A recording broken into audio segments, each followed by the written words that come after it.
Tell us when we're live. We're live? Can they hear us? Hello, everyone, and welcome to the one, the only Bucket's Bucket of Cash, Aussie's largest community tournament, here to shower you all with cash and clips till it vanishes like a fever dream, never to be seen again. I am Bucket, your humble caster and sponsor, and I am joined by the magnificent X Spectrum. X Spectrum, are you excited for today's matches? Can you hear me? Yes, okay. There we go. Yes, this is going to be a great tournament. I can already feel the excitement. This is going to be amazing. Can you feel the blood pumping? Can you feel my bank account emptying up as these players get ready, lined up to start their first matches? I'm excited. I'm ready to do this. How about you? Yeah, this is going to be great. Goodbye, bank account. Goodbye, bank account. Well, honestly, it's going to a good cause, in my opinion. We have some of Australia's and Southeast Asia's best players participating today in today's matches, hoping to take the first place just before Combo Breaker as well, make their name known just before we move into, the big spotlight of twitch.tv/Brawlhalla. But for now, we have a community tournament. We are currently outside of the top 12, and we're going to be spending some time watching a couple of the community matches before we move on.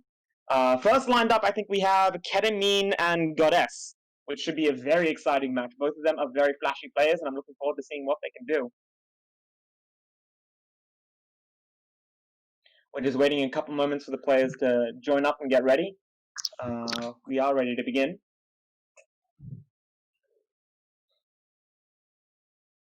But either way, this should be, look, I'm very much so looking forward to this.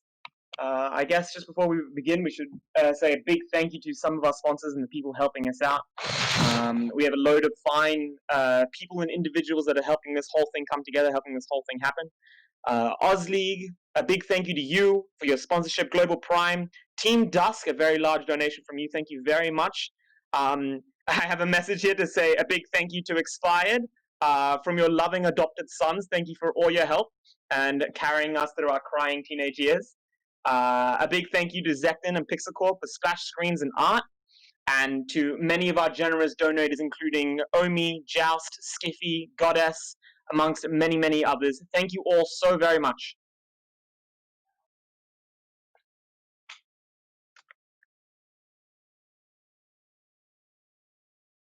Are we live? Been live long ago. Are we live? Like, are we ready to begin? I wanna see this game. I'm actually so excited. I've been sparring with Goddess a whole bunch of times since the last tournament, and I honestly think we've probably played about 400 games or something like that. I think I won one of them, and she went AFK, and I just wanted to win one of them. So she is absolutely, she is absolutely terrifying, and I do not envy Ketamine, but at the same time, Ketamine's been making quite a strong name for himself, using Mordex to great effect. Quite an excellent scythe player, strings all over the place, combos, damage, very flashy. and I'm looking forward to seeing if he has what it takes to surprise Goddess and get an early upset and secure his position, hopefully for the top 12, or at least to fight. I believe he will be fighting Sandwich if he manages to get through Goddess, but we'll have to see how he does. Okay, as a C player, I'm not very aware of both of these players. So who does Goddess main? As like a Anyone? eh, okay, fair. Good Whichever point. Good way, point. whichever way the wind is blowing. I swear, every morning that I wake up to Spark, she's got something new, and she always makes them look excellent. But I do believe that she has been telling me that she has been preparing her Petra and her Asuri for today's tournament, so maybe a little bit of Queen Nai, which would be exciting to see.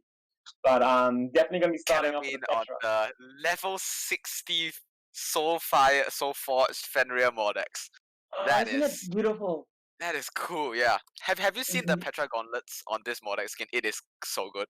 I haven't actually. I'm really loving what they've done with this battle pass, man. These Yeah, colors the are battle. such a gift. It's amazing. I finally got one for one of my mains for Cassidy, and I've just been playing all like friendly twos all day with her, just like sobbing and getting destroyed. Anyways, it looks like we're moving into the match. I think was that Brawl Haven. I think that is Uh, Brawlhaven. okay, this is Yes, this is definitely it's this gonna is be fun. definitely both of The these Six are players. gonna kill at Orange.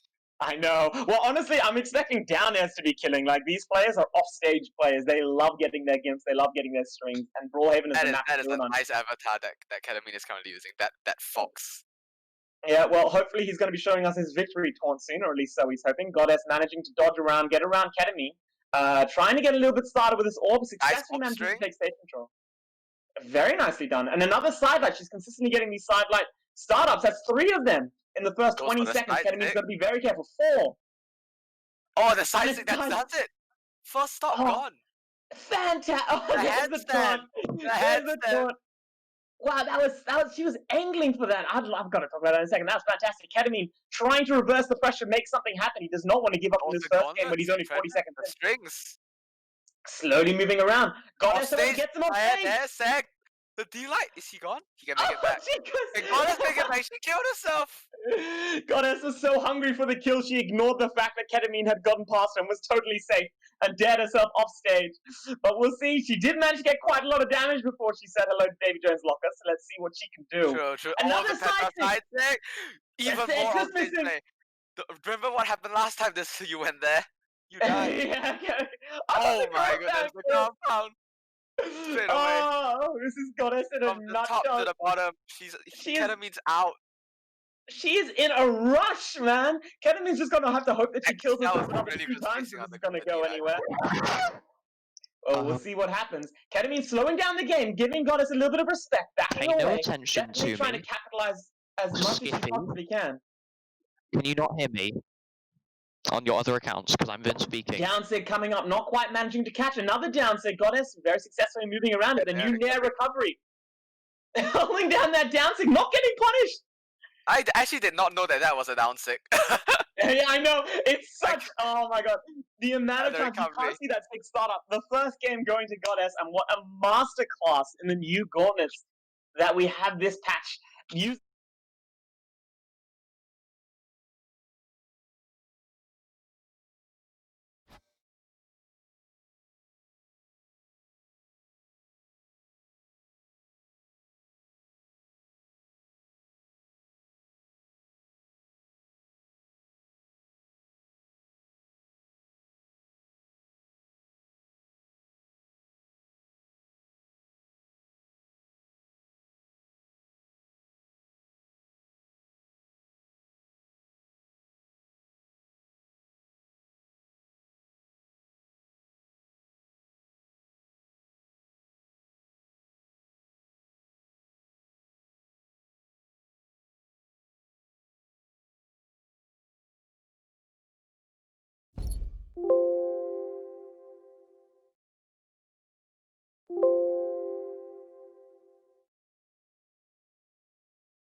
Three, two, one, brawl!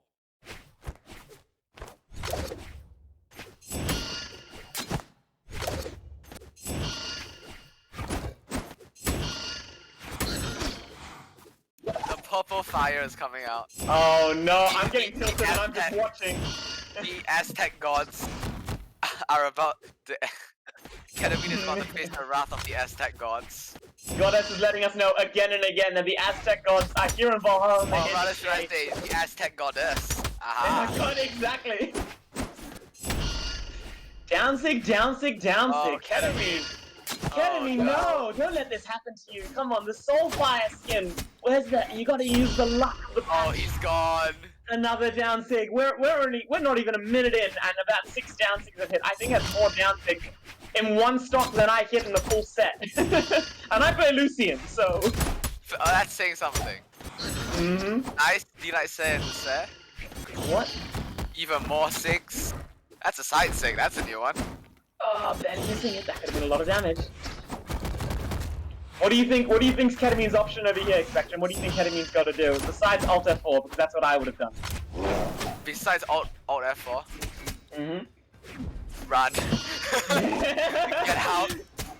Unironically, these downsigs, you can't quite punish them, but you can at least get past them. If you can get past them, you can start putting on pressure.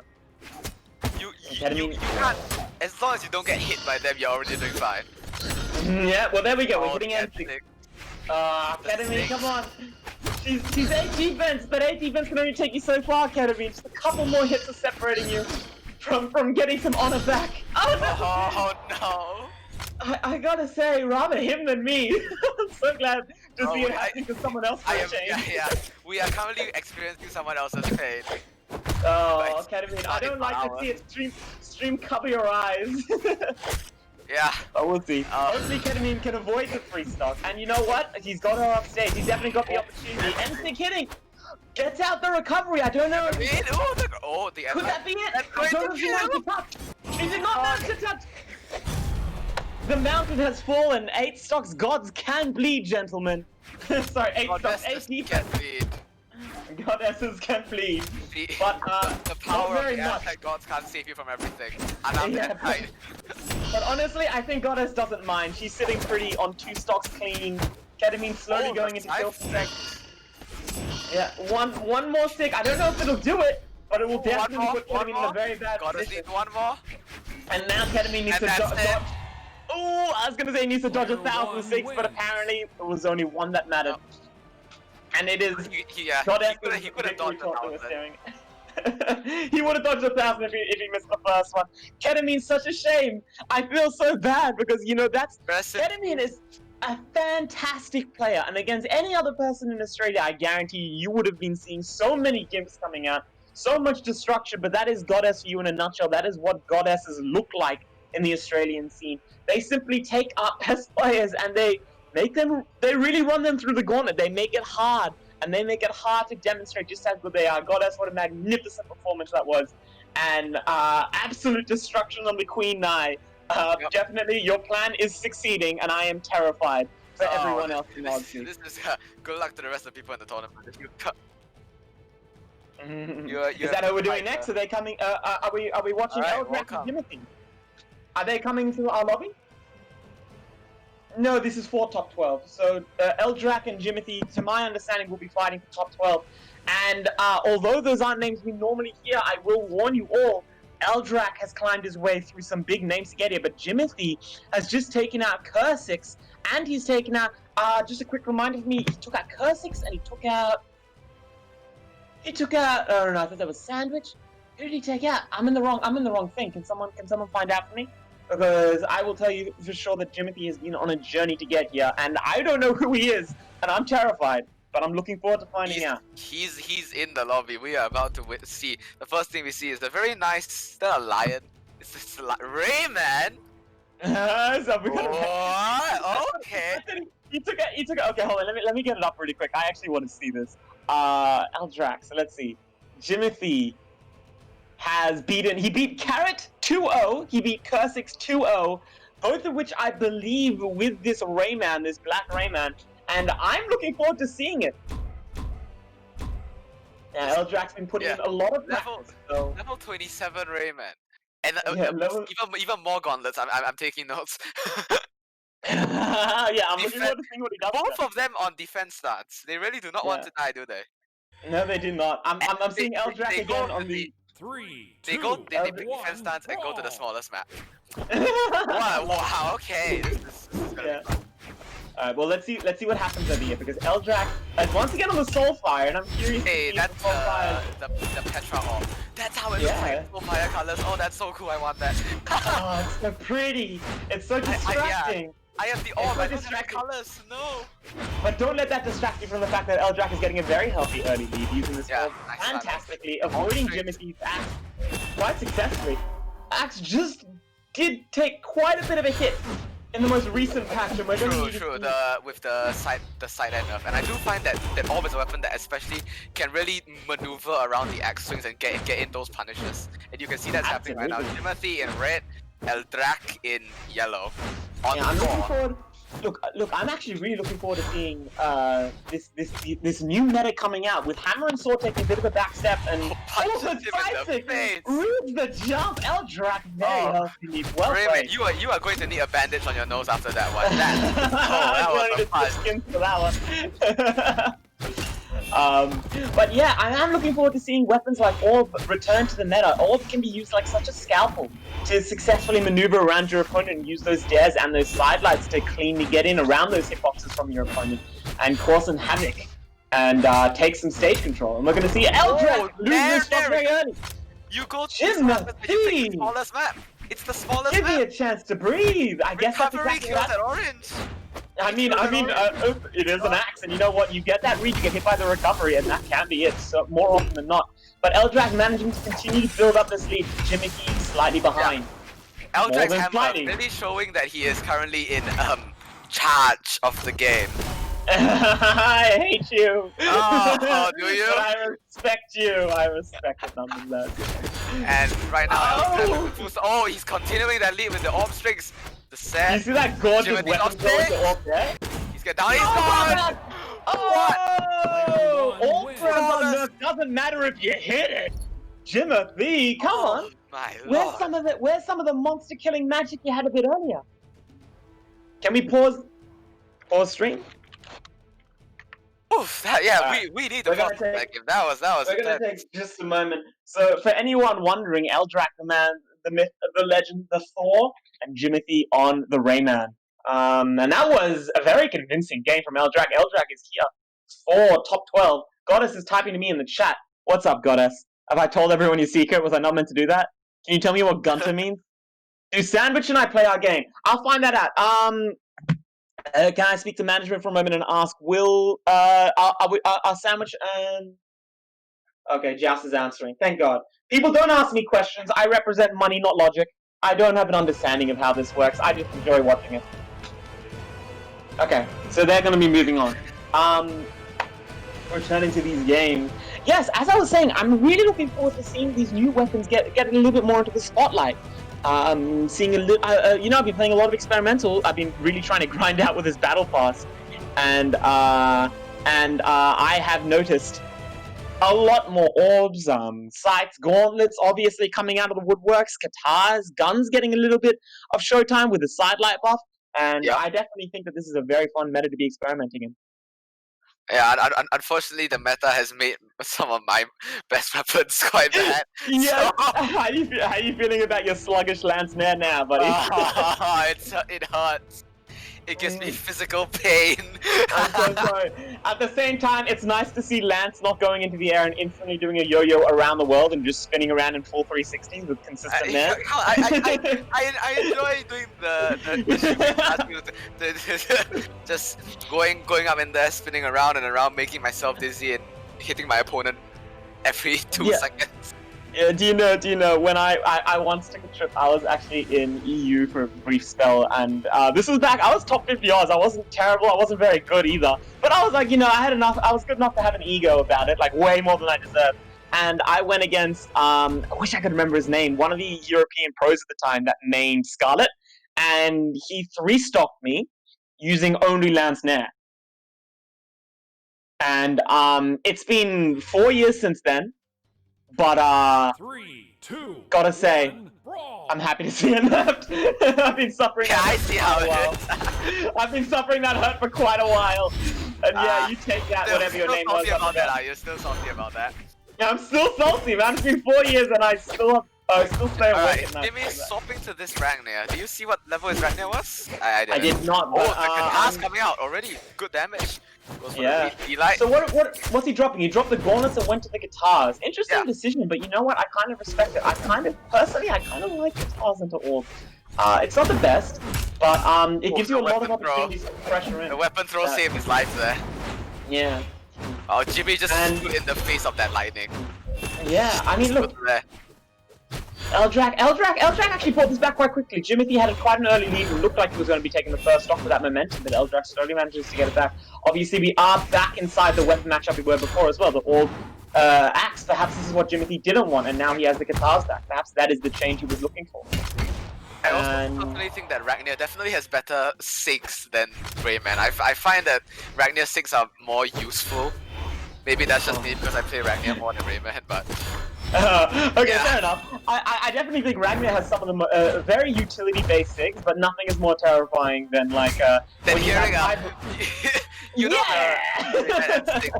he gets on the mushroom, spawns his little fly things and just jumps at your face. I'm always more scared of the one where he slides across the ground right towards you. Like for me, like after 5 games of ranked, when my reactions are a bit slurred, there's nothing more terrifying than seeing that You sliding. can never dodge that. It always goes slightly further than you think and hits you. I always try running away, like walking away from it. It just catches like you can't outrun it. But anyways, that's what makes the fact that slightly too far, you know. Yeah. Anyways, it looks like Jimothy is having a slight better showing than his previous match. I think the Katars were definitely helping him out. And I think perhaps what he was noticing is that Eldrak was doing quite a good job of catching his movement options. And the Katars are allowing him to approach with a threat sometimes, and more often than not. Perhaps that's all he needs to break through the barrier, the constant barrage of all theirs. But we'll see how he does. Hopefully I'll learn something because I've been struggling against Orb myself. We will learn the tricks to fight Orb. The amount of Petras I've seen recently is insane. Yeah, I mean that's the battle pass. Even I've been playing it. Yeah, I'm a little bit hypocritical because I'm the guy with the level 3 Petra skin, but you know. Very true.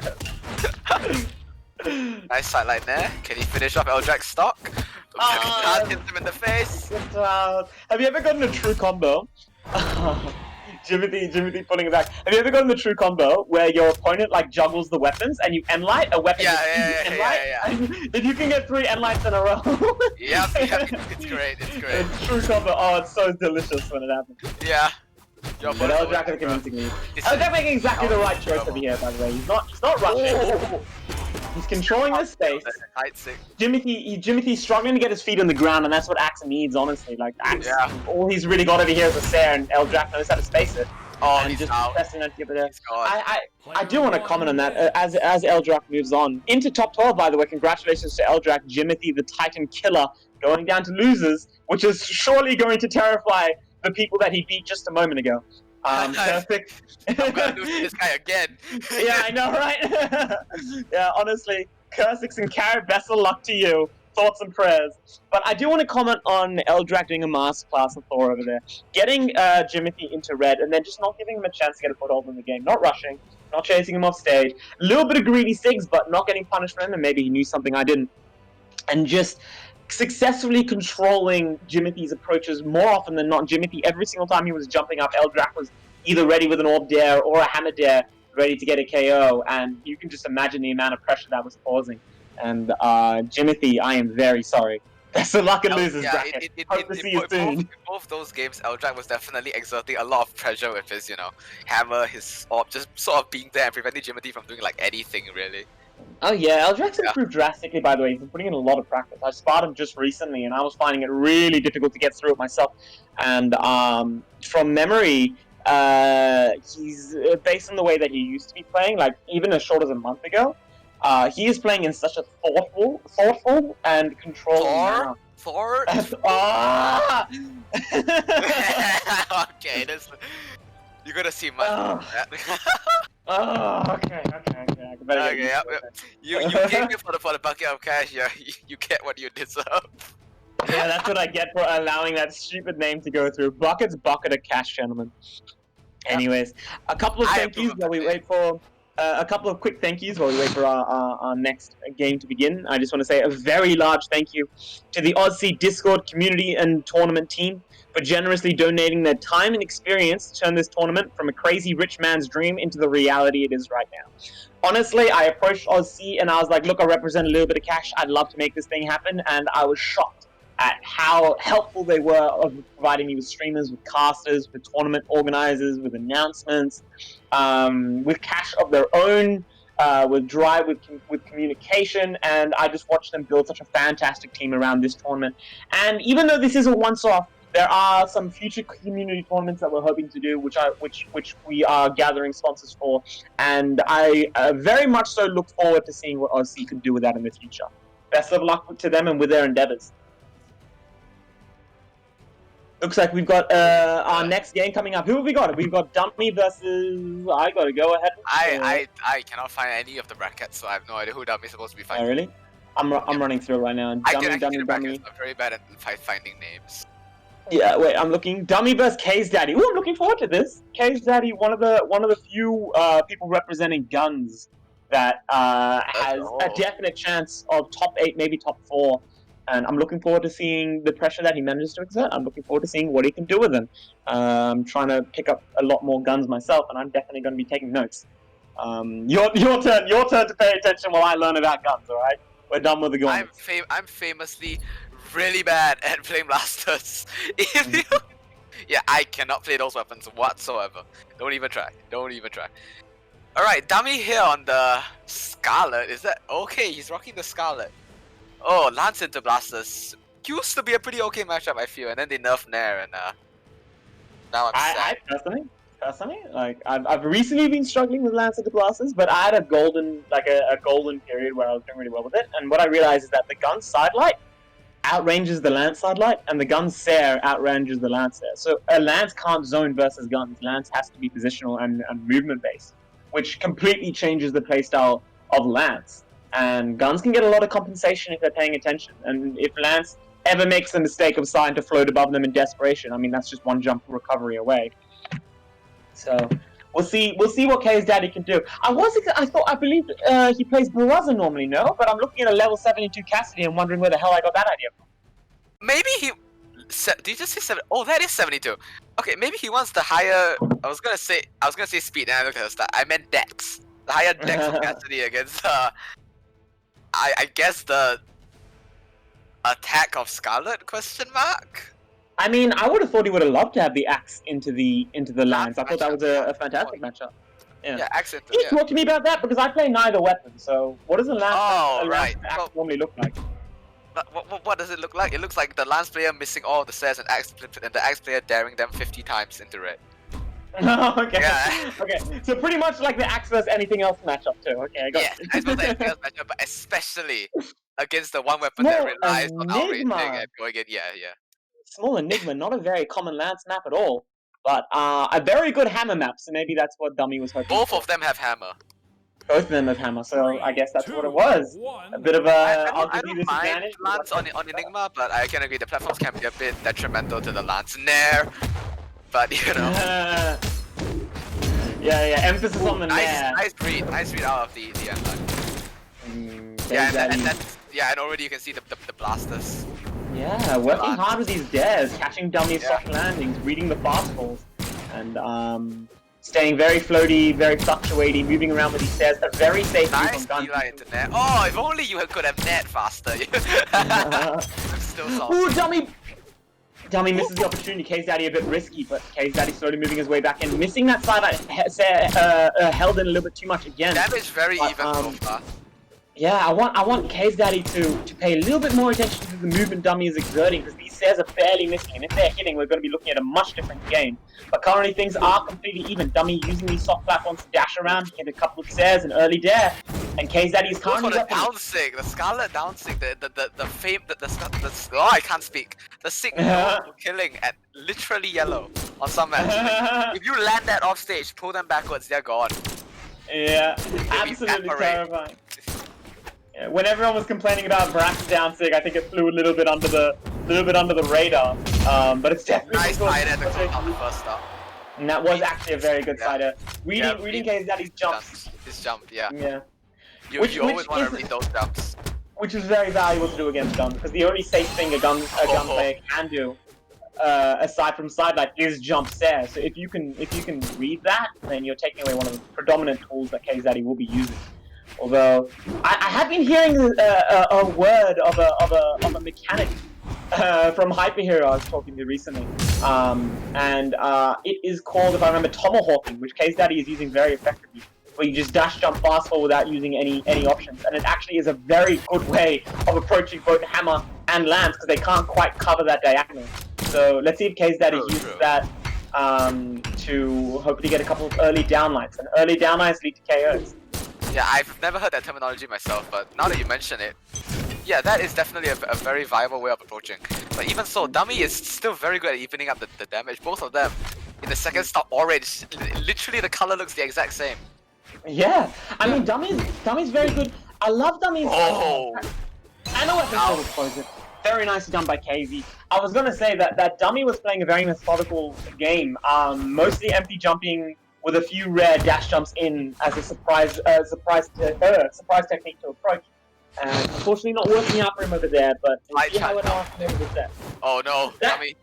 Okay, that was That was so brave of Dummy to jump into the dare. Like, I would have been so scared I would have missed. It was the only thing he could have done to survive, so respect to him. Dummy not quite getting the punishes. K's Daddy managing to run around Dummy a little bit. You can actually have this with guns, because guns are so sporadic when it's stacked, because obviously there's the downlight, but there's also the jump dare, there's dash jump stare, there's like X pivots, and all these different movement options you can do, and it can be really difficult to read what the gun player is going to do when he gets stacked. Yeah, I find that gun players, when they get on top of you, it's like, what are you doing? I can't read you. You know what they are going to do. So my best hope is just don't hit me. It's kind of like trying to wave off the fly. Let me make it back. The weapon's going on now. Oh no! The down there. Great down there.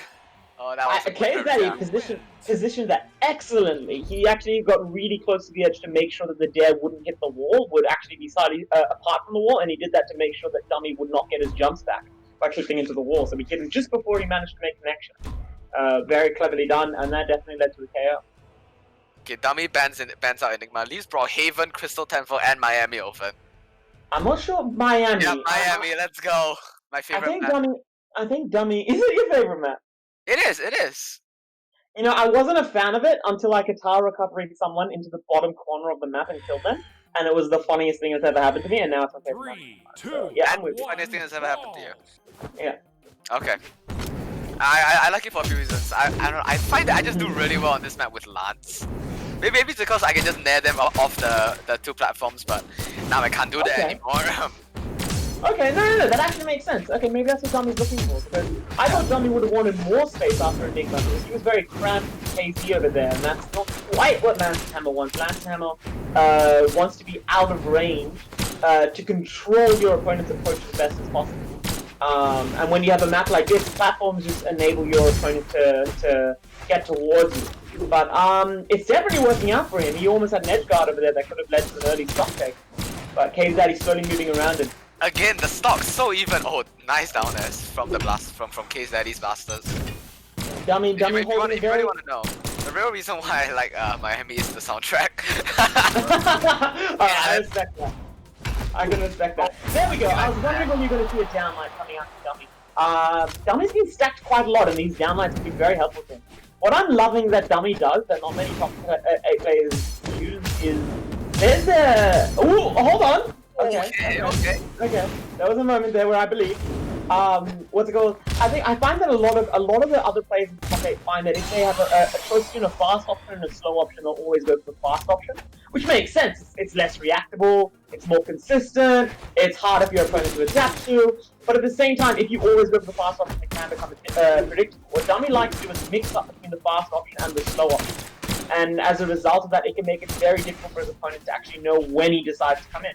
And what you'll notice when you're looking at Dummy is that he chooses very intentionally when he wants the fast. A lot of the times he will just do right there, he will just do a normal landing to try and bait his opponent into doing an early attack underneath him. And the other half of the time, he will fast fall, where his opponent will instead try and stare above his head. Case Daddy. Case And Daddy's that's- gone! I honestly like I hate to pin it on a single technique, but I really think that Case Daddy is finding it difficult to pin down Dummy's movement. Dummy is using these soft falls, avoiding the fast fall. Oh, you had him! Nice! Oh, that was so scary though. And Case Daddy Dummy is going even. That dodge. Case Daddy is thanking his lucky star that he didn't pick Wallhaven right now. Yeah. Okay, and another thing about Miami, you cannot go below the stage. Case Daddy had to recover back to that wall because you know that little beam in the center. You cannot go through that. You have to recover back to that wall. And what that allowed Dummy to do just there was just casually weapon throw him. Casually. Know anything about Lance's weapon and he's gone. Another downline. Dummy was that was a convincing game. Before we had a very close match, I think that was a very convincing game. Dummy played very well today. Case Daddy is going to change something up if he's going to get around that, or at least he's going to need to put more effort into reading Dummy's movement. Or he's gonna ban Miami. I honestly think that Dummy can benefit from what he was doing on a lot of maps, but I definitely think Miami has to go. Case Daddy immediately bans out Demon Island and Apocalypse. Two, I guess, a little bit more spacious maps that really can allow Lance. Bans out Broadhaven and Crystal Temple. Very strong. Miami goes. Yep, there we go. All right, I'll find. I mean, you kind of have to ban a Pocket Demon against Scarlet because of that hammer side sig. Mammoth Fortress was open, yet Dummy chose Enigma. Why do you think that is? He chose Enigma. I think it's strange. I honestly think that this is going to get in his way slightly. Maybe he has a lot of experience. I did see him using the platforms to try and control the return, so perhaps Dummy likes using... I know Dummy likes his ground control, ironically, because he does a lot of aerial movement, but he does a lot of grounded attacks. And what the platforms may be allowed to do is get those grounded attacks from a different angle, from slightly higher up above the stage. And I did see him charging up a down sig when he was higher up over there to try and control Case Daddy's approach. And maybe that's the plan. Maybe he thinks that he can get a couple more side-eye recoveries, a couple more true combos with the Lance when his opponent goes into the air. True. But in that case, he could have also picked Great Hall, but I think then another reason is Scarlet is a legend known for killing early. He might want the smaller stage of Enigma to just straight up be able to just massacre Case Daddy in like orange. Yeah. You know what? I think I'm with you. I think that he's trying to hold on to his momentum over here. He got a really convincing game, yet he knows that he's in Case Daddy's head slightly, because Case Daddy was more into baits, of his movement baits, and he is using that to try and gain early lead, as we're seeing right there. I do think in general, and that was actually masterfully done. I want to point that out. He used the last net to bait Case Daddy so that Case Daddy would go below him, and when I said Case Daddy so much, and when Case Daddy went below him, he just said him. You can really use the net to sort of force your opponent into a certain area of the map. Because if Case Daddy had jumped, he would have gotten hit by the net. I'm seeing what you're talking about. The lance net, you have to respect the lance net 20 times more. Similar to the hammer nair, actually, which Dummy also. True. Yeah. Both of Dummy's weapons love to nair. Yeah, I do think in general though, like maybe this is just me personally, maybe I'm wrong on this. Case Daddy was a very nice combo to close that out. I do think guns benefit slightly more from soft platforms because you can use them for so much more movement, and you can turn unsafe space controlling attacks like Enlight and like Dare, and sometimes Nair, depending on your opponent's positioning. You can make them a lot harder to punish just by using those soft platforms as dash moves. But Case Daddy is behind, so I think so far what Dummy decided to do is working. Case Daddy is going to need to work very hard. You can see that movement coming out. He's respecting this lance. Like it is the greatest threat. Dummy is taking a really carefully, very methodical approach to try and close out Case Daddy's second stop. And then I was wondering. That does it.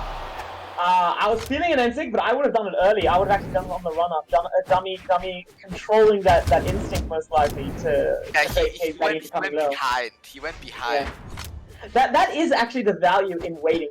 If you wait and you don't do an optimal strategy, your opponent's instant thought is, oh, he's not planning on doing that, and that can cause your opponent to move into range, and that can give you a sig you otherwise might not have done. True.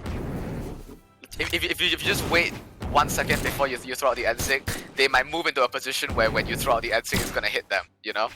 Yeah, exactly. Yeah. And I say that not because I use that against people, but because it gets used against me very often. I use that against people. Oh no, never but saw it. but it's usually not intentional. I'm just way too slow at inputting, so it comes out a second late. Okay, yeah, you can spam me, that's fine then. Oh, I get you. Oh wow, double recovery. Okay. I was gonna say K's Daddy managing to slightly bring it back considering he was orange in that Oh, stuff, he but just walks. Dummy. Dummy just walked forward. Eli said him.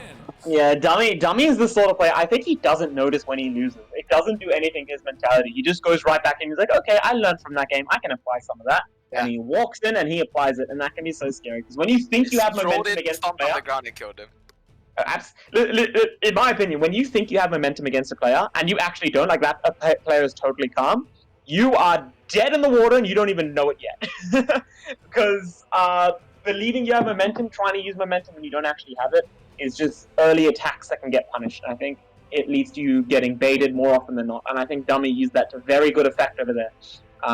Absolutely, in the first game, reading K's Daddy's movement and options. In the second game, using his own movement to bait out KZ and see where he could sort of get an advantage. And then in the third game, cancelling out KZ's tools, using them against him, and finally not even needing to use movement options and just punishing him with a whole heap of attacks that K's Daddy was not expecting to see come out. And that's why the double recovery worked.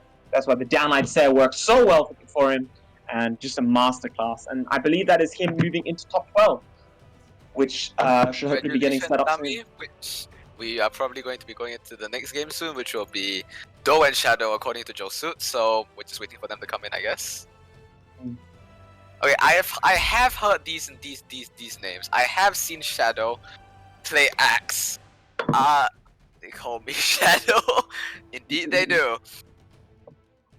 Do is I'm a just looking name. for the brackets right now. Yeah, Do is a name that I have heard, but I can't remember where I've heard it. Oh, Doe's an excellent player. I think he's taken a bit of a backstep recently, but he's definitely pushing himself back into the meta right now. And I'm looking forward to seeing him. I actually personally have never seen him compete. I sparred him once or twice, but I've never seen him compete. But from what I've heard, he is a scary man, a man worth fearing, and I'm looking forward. He's a scary man with a level 49 Cassidy with his Gold Forge, and that is a really cool skin. I dig that. I dig that skin. Right, going to Small Brohaven on Jala. Oh, you once again he's gonna get killed at Orange. You know. Yeah. Man, Brohaven is a really fun map though. I like playing on Brohaven personally. How do you feel about this matchup? The Cassidy into the Axe and Sword of Jala. Cassidy into the Axe and Sword, difficult to say. Sword, we haven't really seen how it performs in this meta with the slight changes. I have heard it's difficult to get those follow-ups and later percents off of the sidelight, and that's going to be pretty convincing because sidelight's the main tool he has. But in general, I think I like guns in general versus these weapons. Although theoretically, Axe has a very good time against guns because it doesn't have an anti-air grounded move. And that can give it some very good approaches, and because the downlight can outrange and outprioritize the gun there. I mean, that's what you like to see. Well, that's what everyone likes to see, except for Doe. And Shadow on the patented Jala pick. He's been really taking some names. So Shadow recently popped off in tournament and got himself a second place in the most recent Australian regional championship. I believe that was Springs, if I'm not forgetting my basic season. But definitely showing us why Doe is an extremely good player and Shadow is simply getting in with everything. And we're seeing that control. Doe's barely had his feet on stage all game. Shadow's Axe is just exerting so much pressure onto Doe's Cassidy. You know, I think that Sail would have hit free patch, the previous one, as well hit. But I think that Shadow tried to steer backwards and just got locked in place and Doe was able to... Yeah. I can you can really feel the Axe nerf. It's, you know, I'm still playing as if it's the previous patch. I'm throwing out sets as if they're going to hit, and then they barely miss, and I'm like, oh, new patch, this sucks. Oh, Shadow, no, please don't treat stock him. Actually, please do. I want to see that. But I don't love my boy Doe. Oh, I thought that was gonna Baby, go. yes! The grand does it. Player one. Shadow 3 stocks. I saw he's still asleep. He hasn't even woken up yet. Look at him go. Doe Don't let Okay, this well, happen. even if Shadow is sleepy, he is definitely not a shadow of his former self. You can see this quick champ. No! Get me out of here! Well, that is absolutely true. Shadow has not become any more of a shade. He's becoming more solid than ever. A solid player. And we're watching that confidence build. You know what? He's performed, he's demonstrated his ability, and now we're seeing him say, okay, what else can I do? And I think we're seeing him really put the pressure on. You don't normally see him caring about a 3-stock, you just see him kind of focusing on getting the hits that matter. But now he's like, you know what? I think I'm good enough. Why don't I? I'm going to 3-stock you. And then he goes ahead and does it. And I really appreciate That that. was a great reaction out of the silent air. Shadow saw Do going. Oh, Do keeps on going downwards after those silent airs. He's allowing Shadow to, I guess, quote unquote, allowing Shadow to read him with the down airs. Yeah, I make that okay, that was scary. A very nice downlight, catching Shadow's fastball. I think that's the secret. Oh, Another ground ball. Yikes. A nice attempt from Doe. That was unfortunate how it went. Don't break your finger. Alright. I actually think that can be the secret to the gun versus axe matchup. You need to be able to read their fastball. If you can read their fastball, you can recovery into it and you can GT downlight it or dare it. And that's kind of your only hope once they're above you. But I really like what Shadow is doing after these sideline airs. He's okay. Shadow is landing those sideline airs and waiting. He's seeing what Do is gonna do, and he's tracing him. He's like a heat-seeking missile with this axe. He lands a sideline air. He's like, he's gone down. Pew, down there. You know.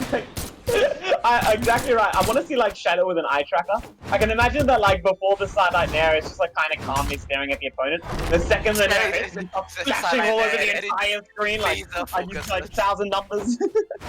Yeah, in his brain, his 300 IQ axe is just coming in. He's gonna go down. Read, you know. Absolutely. Well, Do definitely not planning on getting 3-stock this time. Oh, nice. Yeah. Do putting up much more of a fight than in the first game.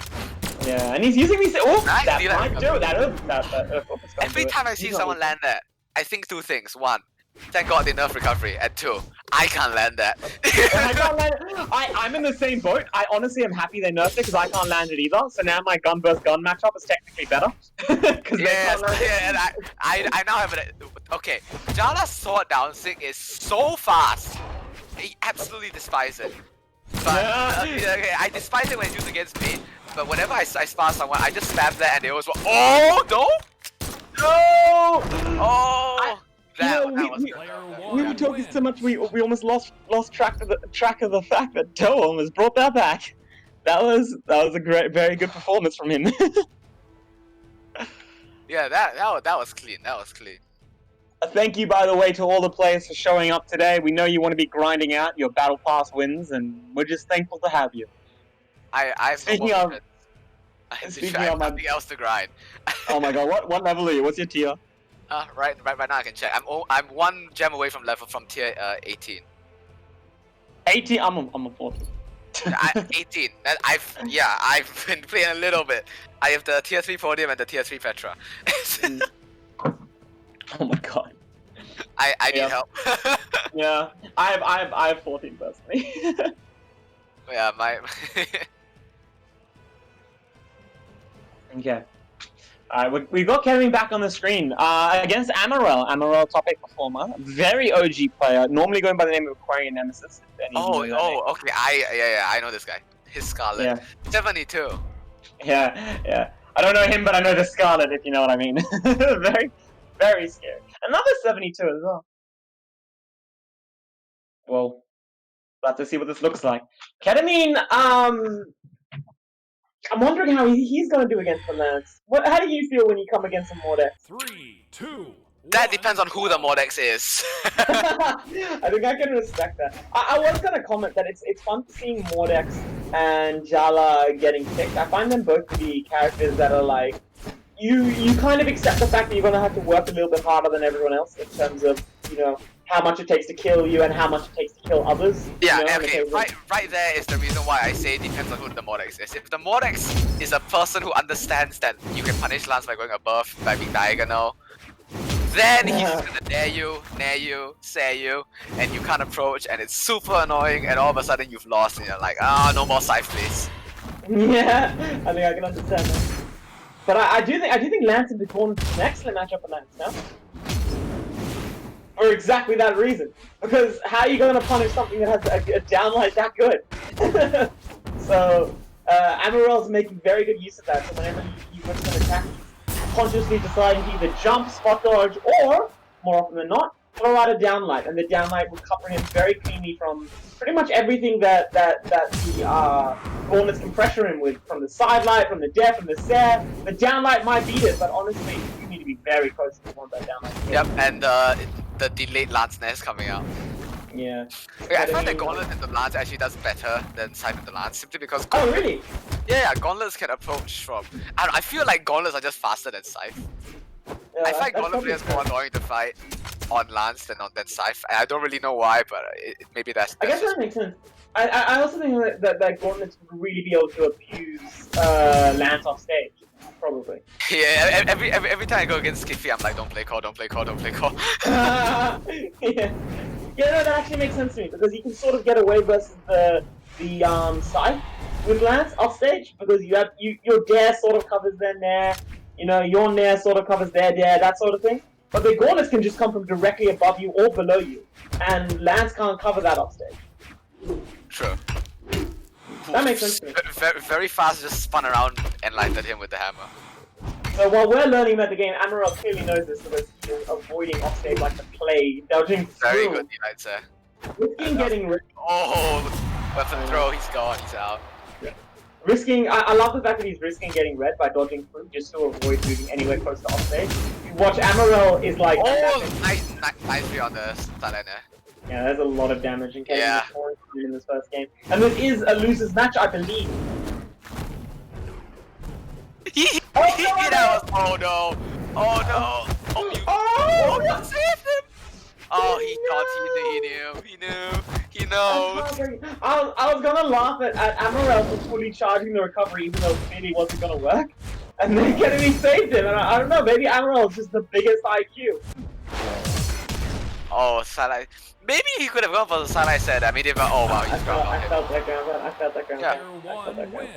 That was really well played from Amarel. Excellent stage control, and obviously that is the trade-off you're making if you're Mordex. If you're Mordex and you can't get stage control, if you're Mordex and you can't position your opponent successfully, then you shouldn't be playing Mordex in that matchup, because Mordex is going to get eaten alive if you don't have stage control, and if you don't have control of the game. Especially by a character. Yeah, which I can sort of understand. Spear's going to help him get a little bit of work against that hammer and that Lance in terms of standing his ground. At least he can play from the ground now if he wants to. It doesn't have to go above. And obviously Spear Dare, well, that's Spear Dare. Hear me out. Ketamine plays Volkov. Alright? I'm listening. That's all I had to say. The rest is self-explanatory. Yeah, I think I can see that. But since maybe not. Yeah, he's such a fast player. Like 8 decks, wouldn't that be delicious? Yeah, a 9 deck Scythe with the 9 decks axe. I think I can recognize that. Oh, that downlight almost picked up. That downlight can actually work over there. I'm waiting for a death. Ketamine not quite going for it. Now, I do know that Ketamine is very good at this character. This isn't just a desperate pick. I mean, the Mirage is level 661, I believe, so. Oh, I didn't see that. 661! Yeah, 61! That's 61, higher than that's higher than my highest level legend. Oh my god. It's so shameful to me because I have, like, of all the characters you've seen, I have the highest level legend so far, and I'm still the worst player. I think I've got like an 83 Lucian. Oh, Amarel, very nice.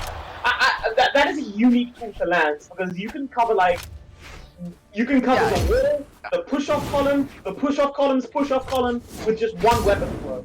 And if you don't have a dodge, and if you throw it upwards, they can't come for you. You recover below your Lance, and you're literally invulnerable. No. Yeah. Oh, I'm so salty. I'm biased, Bukket. Be unbiased. Alright. Well, I'm also biased. Scarlet Maids rise up. Scarlet Maids rise up. Scarlet Maids fall down. Then. Oh, yeah. Amarel's one of the most. That's what's gonna happen. Amarel's one of the most thoughtful players in top 18, and he's put so much time into this Scarlet, into making it work through several different metas, several different, He's weathered every storm, and I respect it. And because of that, he has the consistency of a player that's kind of seen it all. That kind of knows every trick in the book. He knows which attack to use when and how to avoid you. And in a way, it sort of reminds me of. Oh yes. Arm control, just like who would down sig into a side down like Amarillo? That's it. He would, yeah, he would. Beautifully done. And he has completely lapped Ketamine at this point. Oh my goodness. There. Oof, look, it's clean. It's clean, yes. I'm watching peak Lance gameplay right here and I approve.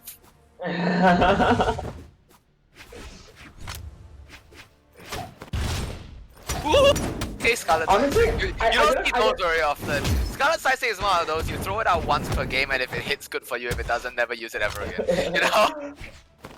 I think my trick, like I once had to do a mission with her, and what I found was really fun to do is you dash weapon throw like 5 times to condition your opponent, and then you dash, wait, and side stick, and they spot punch and they get side stick. Yeah, it does work. Yeah, it does work. Yeah. And that's the game. And Ketamine, a vicious performance, and sorry to say, but that's all we will be seeing of him. And honestly, unfortunately for us, such a brilliant player. Thank you for participating. I was gonna say, Lance is one of those interesting stories where I hate to play against it, but I love to watch it. Wait, is this a best of 3? Am I stupid? Are we stupid? Are we stupid? Nah. Josuit! Josuit! Here to show Australia who's boss. Come on, Josuit. Win the tournament. Just get it over with.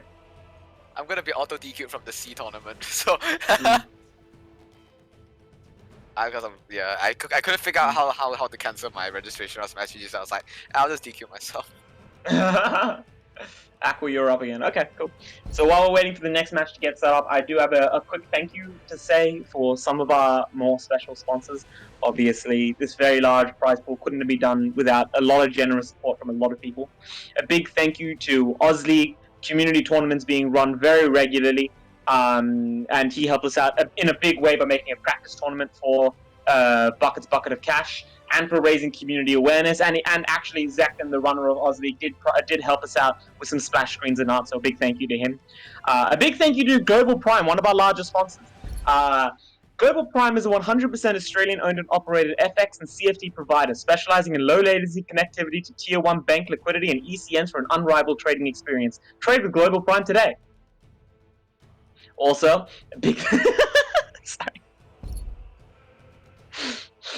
Sorry. Okay. I'm okay. Right, once Bucket stops dying over there, we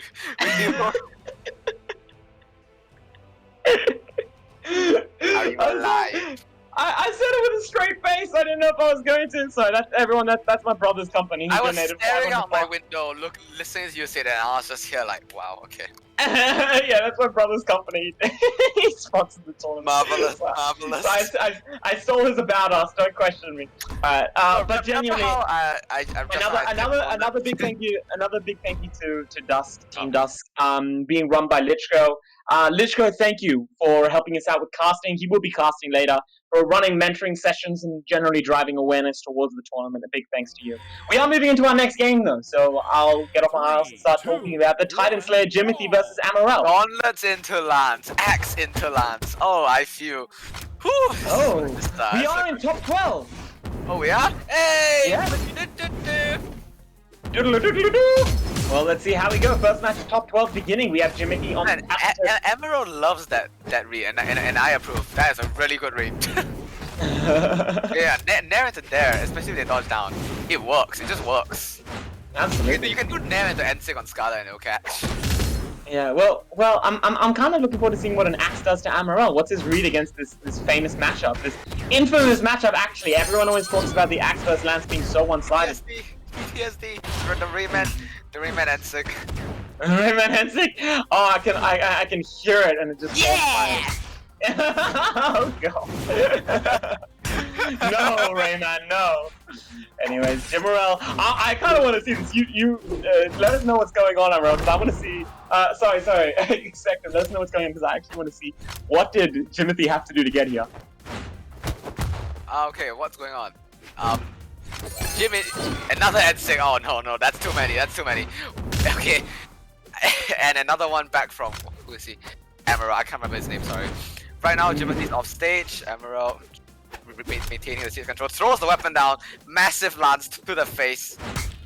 Jimothy dares him, recovers him. Oh no, the CF jumps. Okay, he can make it back. Says him against the wall. Jimothy's still on his first stock. The high strength of Scarlet will not KO. The hammer set does it. Okay, Emerald slightly damaged. Second stock yellow against second stock white of Jimothy. He respawns. I believe he's gonna be able to pick up the gauntlets now. Gets nared in the face. Picks up the gauntlets and immediately gets hit by a flank lance. Really fast gauntlet and opts to throw the gauntlets away. Guessing he wants the axe instead. Bucket appears to be mute, apparently. No. I'm saying he's it's fun, Jimothy's journey. Okay, no, Jimothy went for the top N6. Emerald going for the D-Light N6 on Scarlet. That is actually a really reliable read. It catches out quite a few dodge options, quite a few more than it should, man. Hey, you said it. Yeah. Oh, Jimothy! Very calm. Okay, Axe ground dodges out the way, gets hit by the recovery. Really even the ground pound. He's going to be taking his lucky stars for a little bit of prioritization. And I find this must be so interesting. Jimothy, like at once with the axe and at once with the gauntlets, two separate stories in this matchup versus Scarlet. I think that I could not imagine something more terrifying than having gauntlets versus Scarlet, just personally. Maybe that's because I don't understand the weapon well enough. But Jimothy does have the axe and he's going to be trying to even this up as soon as he possibly can. He does not want Amaral to be fielding the lead because, as we've seen, Amaral is a titan when he's in the lead and becomes more and more unstoppable the more and more he gets to see how you play. Jimothy cannot fall behind this early in the best of three. And he is swinging. He is definitely trying to swinging, but Emerald knows where he's swinging and he's avoiding these swings. He hits the downline, doesn't quite manage to get anywhere with it. Oh, if he charged that, he might have gone somewhere. The fists! The fist of truth! Jimothy! Okay. There we go! And so Rayman's one of those gauntlet players that can actually confirm stuff. He can actually get the kill when he gets you to red, and he doesn't even need the buffs to do it because how good those 6 can be when you're not expecting. Yeah. Rayman's N6 N6. He's got 2 N6. Yeah. Oh no! Oh! The taunt, the swag. Those glasses aren't even covering your eyes. I honestly think that Amaral was just shocked that Jimothy didn't save him, like last time. But come on. It's like, what? You didn't save me? How could you? The sunglasses didn't fit him properly, by the way. Oh no, they don't look really uncomfortable. The glasses aren't covering your eyes, they are on your eyes. I mean, fair enough, he doesn't have ears. True, he's got to balance them on that gargantuan nose. He's got to balance it on the nose, which might not be so hard to do, it's pretty much a table. Yeah, I mean, I guess you could say that Tom was pretty on the nose. Oh my god. Okay, right. Yes, I'm gonna be fired. I'm gonna be fired after today. I pretend I hate it so the fans won't judge me, but I love it. Keep going. Alright, here we go. don't fire me, please. I think that was exactly what Jimothy needed, by the way. An early win in this set to give himself a bit of a ground to work with, a ground to experiment with, because Amaral definitely was downloading him, and Jimothy can't rely on Z's forever. He needs to start making a bit more of a position for himself, consolidating his position just a little bit more, and we'll see what he can do this game. First time we've seen Mammoth Fortress, if I remember correctly. My memory isn't that bad, right? I don't think I remember it. I might have seen it once. Yeah, we saw it once. Oh no, I don't know.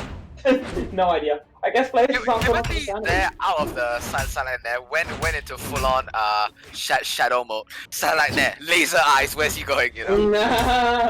There's a bit of a Terminator phase going on. But definitely a different note, and we're seeing him use that axe as much as he can.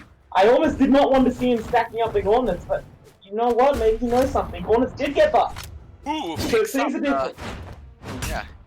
And the setup, first stock, pretty clean from Jimothy over there with the axe, just being able to land, just get consistent damage in, and then finishing off with the Sare. Okay, Emerald now on the lats. Let's see how this is gonna go. Yeah, I mean, you gotta respect Jimothy, like, and you gotta wonder what that does to Amarel's mentality.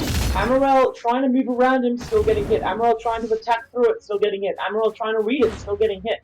Amarel's really going to need to change something. He's gotta be wondering what it is. That was a pretty good punish on the That was Rayman actually a very good yeah. one. Oh, dodges through the ground pound. That Can he make it back could to have been time? terrible. God. Okay, that was actually pretty close. That was pretty close. Rayman and Sing. Get back to stage with that. Amarel's calm as anything. It's a bit like watching the beach fight the sand, if you know what I mean. Sorry, the water fight the sand. In terms of just back and forth, calm, consistent, patient, persistent, ready to do it 1,000 times if necessary. True. And I guess that's what happens when you play this game for this long, when you have this much experience. You're just not phased. You just play, you just do your best, and you just Nice, know that. Nennis. Oh, The ground and pound. there it is.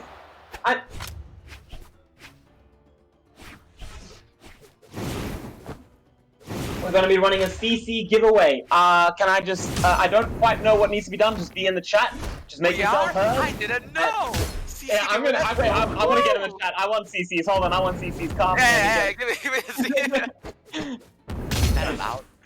I don't know. Amarel, a very nice jump read, very calm, and that's he's really guarding the edge. He's not letting Jimothy back. It's almost like watching a robot, and I don't mean that in a bad way. Like, you know, people call you a bot and they mean it as an offensive thing. It's like this man is inhuman. He's really just totally calm, you know. You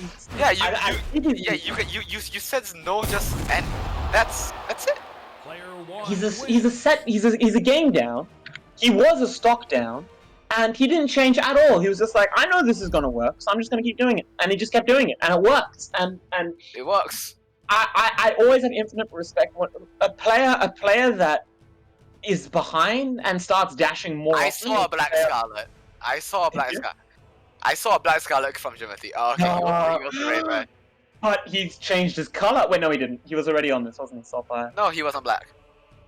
Oh, he's changed his tune. Soulfire. Let's see if that's what if that's the read Jimothy needed to change things in this story. Yeah, the rule number 1: if you lose, just change color, change skin, you'll win, guaranteed. Yep, he's trying to rewrite the script, and I respect it. What map is he gonna leave up? He's gonna leave up Brawlhaven. Brawlhaven? Oh, Brawlhaven on Scarlet. You were not hitting enough SIGs to justify that decision, but I guess we'll have to see how it does. I mean, we're forgetting the fact that even though we have no idea who this Jimothy Feather is, he is the man that took out some big names, and he is the man. You should not underestimate him. I mean, he's the man with the wavy hair, and he's going to Brawlhaven, and he's gonna show us something with his gauntlets. I'm not gonna lie, the only way you manage a 3-stock carrot, not 3-stock, sorry, 2-0 carrot. Oh yeah. 2-0 carrot, yeah, my bad. The only way you manage a 2-0 carrot is by having a lot of control that you can pop out at any moment and just absolutely swamp your opponent. So, I wonder when Jimothy's gonna open the tap, open the force, and let us know what's coming out of it. Jimothy is Yumiko. We now know who Jimothy is, and the world makes sense again. Yumiko, an excellent player, known to play 2v2 with Yano, but he has been grinding out the 1v1. An axe main for a long time, but I've never seen him on the gauntlet. I'm more used to seeing him on the turrets. But clearly knows what he's doing, and suddenly the world makes sense again. Jimothy is Yumiko. The world can breathe a sigh of relief. Top 8 is looking a lot more predictable. Just now he said I'm Yumiko. But he locked in Rayman.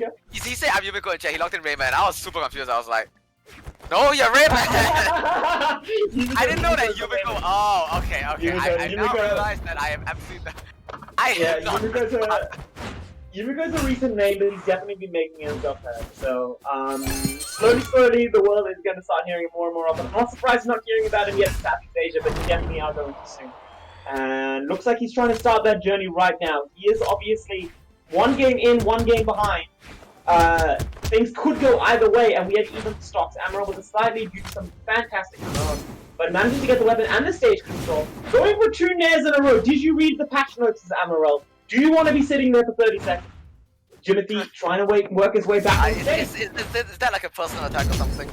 I'm just wondering why you go for 2 nairs in a row. There we go, there's that. It's still viable, but it's not the best, you know? It's just not what it once was. Yeah. Unfortunately, he's spinning around baby right round up one more. Recovery again! I thought it was gonna be a set. That was Amarel. He knew. Jimothy thought it was gonna be a set, so he went up. And Emerald knew that he knew that it was gonna be a set, so he did not do a set and instead did a recovery. Did that make sense? I don't think so, but yeah. No, I think I follow you. I just want to say that this is what happens when you have a player that has been in the meta for so long that he's seen everything. I actually remember when there was a meta that some of the top land players were playing in an utterly unique way by using jump immediate recovery as a read to read a person's jump instead of going for the jump there. And it's something which sort of people have stopped doing, but Amarel's clearly brought it out of the woodworks to help fight off this Yumiko out of nowhere.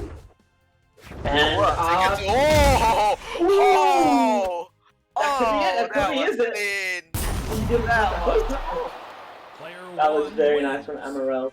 That's what happens when, you know, you have a rock formed by years of meta changes that has been eroded by time, but is still just as good as it always was. Better than ever, in fact. And that is, of course, going to be Jimothy's experience in the tournament. Very well played by Yumiko. Hope to see you again soon.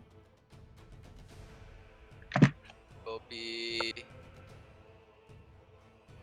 I'm waiting for you to sit. Okay. CC giveaway soon.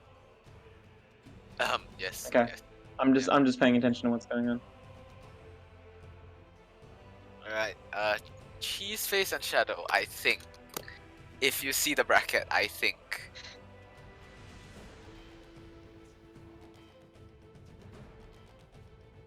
Sorry, I'm just trying to find something. I can't find a couple people's match history. It looks like they just automatically go up. Winner of AF, view match. Cheese Face, okay. Now I've heard of Shadow. Do you can you tell me more about Cheese Face as a player? Cheese Face, terrifying. Got it. With a name like that, he sounds like a Marvel villain. Cheese Face. Your nemesis. He definitely is a Marvel villain, but he's the one that actually wins at the end of the day. Be glad it wasn't him with the Infinity Gauntlet on. The story would have been a lot different. Cheese Face on the Azoth, I believe, usually is definitely an axe main, but he flies around the place. 89! Yeah, there we go. Highest level we've seen so far. And I am curious to see this, because Shadow has for a while slowly become the undisputed god of axe in Australia. And Cheeseface has been slowly giving himself a name as an extremely good axe player that's been taking down and kicking people out of the tournament left, right, and center. So let's see what happens. Axe versus axe. The two gods meet. It's gonna be a good match. Top 12. Yeah, Yes. top 12. Alright, here we Winner's go. side, right? We are winner's side. I don't think Shadow. This Cheeseface Shadow. This is loser's side. Loser's side? Who beat Shadow? Who beat Shadow? You're supposed to figure that out, not me. Okay, I'll figure that out in a second. Anyways, Cheeseface slowly coming in with the control, using this axe. Sword sidelight manages to get the position of control. Shadow electing to swap out that time. Switches between sidelight and dash weapon throw. That is going to be hard for Cheeseface to read, and he does not want to spot dodge at the wrong time, because he will get punished. Again, though, Cheeseface letting him get away with this. And if he's going to let Shadow continue to take stage control that easily, Shadow is going to be a very... Cheeseface, first stock. Do you think that was partly due to Jala's defense, you know? Yes, absolutely. I didn't even realize Shadow was so low until that happened. Shadow playing a bit more cautiously, looking to get the weapon throw, looking to get the weapon. Thank you to Lichko. Yeah, K's daddy beat Shadow, so there we go. That's very frightening. K's daddy moving along as well. I wish I could have seen that. Oh well. Shadow playing against Cheeseface. Sidelight Nair. There's the instant recovery. So something was gonna follow up with a set of that recovery. I have never seen someone follow up set out of a recovery. Another set that would have hit free patch, by the way. Shadow. Another set that would have hit free patch. You can see Shadow is trying to just use his motion to go behind Cheeseface and cover the reverse. It's actually extremely smart. But with the way that momentum works on the axe stand now, he just can't do it. He's gonna need to adapt to that change. Unfortunately, the tournament changes. Yeah. I feel like Access is just pretty weak right now, honestly. Well, I mean, it still does kill very quickly. And yeah. The force is the same, but the hitbox, it's not the same as it once was, you know. It's very true. Thank God for that. Anyways, Shadow's slowly moving in, and Cheeseface is working along this game quite evenly, quite well. He's showing that he doesn't need the stage control. Oh! And again, another axe there is going to take out Shadow's second stock. He's showing how well he can use his axe. I'm amazed to see Cheeseface very rarely playing from center stage. He's allowing Shadow to take stage control, but he's just making those few moments that he has it so effective.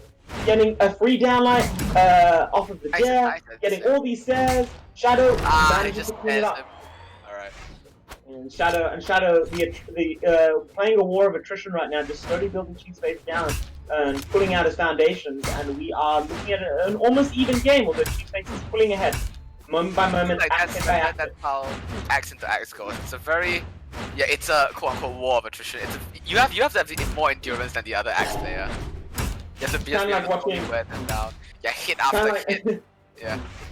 It's kind of like watching two meteorites hit each other in the air. No one walks away from that unscathed, but one of them walks away a little bit less damaged, and that's the one that wins. Yeah. Although gonna be honest, the one with 3 defense. Puberty in reverse. Cheeseface. That would have hit. Free patch. That would have hit it. Oh, no, this is the new patch. This is the anti-axe, anti-lance. This is crazy. This. One set. One more. Cheeseface comes back. Oh, it's there. Shadow off stage. Cheeseface start using his Azog thing. I thought he was gonna jump grandpa, but the net does it. Cheeseface is game 1 off of Australia's second best player right now, according to power rankings. I believe. I think I'm accurate on that. I'm not actually 100%, but he definitely won the last seasonal. And that's pretty impressive for him. Congratulations. But Cheeseface takes game 1, and we're still going with the Jala. Shadow hasn't switched to the patented. I'm gonna be honest. I would have expected to see him switching over to the lot more tried and tested. I'm stalling so I can remember her name, but she's got an axe and a spear. help me out, Spectrum. Who's axe and spear? Are we both just brain dead right now? Doesn't matter. Either way, he has come into here once again with the Jala, and he clearly believes he can make it work. And he's going to need to get a little more momentum than he currently has. Also, hello. Okay, my microphone died. Okay, help me out. What is the name of the action steal? Bryn. Okay, a tried and true Bryn. All right, so we're not seeing the Bryn coming out this game. And no, I wasn't brain dead. I was brain dead. Oh, what a save from Cheeseface. Okay, you're definitely back. I almost wish he was still muted. Anyways. Oh wow. Okay. You called me because they Bryn dead. Come on, you're not getting away with that. Anyway, Cheeseface gets ground pound and Shadow takes an early lead. This is slight reversal. Previous match. You saw what Cheeseface did, right? He N6'd to get the chase dodge back. That was mega brain. He's a genius. Oh wow. But he killed that very quickly. I gotta be honest, I wasn't expecting to see that. Shadow's normally very good at making those stocks last, but I guess on 4 defense, that's gonna be a tough job for anyone. Cheeseface working his way in from underneath, trying to get those nairs. Shadow's allowing him to do this. Shadow floating a little bit too high, not using the fast forward, giving Cheeseface a couple of free hits, but it's not gonna be enough. Shadow just constant pressure. Honestly. I thought he was gonna live. But no, bro, even just did no. That was actually so interesting to watch. Cheeseface had the read on Shadow's movement. He was hitting with so many different axe snares and actually got a lot of damage. Shadow just did not care. Continued to pressure from above. Managed to win a couple of snares. Shadow with his gigantic brain. Sidelight nair, wait. Sidelight nair, wait and follow up, you know? Yeah, but I was actually watching him mix up and sometimes go for the immediate sidelight nair recovery, and it definitely got him to hit. Very nicely done from Shadow. 1-1. I tell you, Shadow is a different beast when he's confident. When he's winning, when he's in the winner's seat, when he gets to control the game a little bit, it is an entirely different game, and it's always fantastic to see. And Shadow just made that last stop of Cheeseface vanish entirely. The clutch god himself, Shadow, used to working his way up through the losers bracket all the way to grand finals, and we're definitely seeing maybe a recurrence of that. Shadow working his way through losers bracket, but he does have one more game to do in order to guarantee his continued motion. And Cheeseface is not going to let it happen. 1, brawl. Your mic's dead again. Anyhow, Shadow slowly working in with the sword, trying to get in over this bow. Okay. Yeah, I was just very silent. Oh, okay, fair enough. two of the stronger weapons right now. Curious to see how Shadow uses the sword. I'm not used to Shadow's sword, even though he has been playing it quite a bit. He just threw it away for the axe, you know. Go figure. Yeah. I think it's respectable because he definitely loves that axe. He's put so much time into it and understands it so efficiently. And I think the reason he likes the sword is simply so that he can sideline and end the opponent away and get the axe quicker. Which I actually appreciate that. You pick your weapon based on what lets you get your favorite weapon He quicker. picked Dala for the 6 because I feel like especially that is fast, right? Yeah. Really fast. Did he just ground pound him on stage? Yeah. Have we still been using? Oh, too early for that, Shadow. Too early for that. And unfortunately, Cheeseface is ready for it. Like Demon Island. Hey. Cheeseface, you can see he knows Shadow's angle of approach. He knows Shadow likes to go upwards, and he's actually honestly beating it out a little bit. Cheeseface just very ignored nice the pressure by doing 50 axe attacks in a row. well, yeah, but they were all down like to Nares if you notice, and that would be scary to Shadow because it was basically like when Shadow was grounded, Cheeseface would do an anti-air move, and what would happen is Shadow would jump up, and Shadow would need to very quickly change his mind, or he'd get hit, and Shadow was finding it difficult to move through that. But obviously Shadow did a very good job of keeping things up, and even though he is slightly behind, he is still in the game. Once again, a sideline there and a wait. Cheeseface spot dodging again. You know Shadow. Oh, the ace of it. I'm actually shocked. Has Shadow been hit by one of these ace offs? Yeah, he's done a great job of moving around them. I don't think he has. That's normally Cheeseface's. I'm forgetting the Latin word for it, so I'll just say the English. His favorite move. He loves using 6. Magnum Opus. Magnum Opus was actually what I was thinking, but I almost said Peace de Resistance, and I don't actually know what that means. Anyway, Cheeseface moving off stage, almost picking up the dare, but Shadow actually manages. My English is the best. I think Magnum Opus is the correct word to use. Yeah. Yeah, Magnum Opus is definitely the right one. Yeah. Bukket is forgetting a lot of things. He's watching his bank account deteriorate and his I'm wondering what I was deteriorating thinking. as well. I just realized that I'm probably just gave a lot of money to an axe or lance main. I don't know how that makes you feel, but either way, Cheeseface preparing the axe.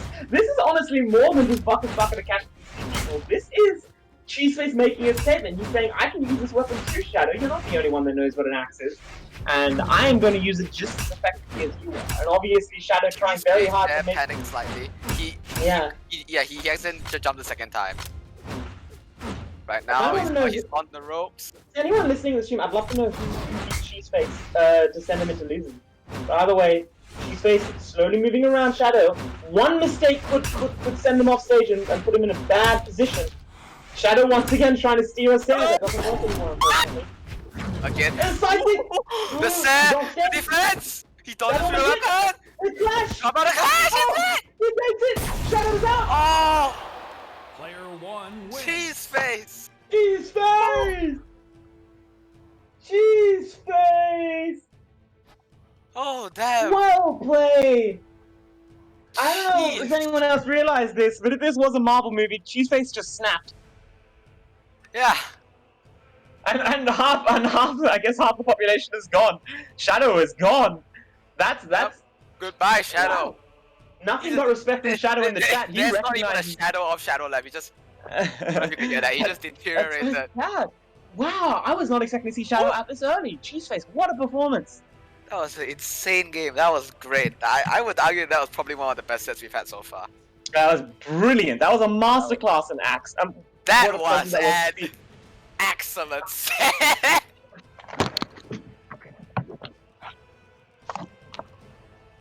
I'm not coming back. Goodbye. This is why this is the first and only. You know, my puns are gonna make him kick the bucket. I'm getting more water.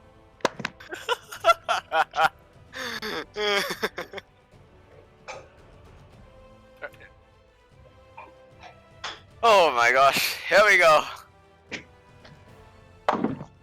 Oh, there we go. I'm back. That was magnificent.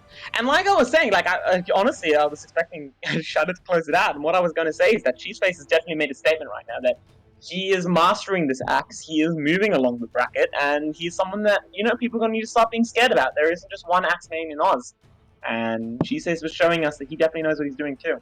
But then he went ahead and he actually beat the best Axe player in Oz. And now what? I mean, now what? yeah, You know? it's a big statement. It's a big statement. And I mean, obviously, this is just a single tournament, and we're going to see Shadow definitely is going to download this and process this and apply it when he approaches Combo Breaker next week. And I'm curious to see what the knowledge that he has another threat that he wasn't expecting. I'm gonna wonder what that's gonna do. I wonder if we're gonna be seeing a lot of practice coming out from Shadow, preparing for a new type of matchup, an Axe matchup. Well played by both players. That was a brilliant. Yeah, about to watch brilliant Joe demonstration. versus Aussie Brawlhalla, the grand final of the Australian Championship.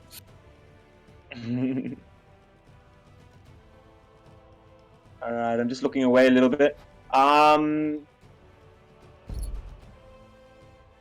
Doggo! Ooh, okay. Is that who we got next?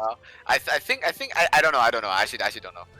Somebody who is actually aware of what's happening. Can you please tell us who we're supposed to be expecting to see? That was not a pun on my name. I swear. It wasn't.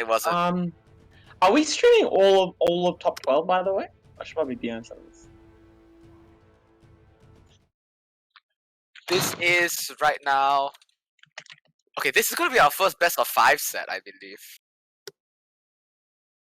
Ah, okay, Eldrac versus Doggo. This is win. Oh, we aren't.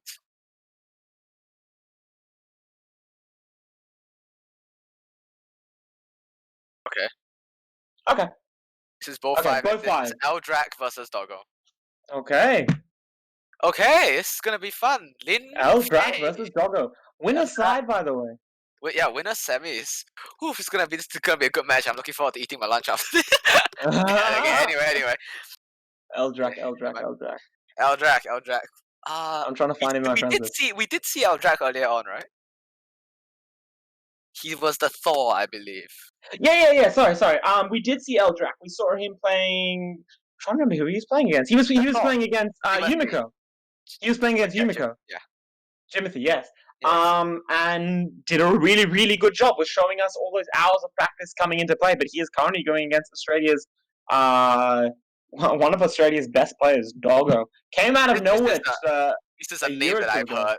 I have heard this name. Yeah. This is a name. He is making sure he is getting heard, and he's not even doing much speaking. He's just performing. He just shows up to tournaments, takes the money, and leaves. It's terrifying. Yeah, Doggo just barks. He's just yes. Right, so we're gonna see. Waiting for Drac to come in. Yeah. Now, does Doggo play Lin Fei? I don't know what Doggo plays. Doggo plays everything. I know he loves his cannon though. Really? I seem to recall him being a Scythe main. Like I said, he's one of those players that can sort of pick up a lot of different weapons, master it in a week, and be ready for a tournament. Okay, fair enough. Yeah, he's very good at the game. So honestly, just expect the unexpected when it comes to Doggo. Whatever he's picking, assume he has a reason, and assume he's going to teach you something new. We're about to learn some Lin Fei tech coming up. Some 9 million IQ Lin Fei plays. I'm looking forward to it. Oh, yep. Never mind. That's just. Okay, okay, I just want to bring this up right now. Whose idea was it to change room codes to be 6 numbers long? I don't know. It's so annoying. Yeah, it doesn't. Why? You know how much effort goes into putting in an extra button press? Oh, probably because they need a lot more servers.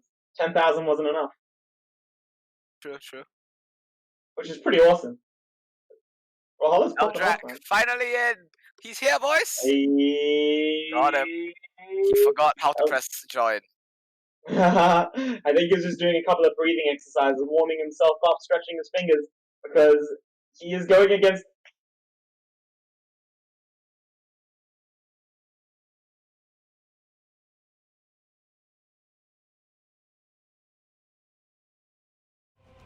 I think top.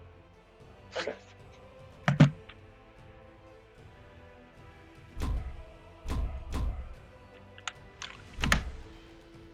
Okay.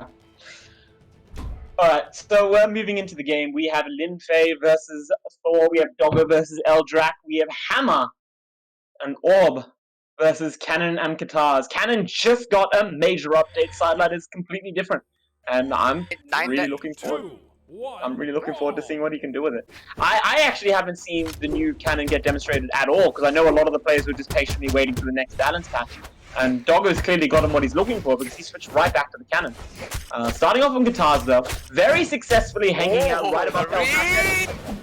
Almost gets that, Eldrac! Yeah. Eldrac, grateful that he didn't jump up over there, or he would have gotten... He would have gotten the dragon to the face. But the side sig? No, misses the weapon throw. Tries to control the landing. Eldrak moving off stage, perhaps a little bit too early. Doggo gets the read. Spot just threw the down air and immediately follows up with a D-like ground foul. This is what happens. This is what happens on the first time. Goodness. This is what happens on the first time you play against Doggo is in tournament. He is another demon, and that is because he has some of the fastest reaction times, and that means he can do things other players are just simply not capable of. Like that! Like that! Like that, ladies and gentlemen! And he makes it back! He's alive! The man doesn't deserve to live after that, but I'll guess I'll allow it. Eldrak. Also, with a taunt read. stats. Disrespect. Oh my goodness. Doggo! Doggo! Eldrag is being Eldragged to his grave right now. Oh my God. god. I'll even grant you that one, because you are absolutely right. We are working on the 3-star again. It's not even been a minute and a half. Doggo, calm down. Oh, I just gotta say that yeah, I love calm that. down. I love that we're seeing Doggo. We're excited to see Doggo's Cannon. He's not coming out. He's warming up. We've seen him zero to death with everything but his Cannon. We've seen him do it with Guitars. We've seen him do it with Gauntlets. I mean, with Unarmed, and now we're gonna hopefully see it with Cannon. What is going on? Eldrak What? is a little bit panicking. Casually GC down 6 someone. Oh, he went for the star points. He went for the star He went points. for the star points. I respect it. I respect it, and I appreciate it. I mean, you gotta go for it, right? You gotta. Yeah. Doggo's not just here for The the cash. spot not good He's enough. here for a little bit of fun along the way. He is here to let people know that, oh, and by the way, don't Oh my goodness. And he's done. Player 1 And wins. he is done. And it's over. 466 damage, that's all he needs. And now he goes random. Eldrak. This is his pick.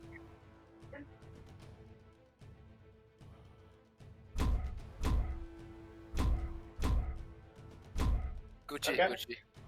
Alright. So I think Doggo was previously on the random, and Drac asked him to go to his main, and Doggo was like, okay. Oh, he's got Scythe. That looks like a Keyblade. I need that skin. That looks like a what? A Keyblade from Kingdom Hearts. I'm sorry, I just right. nerded out. 2, Kinda Anyway. does. brawl. Yeah. Oh, come on, give me it. Alright.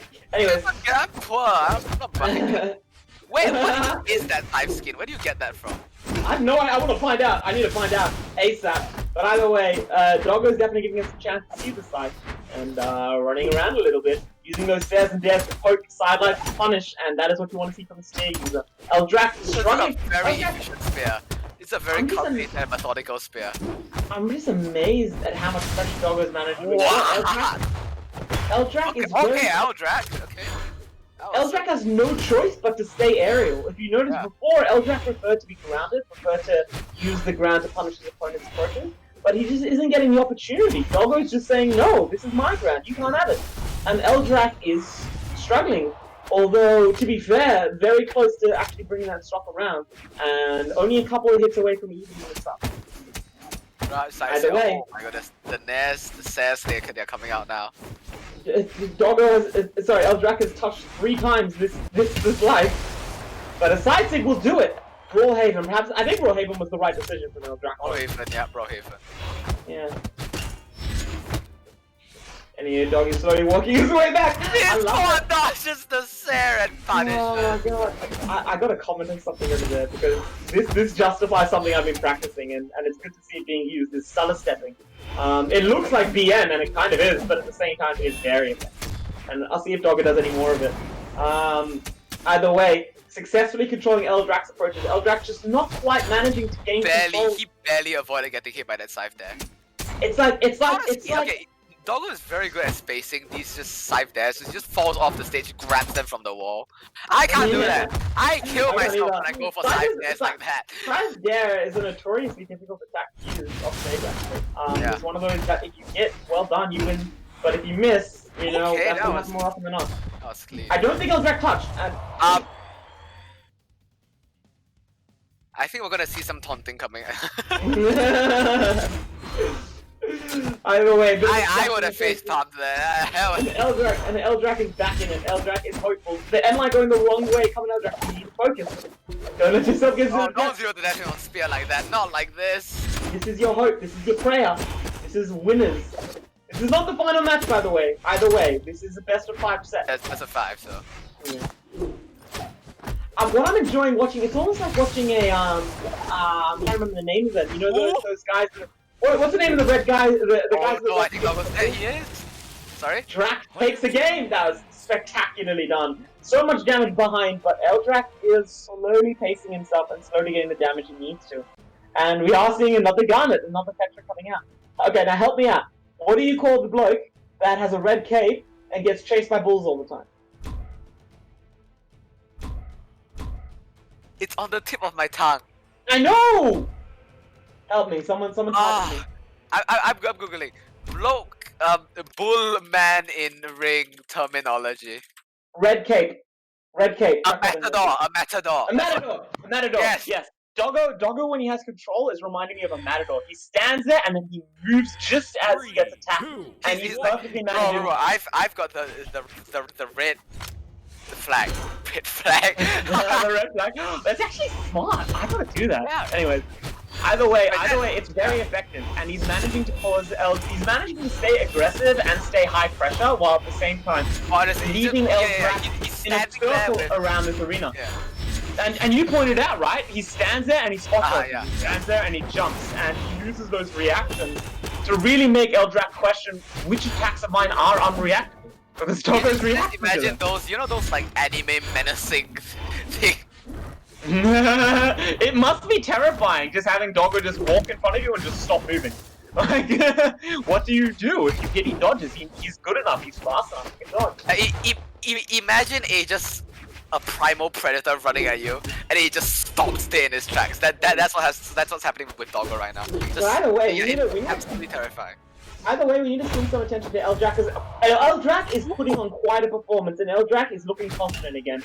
He is managing to show us that, once again, God's complete, and Eldrac is demonstrating that with a fine performance.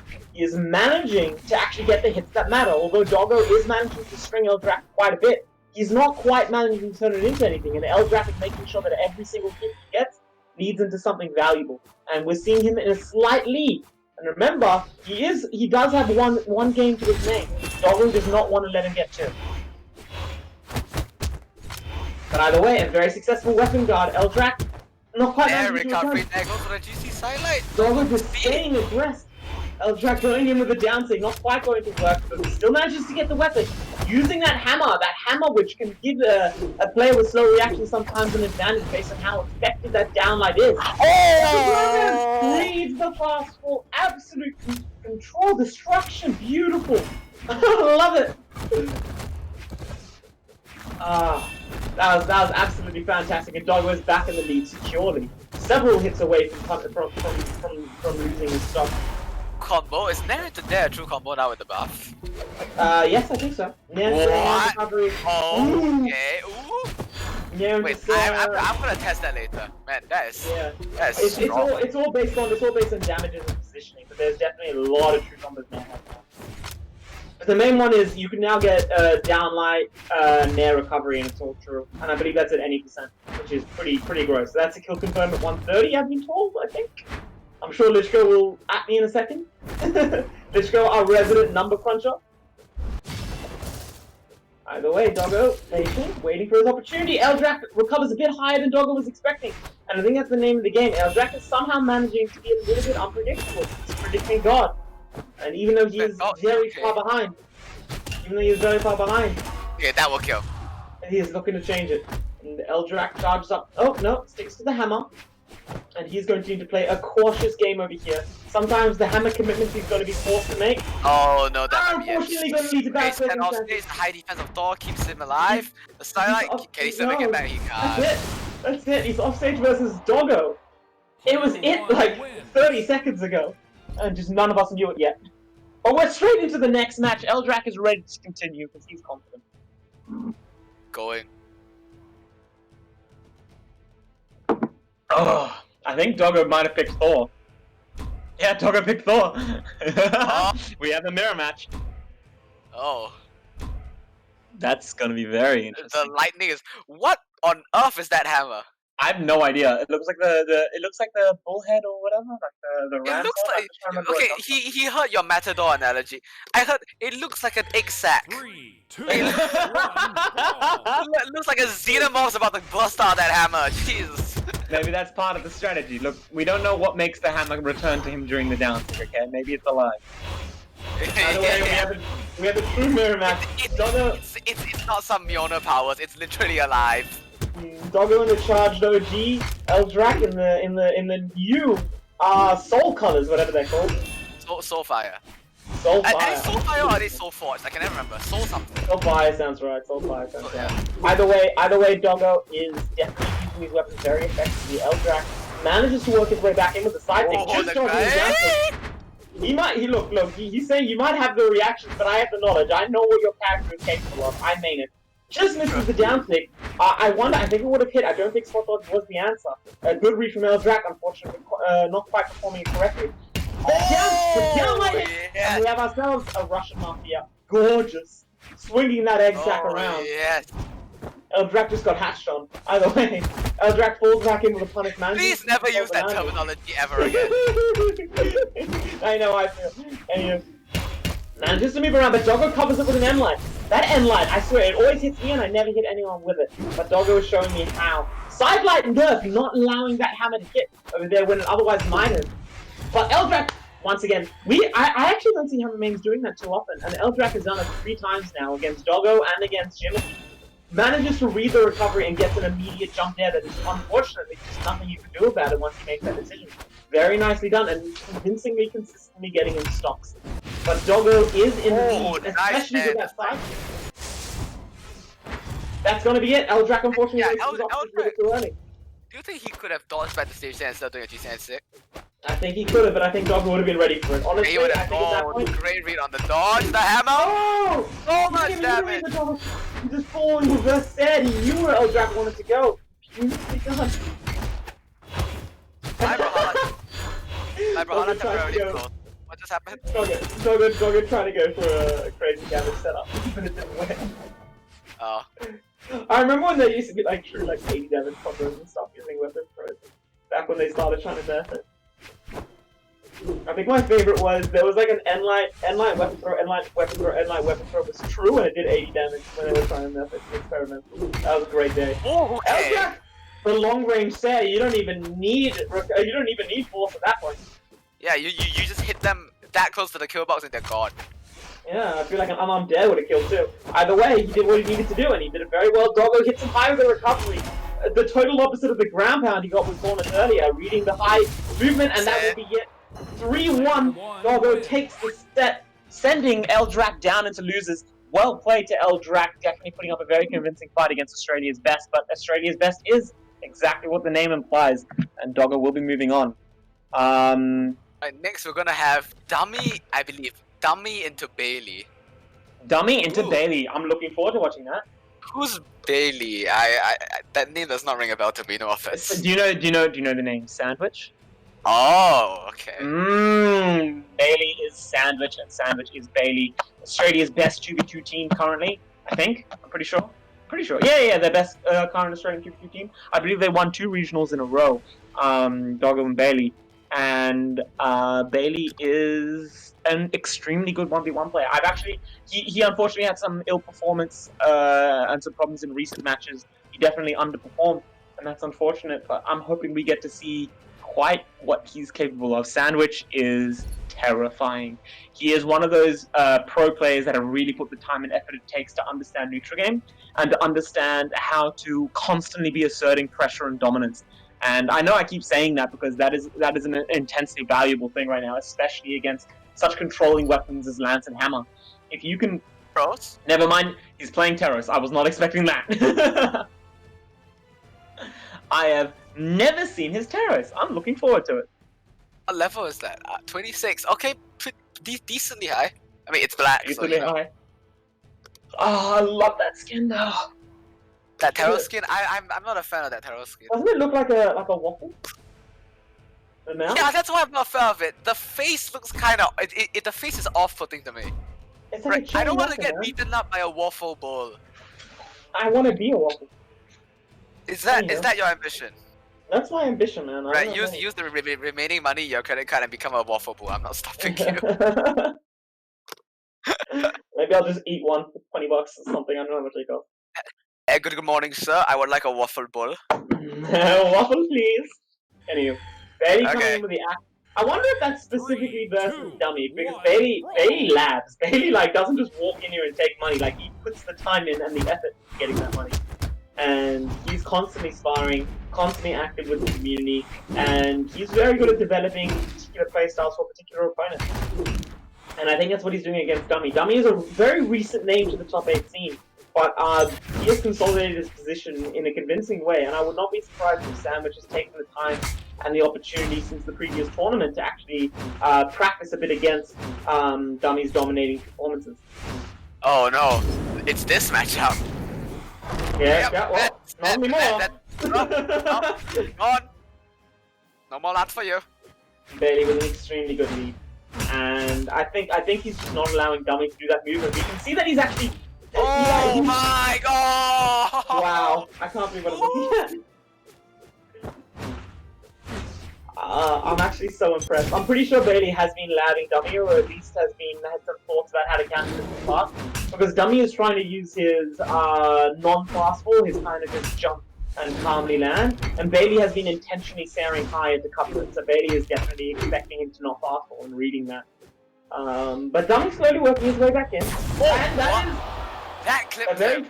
a very fast way to work his way back in. That Me neither. I think Bailey's in shock. He's preparing his side swing. Someone go into replay and watch that. Yeah, that was like barely. Oh no, he has no dodge. Okay, that was a good. There we go. Dummy is for the first time in this game. The lance now you can see the lance domination. Yeah, Dummy for the first time with the stage control. We can see how valuable it is. Instantly got him Bailey. Nice recovery. He's evened up the damage. Yeah, Bailey's gonna need to find a way back in. And there was the down pick I was looking at before, by the way, where he doesn't put the soft back. And we are actually on the map that Dummy keeps standing for. So I wonder if he was the one that chose it. But either way, Bailey maintains his lead. Unfortunately, Dummy let go of the reins a little bit too early, and Bailey was able to get positioning his control back on. A couple of stairs, very calmly following up. He's not worried about missing. Okay, he punched the waffle man in this waffle face. Yeah, I wouldn't be surprised if the metal was a little bit bent after that one. But either way, manages to dodge what should have been a true combo. But we are seeing, what I love to watch about Bailey is that he doesn't mind missing. He's normally got a setup, he's normally ready. He'll very calm. Bailey's axe is just so clean, just there, Isn't it? there, Isn't it just? there. Yeah. You can see, and he's dead, yeah. And he's dead. I mean, like, obviously you could have made that back, but it's difficult to make it back when you're going against an unstoppable force like that. Yeah, And, against and axe, it's like, ugh, how do you know? Dummies on Artemis? I have never seen his Artemis. What? Yeah, Eldrak, I'm wondering too.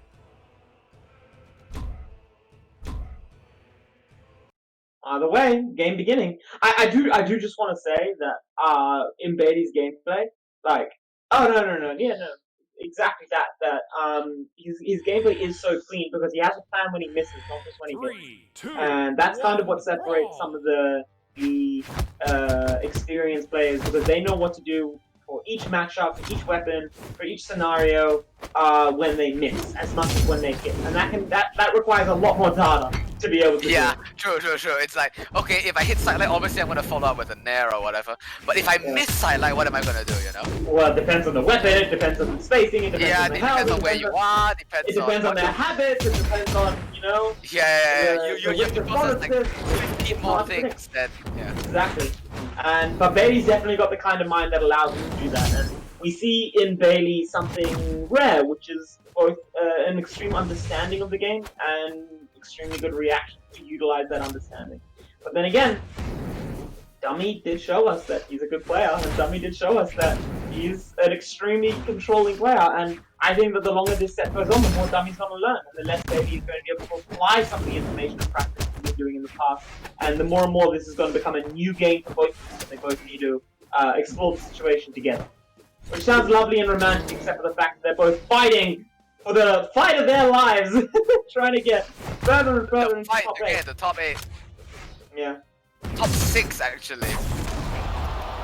Top 6 is what we're fighting for, that is true. And Dummy actually manages to take stock 1. Baby is falling behind.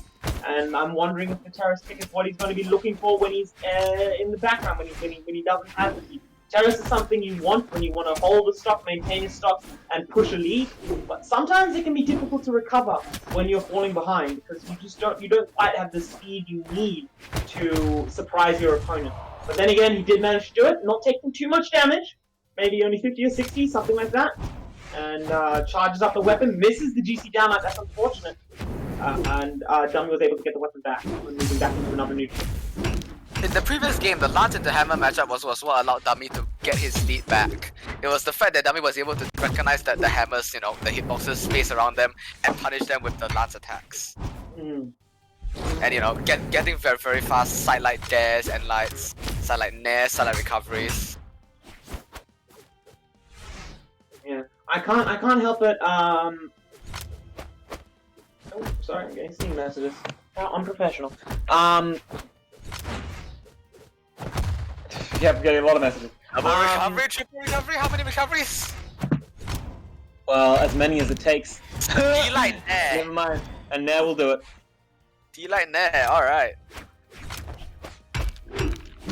Oh, Dummy has no dodge. Dodges through the... Dummy has no dodge and dodges through... Ah, yes. Okay, side sig. For finish out, this game is really close. Oh! You did it. You did it. Triple nair. Triple nair. It happened. Sidelight nair. Goes for the read, doesn't catch it. Bukket is once again dead slightly. No, I'm with you. Oh, okay, he's control. catching his breath. Yeah, He's landed that a lot due to pain. Oh! Dummy takes game 2. Player 1 wins. Excellent Very efficient compound. This is what I was expecting to see. This is what happens when two brains collide. There's a lot of juice that goes everywhere, and we get a good spectacle. These players are adapting to each other faster than we can even notice, and I now have the visceral image in my mind of two brains being shot out of a cannon and whacking into each other, man. Thank you for that. You're welcome. I was gonna eat lunch, you know. Yeah. Anywho, Brain moving juice. into game 3. 1-1 currently, and Dummy has definitely shown us that he's no joke. His top 8 placement was not a mistake. He was there for a reason. And honestly, I think Dummy's been on the grind for the longest out of any of the players that we've seen so far. Because for like months now, he's just been working his butt off trying to climb up through these brackets, get his name heard, get better sparring partners, throw his replays around, trying to get information, trying to figure out what he can do better, and it is paying off. He is currently playing against one of the strongest D-line players, compound from and he's making Bailey. a name for himself. But yeah, absolutely. What I just totally ignored is the fact that Bailey had a very dominating stock, and Dummy lost his early. And now Bailey has the lead that the Terrace wants the most. And the matchup that, according to you, Dummy wants the least. It's not according to me, it's according to literally everyone who plays Lance. I know, I believe you, I just don't play the weapons. I didn't That's just a Oh, the GC side sig. Oh, look at that. He's punching the air off. Oh, is he gonna 3-star? Okay. I don't believe it. I think if Dummy might be willing to just let this game move on, in which case we could see a 3-star, but I definitely think Dummy is capable of putting his name a little bit more into the spotlight. Oh, it goes for a double dare, the ground pound! Oh, it makes it back! You gotta go for it, you gotta go for it at this point, you gotta go for You it. do. I respect Go Dummy for for it. going around. Bailey's just like warming up his biceps. Get on him. He's just punching the sky, he's like, yep, this is Oh, exercise. he's gonna get that dare. Makes his way back. Oh, yes, he does it. We have a 3-star, 2-1. Restock. Dummy Dummy should is not have left, right? Okay, no, Dummy's back. Yeah. Whew. Alright, so Dummy needs to win 2, but Bailey only needs to win 1. Dummy's sticking with the Artemis very confidently. That's Soulfire. That's Soulfire, right? I'm not crazy. Yeah, that is. Gorgeous. Look at those accents. BMG, well done. Honestly. And I know you're here listening to this. I love you. Just so you know that. Anyhow, we're moving into... Greatest we love you, update ever. BMG. Give us more C, please. The update's good, but could you please add Lance Nair back? You know, just Nah, you don't need to worry about that. You've done a great job. Don't worry about that, right? You just take a break. Take a break before you change the meta any further. It's great right now. Anyhow, moving on into game, what are we, 3-4? Game 4. Bailey on the hammer, dummy trying to get a weapon, manages to get it. Hammer side. Very, very interesting. I hear that the hammer works pretty well into the side specifically because of the offstage recovery. I'm wondering, you know, a lot of Hammer's previous matchups were thanks to its dominating side life, but that just got nerfed pretty significantly according to some people I'm listening to. So it's possible that the matchup has entirely changed, and I'm curious to see how Dummy can perform against it. Of course, as I say that, Bailey moves straight into the axe and is consolidating his position. An early stare, looking for a knockout. Dummy manages to return, very calm. Oh, Bailey stood there, kicked the floor, and kicked Dummy's face off. I think Bailey like has a list of all, like a picture of every single hitbox in the game as his desktop wallpaper, and he just stares at it for 3 hours before he starts off the game. Because how did he know that was gonna hit? That was genius. I would not have done that. That barely clipped the Artemis. That was a lot of force. I don't have too many hours. He made a new face pass after that. Honestly, I don't have too many hours. I think I have like 2,000 something. I think that is genuinely something I've never seen before. Maybe that's just me missing out, but that was incredible. The NSYNC doesn't quite manage to hit. Dummy manages to move around it very successfully. Bailey recovers early, had to, and manages to get the wall touch, slowly extending this lead. But the side kick connects. Artemis side sick. He doesn't even need the buff. Yeah, he hit him with the edge of it. Yeah, a few patches ago. You remember back when Artemis side sick was like, oh no! Oh, he didn't have to. That's such a shame. That was so close to connecting. Either way, evening up the game entirely. That is a godly read. Sidelight there into backdash, sidelight there. I have not done that in so long. Oh, and yeah, but when you do catch it, that's what happens. I never want to see it done again. Oh, Dummy missed the weapon throw. Bailey kind of got messed up by the platform over there. I think Bailey really. Oh, Dummy takes the lead. Strong. That must be so. I feel that must be so frustrating for Bailey. He's a player that puts a lot of effort into the edge guard scenario, into edge trapping, controlling it, and I think that it's important to him to get that dare. And a map like this is going to completely change that whole system and absolutely mess with his muscle memory. And that's unfortunate for him. I think Dummy is definitely on his favorite map, and I think it's definitely helping him. He is slightly behind, actually. Bailey quickly brought things back around, and an early set could turn into more. He has no dodge! But Bailey not quite managing to get the dare. Dummy cleverly, immediately recovering, recognizing the danger. Bailey with a down sig! You expected that one! It could go in any direction. Right now, the lead is slightly in Bailey's favor, but it could turn. Oh no, that might be it! But Dummy's got the land. Not the D-line. Bailey, oh my god, there's nothing more scary. No, it's not. Axe.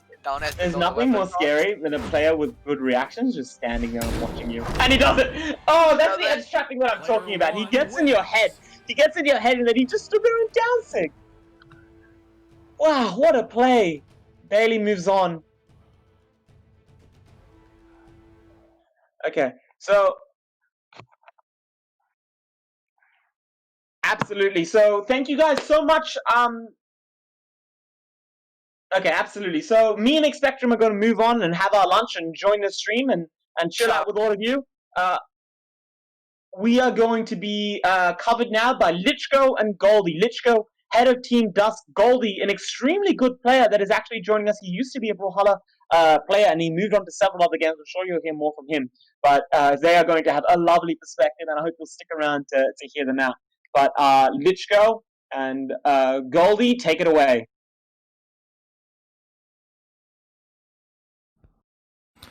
Hello, everybody. The name's Lichko. Lichko. Man, it's so nice to be doing this with Lichko today. My name's Goldie. Goldie next door. Get the name right. Aussie Brawlhalla Tawny coming at you today. Bucket with the bucket of cash. Who's going to win? Look, Lich, I want to hear your predictions. My predictions? Going into the top, going into the upper echelon of this bracket, who are your favorites to be taking it today? My favorites? Well, it's a shame that Eldrac got knocked out because he was one of my favorites personally. Eldrac, he was looking pretty good for the most part. was. Like he was looking really good. I think that there was just like a couple conversions he wasn't quite hitting, but otherwise the neutral game and the way he was like preemptively poking, I thought were pretty good. But you know, a big shout out to everybody that's competed today. There's been some really good competitions, really good matches, nonetheless. As you guys have surely seen some big upsets as well. Shadow taking it out early against my man Cheese. Yeah, Cheese. Cheese for Yo, my A's off, dude. Hey, I think we started right now, yeah? Okay. But for real, I'm just looking at the bracket right now, and it looks like Eldrac's still in. He's in losers. I thought he got knocked out. Okay, But he lost winners semis. I see. Okay. And we're going into Baka versus K's Daddy.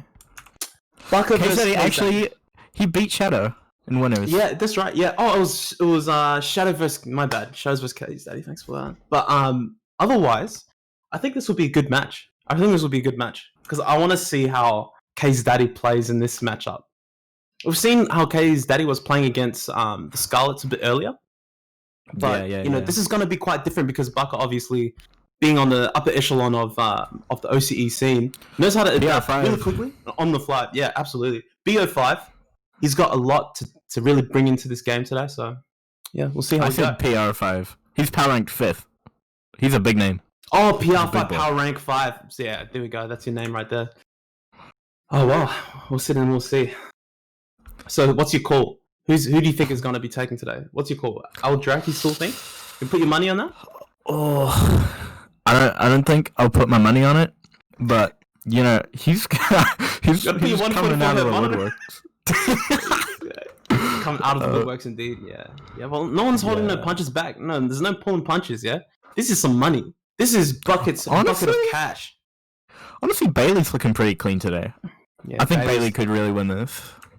Bailey's been making some really good conversions. Like I noticed with again, like talking about the preemptive poking in the neutral, landing like the cross ups with the reads that they know they're going to be dashing through, getting like the conversions. Most importantly, because like a couple people that we've seen today who've been dropping the conversions. Usually, the people that have been dropping out of the matches quite early on. You know, dropping early matches or dropping early stocks, and just coming to the fact that not quite, maybe a little bit of pressure on the side. You know. Yeah, and that's one thing that Bailey's actually known for doing really well. He can land one hit, get maybe a little bit of a reaction, and then follow up, and then his opponent's just on red health already. Like he's amazing. He optimizes his follow-ups. He destroys stocks.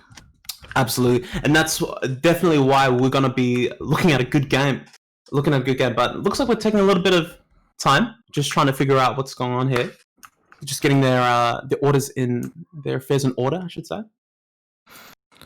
I don't know who we'll be looking at, so I'm guessing that Baka today will be. We're looking at Mordix. Who are we looking at from Baka today? From Baka? Baka usually plays random in tournament. Random, okay. Well, what are you supposed to say about that? That's sicko mode, yeah. Yeah, absolutely. I mean, he's locked into the Teros. Oh, have we got Case in the lobby? Oh, yeah, with the classic Cassidy pick. All right, Teros versus Cassidy, huh? Okay, going with that. Cassidy got the defense stance. Exactly. I was just about to say, and does not have all those true combos. Nah, which is actually, oh man, that's an interesting sacrifice considering that you're going to be giving up quite a lot of like free damage off those conversions. You know, off those straight D-lights that connect in the neutral. Yeah, we're not going to be seeing that, but. Kaze is more of a Blasters player, and you don't get a lot from Blasters on Cassidy 9DX. Yeah. Anyway, hopping into it, Miami Dome. Favorite map. Miami Dome, see how it goes, and we are up and running. Okay, in line for Baka. Kaze going with a sidelight, dash in, dodge, gets stared, throw. Good conversion. Not trying to do too much here. Okay, ooh, D-light. That connects. Wow, Baka really using those platforms to his advantage. He's off stage, instant ground pound! Recovery. Managed to get back up on the stage, reversing that pressure. Kay's trying to get his way in. Why? You didn't have to put me out like that. Oh no. Oh, catches the. Oh, burns a dodge. It's like, oh jeez, such. D-Light's there. Nah, not quite enough. Gotta try and pull it together. Oh, Okay. man, Okay. Fantastic My sig bad. there. Just to bring it all together, Kaze takes a first stock. Whoa. Oh, Bukker's going for some really Chasing down liberal, everything. like, yeah, some really liberal sigs, hey. Yeah, Bukket does throw those out. He's not a player that's really scared. Okay, he's with the offstage. Grab that, that's it. Oh, that's it, babe. Sicko, man. Oh my man, god. popping up. Picks up the hammer. Bucket's in a very tight position. Yeah, 3-1. standing This his isn't looking ground. too good. If Bucket wants a chance, he's really got to be putting this. He really needs to convert this kill right now. Could we just take a moment to appreciate that input? He did an in-light, chase dodge, diagonally up, GC down light. That's different. That one slaps different. Chaos is different, man. Oh, The man- okay, catches the recovery. GC He doesn't down want to light. chase too much on that. Kaze kind of has interesting playstyle when he's going for a lot of his, like, you see like these preemptive pokes where he's like does this double jump reverse DJ there. Interesting way to try and cover. He doesn't take too much off the strings, but rather gives up that additional damage for pressure, which has actually worked out really well for him so far. Bucket just throws away that edge guard like it was nothing. Man. He's approaching with a weapon toss. Oh, the cross up. Oh man, that cross And up. he's only took 50 damage to the stock. He's looking clean. Anyone's game. Man, at this Buck's point. really turning around, but man, Tiro say you can't ever count him out. Oh, and we're looking at an even game right now. This is an even game. Back in the neutral. K's no weapon still. Gets caught by the dare. Ooh, great conversion there. With the S light into pickup gun N light. Takes that D light, sir. It's only there from the hammer. Yeah, Bucket doesn't want to do too much here. He knows if he's gonna get pushed by pressure. Oh, doesn't quite kill. Wowee. Oh, that's right. Egg drop. Well played. That was really good. That was really good edge guard there. Not committing too much. But it would have been really easy to justify just throwing in the weapon and like falling with a dare, or maybe even just like a wish punish ground pound. But really good patience there. Just throwing it. You know, oh, I'm gonna pick my weapon. It just bounced off your forehead. Let me pick that up. Oh, one more time, baby. Off the wall. Rebound? Nah. Then catch it. That's cool. You lose that stock. That's first game, Bucker. We're going to see this. It's interesting so far because I think that K's daddy, he's not far off the mark. But yeah, hopefully we see a little bit more adjustments. He kind of lost didn't really pull it together there on those last two stocks. Allowed Bucket to pull it back together. And we're coming into a great hole here. And one thing I noticed in that last game is Bucket's use of the platforms to, you know, kind of confirm those weapon toss engages onto Case. Oh, Nice. as I say that, risking a lot there. Yeah, he really committed on that dare, like just as I said. Both of these players, man, they love their commitment. Yeah, absolutely. Okay. So? Oh, Near's back to the stage. And like on the axe, goes for the weapon throw. Nice. K's Oh, looking. commit. Yeah, K's really like he's really happy just to throw the buttons out. Yeah, 100%. Motherfucker up, bruv. Oh, I can't believe he recovered that. Oh man, My goodness. that's truly the mark of a good player right there. Oh, GCN's interesting What an option, timing. man. This is an option. He dash jump fast full reverse side sig. I'm about it, yeah. I'm about it. So, Yeah, yeah, just he finish it up. doesn't want to do too much. Hey, look, you're gonna eat the sim, man, dude. It's not wasting any time. It's a clean parry. Follows it with a nice S light. Sorry, I forgot that's a bad word in the Brawlhalla community, isn't it? Parry? It's a bad thing to say, right? Alright, no, not at all. Only the okay. bad players. I think only bad players. Yeah. Damn, I guess it was a bad thing to say. Nice. Oh, doesn't Oh. quite connect. There, Oh, and that that's seals it. it. Yeah, that seals it. Man, I don't wanna. Don't leave the Teros too long on this stock. Yeah, And and pack in a punch. man, like one D light and you're gonna be eating 40. Oh, Yeah, misses. doesn't quite connect that. Probably missing the chase dodge there to try and catch that. Goes for the insect. Yeah. Wow. Yeah, some really interesting options here. Like, yeah, okay, that's fair. So they're down like that, that'll take it. Case good is conversion. kind of bleeding into the orange now. Probably taking about 60 damage. Does not want to take any more. He is at a low 5 defense against the very strong Terrace. Oh, bit of a whiff there from Bukket. Oh, Bukket really going for these like dash and S lights and dash and D light. Really trying to like, it looks like Desperation connects right now. Doesn't want to play Really neutral does game. see. You see the pressure on Case right now. He's just kind of running away a bit, doing the jump dares. Yeah. Very safe option. He doesn't want to commit, and that is why. Wow. That's And just like that, he's on the death. GC down sig. One touch will do it. Player Man. 1 wins. What are you gonna do against that? Like, what are you gonna do? You're gonna go sleep Yeah. after that. That's rough. That's really rough. Like, it really, because Cassidy was Kaze was playing that pretty well for the most part. Forget but K's daddy, because he's getting sunned right now. you get like the thing is that we're seeing here is that Kaze daddy gives him an inch, and Bukket will convert that into damage, or let alone like stock. So, Kaze daddy's giving him a bit too much room to breathe with these kind of floaty dares. And I understand the approach in the neutral, but he needs to try and make that adjustment and try and figure out a new way to approach. Yeah, it's not quite working right now, and the preemptive pokes are just getting damage knitted on him. Bucket's just fine. To put it simply. He doesn't have to do too much here. He just needs to hold his ground and he'll be all good. 1 brawl. He's got a lot of pressure. That probably because of the Terror spec.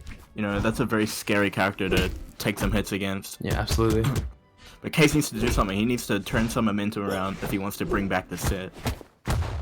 Oh, Steel Ride GP. Great confirm. Nice D-Light set. We slow neutral going on. Ooh, okay. I like this. Nice pokes.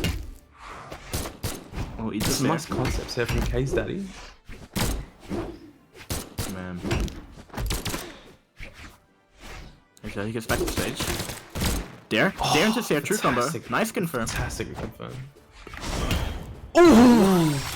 Man, Bukket, you know what he do you- ain't gotta do that again. He ain't doing that again. He's not doing that again. He learned his lesson right there. Oh man, you know what they say, old dogs cannot learn new tricks. But just like that, Bukket evens up the stocks. He's got doesn't stage need to. control. No, it doesn't. He really His doesn't need old to. tricks are working fine. Yeah, he really doesn't need to. He's got the tricks, but man, I tell you what, this old wizard got tricks. Facts. Facts, my dear. Oh, what an option! Going for that reversal there. Cancel out the chase dodge. Nice punish. Sear into sidelight, nice. By Oh. Bukket. Dares him up, he's in a bad position. This is Okay, not just lets him looking get back. Wants to get the weapon. Can't really edge guard because no weapon, so just gives up the stage. Here we go. He's got his guns. Pretty comfort pick for Case here. He's really needs to convert Yeah, this. Oh, doesn't quite. Baby, a triple. Man, that three-piece combo off the side of that platform. Baby, that's money. Man, he's just gone. Oh man, what an option, man. Yo, GC to spot dodge using the invulnerability and late cancel.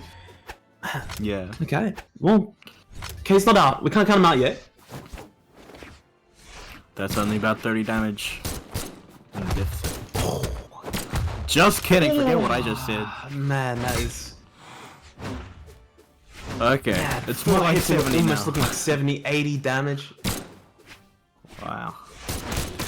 Great there. Oh man, really converting nice off that pokes. there. He's edging this out. I like what Case is doing here. He's playing a lot slower. But he's also applying quite a bit of pressure. Nice follow-ups. Oh, dodges the downlight. Needs to be careful now. He's got the hammer. He has that kill confirm off of downlight. Oh, Case doesn't need to do too much. Doesn't need to do too much. Oh, that's it! That's it! Hey, we're back in the game. Hey, we couldn't count that out. That was a fantastic confirm. D-Light recovery, the classic. That's pretty good. Nice That's job. pretty good. Wow. You know, that's pretty good. Considering that, you know, oh, okay.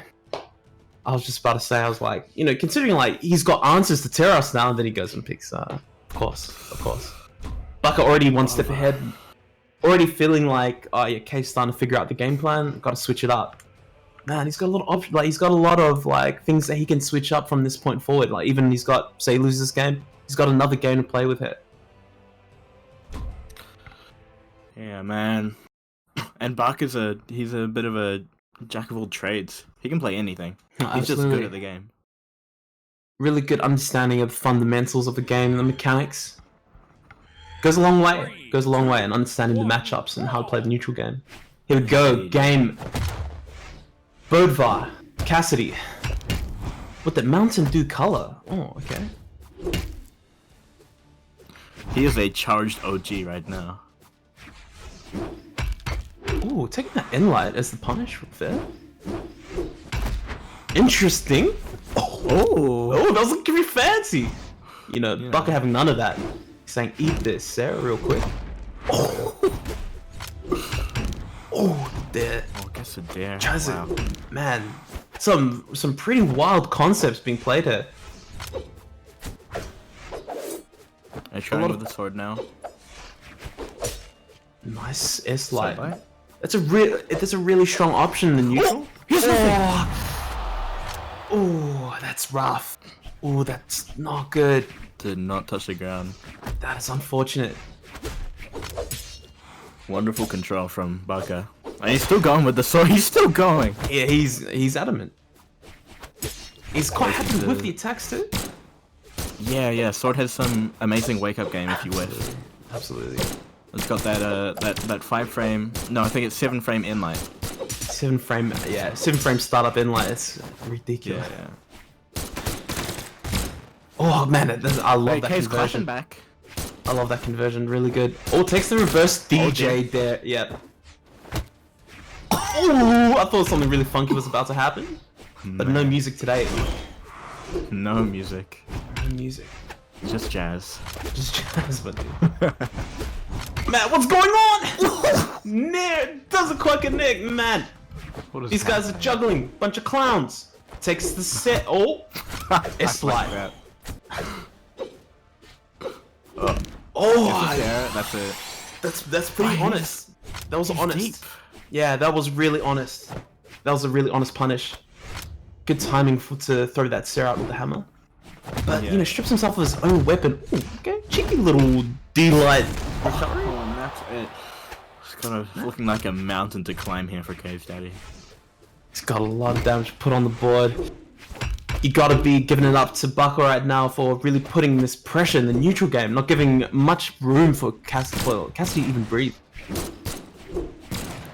Man, look at this. Look at the whiffing on the guns. Bukket with the spacing right now. Wow, he's really sticking in those dead zones. Oh, really look, well man, look. and weaving There's in been and out. about 12 to 13 whiffed light attacks on the guns. Yeah. Bukket really feeling that space in the dead zone of the guns right now. Oh, man. Really, Case Oh, really no needs to conversion. figure it out. Nice punish. Wants that weapon. Really wants a weapon. Doesn't want to be too hasty. Great. Well, what Buck and is he's doing here one is touch away. really good. Buck is just throwing out attacks so that Case knows that threat is there. Exactly, That- yeah. that's Establishing some the threat. scary stuff. And then as soon as you start respecting it, then he's got a mix-up right there. And as soon as you start respecting it, he's got that mix-up sorted and opens up his offense. So K's daddy really needs a... Man, he's really on a wish at this point. One touch to do it. Ooh. Gets the trick combo. Let me just put a bit of swag on my D-Light there recovery real quick, brother. Ooh, Bukket says, get off of my chain. That is money. Well played. Fantastic match. Oh, that was really good. K's daddy unfortunately not being able to make those little adjustments. Bukket proving to be too strong in the neutral game. What are your thoughts there? Oh, Buck is a beast, man. But you know, shout out to Case. He's never placed. I I don't think he's placed top 12 in a major before. Really? Oh, really? Never got top 12 in a major? For real? Yeah, This yeah, guy's yeah. insane. Just, you know, one of those ranked warriors coming out of nowhere. Yeah, for real. Yeah, for real. But definitely proving to be more than just a ranked warrior, actually taking on some serious competition and doing really well too. So, big up for you know, Case Daddy putting that money in the game. And it looks like we're going into Cheeseface versus Amarel. Cheese face, huh? And for all of you at home that don't know, Amarel is Aquarian Nemesis. Oh, is it Aquarian? I didn't Very even know, seasoned dude. pro. Very I didn't even seasoned pro. know, dude. Ah, Aquarian Um, Nemesis. But hey, Cheeseface is goated on the axe. Yeah, well, man, I'll tell you what, man. Like the options. I just think about the other game underneath the stage, and then going for that neutral sig on the bow with Azor. Yo, that kind of that stuff. was crazy. Man, cheese face, bringing the brie, yeah, bringing the mozzarella. Man, I tell you, it's so fresh. So fresh. It's so fresh. Well, he actually back then, even if he dodged up, he could not have gotten back. Nah, he couldn't. He have. was So- he was too low. Yeah, it was too low. He had no options. And so that option right there, with that massive hitbox, gave him the opportunity just to throw that chase dodge up. These are behemoths. You see this? Level 72 Scarlet versus a level 89 Azoth. These guys aren't here to play no games. Play no games. Man, ain't none of that. No Chris Brown and Rihanna. This ain't 2012, baby. Get out of Lamborghini, throw the cars out. I don't want that. My god. Man, for real. Azoth.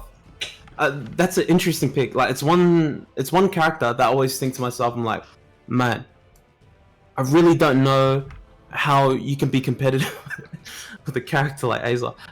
I really would have thought the toolkit would have been too difficult. Like, yeah, it would have been too difficult to try and work within the toolkit. Because I think about so many other characters. Like, who's another character that has a very similar toolkit, but probably just does it a little bit better. Probably like Jala, right? Yeah. Jala, for instance, like a bit more of a finer toolkit. The Sigs, for instance, you know, like a lot shorter on startup, so you can actually punish a lot of things on reaction. So, you know, Azoth is really interesting when I'm seeing someone that plays Azoth, obviously with that slightly higher defense with the 6, and that's cool. That's really cool. 3, 2, 1. Bow and axe also as a weapon combo is very disorientating for Yeah, it is, somebody to go yeah. up against. They're very different weapons. Not But, to mention, of like, the course- dead zones, like, they don't really complement each other in that way. So, yeah, you really have to make up with really spectacular neutral game. But also going into this, the axe is well known to have a very good matchup against the rocket lance. Absolutely. So I'm curious to see how Aqua's going to, or Amarel is going to pull this into his favor. Oh, it's a sick, okay. That's decent. Oh, goes for a double stare. Hard punish. Cheeseface just throwing these out. I'm not sure if I can get behind it. Yeah, really, like, being liberal, hey, just being liberal. Doesn't care too much. Oh, that's a nice weapon toss. Doesn't convert. Pushes him back up on the stage. Doesn't matter, he gets the damage. That's all he wants right now. Amarel in the barbecue sauce red. Barbecue sauce red. Any touch will do it. Dude, man, I didn't even see that coming up. Yeah, I didn't even Wow. see that set. I blinked and then I just saw mans flying through the sky. Wow, and Amarel is getting some damage here with the lance. Got some nice juggles going. Gets the bow deer. Yeah, that's an option that really interests me. Like on stage bow dead, like that's such a strange idea to me. Because you whiff that, you're eating a combo. Nice, Yeah. nice then. Yeah, the risk reward seems a little bit skewed, but man, it's connecting, so really can't say too much at this point. I was gonna say, if he threw that axe back and went for the bow, Yeah, went for the bow. Yeah, I was like, oh, I remember that one, Chief.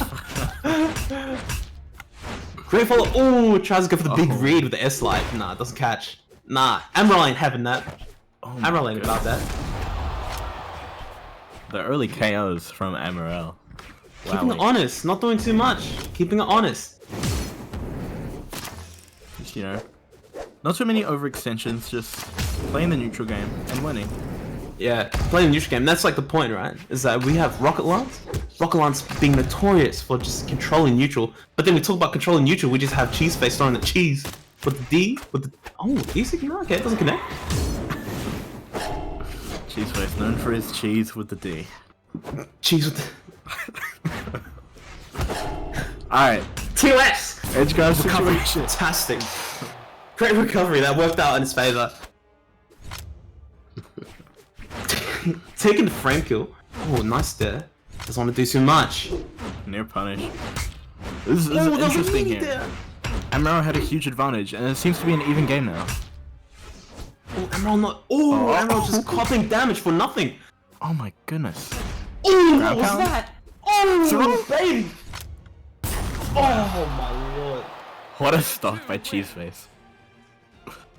Wow, that was Whoa, what? What? That was such a big turnaround, man. Yo, man's came back on the comeback because that was looking so good for Emerald. Amaro had a full stock. Full Man, stock it was lead. looking really good, man. It was looking really good, but It's even interesting, you look at the damage values, Cheese Face was not efficient with those kills. 608 damage done. 608 damage, man. Yeah, we're talking about. Make sure Amaro goes to the barbecue every time he does. Yeah. You gotta flip them prawns. Both sides. Gotta flip them prawns. You gotta flip them prawns, brother. Yeah, man. You want to stack some cheese on the burgers? Make sure they're fried. Amaro, Cheese Face once again, still sticking to the same characters. No surprise there. Like he's been looking great with Scarlet. He's been looking fantastic. So really no reason to be trying to switch off that. But you know, you never know. Never Amaro know, could get Amma grilled. Amma grilled, yeah. Oh, Amma grilled, man. See how hot the cheese is today. He's looking pretty melted. Nice. Oh, that's a big conversion. Goodness. Oh, that's it. Oh, that's it. You got no options. Yeah, you got no options. Doesn't manage to get the touch. Man, Amaro looking great off the stage and getting these conversions off, man. Seen him put out these strings on the lance. Oh my goodness. Already pushed him off the stage. Game. It's a different game, right? Pushing off the stage again. Managing to reverse the situation with a set. Oh no. Oh. That could have been bad. Oh no, that's. Oh no, yeah, you're gonna have to handstand that one out. Gives brother. him the finger. Finger. Oh, picks up the bar. Why is he doing this? Oh man. He's throwing out dares. You're gonna get punished. You're gonna get so punished. Oh, okay, that works. That works. Just throw it out there. Let it work, yeah? Oh my god. Nice. Alright, in lights. Yeah. Near, nice juggling. Man, interesting options. But very safe option nonetheless. Ooh! In light. Oh, Goes for the ground pound. committed. Oh, Double dare. whoa, that was really good. Whoa, that's different. Yeah, that one's Some grilled cheese right there. That's some grilled, bro. Amma grilled cheese. Off stage. Man, I love these options, man. You like confirm? But one touch will do it. Anything now. Emerald just needs to get that one conversion. Here we go. That's it. Oh, off the stage. Oh Oh, the micro spacing. my goodness. Comes to a standstill. D-lights here. That's gonna do it. These guys doing the Argentinian tango together in the middle of the stage. Emerald, man, managing to close that one out. Man, that was Wow. that was pretty spicy. Yeah, again, I don't think Emerald's not needing to do too much here, but yeah, It looks like we're going back. Mammoth. Mammoth again. Mammoth Fortress, huh? I don't know how I feel about this map as Azov playing against Scarlet. It feels a bit scary, but I think despite that, the walls being there is a really nice middle ground for both players to be like, yeah, we can play some edge guard. You know, we can play some neutral game. If you put me in a bad position, I'm willing to take that. Yeah, 100%. You know, you still have your options with you, not like something where the walls are too Although shallow. map choosing, maybe not something Maybe not, Cheeseface yeah. really thinks about. He did throw out that N-Sig in neutral game. I'm not sure why, but he did it. And he didn't get punished, so, you know, he probably knows something that I don't. Ooh, So I like that. I like that. Yeah, I like that. Goes for this there. Oh, Another one. oh, that is nice. Man, Amaral's just been placing these says, man. Straight up sicko mode, man. Like 4 times he's hit that in this set. Takes coming up. He doesn't want to do too much with that approach. Okay, see, he's looking for the buttons, and as soon as he sees a whiff, he takes it straight away with initiative. Goes in for the dare or the set. There we go again, taking the dare. As soon as he sees him like grounded for a second. Waiting for it. He's gonna come with dare. Oh, there we go. That's it right there. I don't think you can predict him. No, you can't. He's trying to play this game of luck right now. He's playing rock paper scissors. He's like Zangief, yeah. Oh yeah. I was scared there. I was very afraid. Man, that could have gone either way.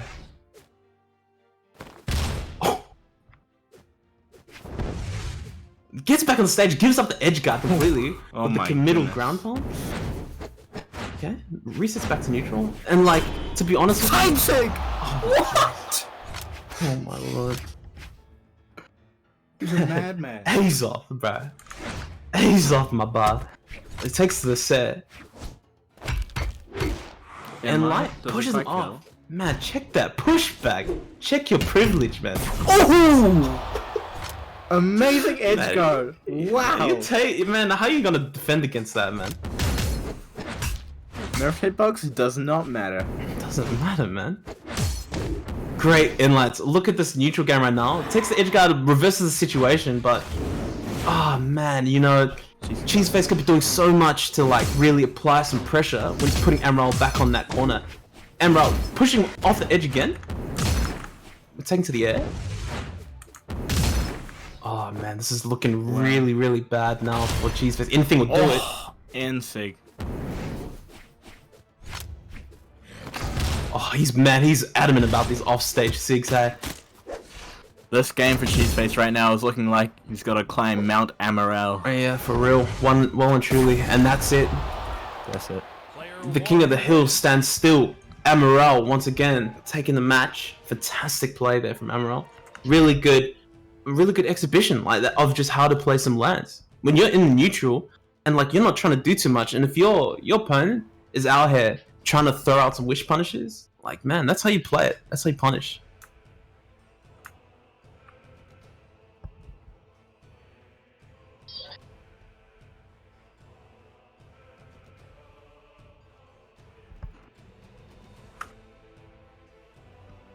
That sounds good to me.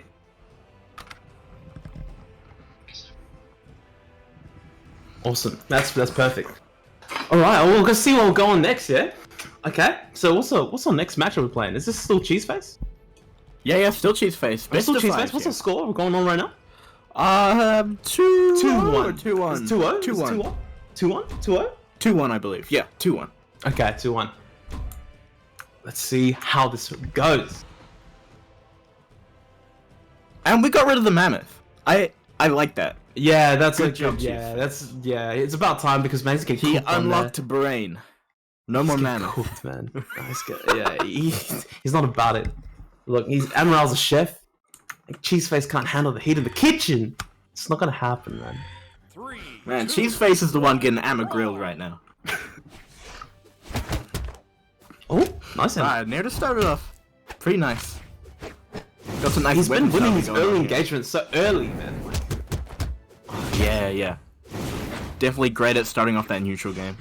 Neutral game, one of Amarel's best Man, best rock, aspects, I paper, believe. scissors, my dear. There's actually one thing I've been noticing. Cheeseface has not been getting those downlight confirms after dare. And that's a stock! What That's a happened? stop, man. That's like what is it? Like 30 seconds? 30 seconds. It's one stop. 30 Yeah? seconds stock. What? Just taking that confirmed straight away, like with that neutral sig. Wow, okay. Oh, Cheeseface with the bow though. Side Tuesdays, stick man, he's into, not giving up. dash off the ledge. Slide charge side stick. Let's go. Place. Nice place. Inlight set. Okay, inlight S-light. See, this is the kind of thing we're starting to see now. He's not gonna jump. Nah, I'm not gonna jump, man. So what's gonna happen? He's gonna hit you with the S-light before you get the chance to do anything. Okay. Oh. Very soft punish from Amaral there. Okay, interesting. Options, man.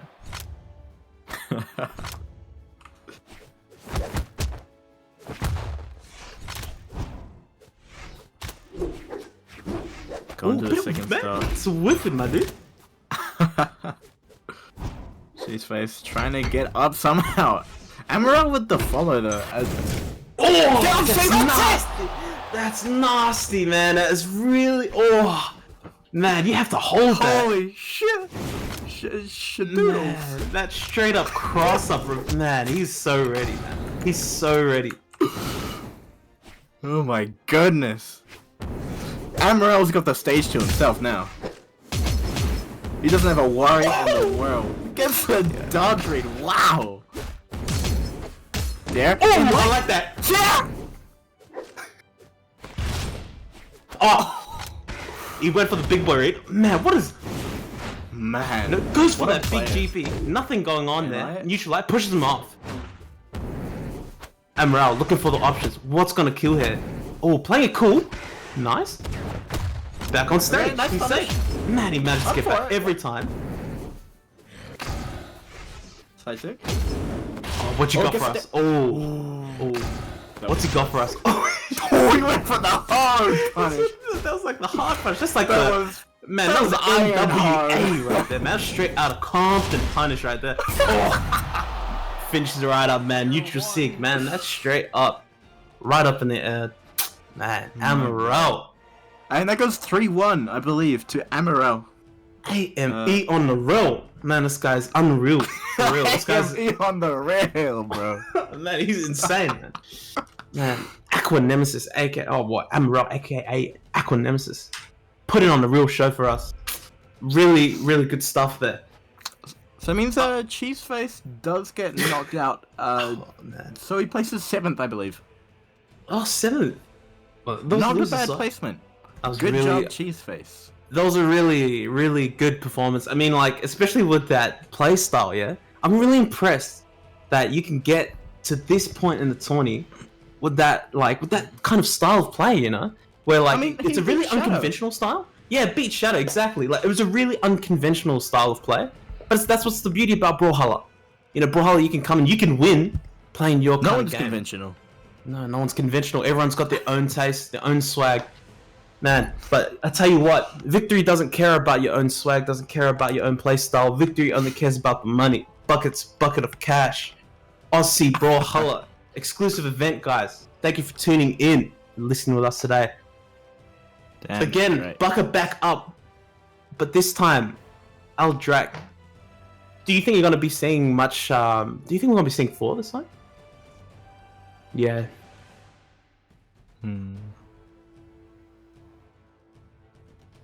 Yeah, looks like Thor. Yeah.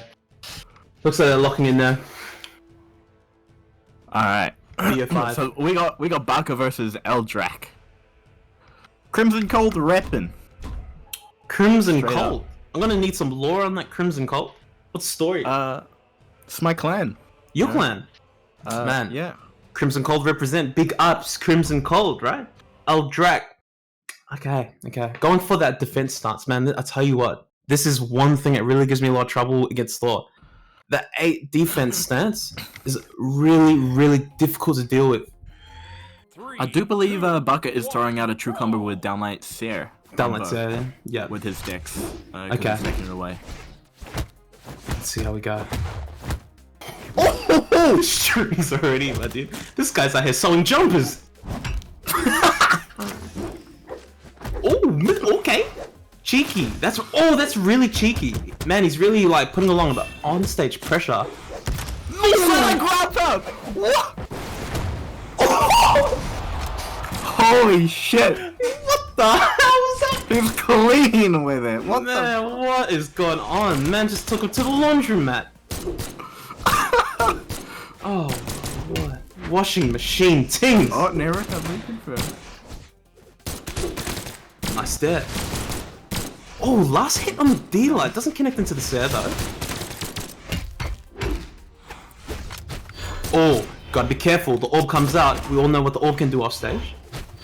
Bukket having no problems, man. Right back on stage. Great little combo there with that dare into GC Sair. S-light rather. Yeah. Wow. Eldrag not trying to do too much. Okay. Oh, no, it's not good. Bukket got the play, right? And then he's just edging it out now.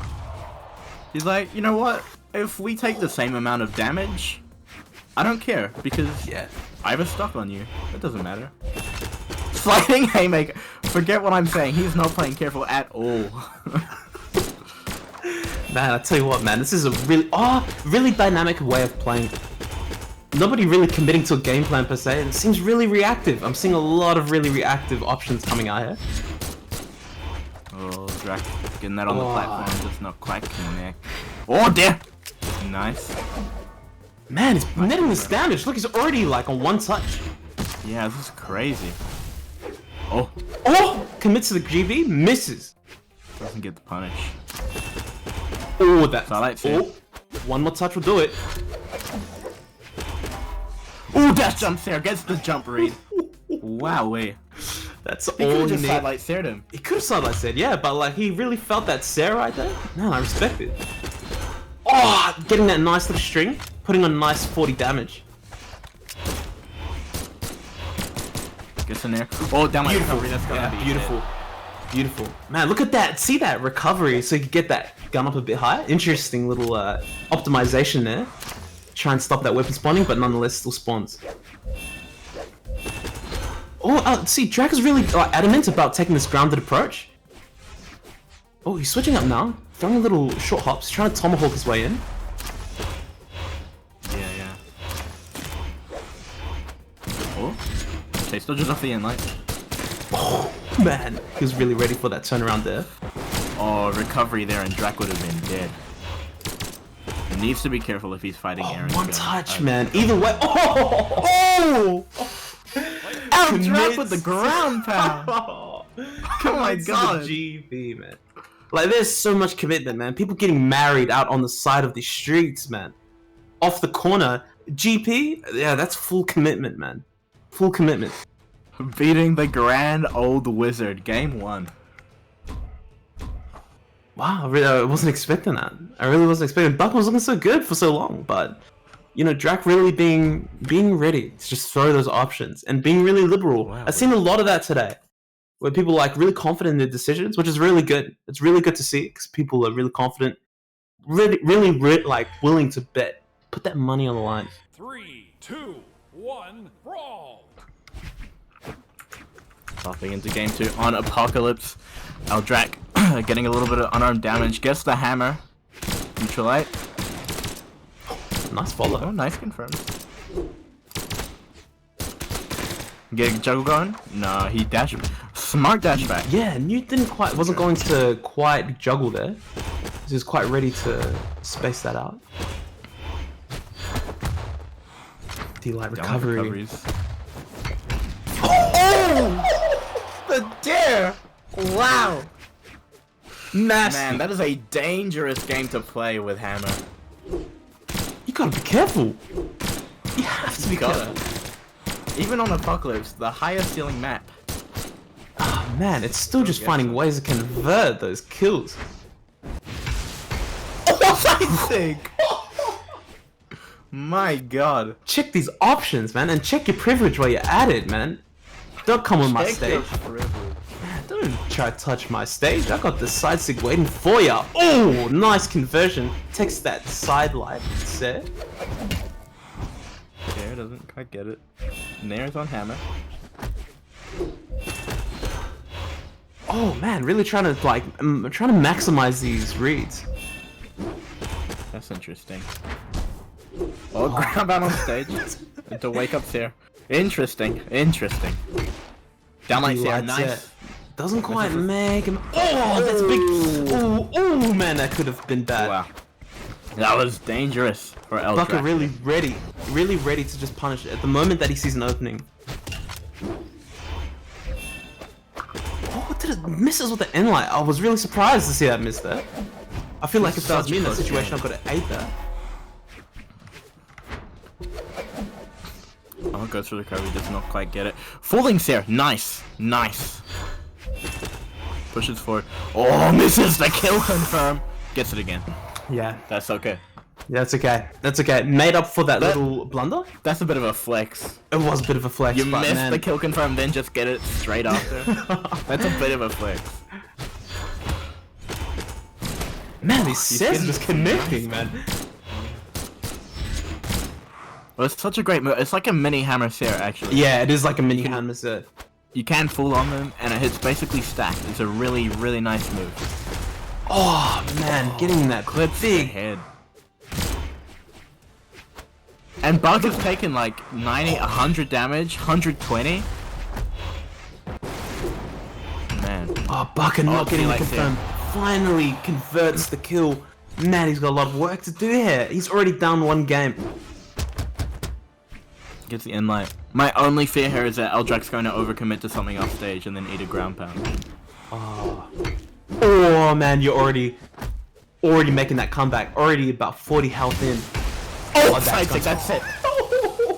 Nice. Beautiful conversion. Ah, it's really good. Really good preemptive sig there. Just to catch. Just to see. Are you When watching? you pulled out the Taros, baby. Let's go. Keeping them honest. You know, if you're not watching the ground, I'm just gonna dash up and sig ya. You don't want to watch your ground, baby. I'm gonna dash up and sig ya. Gotta be careful. I'm gonna keep you honest. Don't watch too much. Yo, I'm gonna be honest. Eldrac is 2 games up. This is fucking nuts. Oh, okay. I was not expecting that, man. I was not expecting that. 2 Looking games up. really good. You really need to pull this together, Bukket. It's all on you. Okay. Eldrac, okay. Eldrac, he getting that stage control quite early. Man, and really punishing for trying to come back to stage. I'm really liking this. Oh, okay. Nice little reversal there.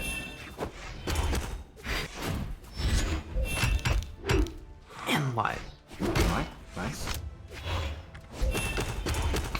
Oh man, he's been landing those S lights. Just a lot of exchanges. It's just nice. It's nice. And so it is nice. Man, oh, off the Whipping stage. throw. One. Oh, man. Bukket with the Catches up spacing. with the net. Man. Oh, great net. Fantastic net.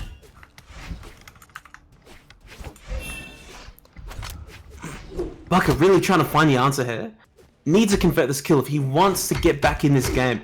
Oh, in light. That's not gonna kill. In this situation, okay. Putting on the pressure. Oh, misses that set. Looking for an answer to try and get him off. Anything can do it. That's it. Nice. Oh. Man, looking nice with these weapon tosses. Not committing too much. Need to stick to this game plan.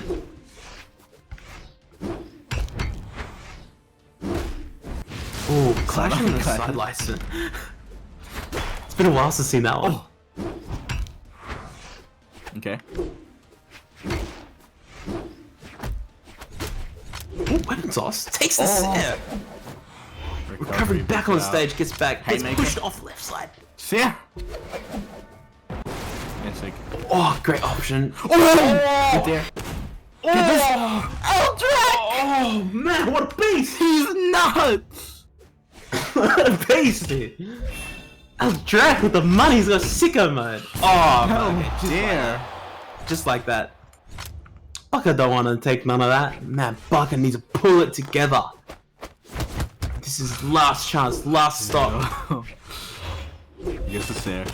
Sidelight Seer, nice. Sidelight set, the trusty sidelight set. Working out for every time. Eldrac just on the money with that sidelight set on the ground. Takes it to the offstage.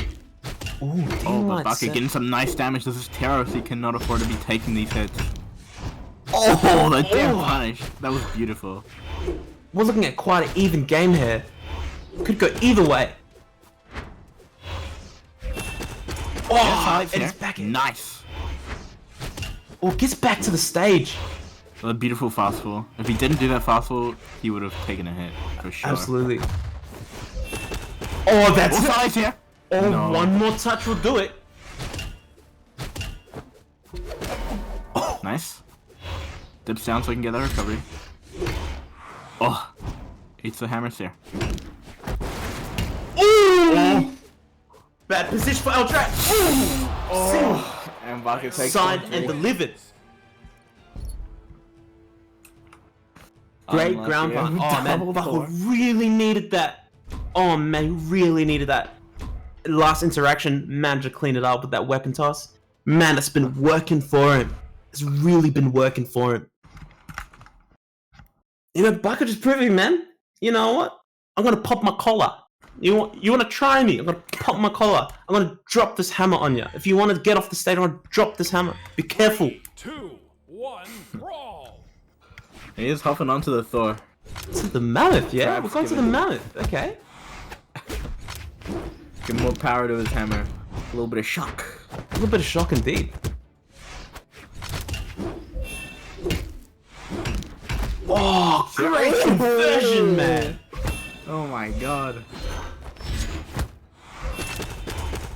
Alright, Slide drag. set. Go on there, slide in. Slide in. Oh, Slide man. there. Nice, He's nice. so consistent with landing these sidelights. But none of But he none of claps that. back with another Claps sidelight back. Oh, Oh, doesn't get the chase dodge. Doesn't get the chase dodge. Oh, I don't know if that was just because that option was not available.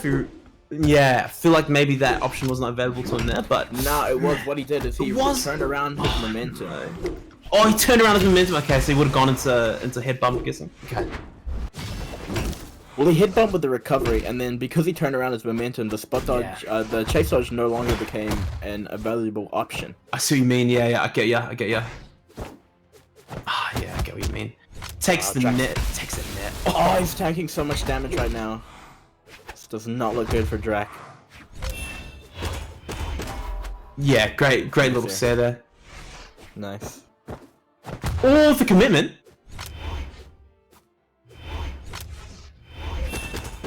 Also, highlights here coming out. Very nice. Recovery's back to the state. Oh, he's low. Oh, this He's is low. looking low. Oh, wow. Wow. It's that Man. instinct. That's gotta feel bad. Oh man, I hope that doesn't tilt him. Let's see if he can. Man, that's a rough one. I Not don't- gonna lie, I hope it does. Oh, yo, look at this! Oh, Drac putting on a show right now. How to play Drac. Oh, yeah, but like I said, none of that. That's fine. enough. Bison orange. I don't know. This could be Drac's game. I'm betting on it. I'm betting my 144 hertz. It's Drac's game. Man, Buck putting on damage, already down to 50. Oh man, that's more looking like 60 to 70 right now. Oh, Drac taking so much Oh, he's just damage. controlling the ground so well. He's got those nairs to pop one up, and then he's got that huge sidelight range to catch his landings. Oh, but Drac down ice here. Nice. Gotta be careful Oh, it here. doesn't go for anything. Ah, just couldn't. He threw away his weapon, couldn't He's maintain shaking that in his pressure. boots. Oh, that's it. Wow, fantastic ground pound. That's gonna seal that one. 2-2. Man, this is turning out really tight. Bukket still, man, can't count him out. PR5 for a reason. You can't count him out. Can't count him out. Cannot. Yeah, Bukket looking really good, man. Like, when we're looking at situations, we're like, man, this is not looking for Bukket. Then he'll, like, catch him, like, he'll reverse the edge guard situation, and suddenly he's like, what? Even stop, even damage. It just turns Hey man, around. how can you tilt if you don't think? 2, 1, brawl! Oh, I'm saying, alright? Man, you're not wrong, my dude. I remember literally just like what Bukket was talking about a bit earlier. Robotic playstyle. You know, it's not thinking too much. You know, not thinking too much, just doing the work, executing what he knows, putting the pressure on, not trying to do too much. Oh, great little string there. Misses that NC. Oh, Drac gets the inlight. Bukket has lost his orb, although Bukket is very proficient on the unarmed, I must say. Oh man, catches the net. Man, look at that! Like inlight, reversal inlight in the air. Like, how ready do you have to be throwing options like that? Because man, we all know if you exhaust your dodge against an orb in that situation, that is asking for death. Oh man, this is looking like a totally different game, Lichko. This is looking like a different game. Both of them very different. We're seeing he can't take this grounded approach no more. You know, I was talking earlier, he was landing all his S-lights on the orb, and you can't take that no more. Your Bukket saying, look, the ground is mine now, you gotta be careful. You know, you wanna sing in my hood, you gotta be careful. Nice S-light.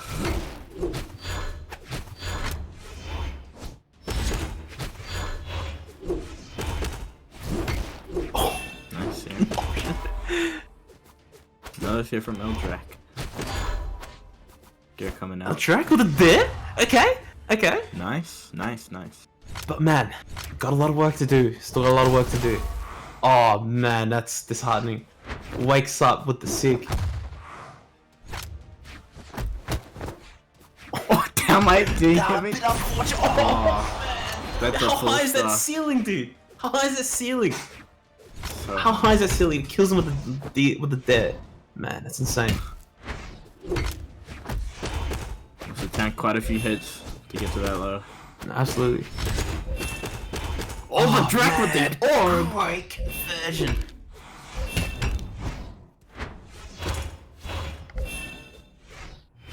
Oh man, he's landing the orb. Oh, I really wish he'd stuck to that orb.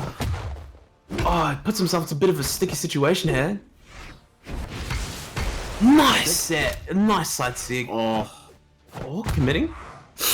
Oh, there was a man, couple of frames off beating that recovery.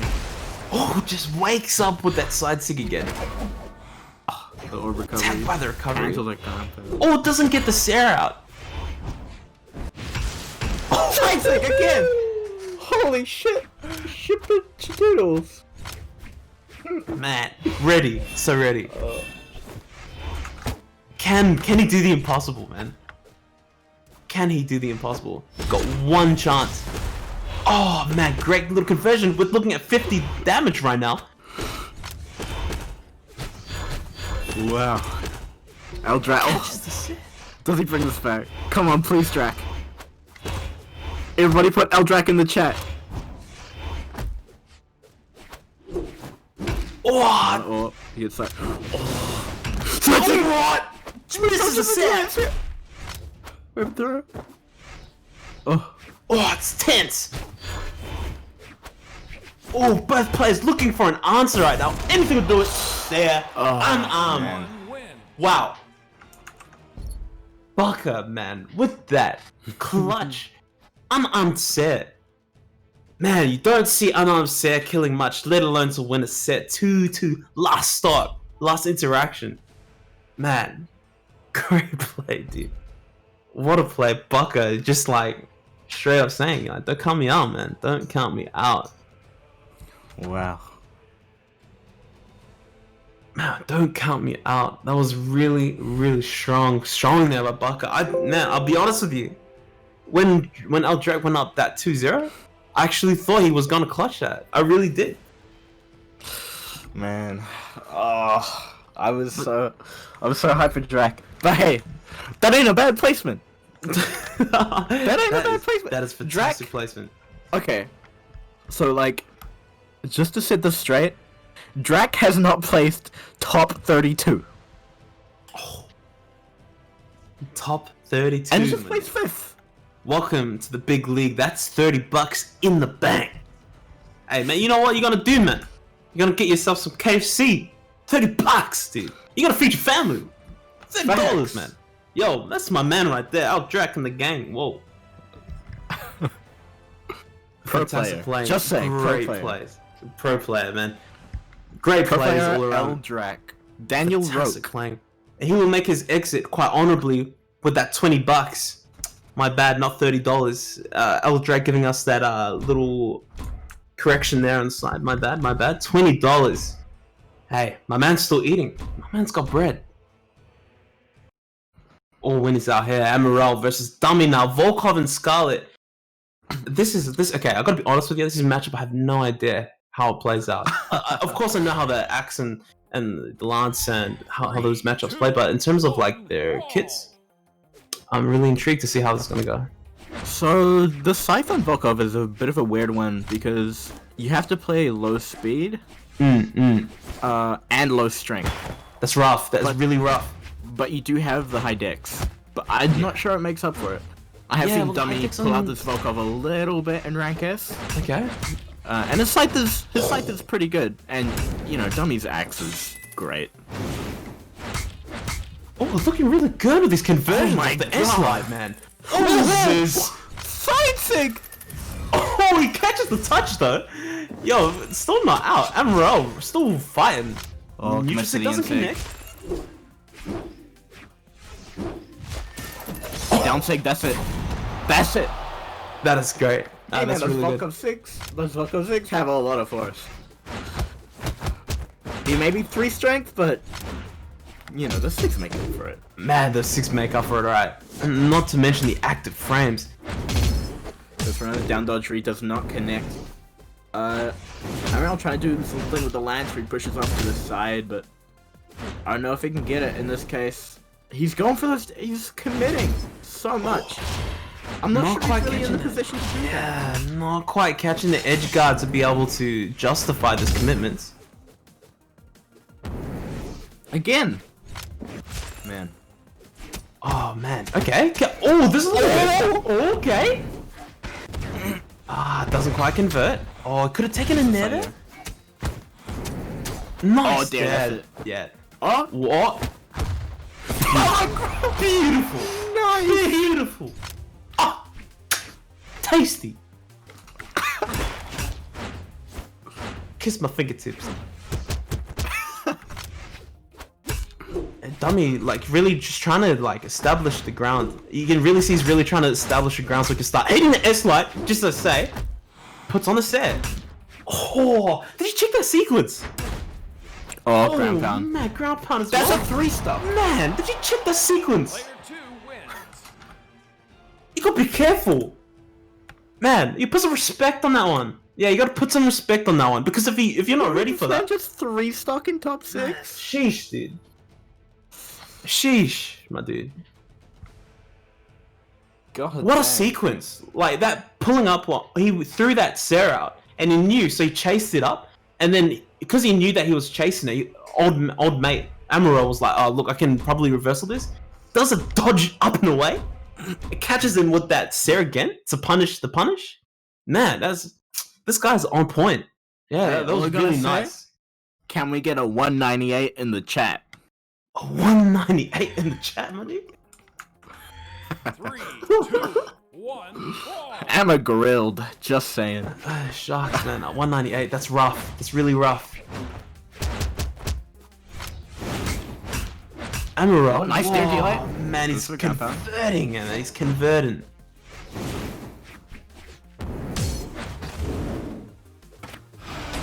Ooh, okay. I've actually seen Amaral on the Victor ever. I don't think it, man. I don't think I've ever seen many people play Anyone on the Victor? I don't think I've seen anyone play Vector. Top Hey, 6. Amaze? Amaze, yes, is of course. really good on the Amaze. Victor. True. Tried and true bow player. Oh, try to go for the big set. Oh, tries again with that side. Sick. Spot dodges Doesn't down it? light, still gets punished. Oh, play the edge guard. Oh! What an option. What an option, my dude. What an option, man. A whole sequence, dude. Oh my god. Nice set. You want to attack me? GC Enlight? I got active frames. Get out of here! You want to attack me? Yeah, man. GC Enlight, man. That's man. He's making it work. And Morel's looking good. You know, got a lot of damage. Oh, the back dash! What was that? Oh, there's an axe player there. I'm gonna dash into them. Oh, great punish. Nice. Man, Amaral looking good. Looking Oh, take that. Amaral straight up did 198 damage on the level 80 Scarlet, then pulls out like the level 20 Vector. Well, It's a completely different game. It is. Victor is clean. Oh, okay, look. But man, I tell you what, he's still converting off these S-lights. Oh, nice. Bad situation here for Volkov. Yeah, oh. Oh, man, you're eating that. Oh, you're eating that. Oh, no. There's not much you can do about that. He was in a bad situation there. Dummy not being able to pull through. Delay recovery, takes a damage, doesn't want to do too much. Needs to try and establish a ground game here because Amaral's just been destroying mid-stage. Pushes him off the stage. Oh, stay there and oh, this is bad. Oh, no. Ooh, nice recovery, okay.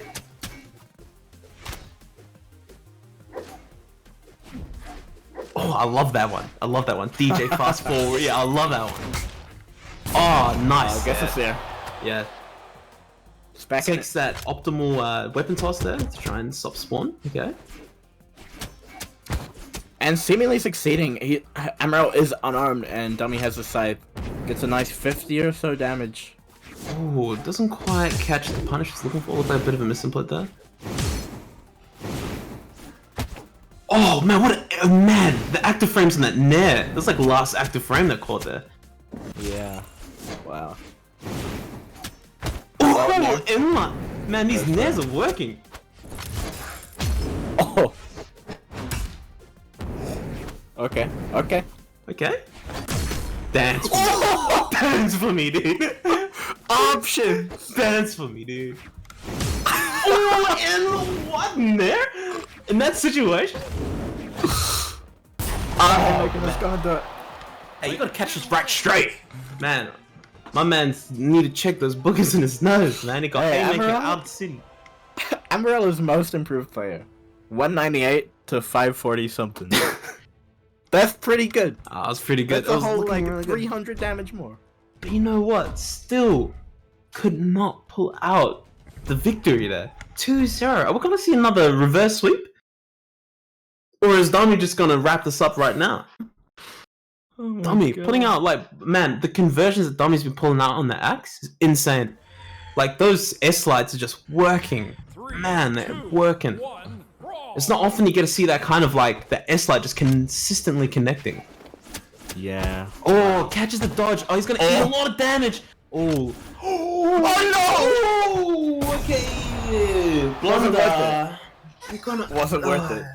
No, man. What a blunder. Not like this. Is this the beginning of the end? Alright, settles for the inlet. Oh, nice foot dodge. Great. Sarah, I don't know how I feel about Amaral's just got a full stock to play with here. It's crazy. Amaral not trying to do too much, just being patient. Just being patient, waiting for the opportunity. Oh, nice little punish on that little spot dodge.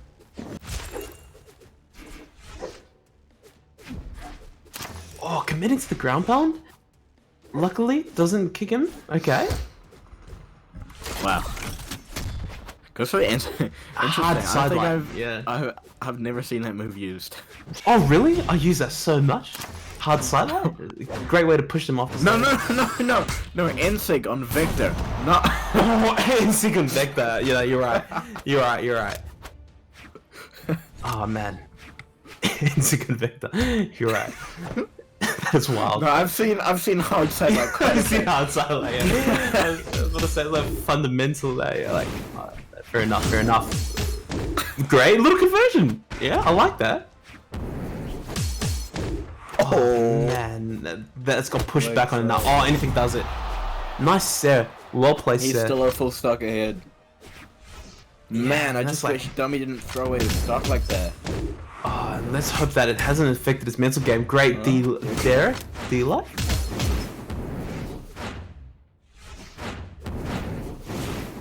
That doesn't want to do too much here. Oh, wow, he's just got a bit lucky there. Oh my Great conversion. There, in line.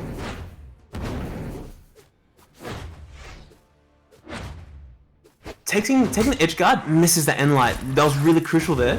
Keep him off the stage. Pushes him back off of the end light. Oh, Dummy's just... He doesn't have that sidelight spacing quite down. That sidelight is probably like one of the best tools on Axe to fight Lance, and he's just not getting it. Oh, I try to follow with that weapon toss. Doesn't get. Oh, corner. Oh man. I'm a grilled cheese. Grilled cheese. Damn. Grilled rough. cheese, my dude. That's rough, man. That's really rough. Oh man. Not much you can do there, dude. Nothing you can do there. Are we looking at another reverse sweep? Are we looking at another one? I don't want to say it. I don't want to say it. I don't want to be that cast. I don't want the caster's curse, yeah? Oh, Hey, man. great little nice starting with that string. Recovery in air. Excuse my English, dude. Hey, this music bopping though. Oh, this music, yeah, it's lit.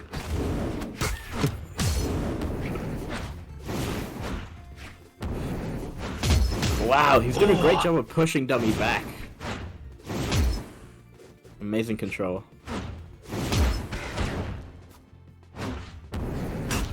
Wow, okay, the parry works. Man, Nice. interesting option. Oh, this is there. not looking too good here. This is not looking good too. Oh, nice. Okay. Catches the clash, man. Oh, better than connected. Have you ever seen man connect before, like in that situation? Man, that was impressive. That was a really good concept, but it didn't quite connect. Nice God. step. Okay. Oh, Wow. good punish. Whoa, Nice. that was nice. Still got his recovery? No, he didn't have his recovery. Oh, where'd it go? Wait. I don't remember. Do you remember seeing? No, I don't remember seeing it. Man, maybe I'm just not paying enough attention. Oh, this is looking really good. Oh, the scythe. Tasty. Wow. Hey, let me just break dance real quick. Let me just get my usher on in the middle of the stage real quick. Takes the nair. Okay, catches the yeah. Finally catching that S-Light again. Really needs his S-Light to work, just like he was in those first 2 games. But I don't know, really taking he's really getting the spacing down to avoid those S-Lights, but still simultaneously applying the pressure in the neutral on the mid screen. Wow. And it's actually this is good. I like this game from Dummy. Nice side suit. Nice. Putting it on, yeah, putting it on, getting the active input into, so getting that right punish. Quite the popular option, you know, jumping in spot dodge with that D-light. Oh, nice punish. Doesn't go for anything more. Oh, this is gonna be damage. Catches Oh, the GC. He should have reversed that, I think. yeah, should reverse that, yeah. And then could have chase dodge in with the Sarah to follow. Yeah, just anything, man. That's actually a pretty dangerous option then, on that bow. That D-Sig. It is D-Sig, correct? That's a Yeah. pretty good option. That is a D-Sig. Yeah, pretty good option to catch out. Oh, I Anyone make in him. this whole thing. Oh, Sam. Wait, one more thing. One more touch does it. Oh, miss it. Ah. No, this is not looking good. Whoa, this is not looking good. Oh. Oh. Okay. Resetting back to neutral. Oh, desperate to get those SIGs out. Oh, Nice. man, N-sig. reversing in with the N-sig, dude. Oh. Inline? He's looking for it. Inlight, nice. Oh, that's it. Side No. sig. One more touch. That's it. Oh, he knew. Yeah, he knew. He's gone. Player 1 wins. We just saw reversal, dude. What the? Oh no. Wait. Is it 2-2 right now? No, I'm pretty sure. Is this 3-2? I'm not sure. No, nah, it's 2-2. Yeah, I thought so. Okay, it's 2-2. 2-2. Yeah, I thought so. I was like, man, that. Hey, Wow, he's this on the is- yellow brick road. Oh, yellow brick road and the horny back toe, dude, for real. Yeah, for real, because Amaral is really like showing some answers here. Like he's actually showing the answers. When he was connecting those S lights on the axe in the early games, like he was converting. Like I remember saying that. Oh, the conversions. Like if we think about the past 2 games that we just watched, I think I said it once. Like he caught the S light once in those past 2 games. We need to see some more. Need to see more. Yeah, really need to see a little bit more adaptation there from Dummy. Because Amarel's really just showing like, hey, look, I'm cool. You can have the space. You can have the space. I'm gonna take to the air. You know, we've seen a couple like cheeky options from Amarel, but there isn't anything too significant in the way of being like, oh, I don't want to do too much. And that's like the game plan that we're seeing here. Not doing too much. Definitely one of those players that likes to hold his ground. Yeah, absolutely. Holding the ground at and just playing fundamentals. You're playing the neutral game. You really love that. Here we go, last game. The Victor pick could be playing a huge part in this success. Absolutely. There aren't a lot of Victors, and I don't think Dummy really has the tools or the experience to fight a Victor. He's been getting like you caught by- see, the side sigs, the end sigs on the lance. Oh my god! Oh, that's detrimental. That's adverse, man. That's not good. Wow. Okay. Well. Okay. Well, this is looking really dire already. Although, oh, okay. So one more good touch. Oh. Could seal it. He doesn't. Does he? Oh my god. Man, this guy's insane, man. He didn't even need that Guy's stock. insane. He didn't need the stock, man. He's like, hey, just have this one for free, and I'll finish you off, yeah? Man, this guy's looking really good, man. Takes that He death. gave Dummy a homie stock for no Give him reason. a homie stock. Poured one out for the homies. And he's still converting, man. This guy's so ready. Season, of course, as we know, Aquarian Nemesis. Man, did you see that backdash, Lich? Oh my god. Man, the space, man, it's so ready. Yeah. Okay, nice there. Nice. Nice! Even damage. Oh, look at oh, okay. Great confirm. Okay, nice touch. Nice touch. Side air. Goes for another one. Oh, recovery. Punished. Beautiful. Near punish. Nice. Has the bone head. Oh. Even better. Oh, man, I felt that. That was incredible. I felt that Wow. one. I felt that one. Hard read. And Roll doesn't want. He doesn't want to waste so much time here. Yeah, just wanting to get that damage in. Like, Anything will do it. Like at this point, even a Sarah unarmed never entered the stage. oh, but Dummy is standing his ground. He wants to hold this one out. Get some more Oh, damage. man. Ouch. Amarel needs to make the comeback now. Oh man, and the Sarah on the good. other side of the stage Oh, does that's not it. get it. Okay. Oh man, Nice. last stock, last game, last round. Once again, are we gonna see the sweep? Amarel taken to the air with the inlight, with the nair, sorry. Oh, nice string. Very nice. Searing back on the stage, loses his weapon. Oh, what a blunder! This could be fatal for the Volkov. Axe in hand. What's he gonna do? Yeah, he gets the downlight. Dare. Oh, doesn't get the conversion. Oh, oh, nice. Could have gone either Nice way. recovery. Nice set. Pushing him off the stage. Wants to maintain this distance. Oh, what an option! What an option! Player 1. What an option, dude! Dash up. Wow. Dash up. in neutral In sick. Holy dude. Is that it? What an option, man. That's it. That's how he got a set. That's how he got a set. Yo, what? Oh. Sheesh, man. What a thing to do, man. Really got it, man. First Bucker, not Amaril. Man, and they have to end it in the most spectacular way possible, yeah? Man, dash up. Putting on a show. Man, who does that? I'll tell you who does that. The winner of the match. Amaril versus Dummy. Amaril comes out victorious. Dummy, fantastic run. So I think we're gonna see Dummy. No, not Dummy. Dummy's out of here. Dummy's out. Yeah. We're gonna see Amarillo versus Baka. Amarillo versus Baka. Now this is gonna be the match. Like this is the one when I thought they were gonna meet. This is the one I wanted to see. Amarillo Baka. Actually, we're gonna be going to winners finals first. Okay, winners finals. Yeah, understandable. We'll work it back into losers finals. Fair. Doggo and Bailey up next, guys. So Doggo and Bailey. Obviously, Doggo being another very seasoned player. You know, definitely knows. Man, He killed it in 2019. Both those players killed it in 2019.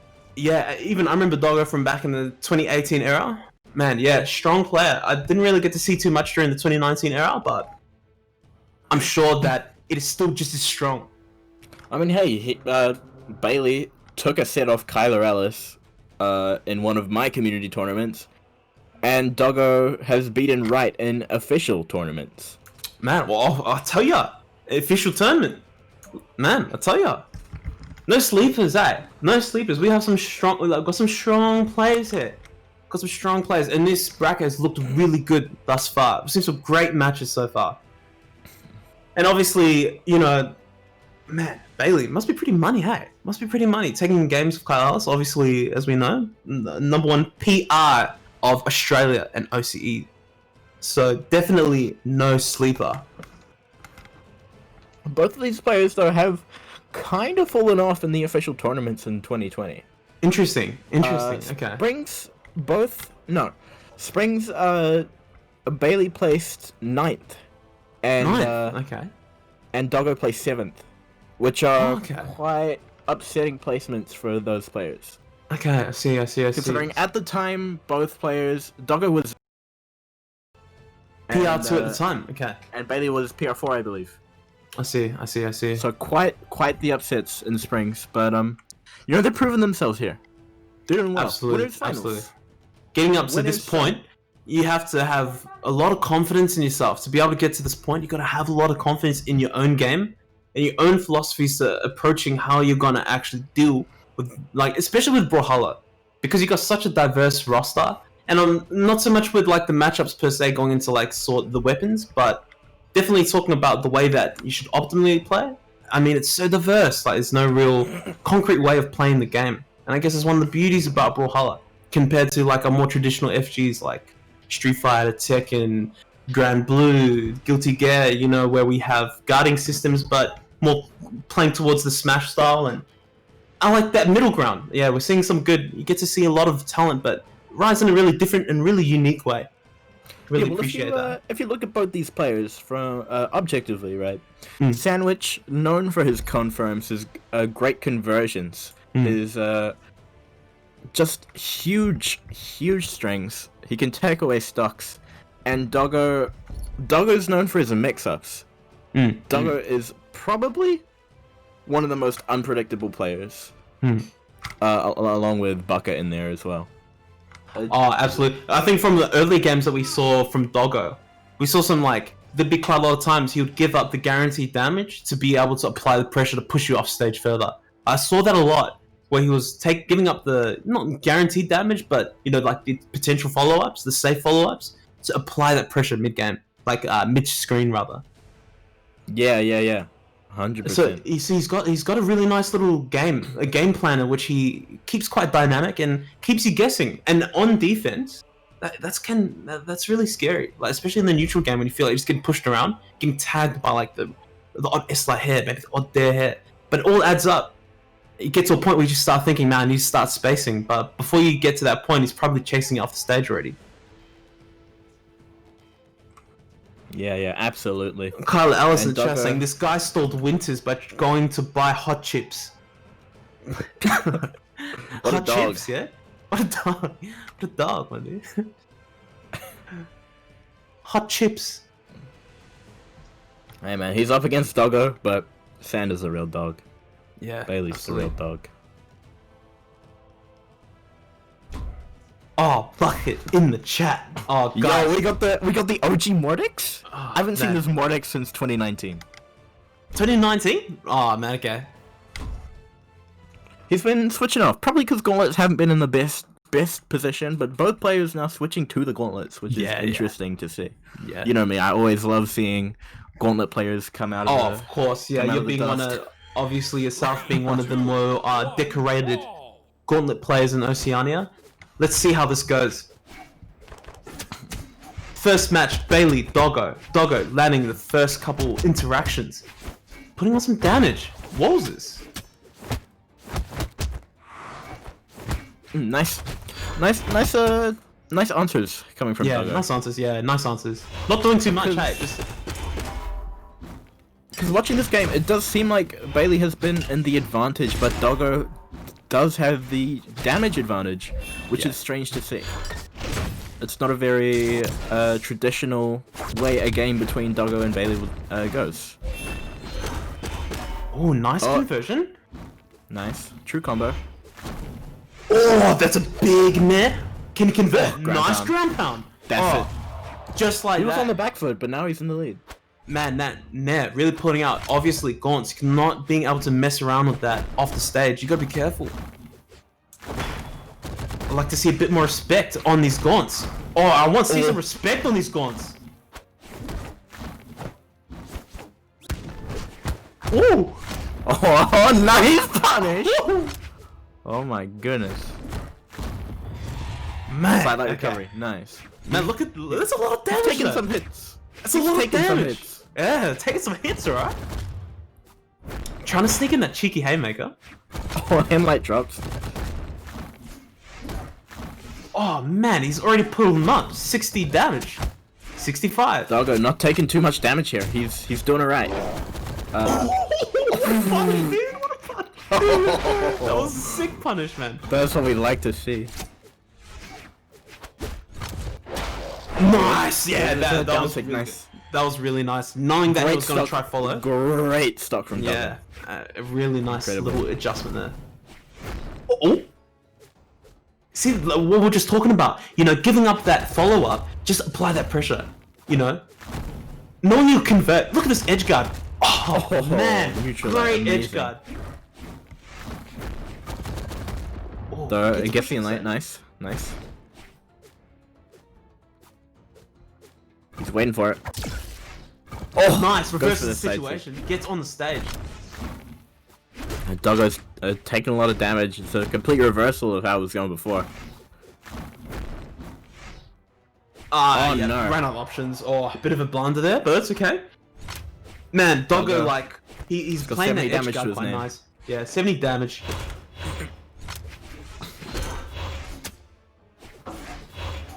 Doggo, yeah, not having to do too much here. Slice here, nice. There we go. Pushing him off the Slice stage. here. Nice. Running out of options. He replenishes his options with the Down side sig. touch. Well, they get some of this here. Back on stage now. He's trying to regain control. Picks up the gauntlets. Then light it off the stage again. Down sig, does not get the punish. Oh, Slice that's here? That's... no. No, one more touch. Man, that's there. We can really feel the difference. Oh, goes for the again. big. Goes for the big read. Bailey is finding it very hard to punish that down sig. Yeah, not getting any concrete answer. And they will do it, man. Player one. Beautiful wins. dare from Doggo. Oh man, that caught like the last couple active frames there. Beautiful there, man. And we know you can't mess around against that orb there. Yeah, can't mess around. But the problem is, man, it's unreactable at that point. There's so many options available to all player in that situation, like, in that spacing. So it's like, well, do I have to try and like anticipate the dare here and go for the early dodge, or do I like have to try? If I do that, is he just gonna wait me out and just like as soon as I touch the wall, hit me with the ground pound? So he could do that reactively with the orb at that spacing. Really strong situation, and yeah, really nice for Doggo taking the not Doggo, sorry, Bailey rather. Absolutely. Interesting, both players switching off. Almost. You know, we got 3 new weapons on the field. New weapons. Doggo's I've got to keeping say, this is neutral kind of orb. tough to commentate because it's hard to observe these changes. And obviously, a lot of these changes happening in the mental aspect of the game because of their execution already being quite perfect. Not really seeing too many drops here. These guys getting the conversions. I want to see how this axe plays out. Wow. Okay, Sorry, really nice. nice. Oh, interesting Ground pound. option. That's got to be it. Yeah. That's an interesting option. Going for the ground pound, especially delayed off the side of the stage. Oh, not quite enough.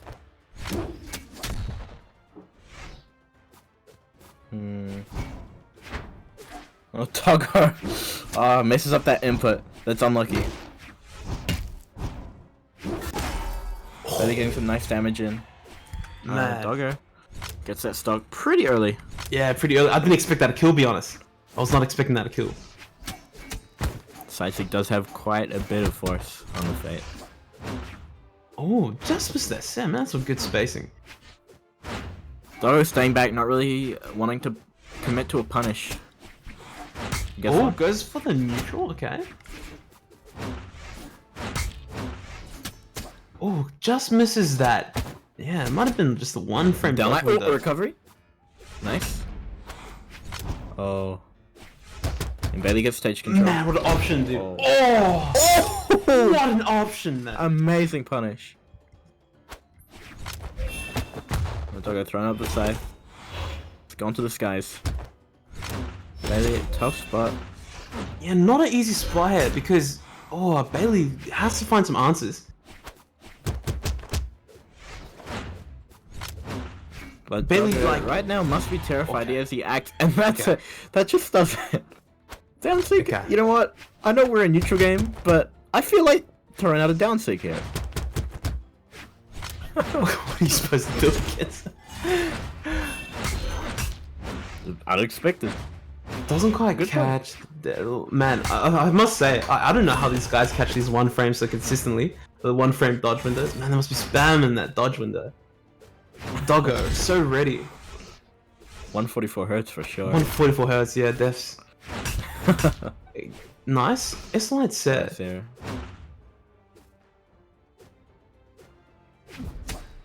Grandpa. Yes. Oh. Oh, just misses it there. He was looking for that idea, but didn't quite connect. Man. Oh. Interesting ground pound attack. Doesn't Oh, push that him was out? tasty. Oh. Wow. Okay, this Oh could my go either way now. God. What happened there? He's in that recovery. Player That was 2 exhausted. wins. Wow, that really did switch up, didn't it? Wow, that really did switch 1-1. up. That's rough. That's a rough way to lose, It's but the roast, man. The roast is clean. yeah, man. Man, that could have gone either way. I don't even understand how that happened, to be honest. Like, that was really unexpected. That was looking so good for Doggo there. Man, I guess that's how the cookie crumbles, man. I guess that's how the cookie crumbles, man. Oh my god. 3, 2, Bailey just 1, clutching it out, man. all. Bailey just clutching it out, for real.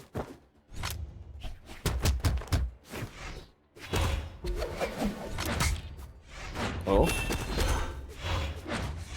Both players answering each other pretty nicely.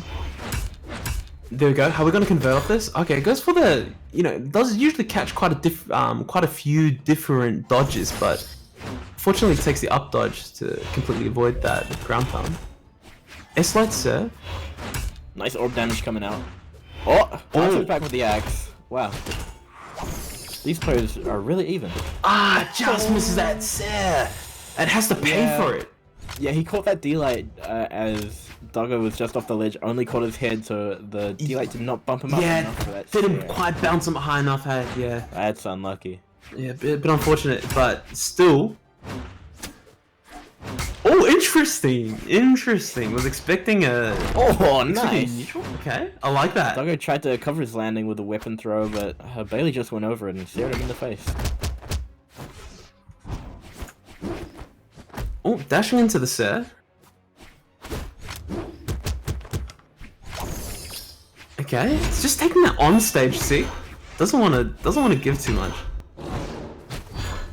We're seeing a lot of hitbox maxing. Okay, here we go. We're slowing down the game a bit, slowing down the approach, trying to figure out how we're gonna get back. Okay, nice. Nice. Sees it whiff on the stage, throws that set, connects there off the stage, gives up the edge guard. Manages to reverse it. Okay, gets on the stage. Wow, these players, man, so even. Yeah, so even. Yeah, we're seeing. Oh no, not again. No. Oh, not like this. Cast Oh, is not like cursed this. as I say that. One each way.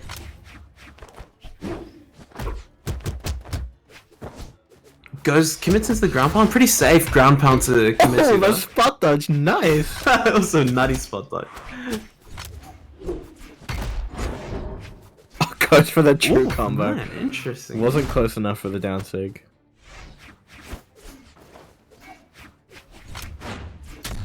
Okay. Dogo gets us here. Nice. Oh, dodges through. Nice Punish. set. Oh, I dangerous have a bad situation. I feeling don't like about- this. Yeah, I don't like this. Yeah. Oh, okay. Manages to get back I'm on really stage scared quite for safely. Dogo right now. Oh, what are these commitments Whoa, from what is Dogo? going on? He's going down there. Yeah, he could just hold the stage and just keep the pressure, but you know, as we know, going off stage. Oh, beautiful. Terrace. Great. Oh, Oh man, catch that was his really last nice. frame. That was the last frame, dude. Nice. Oh Good my conversion. God. Still got a bit of work to do here. Down about 90. Okay, that's about Right. 100 damage. Haymaker? Yeah. This Wow. is looking rough. One touch will do it with the axe.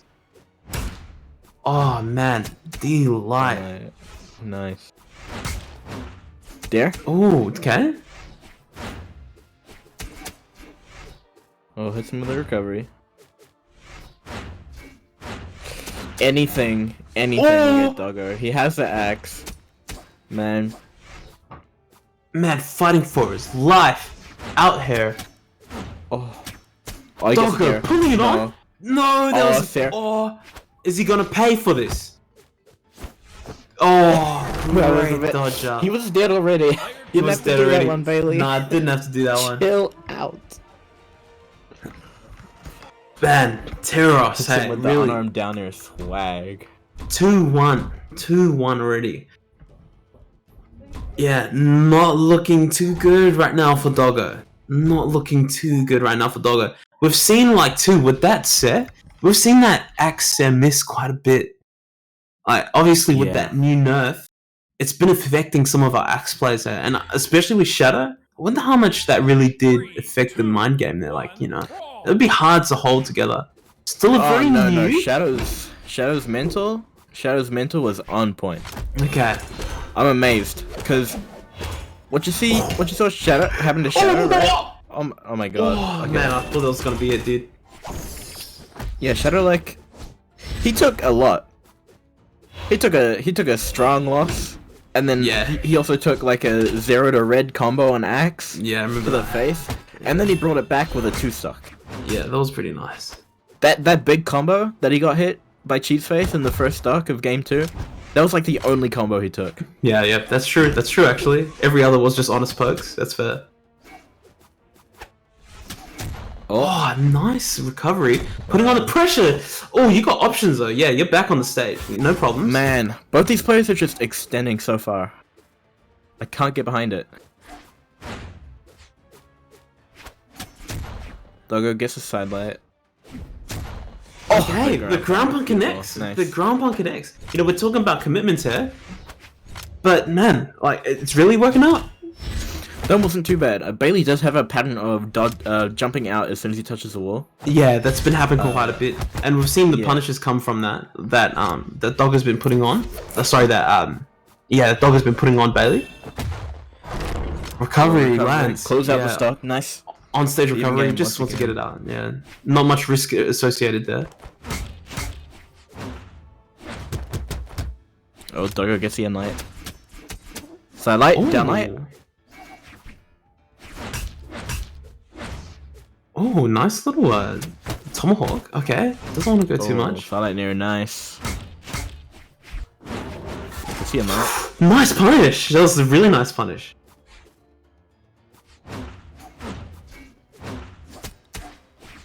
Taking the aerial approach and just happy to dare away. hard S-lights. Doing some work. Sir, trying to close out. Nice. Nice. I like that. Knew he would try to get greedy early, try to get back on the stage too soon. Doggo, he's got to keep this lead. Yeah. Man, Bailey does not want him to. Look at that, wow. Oh, Insig. He's got a lot of damage on him now. Oh, takes him dead? Really? Oh, wow. Yeah, so what he did, he turned around there so that the back end would catch the recovery. Yeah, I saw that. That was really, really nice. Very smart. Yeah, really smart. Really good, like, little adaptation right there just to optimize the punish. Or optimize the conversion, I should say. Oh, tries to go for that big boy, Sig. Let's have a roar. Oh man, look at this damage. It's so even right now. Okay, catches the recovery on stage, both in the neutral game. Oh, this could go. Okay, misses the recovery. Oh, I'm so mesmerized by this game. Nair. Silent nice. Is that set? Gotta be careful here. Oh! Wow. Is Doggo gonna bring it back? Here. I think Doggo's got this. I feel like Doggo. Push him off stage. The pressure on the Bailey One S like Sir will do it off the corner.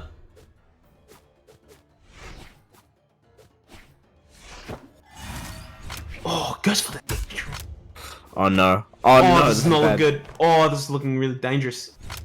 Really trying to feel the edge. Gets back on stage. Well done. Gets pushed back off with a hammer toss. Oh, revert. Oh. Haymaker, what? Player 2 wins.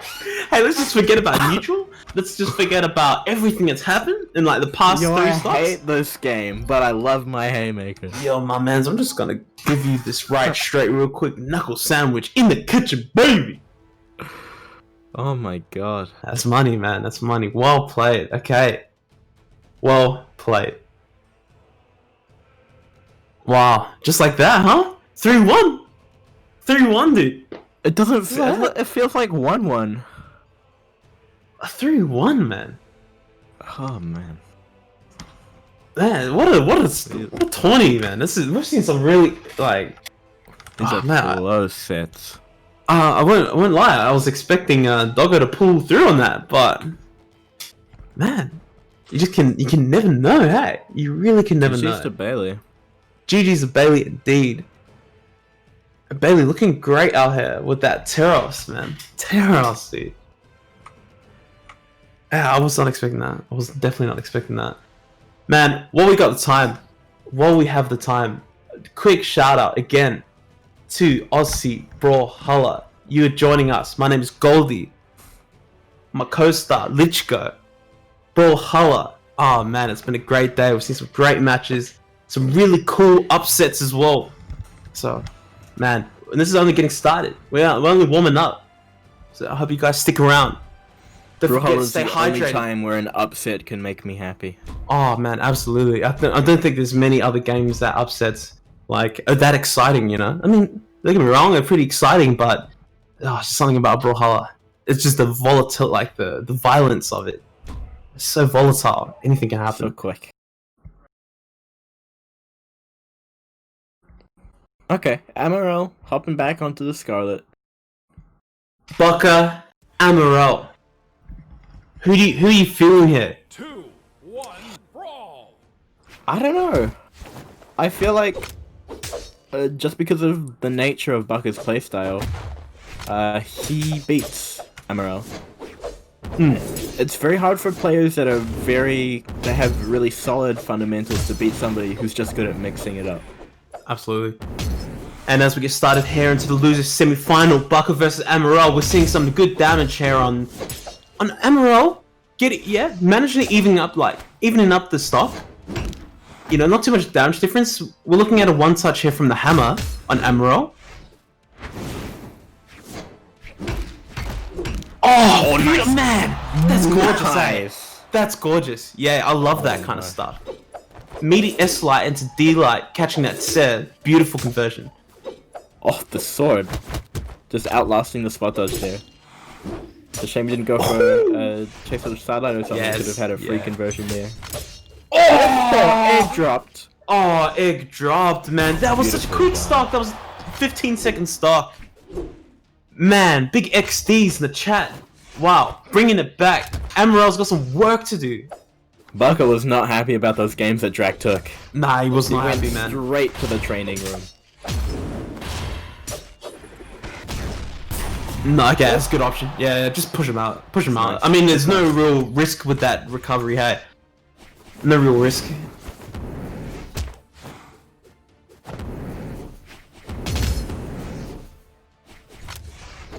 Yeah, filling out, not doing too much.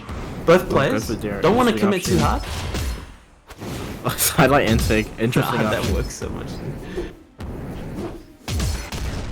Oh, okay. Nice, nice. Take into the recovery. Go to the training room. Learn you're a true kill confirms. Everybody in the Man. chat. Learn your They kill come in confirms, handy. boys. Yeah, absolutely. Good advice indeed. We're looking at an even game right now. Bukket first starting off really strong. Amarel bringing it just back. Loses semi-final. Who's gonna take the first game?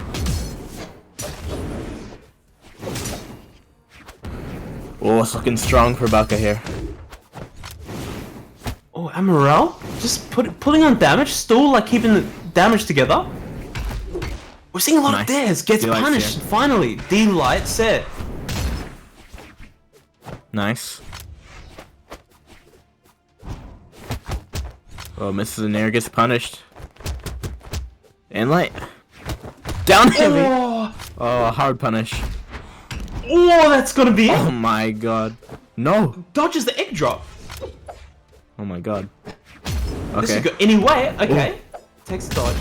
Bukket winning for the down leg, gets punished. He's in a tough spot. Oh, wow, that was brave. Gets insect. Player 2 wins. Wow, Wow. great little insect man. That was really ballsy by by Bukket. He just came up, recovery right onto the edge, and he was still in recovery frames there. Like he was still recovering from that. Man, that is ballsy. That's so ballsy, dude. Yeah, but Wow. great stuff there. Pulling out on the end, Amarel. Yeah, catching that neutral seek, putting in some work on that neutral seek, man. I don't think I've seen that neutral was- seek. Angelina wants you to sing.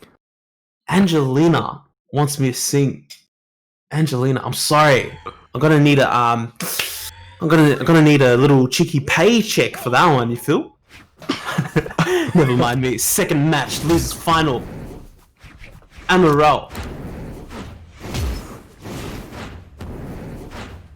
Oh no, head bumps coming out.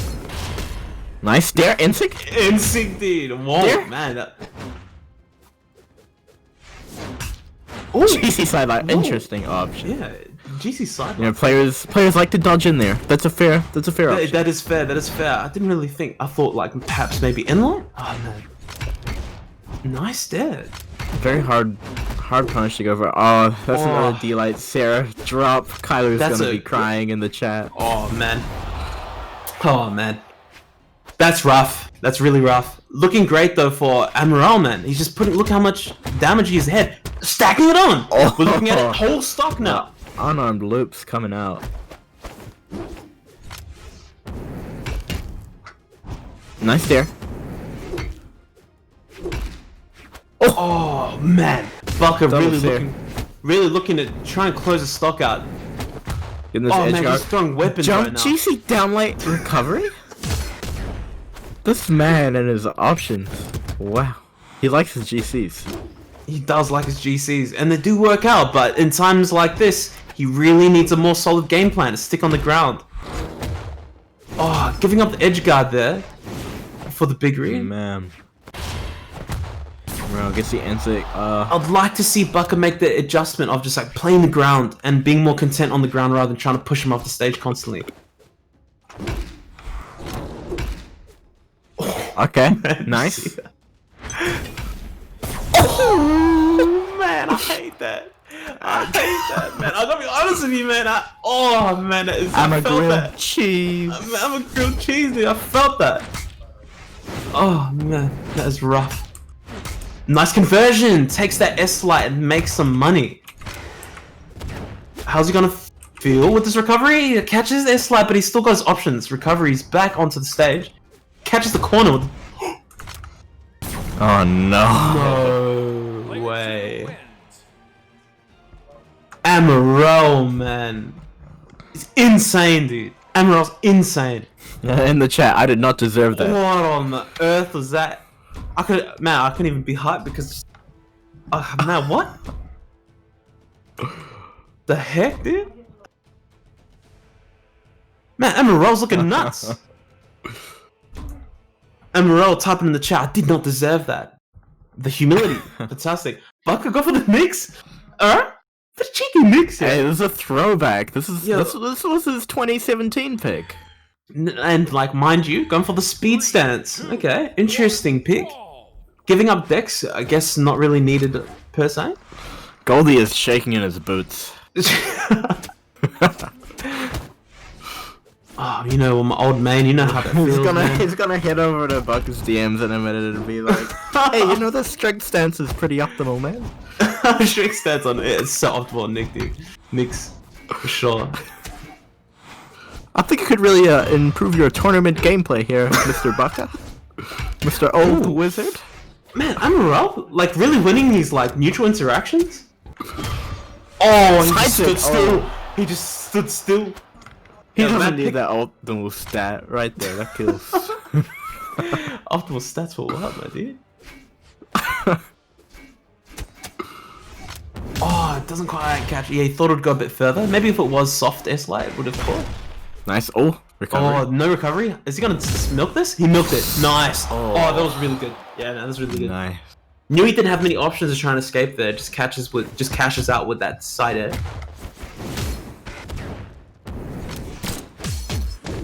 Oh, safe from the guns. Not gonna connect.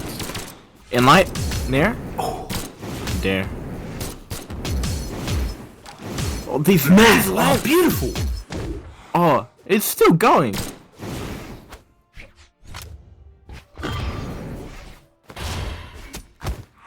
Yeah, he punishes it with that little cheeky net. That's nice. Pushing back That's out. nice. That's yeah, it was nice. Yeah, obviously thinking about the spacing there. Okay, goes for the insect. Does not quite connect. Bukket not able to keep him off the Fair ground. coming out. Yeah, he's not able to keep him off the stage. Oh man, Aquarium Nemesis. I should say, not Aquarium Nemesis. My bad. Amaral just being so ready to get back on the stage and like knowing what options are more likely going to be able to get him back without taking too much damage in the process. Oh, going for those nair juggles once again. And the last got nerfed. Doesn't matter. You know, he's Amaral. Amaral, man. He doesn't need Oh, this is looking dangerous. Oh, it doesn't want to capitalize too hard. Gives him a bit of a soft card there. Letting him get back on the stage. Yeah, it takes a side lane heavy. Tries to go for that little reverse fast forward there. Oh, there, nice. He gets back. Recovery. Man, I'm Recovery, surprised it didn't does kill. not kill. Tries to cover the landing with the haymaker. Does not connect. Man, this is Weapon one touch. solving going on. One touch and it's Hard game for side doesn't do Amaral. it. Anything will do it for Amaral. Just a couple more touches. Wow, he gave that one up. That's okay. He can afford to, but man, you know, he could have milked that out pretty hard. Could A lot have of pressure cashed on a the bit more wall there. damage. I wouldn't want to be leaving Bukket with this much like room to wiggle. Oh, Yeah, wow. just Managed to whiffs, tease him man. out with that. Oh, Sid, looking like a bad situation right now. Recovery. Egg drops, misses the weapon toss, side air. There. What? What an option. Okay, see it from the lens. Nice, nice. Oh, that's There gonna again. do it. Is it a free? 3-0. Player 2 3-0. Clean sweep. Nice. Amaral, huh? Man, Bukket got bodied. Amaral, huh? 3-0. Yeah, that was body central. Somebody pop up a body bag, man. Amaral taking names, really taking names, looking really good.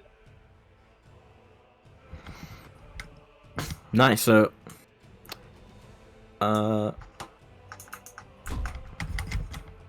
Yeah, well, I think that pulls us now. Winners final. Losers final. Losers final. My bad. Losers final. Obviously, already had winners final. Doggo losing out in the winners final, dropping into the losers bracket. Amarel making that losers run. Is he gonna keep it up? Is he gonna keep it up? Obviously, Doggo no sleeper. Doggo been looking really good today. 3, 2, But man, I have to say, Amarel's been insane. I'm really looking forward to this match. Amarel loses final. Doggo. This is a nice matchup for for Amarel here. The Orb, I believe, has a very positive matchup against the Lance. Because all the pressure and control you can get with the Lance can just be negated with the Orb Dare. Absolutely. Orb Dare, nice confirm. being able to space and at the same time still apply pressure, and great neutral sig, just sum it all up. Looking for something. Goes for dash up dare. Does not get it. Bringing out that Lance, the trusty Lance, been doing so much work for Amarel today. Punished. Oh no. Bad situation. Whoa. Oh, Interesting option. Oh, he's looking for the nair there. Didn't quite get in space to be able to pull He's it. getting these anti punishes really well. The stairs. But he's not able to convert. Yeah, not able to close out stock.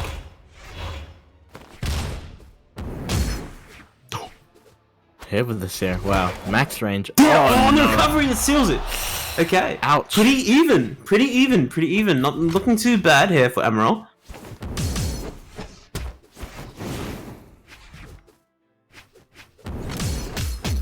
Oh, catches that. Oh, man. I was waiting for that big string there. Wow. This damage is already Big enough even. to even it out. Yeah, big enough to even it out, absolutely. Amarel just looking for the opening. Misses the end light. Followed by the whiff to Ser from... Ooh, It's okay catches though, that. he was not punished. Yeah, not punished. Oh, near recovery, nice. Oh, interesting option.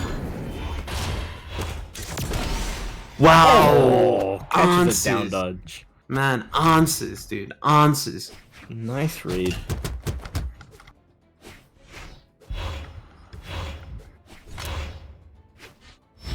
Yeah, Amarel, like, just not trying to feel too much. Not trying to feel too much. Because we're seeing Amarel kind of take at least with the hammer, taking quite a grounded approach. Oh, the commitment. You don't gotta do that, doggo. Yeah, nah, you don't need to do that. You don't need to do that. Giving up too much there. Giving up too much. Oh, that was really meaty there. For some reason, kind of looked like it didn't give quite as much blocks on it should have. Okay, hit there, some nice. Hit some of the fireball.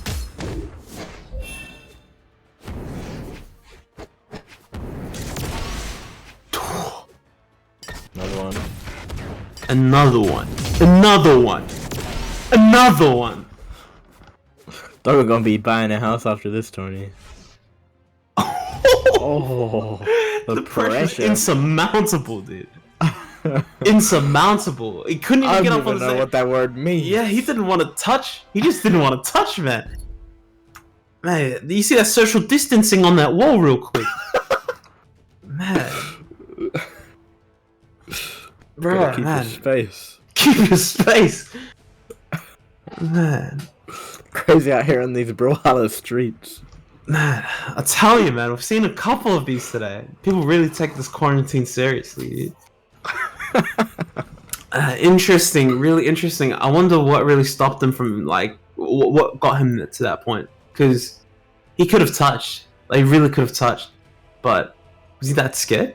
Was he that scared of the threat? Because don't get me wrong, like, the threats were always being presented in that situation. Like, he was always presenting like, hey, look, if you try and get too close to this wall, I can show that I will commit to options.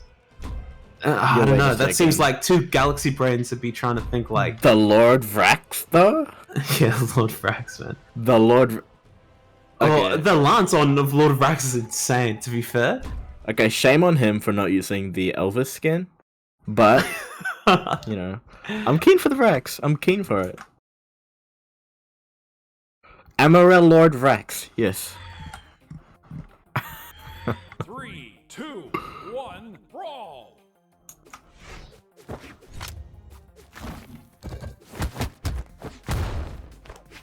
Alright, nice start. He gets the lance first, exactly what he wants.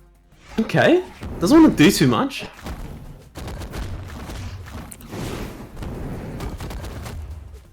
Inlights. Whoa, this is getting really busy. Whoa, this got really busy real quick. Whoa, this got so busy. Oh my god, that's a quick stock. Man, I can see Amarel using inlights.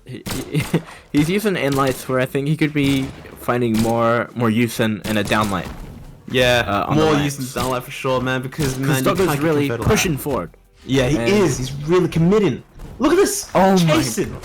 Oh, and that just worked again. No, oh man, he just gave him a life. What? He gave him a life. Doggo, what's going on, man? What is going on, man? Again? This is. He just is this canceled trolling? his momentum on the wall, and and ground pounded the other. Oh, again? No, he Speechless. touched. Oh no. Man, oh, what an option. Oh, hit him with the EXDP. The EXDP again.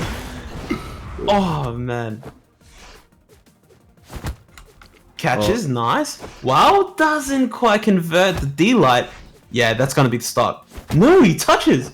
Surely. I don't know. Jeez, what What's going on, man? What is going on? This is getting crazy. Oh my god. In touch will do it. Yeah, and that's stuck. Player 2 wins. Alright, chat. Can we get a 251 in the chat? 251, huh? 251. Shucks, man.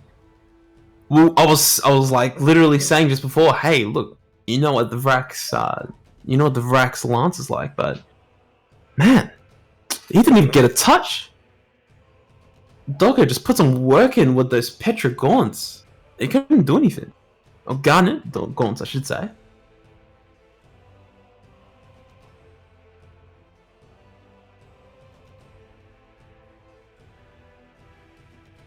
Yeah, so we're seeing some really interesting things happening. Like, so I feel like I'm trying to cast this. It's getting wild. We're seeing so many like interesting developments of ideas, committing, and it working out. It doesn't happen often, and especially like this is losers final. This has got to determine who gets into the grands. Yeah, so you really want to be making sure you're converting and not like, you know, just playing on stage and playing some really honest footsies with some good old edge guard. But man, Doggo just chasing, literally chasing. But it's working. Worked out for him this time. Let's see if it's going to continue to work as we continue here in the losers final.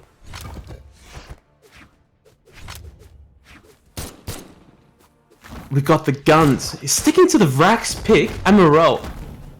Oh man, Doggo's putting in his gaunts.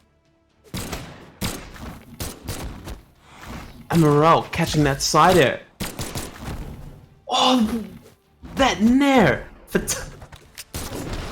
Oh, XDP. The sequence. The bouncing rather. Okay, takes it there. Amarel trying to switch up this. You know, trying to reverse the situation. Again! Neutral sig. Pushes him up into air, not quite enough. High ceiling. Yeah, Jasper's that catches this set, pushes him off the stage, wants to apply that pressure. Man, that style. Hey, you seen that style? Man, you seen that style? You see him pull his pants up. Man, you need to get your pants up. Don't step on my T-ends, he says. D-Light Ser catches with the guns. Amarel trying to get some damage. He needs to get a bit more damage before he can start thinking about kill confirms. Doggo with the spacing! Whiff punishes with the D-Light. Catch the set. Oh, not quite connecting. Nice. D-Light Ser now looking for the kill confirm. D-Light. Ooh, nice neutral sig. catching the cross up, reversal. I like that. Reverse neutral sig. Bit of an interesting option, but it does work out in the end.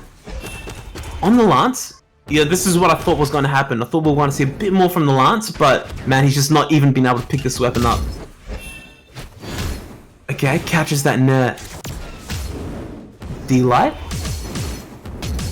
Oh, great little string. Tries to overextend there with the sig. Oh, Doggo ready. Pushes him off the side. On the gaunts. Edge guard position. Overcommits. Should not have done that. Doggo in a good situation here. Back on the stage. Confirms S-light recovery. What are you doing? What are you doing? Reconsider that. Should not have done that, Amaral.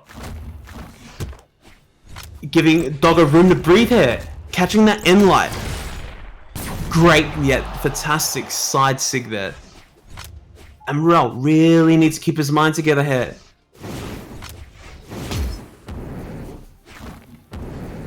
Oh, missing it there.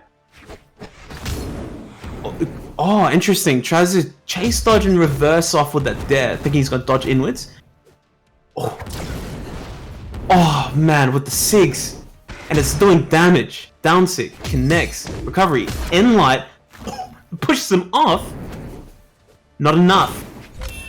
We're looking at an even game here, even damage.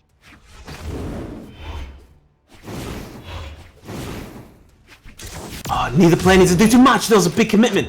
Doesn't get punished. Oh, gets pushed off the stage. Not enough. One touch will do it. Oh man, what options does a kill? Oh, as we know, high ceiling. Oh, Amaral desperately looking for that closeout. Oh, this is a bad situation to be in. Catches the S. Oh, what is it gonna happen now? Oh man, what are you gonna do against that? What are you gonna do against that? Oh man, it's so consistent. Oh, that edge guard, I always feel. I'm sure that you as the watcher, watching that match, felt that. What a clean game. What an absolutely clean game. Doggo pulling out the money. Fantastic plays there from Amaral. Fantastic performance, but not quite enough to close it out against Doggo. Doggo with the convincing performance loses final, advancing on to the grand finals. Doggo versus Bailey. What an amazing match. This is the finals, guys. This is what we've been waiting for.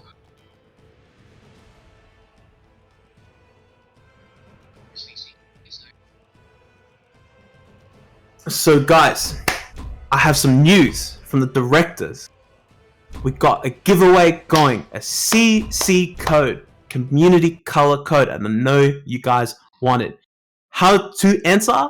Type in the chat who you think is gonna win. Who do you think is gonna win? Will Doggo will Doggo come through and get this money and reset the bracket, or will Bailey just take it out? Guys, put your answer in the chat. The winner will be decided by who guesses right. There'll be a little draw taking place there.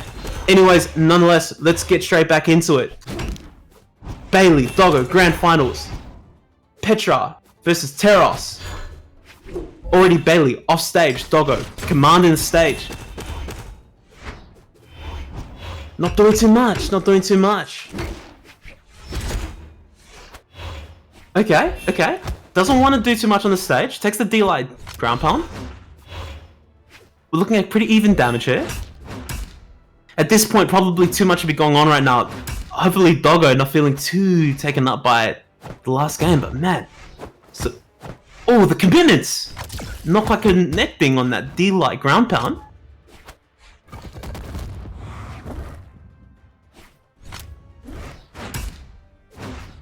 Oh. Oh. It's like... That was sick. That was actually sick. Yo, that was really clean. That was really good. Like, good conversion there. Doggo looking good, looking confident, but he's red and he's barbecue sauce. Oh man, look how hard he flew on that set. Man, took him to another galaxy. Okay, Doggo just playing it safe. Oh, nice little GCS light, knowing it would connect to punish on the with side light. Oh man, that would have been great if that connected. Just misses. Doggo trying to find an answer. Doesn't want to play on the ground too much because he knows that Hammer's going to catch with that D-Light, just as I say. As we know, Teros obviously able to do some real damage. GC deal. Oh man, this is looking a bit rough for Doggo. Behind quite a bit of damage. Okay, manages to even up a little bit more. Looking for the kill confirm here. He wants to keep this guy. Yeah, there we go. You can see him. He's just watching the edge. Oh, commits some ground pound. So on dip too low, reactively pushed off to the side. Fantastic little push off there by Bailey. Converting on that, dropping too low. Doggo getting neutral lighted on that recovery, but doesn't catch too much forward. Haymaker! Beautiful! Oh, catches dodge! Oh, could have gone for quite a bit more damage knowing that he had caught the dodge. Just misses the opportunity. Tries to go for the Sig. Great recovery. Pushes him out. We're looking at a damage differential of about 50 health here.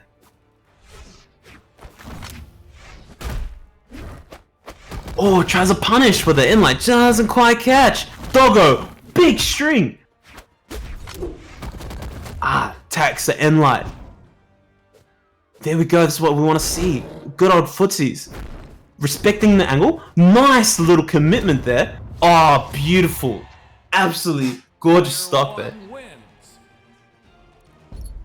I don't think that Lich is here at the moment, so I'm just running solo. Hopefully we can, I might have to give Lich Go a little message.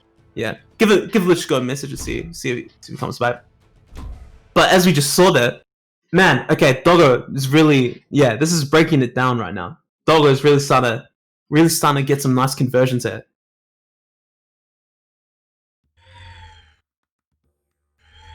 Three, two, one, brawl. Okay, here we go. Game 2. Doggo. Bailey. Still sticking the same picks. We still got Teros. Still got the Petra pick.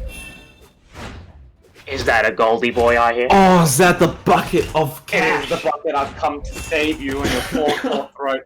How you doing, Is that man? the bucket of cash? It is the Oh, man. bucket of cash. I am a bucket of cash. The money man himself. Everybody. Bucket, welcome to the chat. Thank you See very what- much. I'm just here to couple while Lichko goes and rests his beautiful songly voice. What a beast. Haven't been able to hear Lich Go. I think his mic might have disconnected, but hopefully he can sort that out. Anyways, as he's talking, Doggo putting on some mad damage. Bailey managed to get back on the stage. But the ground pound's a good start. Barely searching from underneath. Yo, we're back. Doesn't want to rush too early. Okay, Lichko's back by. Oh, he's back. Okay, I've been talking this whole time. Oh man, you must I have don't thought know I was what talking happened. over you the whole time. Holy heck. Yeah. Oh Pretty man, much. no way, Okay. no way. We just couldn't hear ya. I messaged you. You might not have got that. Anyways, as we're talking, Doggo really starting to feel himself now. We're seeing these commitments from Doggo, but they seem like a lot more calculated now. They don't seem so like, wow. Did you see that XDP? Did you see that? Man, off the nuts. side of the stage. Dude, it's actually nuts, man. Gets reversal. Yeah, see, this is the... Yeah, that's it. Yeah, that's it. That's where the overcommitting is really biting him in the... What's the more... in the butt. Yeah, I don't want to say the other word because I don't want to get TOS. Beautiful little conversion there. Oh, great conversion off the S-Light. See, this So is what much we want to be damage. seeing. Yeah, this is what we want to be seeing from Bailey. Oh, that was a nice punch. That was a really nice punish. Catching that there. Oh, nice there. Coming out. Oh, another one. Oh, the kills. Oh This my is looking god. really good. This is looking really good for Doggo. Really nice for Doggo. Oh, tries to catch it. Oh, Yeah, tries to catch with that claps there. back.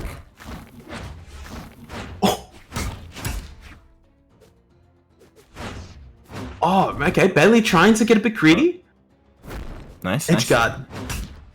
Nice. Gets back on the stage in a very honest way. Oh, reversal. Is that going to be it? No. Catches the recovery. Oh, this is a true combo.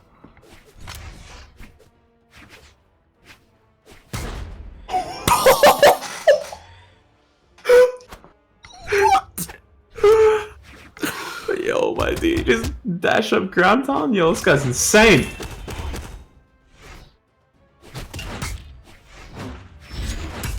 Oh, nice. Oh, okay. Didn't quite catch conversion. Oh, a lot of patience here from Bailey, but not working out. Oh, just misses that little cheeky Hadouken.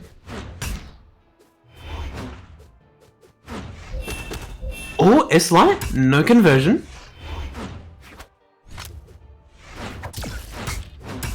Oh, catches. Okay, here we go. S-Light set. We're in that again. Tries, doesn't connect. Oh, fantastic S-Light recovery. One wins. Really well done. Really, really well done there. Let's take that out. Not too sure if Lich goes to take another break or if his mic's just broken again. Might have to see how he's doing with that one. But man, I'll tell you, Doggo is looking good. Doggo's looking good. He's looking strong. And he's showing a lot of confidence in that position where he's looking, Okay, he's committing. We're up again. Hey, welcome back. I know what's going on. Ah, not too sure. You got to check. Is your USB cable plugged in properly? It's blue mic, yeah? Yeah. I might have to check that your USB connections are plugged in securely. Doggo looking like he's looking really confident because he's taking his commitments, but they're actually working. Like the commitments are actually kind of paying off, even though that at the end of the day there are risks. But I can't really complain too much when they're actually connecting. So I think that Doggo's, for the most part, is really, really like starting to understand how Bailey's trying to approach this matchup. Okay. Welcome back. Welcome back. Let's go. Game 3. Oh, Doggo, what do you got for us now? Okay, Bailey's got to make some adjustments. Bailey going in. Some pucks. Okay. Takes the set. Oh, nice.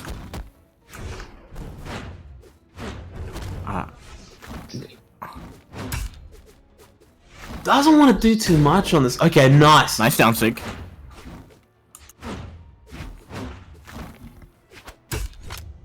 Great little Goes in weapon with a toss throw. there. Nice approach.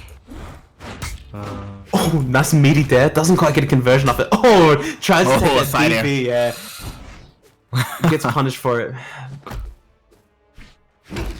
Nice side light. I like that. Nice, I like the that a weapon lot. throw. Oh, Fair, that's man, it. that's nice. That's real nice. Ah, Beautiful. nice. Beautiful. Okay, taking the S light. Did you see the reversal it? Yo, this man's like in the middle of the string, this D-light recovery. Yo, this guy's insane, man. This guy's insane. Stops for a bit. Take a little bit of a breather. Let's take a bit of breather. Eh? Recovery kills. Just a reversal recovery. I'm quite liking how like Doggo's like pulling out some like fairly unconventional conversions, like kill confirms. Man, great little combo there. Yeah. Oh, nice. Gets a side light. Oh, that dare. Oh, Ground that pound. caught. Nice. Oh, there, Stunning. man. Oh, that's it. Doggo, you're looking nuts. 2-0. Is this gonna be a 3-0 reset? I don't know. Oh man, okay, Bailey's just not getting that axe working. It is not working, Doggo. Oh, it goes for the wish punish. Oh man, Doggo's Nice, laying get the on that damage. Oh, juicy side light. Throw. Oh, Oh, nice. Okay. nice. Bailey feeling it. Takes recovery but spikes upwards. Oh, interesting interaction. Oh yeah, just takes Side it air. side there. Yeah, nice I'll little take punish it. there. Got about 100 damage to him. This could be very bad for him if he lets Doggo get in too hard with some pressure. Doggo with the nice net. Oh, nice punish. Okay. Oh, this could be costly. Does not Okay. get it. Oh, beautiful ground, man. These like ground pounds that he's been pulling out have been beautiful.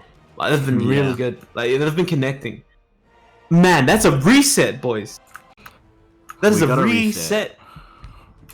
3-0 reset. Man, Doggo looking strong, looking extremely strong. Bailey looking on the bit of a back foot, not really finding the answers. And what I'm really surprised by is the fact that Doggo is really making these gauntlets work in this matchup. Like really putting in some work. Doggo Bailey, reset bracket. Grand Finals reset. 3, 2, 1. Back to the same map. We're back here once again. Let's see if Bailey can make the necessary adjustments. Okay. Oh, nice pokes coming out from Doggo. Oh, okay. Oh man, that is a lot of damage. Doggo trying to catch. Oh, recovery. Nice confirm. Gets in there. Sidelight recovery. Oh, misses that sig. Really throwing out some stuff. Nair, nice. Goes for the second one, does not connect, gets the inlight. Doesn't quite kill. Doesn't quite count. Nah. Doggo still holding on to that stock like a cockroach. Oh. What an option! That's actually a really smart option. It's safe, it covers a lot. If it's gonna kill, why not? Doesn't quite kill with the D-Light. GC, Insig. Oh, nice, sidelight. Doesn't get any more off of it. Nice Oh, punish gets a dip there. punish. Beautiful. Doggo really wants Gets to a get on these throw. games. Dashes through. Oh, that's gonna possibly gave up his pressure by throwing it diagonally. Gets the recovery. Nice. Side sig. Oh man, That's a 2-stock lead. Bailey pulling it back together. Mental Not letting reset. not letting those past games affect them. Oh, just misses. Probably could have reversed it. Gets the inlight. Side sig. Oh, that is a 3-star. Oh, that killed at like 60. And Bonky Kong, my dude. Bonky Kong. Bonky Kong. Bonky Kong, brother. Can we get some Bonky Kongs in the chat? That's wild. 3-stock, man. 3-stock. And really cleanly too. Like really clean 3-stock. Very convincing. You know, they're quite honest. They just want to say, hey, look, let's just settle on Mammoth. Let's just play it. You know, they don't need to change nothing. Okay, we're happy. Let's just battle it out. Keep it honest. I like it. I'm sure Bailey would love some Brohaven. Oh man, bet Brohaven? Man, we'll see some early deaths, like 50 health deaths going into the game. Already got a bit of damage in it. Oh man, look at these strings. He gets going. Oh no, but this is he's a dangerous gone. situation. Oh no. Oh no. Yeah. Handstand it up, brother. Down like D6. Down like Nice. it eats it too. Okay. That's a true combo. Oh, Bailey, what? Oh, Bailey's got some pressure now. Hammer off stage, you know. Oh, okay. Oh, Bailey 3-1 stops, Oh my dude. God. Oh man, And this is Bailey's what I was actually- talking about. This is Back literally in what you're talking about. when we were watching Winners Finals, he eats stocks. He eats them for breakfast. Oh my God. lord. The conversions. He's a monster. Fantastic play here from Bailey. Man, making all the necessary adjustments. Jeez! Down light there. He's red. Oh, the movement. No, look He's at gone. that. Beautiful. Beautiful. Another 3-stock. Look at that. Beautiful. What's going on, Doggo? That's just gorgeous, man. Doggo says in the chat, it appears I have been downloaded. Bailey says first was lucky. Doggo says time for swap. Switching it up. What are we gonna see here from I'm Doggo? calling it. He's pulling out Teros. You calling it he's gonna pull out Teros is what you're gonna think, yeah? Man, Bailey. Wait. Or the Zol. Who do you think it's gonna be? Oh, Petra? Oh, Oh, okay. Okay. Petra? Still Petra? Okay. We haven't seen him on the Petra, only the Garnet. Just to let you know what the stakes are here, this is a $100 match difference. Whoever wins this is going to be significantly happier than the other man. Oh man. Back to Who Mammoth. will win this? Back to Mammoth. They want to play honestly. They want to be, okay, look, let's just play some neutral. Let's play some Brawlhalla. You know, they set on their map. They're happy. Okay, let's see it. 2. Had multiple opportunities to strike that out, but they still want to keep it in. Nice. Doesn't get the confirm. Doggo. Oh. Tasty. Tasty. Doesn't overcommit. Thank you. I appreciate that. Man, Doggo. Oh, Nice. man. Down like Doggo near. getting Oh, caught. recovery. Man, he's getting caught. Doggo's just getting caught, man. Red-handed. Oh, is there a little cheeky neutral Oh, stick? Henson. Oh, man. Oh, he really went for the haymaker. That was a really nice little option select there by throwing the gloves.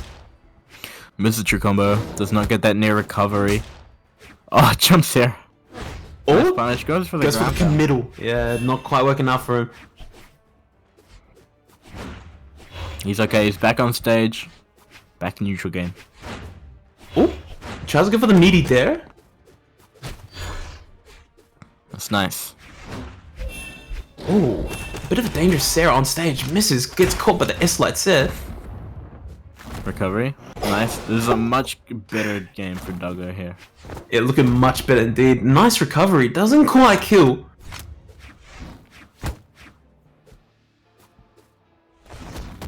Nice. Oh. Oh, okay. Burns the dodge. Doesn't quite capitalize. Looking in a really good position though for Doggo right now. Just waiting, playing edge guard. Oh, commits with a ground pound and gets switched Oh, up. and Sig. Bailey again playing edge guard. Great. Neutralize, that's inline. it. Fantastic. There we go. Being That's what. patient. That's nearly a 2-minute first stock. Really different from the first two games we've seen in this reset. Bailey still being able to adapt and be able to play. Look, you want to change your pace of this game? I'll slow it down with ya. You want to go dumb? I'll go dumb with you. Yeah, so this man's just so ready to adapt. Okay, catches the set. Nice. And flexing the warm-up taunt from the battle pass. Mine's been grinding. Oh, okay. Oh, okay, Doggo. Okay, Doggo. Oh, just misses. Try to continue that string. Nice dodge. Oh. Gets caught. Oh, gets caught. Ouch! That Doggo's one's in. gonna hurt. Doggo's not out. He's saying, "Don't count me out."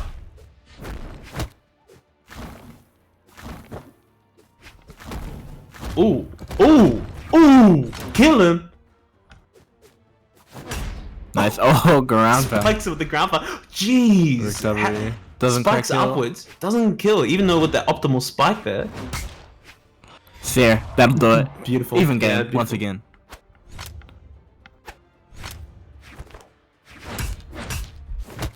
Oh man, he's so ready to reversal there.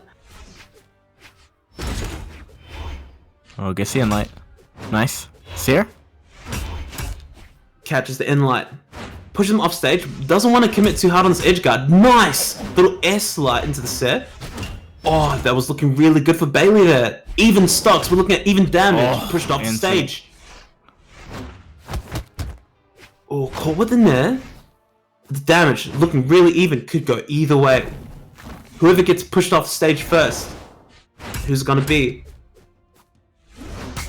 Oh! Nice. Bad Dodges situation away with so that he Doggo. can get that spacing. Oh, beautiful Oh, play. down there. Oh, still has his options. Had every single resource at his disposal.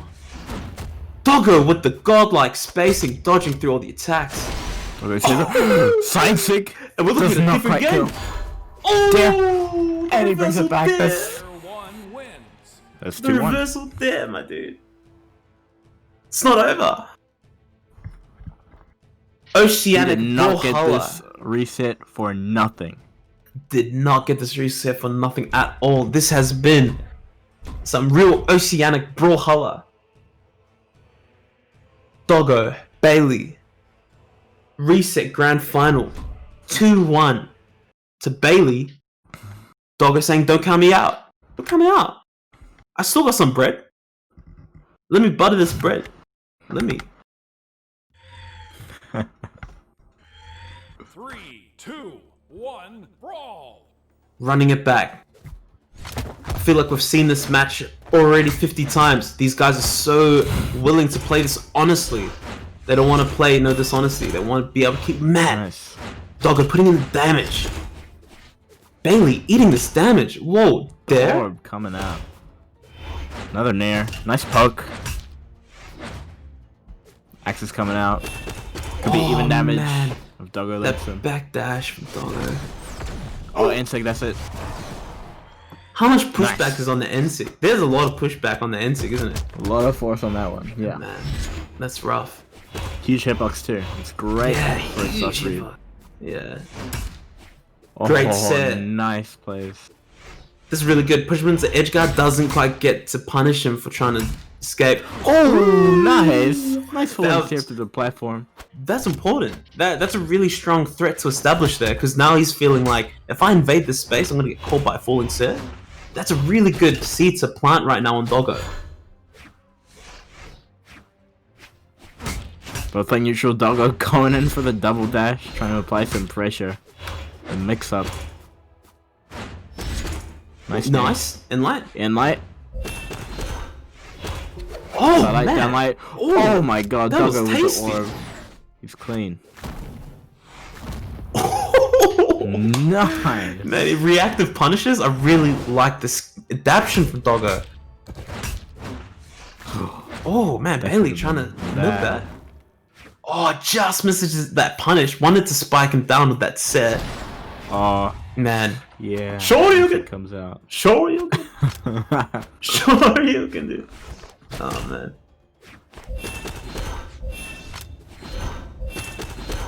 Oh man, look at this. He's just landing every S-Light. It's just landing. Another one. Oh. Bailey being very wary Nice with the here. approach. Throws him.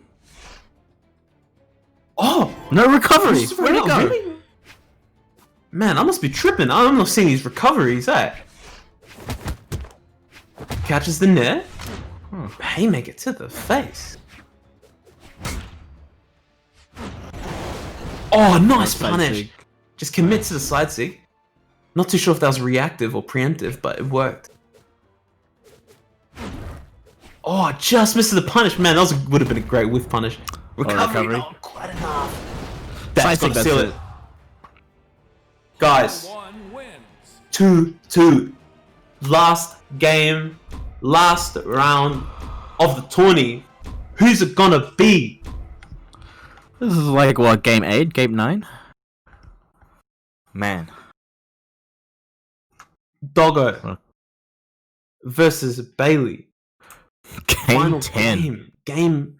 Game 10. No, it wasn't game 10 because it was a 3-0 the first set. Was it? Yeah, it was 3-0 the first set. So, You're right, you're right. oh, Game catching that nice. Oh, look at Bailey putting on damage. Okay, Doggo saying, nah, not quite like that. I'm gonna put you in the edge guard. Bailey doesn't want none of it. Hits the S line to Ser, great conversion. Wants to push him out, catches him with the recovery. Nice, gets it. Nair doesn't get the conversion true combo out of that. Sidelight? Yeah, out of the side light, being a bit difficult to try and convert for him here. Oh, gets a bounce off the stage with the dare. Ooh, Downlight Nair, nice. that is tasty. It's It's been working for him. Yeah, optimal, man. Optimal. Really safe conversion. Not committing too much. Oh! Oh, That if he had could've been- downlighted there, Yeah, that no, was, if he downlighted, that was dead, man. Oh no, this is looking harsh. Oh, full stock of nice. hidden damage right now. Nice, nice. Oh, commits to the SIG. Seer, nice. Stuffs. Oh, man. Reactive Nice punish. reaction. This is looking really good for Doggo, okay? Doggo, he's still a whole stock down, but he's still looking confident. Not looking phased. Doggo, he switches out, keeps the orb. Oh! Man, that's some damage! Already caught up in damage, nearly evened out. One touch will do it. Nice here. Oh, still alive. A lot of pressure here to try and convert. Manages to get back! Fantastic, manage of resources there. Oh, Bailey looking for the neutral light, thinking that it would take to the air. Ooh, nice, takes the kinda delay recovery, recovery, nice. yeah. Doggo looking barbecued, looking really grilled right now. Trying to find the conversion. Bailey takes that neutral air, doesn't convert. Oh, but that's gonna seal that stock. We're looking at set stock, tournament stock. Doggo, last chance to bring it back. It's now or never. Doggo's gonna need this kill quick. Doggo really needs to close this out if he wants to have a good chance at trying to make this work, and he That'll does. do it. Beautiful. Nice. We're looking at an even game. Last stock. Last game. Ooh. S air. Yeah, all these reads are working for him, man. The reads are working. It's going in.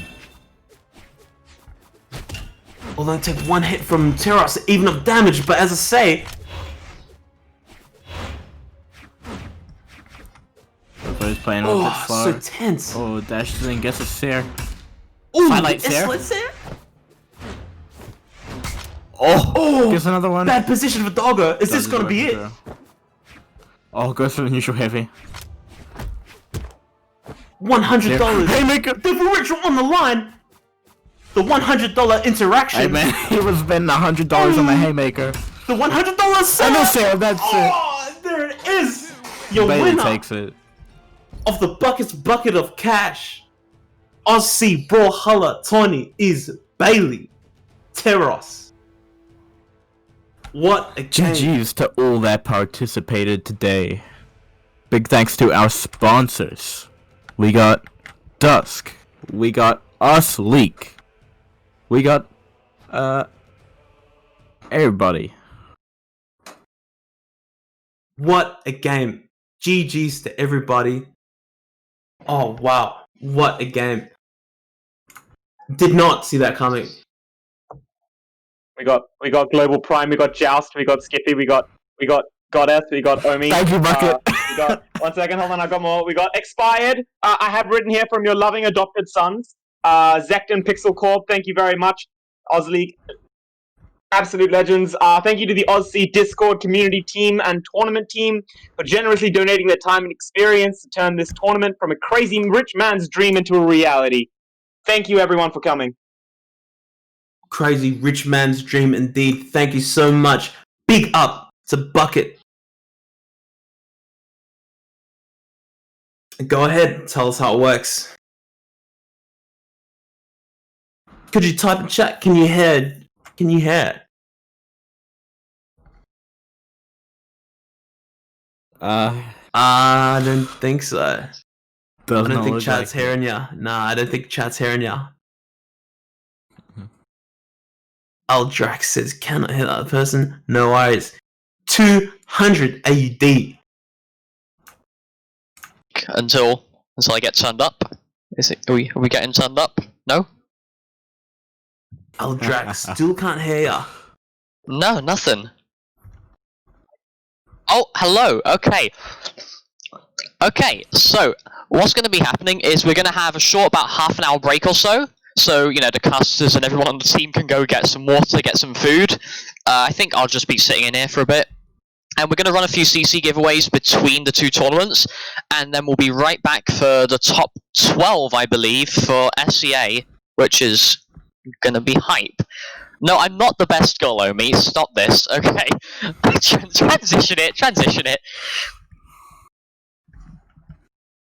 You guys heard it. We're giving some CCs away. I'm sure you guys put your little guesses in the chat. Man, whoever voted Bailey, you better watch out. You might have a CC code coming your way. Man, Great games again. Man, shout out Big shout out to Doggo. Big shout out to Amaral. But more importantly, Bailey. Wow.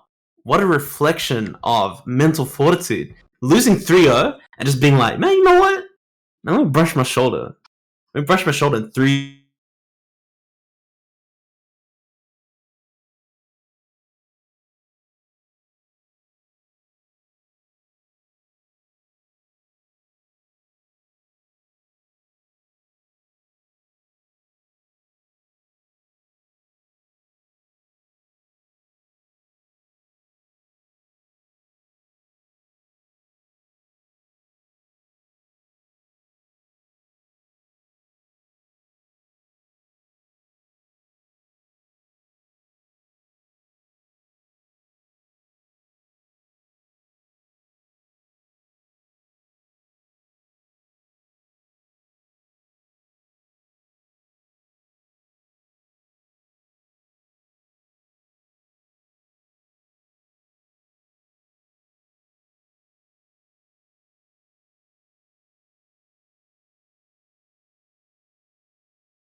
Let me check the I don't stream. I don't think they can hear us. I think. Oh, they can't hear us. Alright. They can't hear us, Forgive can me they? if I do talk about brackets a lot because I've been doing that all day. Oh, no, I can hear us. Oh, Okay, there's you the can hear echo. us. Okay. No, that's cool. I don't know how much they heard from us, but regardless, you're saying? Yeah. Okay, we're here. This is top 12 for SCA. We're going to start with the winner's side. And, yeah. Brackets, we're having a little bit of a shortage on staff because a lot of us have had to take a break. We've been working for about 6 hours now. But it looks like we've got sets queued up. And Absolutely. I think the room numbers should be going out to the players. I think. Well, if not, could we get the room numbers to the players? They can join the lobby. And I think what we're going to be having first is Senpai Guy versus Sphinx in winners semi-finals. Senpai Guy versus Sphinx. Okay. Do we know much about the two players? I do know quite a bit about the two players. So Sphinx, he's definitely a sword and axe player. Okay. He's been playing Jala as far as I know. He's Classic definitely character. I think he had a lot of quite big of a breakout in Springs by placing 6th out of nowhere. And Senpai Guy, we haven't seen him too much in recent tournaments, but I know that he's been playing holding an Onyx in his pocket, and he's definitely been playing that for quite a while. Unfortunately, he didn't get to play it in Springs because it was illegal at the time. Yeah. So Usually the case. hopefully, we see this. Well, this will be exciting. This will be exciting to see. Now seeing that character being Tawny viable, be able to see perhaps maybe a little cheeky Onyx pick. Would be quite exciting. We've got the Koji coming out from Sphinx already. Okay, so he's swapping the axe out for a bow. Level 41, so he's definitely put some time into this legend. I wonder And what he's Senpai Guy, going for the defense stance as well. Going for that So he- extra bit of that bit of beef. Hey, yeah, because Koji, he's 4 defense. It's not that bad, but it's not that good. So definitely Exactly. putting into defense stance. And he's got an infinite amount of decks on there, so I'm sure one won't affect him too much. Senpai Guy Absolutely. not playing the Onyx, making me eat my words. Playing the Val. this is like, Which- if I'm to say, quite like fundamental picks. Wouldn't you agree? Like, Yeah, definitely. going Like, for you've the, got your the sword. and bow. Yeah, exactly. The sword being Very that solid core. weapons. Yeah. They're very good. Like in every situation, off stage and on the stage, they do some amazing. You can get some really amazing control. How exciting! Definitely. It's going Guys- to be a very interesting match. So, Yeah. for the first game, I think we're having... I didn't see what map because I'm trying to make an announcement. Oh, Miami done. Real quick. 3, 2, 1, brawl!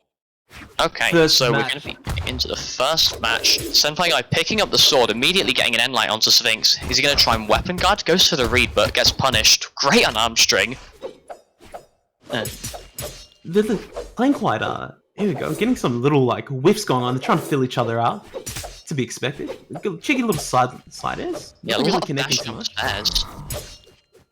That was a really hard read coming out from Senpai Guy with the GCD sig. Sphinx not going to fall into it yet. With a great D-like recovery, Senpai Guy coming back with a ground pound. Side sig's the Senpai wrong Guy. way. He's looking like he's trying to find a bit of a rhythm here. You can definitely feel it just feeling each other out right now. Sphinx not able to get the edge guard with the bow. Senpai Guy now behind on damage. Let's see. Nice, just taking a slow on edge guard. Doesn't want to give up too much. Don't want to overcommit.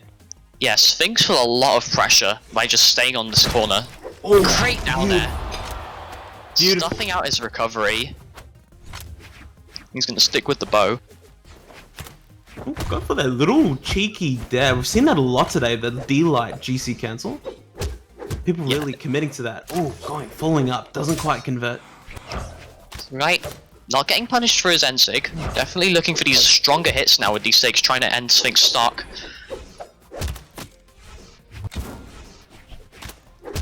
Oh, yeah, there we go. Connects. Oh, misses the side sig. Gets These punished players for are it. playing very liberal with the sigs. Very Oh, liberal. wow. Oh, man, we're talking about liberal. Wow. GC side sig reading the spot dodge. Senpai Guy gonna even up the stocks. Although Still got Sphinx quite a bit picks of up work. immediately does an end sig. Oh, the grab, that's gonna kill an orange. Oh, you hate to see it. Oh, I hate to see it. Oh, very strong conversion. Yeah, and Senpai Guy now about a stock behind. He has to make the comeback with the gauntlets. Nice 3-piece. Oh, coming in with that little cheeky dare. Doesn't quite get the conversion he wants. Tries to go for the wish punish when the side seek. Doesn't want to commit too much. I can really see here that Senpai Guy is not trying to do too getting much. the full auto combo from the dodge punish. D-Light set, the end sig. Senpai Guy won the stock behind. D-Light recovery. And it's looking bad. It's not looking good for Senpai. It's not impossible though. If he can get this kill now and then maybe get a gauntlet gimp, I can definitely see it happening. Although Sphinx doesn't want to give him any room with the weapon toss. It's going to be a set, that's it. Beautiful. 2 stock for Sphinx, game 1. Wins. Oh, that was gorgeous. Yeah, I like those little says. He's just throwing in these nice little pokes just to complement the edge guard and not overcommitting. It's really nice to see. It's a really solid edge guard then. Yeah. And let's see if Senpai Guy's gonna make a legend swap. Sphinx sticking with the Koji. Senpai Guy taking a little bit more time. Oh, he's looking really solid at Koji. Yeah, that was looking really convincing. Just the amount of control he had on the ground. You know, didn't really feel the need to float too much. He was quite content just being on the ground, anti-airing with his neutral light on bow. Just taking his time. Didn't try to over-approach or over-extend on anything. Really, really good to see. Pretty promising. Yeah, so Senpai Guy definitely taking his time with this pick. Oh, no, he's coming back with the Vow. Okay. It wasn't working out. It wasn't too bad. Like, you know, it wasn't working too yeah. bad. It's But not like he it just was, fell full behind. time. Yeah, Like, he just did fell fall behind against the bow, so maybe a map change is what's needed. Definitely And that was- banning out Miami yeah. Dome. Exactly what I was thinking. He bans the Miami Dome right off the bat. Definitely a more what's the flat focus? map now. The Mammoth Fortress, not many platforms. Quite the Brawlhalla-esque map, so to say. 3, Here we 2, go, game 2. 1, brawl. Okay, so it's gonna get Senpai Guy picking up the weapon, trading unarmed damage for it. Sphinx picking up a sword. They're just going even right now. No player really getting too much pressure. As I say that, Senpai Guy having Sphinx on the corner. The side sig gets interrupted by the Sare. D-Light said, good, nice little pressure. Oh, putting it back on with that GC. Trying to keep that pressure up, but seemingly just to be whiffing past each other. Yeah, Senpai Guy, he's definitely getting in on Sphinx with these gauntlets. Getting inside the hitboxes, even though that's a bit hard on sword, he's definitely getting stacked with Sphinx, which is letting him get all of these Nes and recoveries. Although the D-Light ground pound. Great edge guard from Sphinx, taking the first stock, only in orange. Oh, that was a great conversion. Seeing the opportunity Yeah. there and converting it right in the heart of the moment. Beautiful. Senpai Guy going for another side sig. Sphinx wasn't even in the area.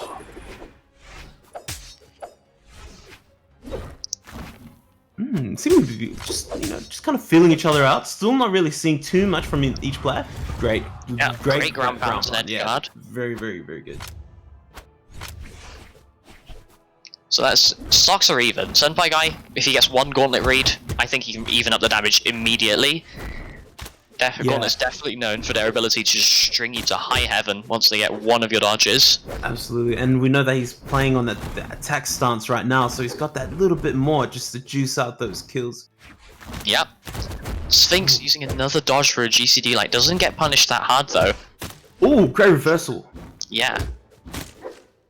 Great 3-piece, putting Senpai Guy into the red. Senpai Guy just doesn't have an answer for Sphinx's bow. He's just run away with it every single time he's picked it up. I'm really surprised that Senpai is managing to keep on the ground right now. Oh, but just as I say, Another D-Light recovery, taking the stock from Senpai Guy. Senpai. Sphinx keep the bow, try and weapon starve him. He's got all the range. Senpai Guy might not even be able to get close to him. Oh, he's just not quite finding the answers he needs right now. Oh, Side light jump read. Oh, that side sig's gonna do it. Great reversal from Senpai Guy, evening up the stocks almost completely. it's looking pretty even right now. Not too much difference in damage. Here we're Yeah. getting closer to even more. Oh, doesn't quite get the juggle, but manages to punish that D-Light GC with a neutral light. Senpai Guy with a really good weapon snap right now. As I say that, we go into the sword ditto. Nice. Sphinx is slowly edging ahead. Just barely, Sare by Sare. Yeah, Sphinx not in any rush. Not a good position. Senpai guy, can he make it back? Sphinx doesn't go for the edge guard. Oh, Instead goes to pick up the bow. Yeah.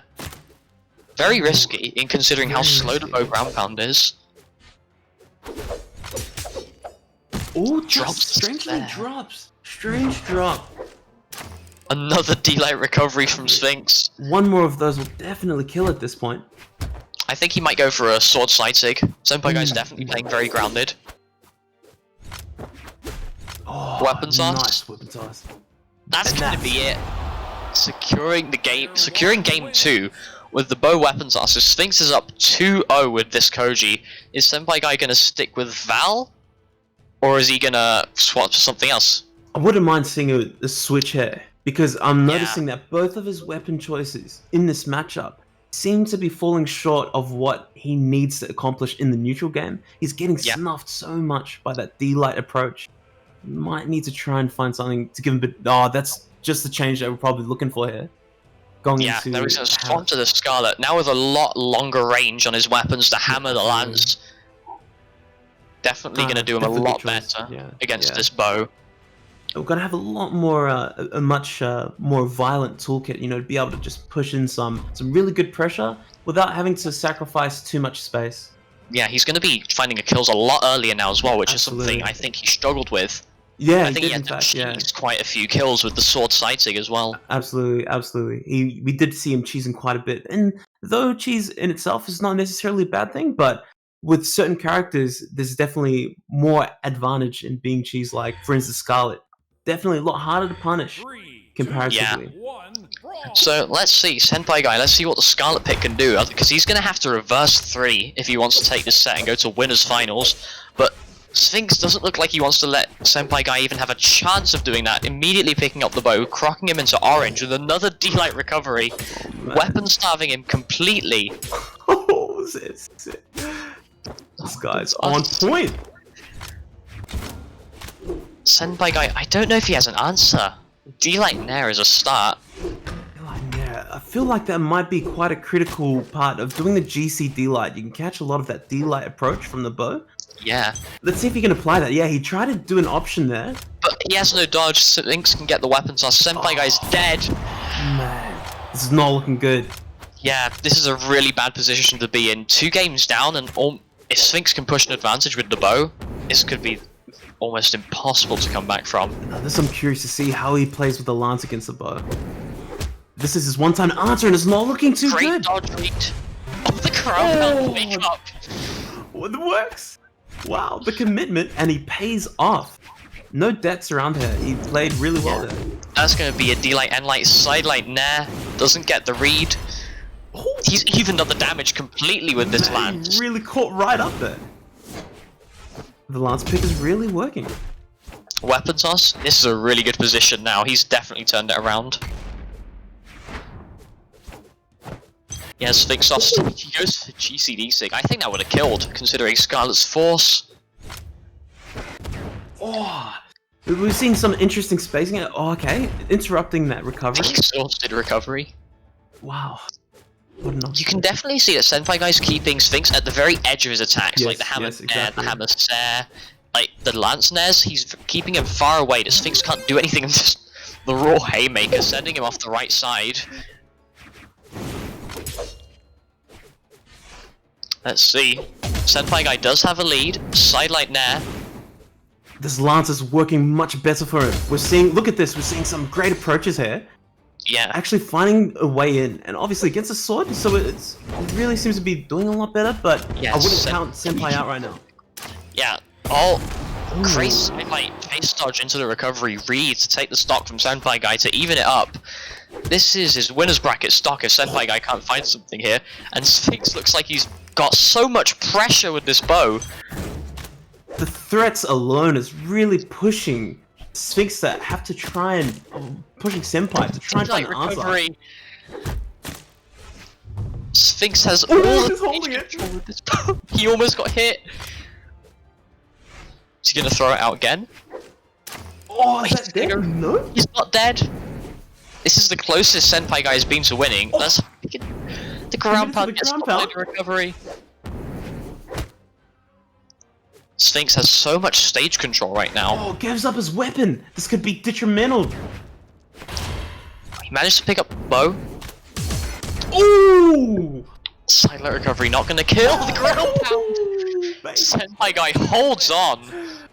Ooh, I like that. That's spicy. That was a great Yeah. time to commit. He knew that Sphinx had to touch there. He really knew that Sphinx had no other option but to touch. Yeah, So great he committed- adaptation from Senpai guy. That was Although the change that we needed. Yeah, definitely. But Sphinx can be swapping over to Diana, swapping out the sword for some guns. Ah, okay, interesting. Yeah. I He's wonder what quite he's confident in that bow. I think he's going to try and use the guns to kind of outrange the lance, outrange the Yeah. hammer. You know, he's got the Yeah. stairs, the side lights, and he's definitely going to use Diana's incredibly forceful Sig kit to Oh, hopefully end absolutely, stocks even quicker than Senpai guy can. And especially with Diana's Sig kit, like if you're not really paying attention to your dodge, you can really get caught out if you do your same dodge too many times. Diana can punish you big time. Yeah, definitely. Three, So we're going to two, Apocalypse now. one, brawl. It's the first time we're seeing it today.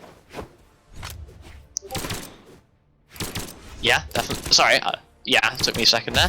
Sphinx immediately going out with these Nez, getting Senpai guy into the yellow. These guns definitely a good change for him. Although Senpai guy's lance, I don't know if Sphinx has found a way to deal with it yet. Yeah, I don't know if he has a conclusive answer. I don't think his bows work. Neither, but his guns are getting cooked. Yeah. Senpai guy just has so much pressure with his lance. I don't know if Sphinx can make the adaptation in time. Is he going to get reverse 3-0'd? Ooh, commits a ground pound. Doesn't quite pay off. Great Nice. silent recovery off the spot dodge. Sphinx, he doesn't know what to do. He didn't touch. He's dead. The Scarlet Force ending that stock as early as possible. Scarlet Force is serious. It's so serious. And Sphinx, I don't know, he seems lost. You can see how he's moving. He's just floating around trying to get to the weapon. Yeah. Senpai guy is not letting him have it with these Nares. Oh, see, I can feel. Okay, that's a pretty good option. Taking Yes, the punished. GCSD line. Nice recover. Nice. Doesn't get the sighting, and now Senpai guy has another good position. Gets punished for his Ensig though. Oh, the He Stuart. gets the read, but he's not dead. Wow, the high ceiling really proving to be a problem here. This is Senpai guy's second game on Scarlet, I'm pretty sure. He played Scarlet game 3, and now this is game 4. Oh, this is first. Oh, Okay. it's his first time playing Scarlet. So we've not seen him play Scarlet in tournament before, apparently. And he's definitely showing up with a hammer. I've never seen Senpai guy play heavy weapons, if I'm completely honest with you. Interesting. But Wow. he's definitely making it work against Sphinx. Already has him in the red. Another side dig. Man, we've been seeing those haymakers fly today. Personally, it's interesting to me because I never usually take that as an option, but man, people are making it work. So yeah, Senpai, he's weapon starving again. He doesn't want Sphinx to get any kind of weapon, because he knows that that's when he'll have the range and he can start combating the lance and the axe. Oh, and just as you say, pulls out the nair on the bow. Oh, with He the hits the sig. platform.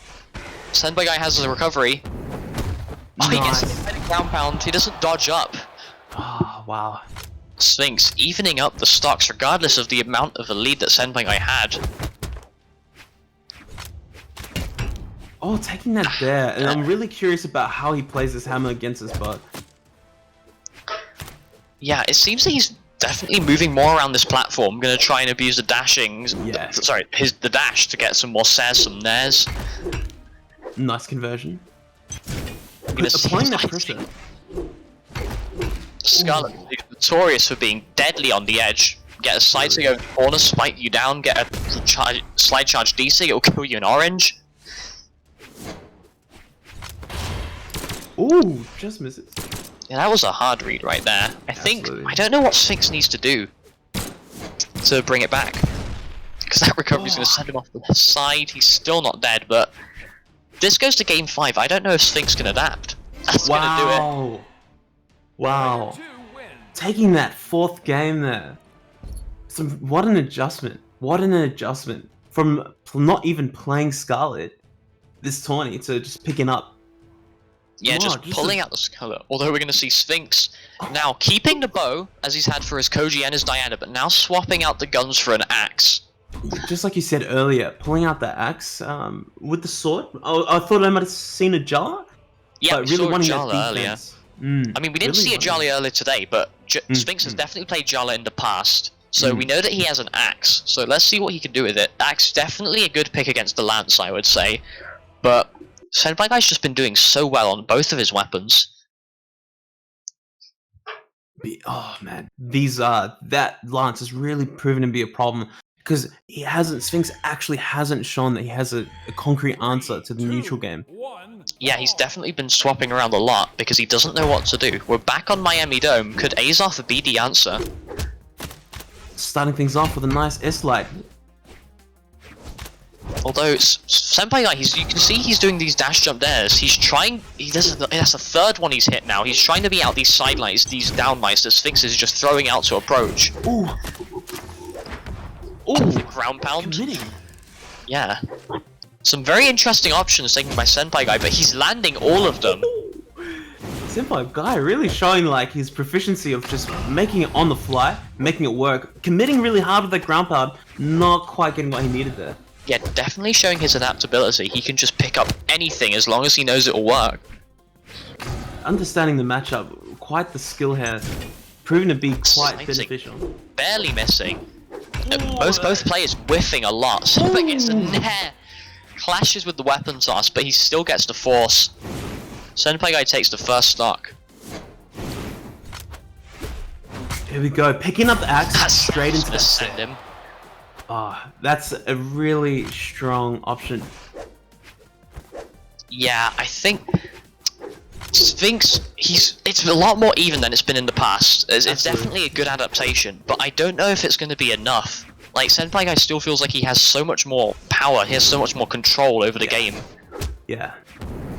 And the thing is that we've been seeing is that the interactions have been really even. They've been going for trade, but at the end of the day, Scarlet does so much more damage. I mean, as we say this, Sphinx is getting quite a lead onto the Senpai Guy right now, putting him into the orange with this bow. The game has definitely slowed down a lot now. You can see Sphinx just hunting around for his options. Manages to escape from the Sarah of Death. Sidelight Nair. Gets punished for his Ensig. Ground pound the back end. He has a recovery. The weapon toss is going to secure it. Oh, that's beautiful. Yeah, now Senpai Guy, he's on his last stock. Sphinx, he's going to try and build a lead here. Make it as easy as possible to close out the game. Quite a bit of whiffing. Playing within each other's dead zones. Wow, ground pound as a dodge in read. Ooh, taking a GCS line doesn't quite connect. Great use of the platform dashing to dash forward and back to get the set, but he does get hit by the side stick in the weapon toss. This is the last stock. Game 5 last stock. Senpai Guy very slightly behind. He can even this up pretty quickly if he gets a lance feed on Scarlet though. Taking his time, he doesn't want to overcommit. Sphinx hits a Sare. The ground pound, he's alive. Putting pressure on. The ground pound's gonna do it. Sphinx takes it in game 5 after almost getting reverse 3-0'd. And he's gonna move to winners finals. Senpai, man, that was really impressive. Yeah, definitely. You know, that was really impressive. He did the adjustments, but Sphinx just pulling it out there. Yeah, no delays. We're going straight into the next set. Tiger versus Dolan, the other winners semi-finals match. Tiger playing the Bryn. I think this is a specific counter pick to Dolan because Dolan, he is the Lance main of SCA. Like, of course, yeah, of course. He's always played Lance and he's had the most success with it. And Tiger, we've known him for Sword, we've known him for Hammer, he's played Bodvar, he's played Koji, but he's picking Bryn here, which is a very old pick of Tiger. And I think he's playing it specifically for the Lance matchup. Understandably so, because the toolkit that you provided with Bryn and her weapons that are sick hit give her a lot of freedom to be able to control the stage. Yeah, definitely. That spear side sig, absolutely so powerful. Spear side sig, exactly what I was just about to say. So we're going to see Dolan start out with a hammer, not the lance he wants, but definitely, like, Dolan knows how to play hammer. People think, like, pure lance mains, they don't know how to play the off weapons. No, Dolan knows how to play hammer. I've witnessed it firsthand. Looking pretty slow here, not doing too much here.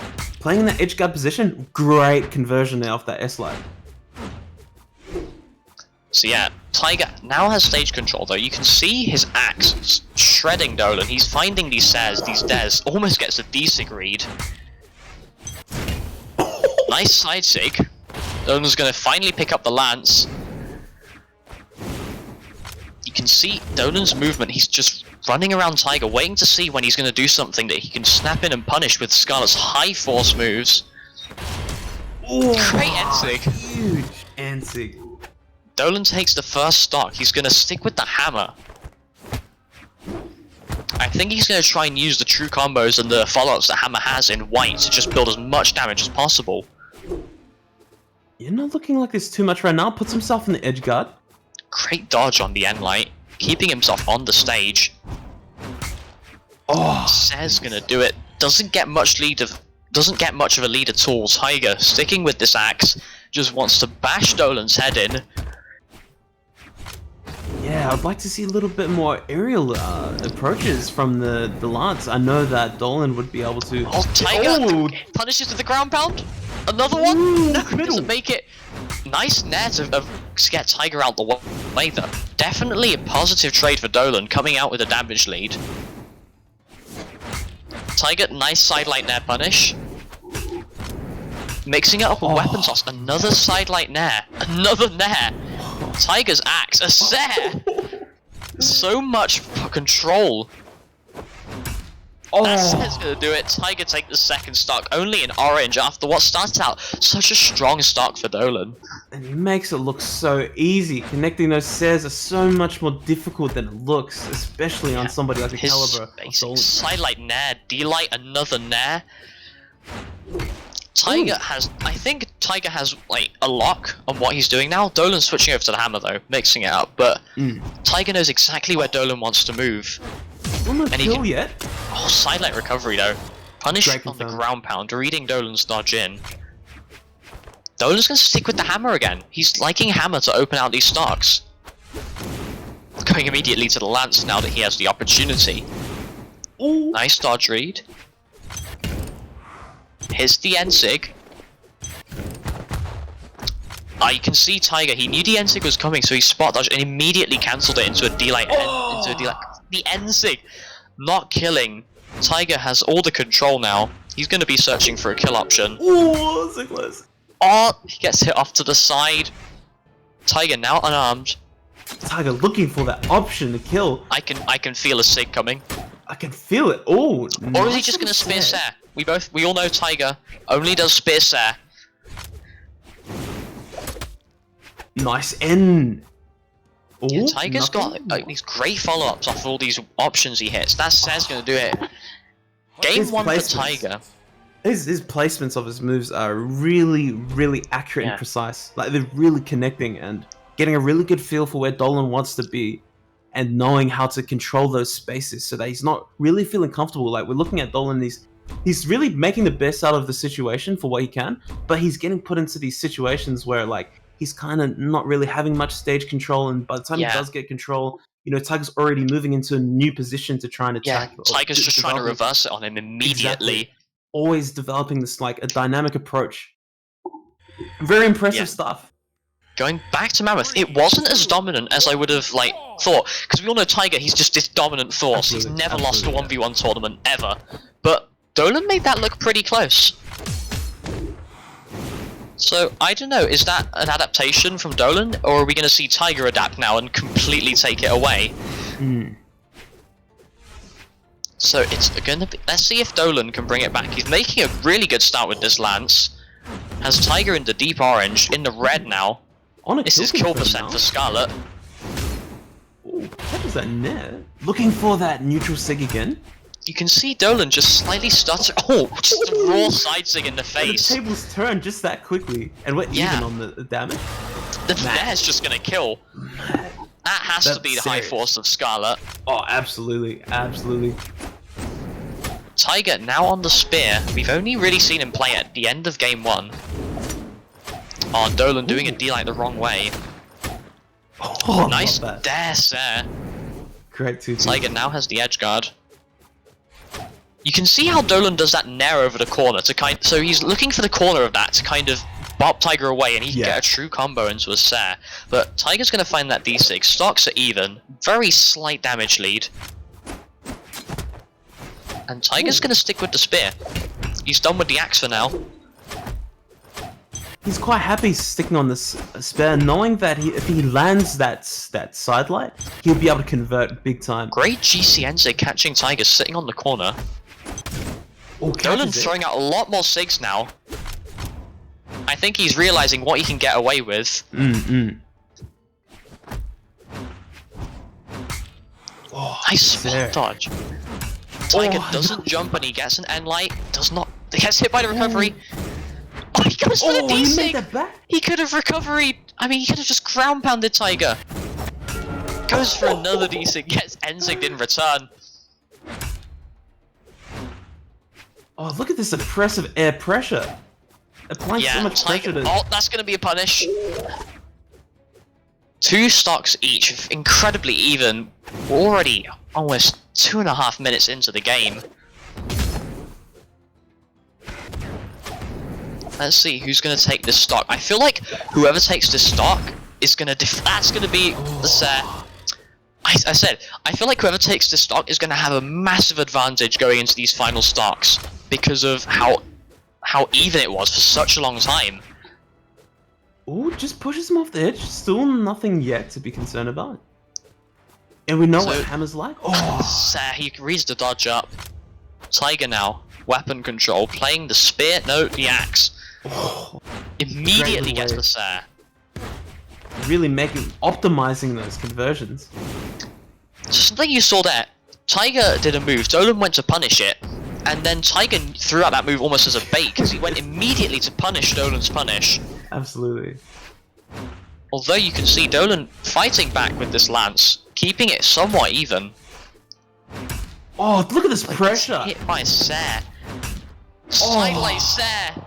Man, that's beautiful. Round 2 wins. What a conversion! Yeah, at the end of the day, that was the same story as game 1 almost. That It was was the just same, Tiger yeah. 1 stock in orange. I think Dolan really has to find an adaptation here if he wants to bring it back against Tiger. Back to Mammoth Fortress. Tiger really showing true to his ability to be able to adapt on the fly. You know, being presented these like situations, and we saw how he had dealt with them in the first game, and in that second game, seeing him take like different approaches again. Man, it's impressive. Really impressive stuff. Yeah, definitely. So we're going to be seeing, again, Mammoth Fortress one more time. Dolan taking an early lead. I don't know, he's always done, that's the first side sig we've seen. That was the first. D-Light Sair. I feel like Dolan's always had this great pressure for the first stocks, but Tiger just slowly wrenches it back across the course of the game. Oh, He's gonna fall! Recovery. He had no options. This is a big lead now for Dolan if he can extend it with the Scarlet. Oh, So 2 recoveries. He's in kill percent. This one Sair could end him if placed right. He's alive. Tiger misses his edge guard. Dolan's got the weapon control, but he's not got any presence. Like, Tiger's just staring him off the stage. Oh, what an That was option. a grounded ground pound. That was a great option. Dolan hits the Sair, but Tiger hits his own. It's so ready. Just so ready to punish anything you give him. Yeah. And now we're going to see Tiger only very slightly behind, despite the leadந்து Dolan had. Dolan's just chasing after an arm. He doesn't want a weapon. Although it does seem to be working. He's getting past these slow, lumbering hits that the axe has. Nice double sidelight. There he goes to the ground pound read. That's one that I've not seen before. That's a new one? Although Tiger again, the sidelight He Sair. just stacks it on. So much pressure with the axe. Just collapsing onto Dolan. I don't know, Dolan wants to hang around that platform, but I feel like Tiger just won't let him with these D-lights, these Sairs. Oh, Then what an punishes absolute Dolan's master. sidelight. Just masterful axe play. There's no other way to put that. Dolan is on his winner's bracket stock right now. He's got to find something here if he wants to stay in. That's not going to be Great it. punish. The D-Sig, the Sare. Oh wow. Dolan's finally going to find a weapon. He drops a silent recovery. Oh, that's gonna prove That's to be unfortunate. really bad. Oh, Sidelight this is Sare. looking really bad right now. Can we And, see like, Dolan turn it around? Tiger in is the last just second? running away. Oh, CN like man. this is what happens when Tiger gets his momentum. He just runs away with the game. The D-Sig, 2 stock from Tiger. It's a 3-0. Oh, man. Absolutely oppressive. That's That the was only so way I could put that. dominant. Dominant, oppressive. He didn't have room to breathe. Wow, Yeah, that everything was working for him. So impressive from Tiger. And I think what we're gonna have next, I'm just gonna get in the room lobby so I can hold it up. Yeah, nice. What we're having next, I think we're having Jerry K and STC. Okay, SDC. Yeah, we're gonna have Jerry K and STC up next. Okay. And is this okay. this is a top 12 match, I believe. So this is only a bow 3. So this is a qualifier for top 8. So they're playing for money right now. playing for money. Hey, this is a real match. Yeah, Tyros this is a and money Bodvar? match right here. This is an interesting matchup. Bodvar obviously coming in with the sword and hammer, and always like really strong character this season. Well, at least in Yeah. the previous season. Especially with like how much hammer and sword have been developed. Like even with the nerfs, hammer and sword still very strong weapons. Exactly. Yeah. Definitely can never rule out the toolkit that that you get provided with. You know, sword and hammer. Such strong. Both are violent six, ability. very solid. Nothing too flashy, but they're Yeah. very hard hitting. Absolutely, yeah, absolutely. And then the good old classic axe and hammer on Tyros. Yeah, we already Again. saw some axe today from Tiger. 3, Oh, 2, And what an absolute exhibition. Yeah, if STC can just tap into some of that, he can just run away with this. Oh, absolutely, yeah. Let's see, just remember, this is a best of 3, so it's just first to 2, so not enough time for adaptations compared to a best of 5. Absolutely. STC finding an early lead with this hammer. Although Jerry K with his sword, Ooh, interesting trade. yeah, he's just chipping away. And the damage is even again. Now in the hammer ditto, Oh, Jerry double finds nair. 2 nairs. Gets punished for his N-Sig. I feel like SEC, he's not being mobile, and as I say it, and the side Just as you sig, say it, yeah. catching the landing, but what I was saying is SEC, I feel like he's not mobile enough. He's just kind of standing there throwing out attacks, but it's grounds for a lot of punishes. The D6's gonna send Jerry flying off the top there. Jerry just looking to try and find his little space so he can get in and start opening up his offense. Not finding too much yet, but I imagine just feeling it out. We still got a couple more stocks to play with. Yeah, so Jerry K, D-Light Sare off the left side. Not gonna find the kill yet. Yeah. So let's see, that's gonna kill. Wow, I didn't think that would kill.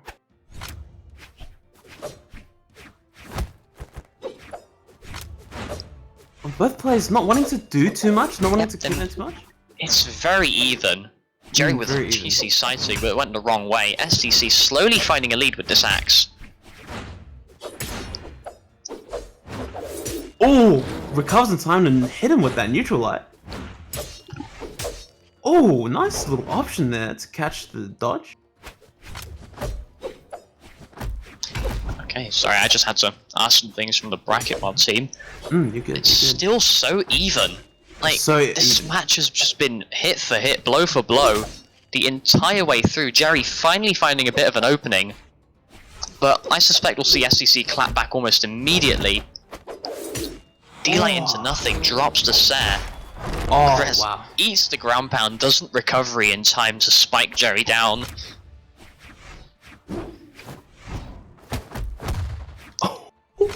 Doesn't quite kill. Almost. If he can find one of these D6 like he just threw out there. That's Sarah almost doing it. Shouldn't overcommit here. Overcommits, and luckily doesn't get punished. Do you like ground pound?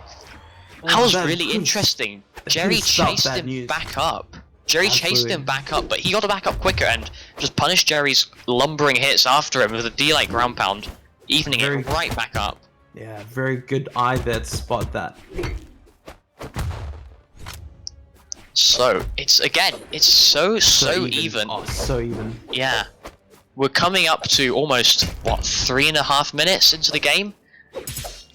No player really showing that anyone has a particular advantage here. Although Jerry right now with his sword, these says, he just overcommits gives up the there. stage control with that ground Yeah. pound, reading STC going down. Oh, managed to get the STC stake more back. than happy to go challenge him off stage. Oh, STC's axe is really interesting. He's not throwing out that many moves at all, he's just kind of hopping around, Yeah. and he'll just randomly throw one out, and it will Quite suddenly preemptive. connect because Yeah. nobody will expect it. Although that's Exactly. Sarah. This is looking bad. Jerry K gets caught on the corner, STC returns with his own, reads him going down. Both players missing all of their hits, that they're not gonna do it. Still not quite enough. That Nair's still Oh, not gonna still do not it. enough. He's still alive. Goes to the side, doesn't get punished. There was a dead end. Nair finally gonna do it. Player 1. Game 1 going to Jerry, barely. Even though the damage, there's a difference of 130, I didn't really feel that there was that big of a difference. Yeah, it seems so even all the way through. It was so even. It was so even. Going for the STC Scarlet. swapping over to Scarlet, the third Scarlet we've seen today. You know, Scarlet is a really strong character, and it's really been proven by how much the people we've seen this character in this Yeah. 20. And not even as like a primary, but people were just like rolling on Scarlet Just as like a secondary. Pull out the Scarlet out of nowhere. And obviously, a lot of people have been quite familiar with Scarlet. I think, you know, especially in Oceania, we have so many Scarlet players. But I'm really interested to see if he gets what he needs to, if he gets that utility. 1. Brawl. Yeah, definitely. So, STC now picking up the Scar. I like that Lat skin. Definitely one of my Nice. more favourite ones. Meanwhile, Jerry on the kind of classic Black Asgardian Boudoir. Ooh, okay. Double Nair. Hang on, I'm Nice, just yeah. gonna write some stuff to the Take some time. brackets. Oh, tries to go for that cheeky ground pound. Doesn't quite connect. SCC really looking like he's feeling a bit more with this lance. Got a bit more mobility. Nice option to convert off that Nair.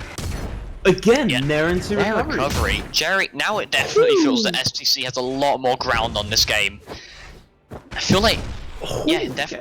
STC definitely has the advantage. Now has the hammer. Oh, just misses. D-Light Nice Sand, D-Light. that's going to take the first stock. SCC, now, it feels like he has so much more control over the game, even though it's still pretty even.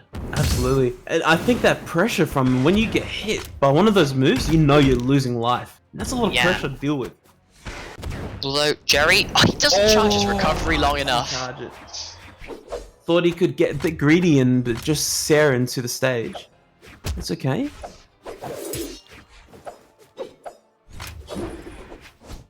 So now, again, it's completely even. 2-2, It is no completely damage even. lead. Yeah, again, completely even. Although Jerry's Whoa. sword immediately cutting into SCC. Another set, and D-Light Ooh. there. See that hit in an awkward way.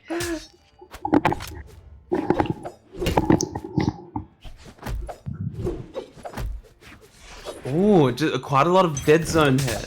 Not much connecting. Both each other just stacking into their dead zones. Ooh, interesting punish. Seeing Jerry kind of walk away now, run away with his Mm. lead. Only in the light orange. D-Light Oh. recovery, that's gonna kill. Oh, that's Now we're great. definitely seeing some kind of lead form now. Oh, SCC's doing all of these really hard reads. Unfortunately, they're not connecting, but if they did, it would end the stock almost immediately. absolutely. Yeah. They're very, like, I feel like they are somewhat calculated in terms of their Oh, risk reward. definitely, but it's just the wrong read. Just wrong read, exactly, yeah. As is the nature of hard reads, unfortunately. Jerry finding so much damage to hit the side sig. Almost hits the D sig. SDC makes it back. Can't edgeguard Jerry though. SDC has to win this game if he wants to stay in the tournament. This is only a best of 3. That's correct. It's only best of 3, so this is definitely the last stock, the last chance to really bring it back. This is for money. This is the money match we want to see. How SDC getting set off the side. No dodge. on his last breath. Makes it. Again, he goes for the dodge down read. Going to the wall. Can't find it. Is he gonna dare him? Not quite. Delight Sir, he's still alive. Oh, gets hit by the weapons, are sniped out. Player 1 wins. Jerry K makes losers top 8. SCC unfortunately getting knocked out. But that was great. He almost had that. His hammer was really, really good. And congratulations there to Jerry K for really pulling through. Really showing us some nice little adaptations and, you know, just showing some solid game there. Yeah, so now I think we're going to see Rip.exe versus Reaper. Now, who did... I know that Rip.exe beat Ghoul due to some connection issues, but who else did he beat? Oh, and it wasn't just Ghoul lagged out completely. Rip.exe, I think he took a game. Okay. And then Ghoul took a game, and then unfortunately they couldn't play game 3, but let me take a look. I'm gonna pull up the yeah, he beat Ghoul, and he also beat Zoralong, who's also a somewhat of a well-known player in here. Beat him 2-1, so definitely not dominant, but he's definitely made it here, so yeah, let's see what he can do against Reaper, who's well-known. He's a solid top 8 player. Everyone knows about Reaper. He's playing Koji. Oh, he's okay. Within the first 10 seconds, he's gonna restart the game. Okay, looks like we're having a bit of technical difficulties here. Going to restart this match. Yeah, we're gonna restart the match. Gonna run that back. Player 2 wins. Such is the nature of online lobbies. Yes, but unfortunately not everybody has the perfect connection that we see some people, Tiger, have. So, definitely connection issues are prominent in some regions. Yeah, absolutely. Oh, give me 1 second. I think somebody at the door. Won't be one moment. So, let's see. Same map, same legends. Let's see. So, let's just talk about Reaper also playing the defense stance Koji, while Rip.exe playing the Thor. Now, we saw quite a lot of Thor from Australia. Like, we saw quite a lot of Hammer, quite a lot of Thor, so definitely not a strange pick, but we haven't seen too much Orb in SCA. SCA, I feel, is a lot more traditional with their picks. They've got lots of bow, they've got lots of sword, quite a bit of axe too, but not much Orb.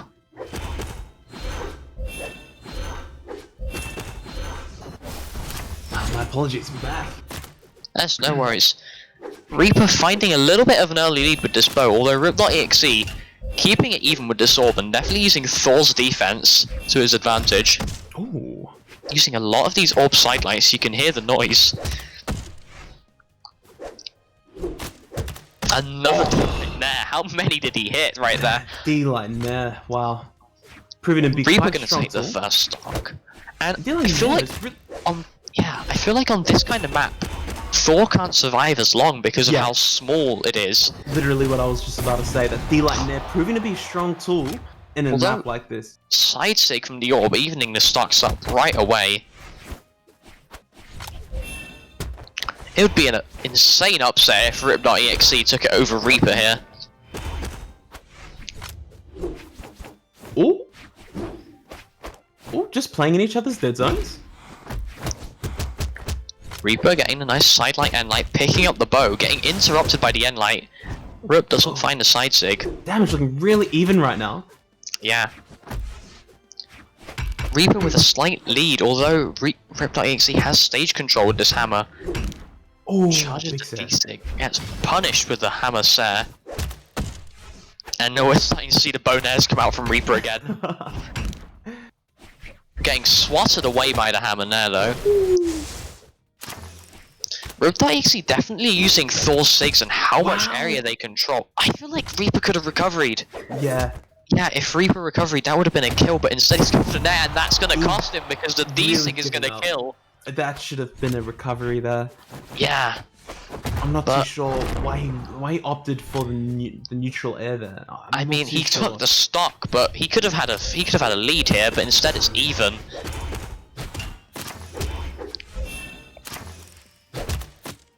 Interesting option. Yeah. For too much. I feel like Reaper's kind of on the back foot after that stock. You know, he kind of threw away the kill. You can definitely see Rip.exe come out more with this orb. Oh, he tries to give it a big read, expecting him to go upwards.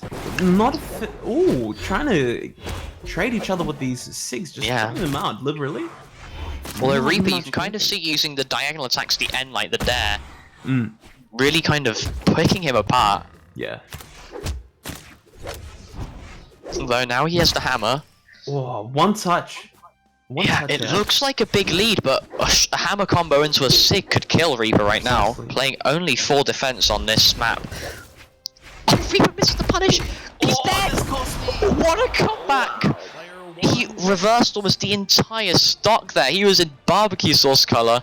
Wow. The barbecue sauce proving to be a bit too thick for some people today. Yeah. Reaper, he just couldn't stomach it. Swapping over to the Azoth. A lot more force. He has the axe. Sheesh. The hammer is Whew. The hammer is spicy. Yeah. D-Light Sarah really putting in work.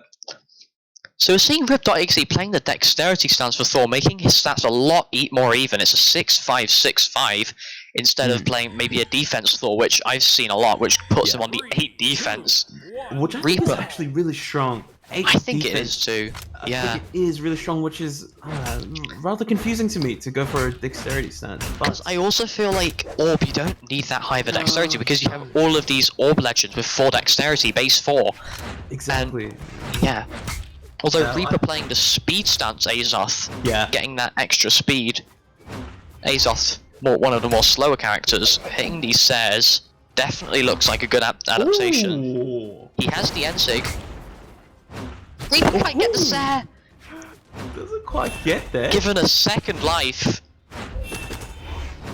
He's dropping sidelight, say you don't want to be doing this. Great orb juggle though. What's for that exhausted recovery to try and catch him fast falling? It has quite a lot of active frames, so definitely a good choice. Yeah, definitely a good option there.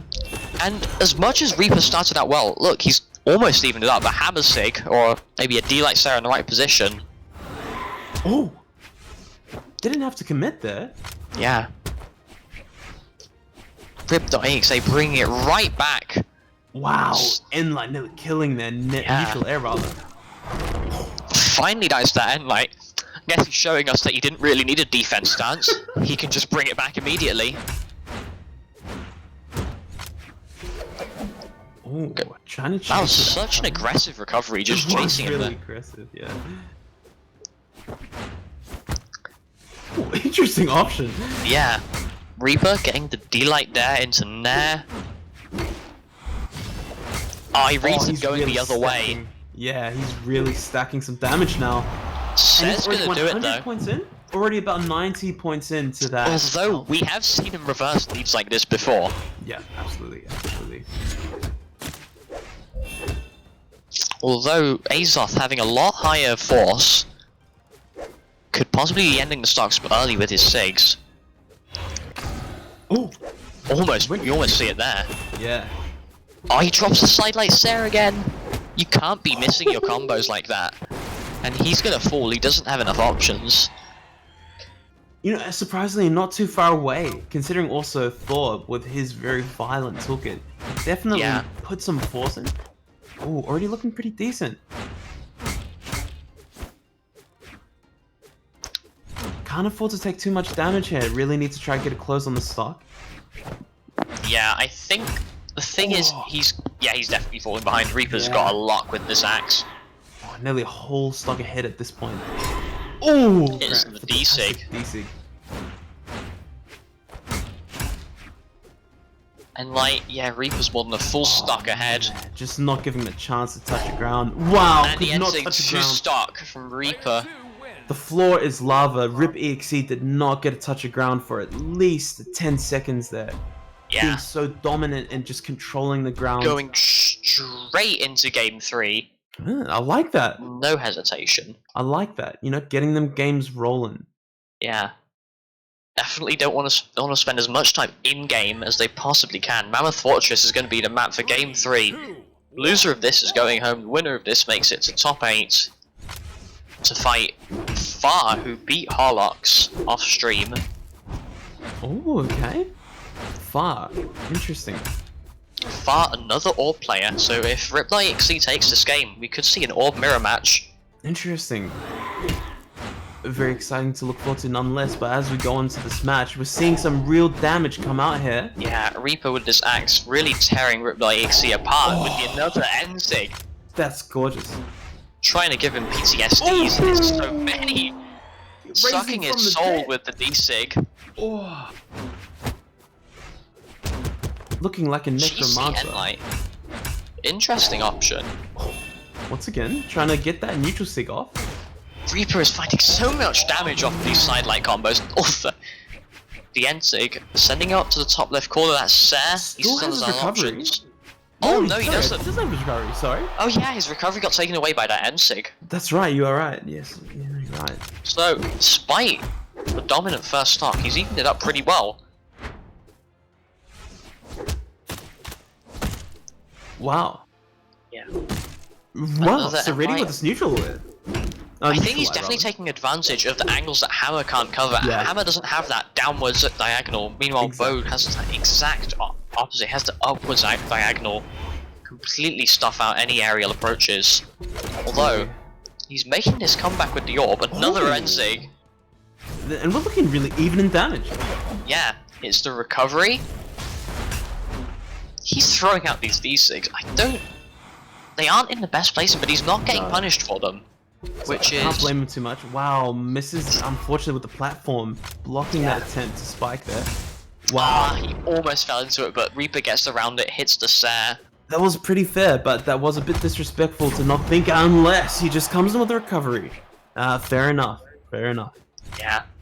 And dead even. Last stocks, game 3.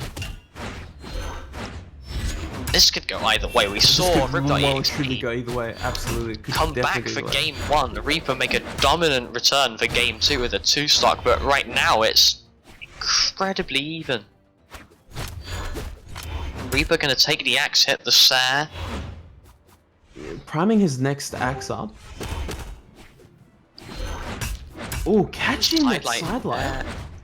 Although we've seen Riptide EXE in this exact same position in game 1. Oh, just misses that set. Yeah. That nerf really hurting him there. Aztec's gonna do it! Beautiful. Yeah. Player 2. Game 3 goes to Reaper. And he's Reaper, gonna move on to wow. top 8. What And a I- great little pull out there. Yeah. And we've got one more set before I think we rotate out. It's gonna be Vortex and Ghoul. Vortex and Ghoul, and obviously Ghoul being one of the players that been around for quite some time. Vortex, I'm not too sure. I'm not too aware of Vortex. Yeah, Vortex, I know. He's got a curse. He's apart from that one time in 2v2, he's always placed 9th place.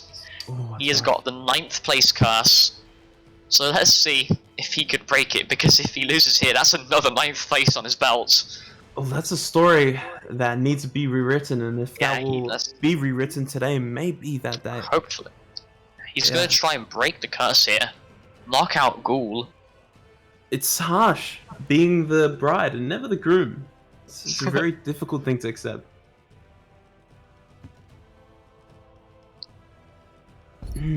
Vortex and Ghoul. I'm curious, who did Ghoul lose to get into the losers bracket? Ghoul lost to Rip.exe, actually. Rip.exe. Ah, Knocked him interesting. into losers. Ah, interesting. And here we go. Vortex, Ghoul. I'm curious to see who Ghoul will be playing. I know that Ghoul does at least back when I used to play, he was a scythe player and a fairly He decent one. still is a scythe player. Still going for that scythe Mordex, nice. Level 88.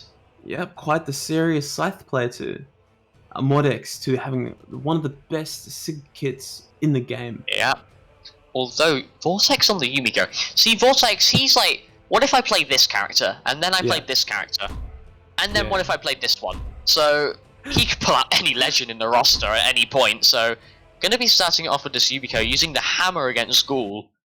Definitely gonna try and out-prioritize the Scythe and the Gauntlets. That's actually quite an important aspect of trying to out-prioritize both the Scythe and the Gauntlets, as we know to be very, very string-heavy and very oppressive in the pressure. And let's see how we get going here. Yumiko Mordex on Mammoth Fortress. Yeah, Ghoul immediately using these Gauntlets. Although, D-Light Nair interrupting it. Oh, nice. Oh, scoops him with the dead, doesn't quite get him through. D-Sig, he's gonna weapon toss. Vortex is still alive. No, he's not anymore. Picks up the scythe. Set, gonna send him. That is a really nice scythe. That's from the Artemis skin from the Battle Yeah, Pass, I it's the think. Artemis skin. Yeah, you're right. Yeah. That's a beautiful skin. So, Vortex now with the bow, quite far behind. His hammer didn't do as well as he'd hoped, I think, against Ghoul's Mordex. Ooh. Wow, that input was fantastic. That was like a dash jump, straight over Vortex. Yeah, exactly. To a D-Light. Into the D-Light. Dash jump and fast fall D-Light. Fantastic. Yeah. Almost gets the Gimp onto Vortex, but he manages to hit the N-Sig, shoot himself all the way up to the wall. These really interesting movements, these combos from Ghoul. Almost hits the D-Light side sig. These interesting movements of dash jump spot dodge, and which he confirms to try and punish like there. Yeah. Interesting, very interesting moves. Well, because Gauntlet D-Light, GC D-Light is true combos into Nair, which now, after the patch, true combos into Recovery. It's a 3-hit kill combo. Man, a strong, very strong option. So, we're gonna see... Look at this movement. Yeah. These hops, he's really like getting right in behind him before he even gets an opportunity to try and punish. Yeah, I think the thing is, Vortex, he's just not finding the kills. Ghoul is just moving too fast. Oh, it's moving too fast. And the moves that Vortex is throwing out, the ones he's hitting, they have to be the quick ones, but those aren't the ones with any force on them. Oh! The whiff's just dragging Ghoul towards him and staring him back off the side. I think Ghoul was expecting those drops to have disappeared by that point. Going for that D-Light. Ooh, trying to go for the neutral sig. Doesn't quite catch. Oh, some great movement here and really converting it. Jeez, down into the D down sig. I don't know if Vortex has much left. He's gone. Oh, wow. That's a JB3 from Ghoul. That is so impressive. That is Yeah. so impressive. I'm looking at that movement. I'm looking at the way he's moving around stage. I don't know how Vortex is going to answer that without having to preemptively like guess the cross. Oh, we're gonna see a Bryn. Okay, Completely a swapping Bryn. up the weapons, changing Wow, up the bow and the that's hammer for the completely axe and the spear. Oh, Unselix. Oh, Terror. Oh, we're gonna see a Teros. No? No? What else? What else has he got in the bag?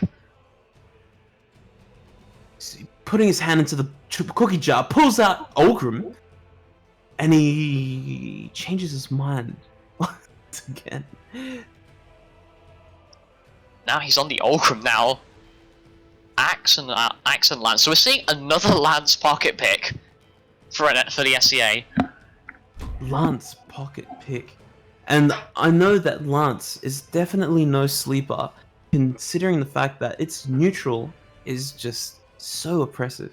Like the movement that it gives you, the mobility, the difficulty in trying to punish it if you're not ready for the moves to come out, can be really difficult to adjust on the fly. But if there was somebody that I would have confidence at this point, it'd probably be Ghoul that could just adjust a lot of this. Like obviously his movement being really incredibly fast. crispy. Yeah, incredibly fast. Looks like he's playing almost like 1.25 speed. Because he's really getting in like crevices that before a Vortex gets an opportunity to really register what's going on, he's already behind them. Ghoul's already landed. You can't. Yeah, exactly. You can't react. At that point, it's almost preempted. And I Here we think go. Vortex is going to try and use the axe side, like this massive arc, to just try and cut out anything that Ghoul's going to try and do. Vortex stealing my lance setup on the Olgrim. Ooh, okay. Although, let's see if he's hits the set, has Ghoul in the orange. Ghoul, he's running. This lance coming out from Vortex. I don't know if Ghoul has an answer because look, you're not seeing Ghoul like just run at Vortex as much as he does anymore. He's definitely giving him a lot more space. Now Vortex giving up that lance and pick up the axe. So he gets side-sigged. Sir, he's dead. That's dead. I don't know how I feel about him giving up that lance in that situation. I felt like that lance was doing good for him in against the gaunts. So, I'm gonna see if Vortex can even up the stocks pretty quickly now. Has the lance again. Ghoul having difficulty trying to punish these moves. That's gonna be a punish, yeah. That's punish, yep. Yeah, see, it's very difficult trying to punish these whiffs. Although, whenever he does give out an obvious punish, Ghoul is capitalizing completely. Absolutely, he's definitely pulling in the optimized combos. Yeah. Vortex, he's just not finding the kill. Oh, just dodges the down sig. Picks up the lance again. Fully charges the recovery, no punish on that. He's way too far away for the gauntlets to punish.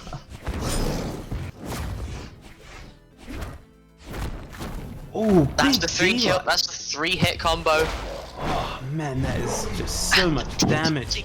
Ghoul takes another stock. Oh man, is this This gonna be Olgrim the pick. 3? Yeah, this Olgrim pick really not looking as good. Oh, he has these! He has no recovery!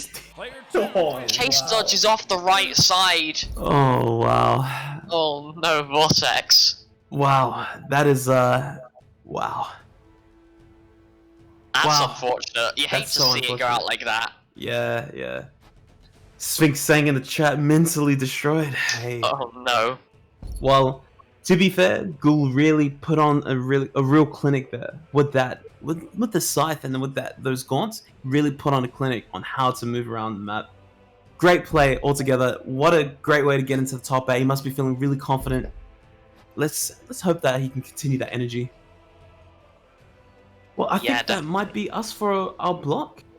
It's been a Yeah, I pleasure. think that's going to be it for us. I think we have Expectrum and Bucket waiting. Yeah, we do. We're going to swap out for them. They're going to wrap up this tournament, and yeah, thanks for listening to us. I wasn't originally meant to be casting, but Oh, it was a pleasure to cast with you. And thank Same you very here. much, guys, for having us. And we hope that you continue the rest of the shows. Please stay tuned. We'll just be swapping over now. yeah, enjoy the rest of the tournament.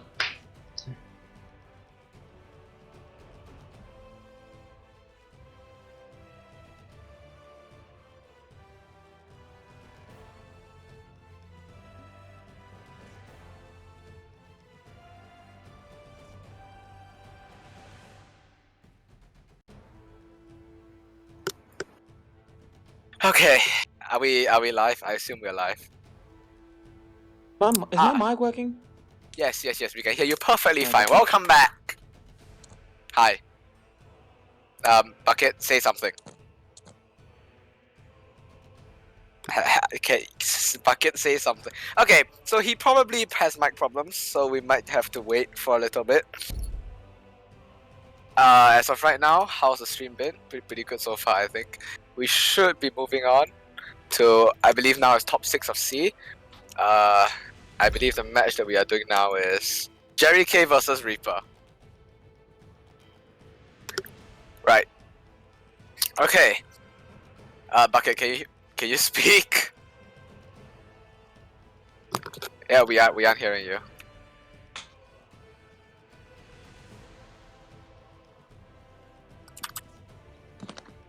Okay, Bucket had to go somewhere.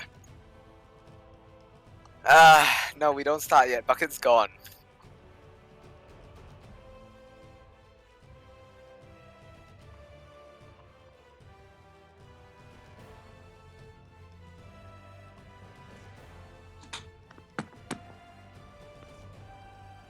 And we're just waiting now for Bucket to come back.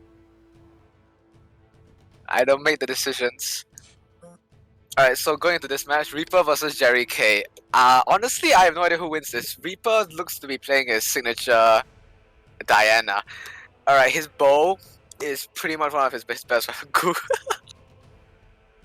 Reaper's bow is gonna be something to watch. You've probably seen it already on stream with the Azov pick that he used just now against Rip.exe. You can tell that he's very experienced in this bow. His Diana is level 61, so yeah, definitely has a lot of experience in this. And Jerry K with the level 50 bolt bar definitely does play this legend quite a lot. I believe he's quite proficient at sword, hammer as well, because you know, meta weapons. Where is Bukket? Okay, he's restarting his computer. Marvelous. Gotta let them know.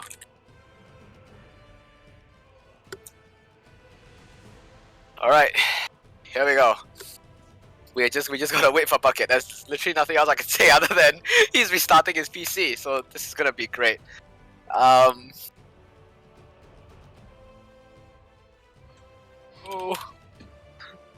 Yes. Alright, we literally just have to wait for Bukket right now. He's restarting his PC. It's been on for like a day. Literally a day. Are you back? Hello? Oh, our savior! I had to start Okay. talking about the weather. Okay, I'm gonna say, be honest with you, the funniest part is that I could speak the entire time because I'm using my phone for my mic and my computer for my sound. And I was restarting my computer, so I couldn't hear you, and I was just desperately trying not to say anything because I figured that would confuse everyone more. Alright, I'm back. The wait is over. The games can continue, ladies and gentlemen. Thank you very much. Apologize.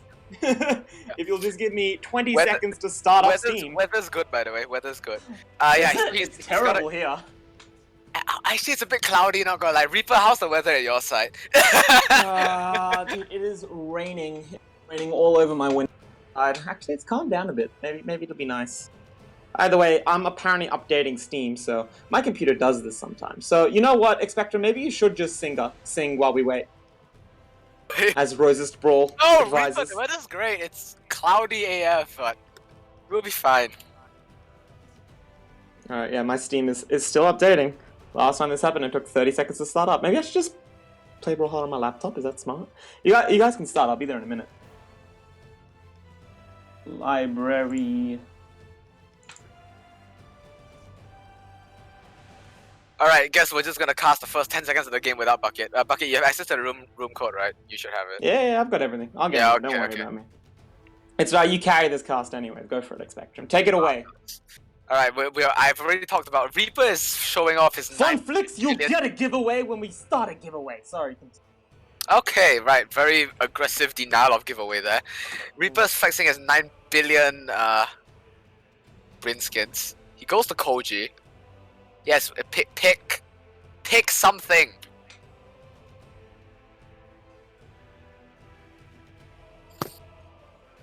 Okay, back to Diana. The level 61 Diana that I talked about earlier. He's been using this for God knows how long. It's been a really long time since he's used this Diana.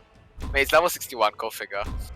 His bow is, I guess, basically his primary weapon that he uses for like everything. He's got a Koji, he's got an Azov, he's got a Diana. What do those three have in common? Bow. And also Reaper plays them, but bow. Alright, first map pick, Mammoth Fortress. I say this is a pretty neutral map for both of them. I don't think any weapon has a particularly high advantage over the other. In this matchup, Jerry K opening up with some nice unarmed Reaper, goes for the blaster string, the Nair into the Sair. You can already see his proficiency with these blasters. I would not be able to land any of those. Bukket is apparently still dead. Are you in yet? No, I've got a slow Ah. Cover. Cover, okay, cover. Reaper, nice GCB like said, there, pivoting it around, catching Jerry K. Jerry K's hammer missing the attacks. Okay, gets a nice nair. Oh, the down stick expertly spaced around by Reaper. Went just over the hammer. Oh no, the recovery from Jerry K. Reaper's dead. Yep, he's out. Yikes. Reaper's gone. Yeah, you hate to see it happen, especially a gift like that. Not quite managing to make it back to the corner. The Diana not offering enough coverage to be able to return to the stage. Of course, he does try and regain that stage control as quickly as he can, but Reaper with the sword just flashy back and forth. DC downlights. The downlight nerf definitely not bothering him as he just manages to continue to sleep and extend it even further. how you're watching this? Through the stream or? I'm watching through the screen. Okay, so it's like a 20-second delay. Yeah, Punches Jerry K. Finally, but Reaper's in red. Pretty much red on the second stock, and Jerry K just got into the second stock. Says sends him off stage, goes for the down air. Reaper's really far down, the weapon throw, but that will confirm his second stock. Jerry K with a full stock lead onto Reaper. You want me to take over from Bukket until he's good? X6 has offered to save you. You know, Nah, you can go away. I have faith in my computer. I'm on 99%. Alright, X6 now. Bucket's confident. He don't need no X6. He'll be fine. I feel no fear. No fear. Never fear. Bucket's PC will be here. Eventually, sooner or later. The nice How gold about- thing, I think the right map about- is back. Right about. Yeah, Right about. Bucket is here. Okay. Okay. With a solid disadvantage. One stock behind. IDK That's what I working. On a little bit of I don't know. I was just trying to get in. 30-second delay. Yeah, not quite getting lapped just yet. In fact, he's just a few hits He away. was Although a lapped- couple he more was stairs like lapped that, and that'll just be it. He was slapped just now, so. Yeah, there you Yeah, go. can he finish off Jerry K's second stock? Oh, Like the voice crack. NSIG, a bit of a massive commitment. I don't know if you want to do that when you're in red against the hammer.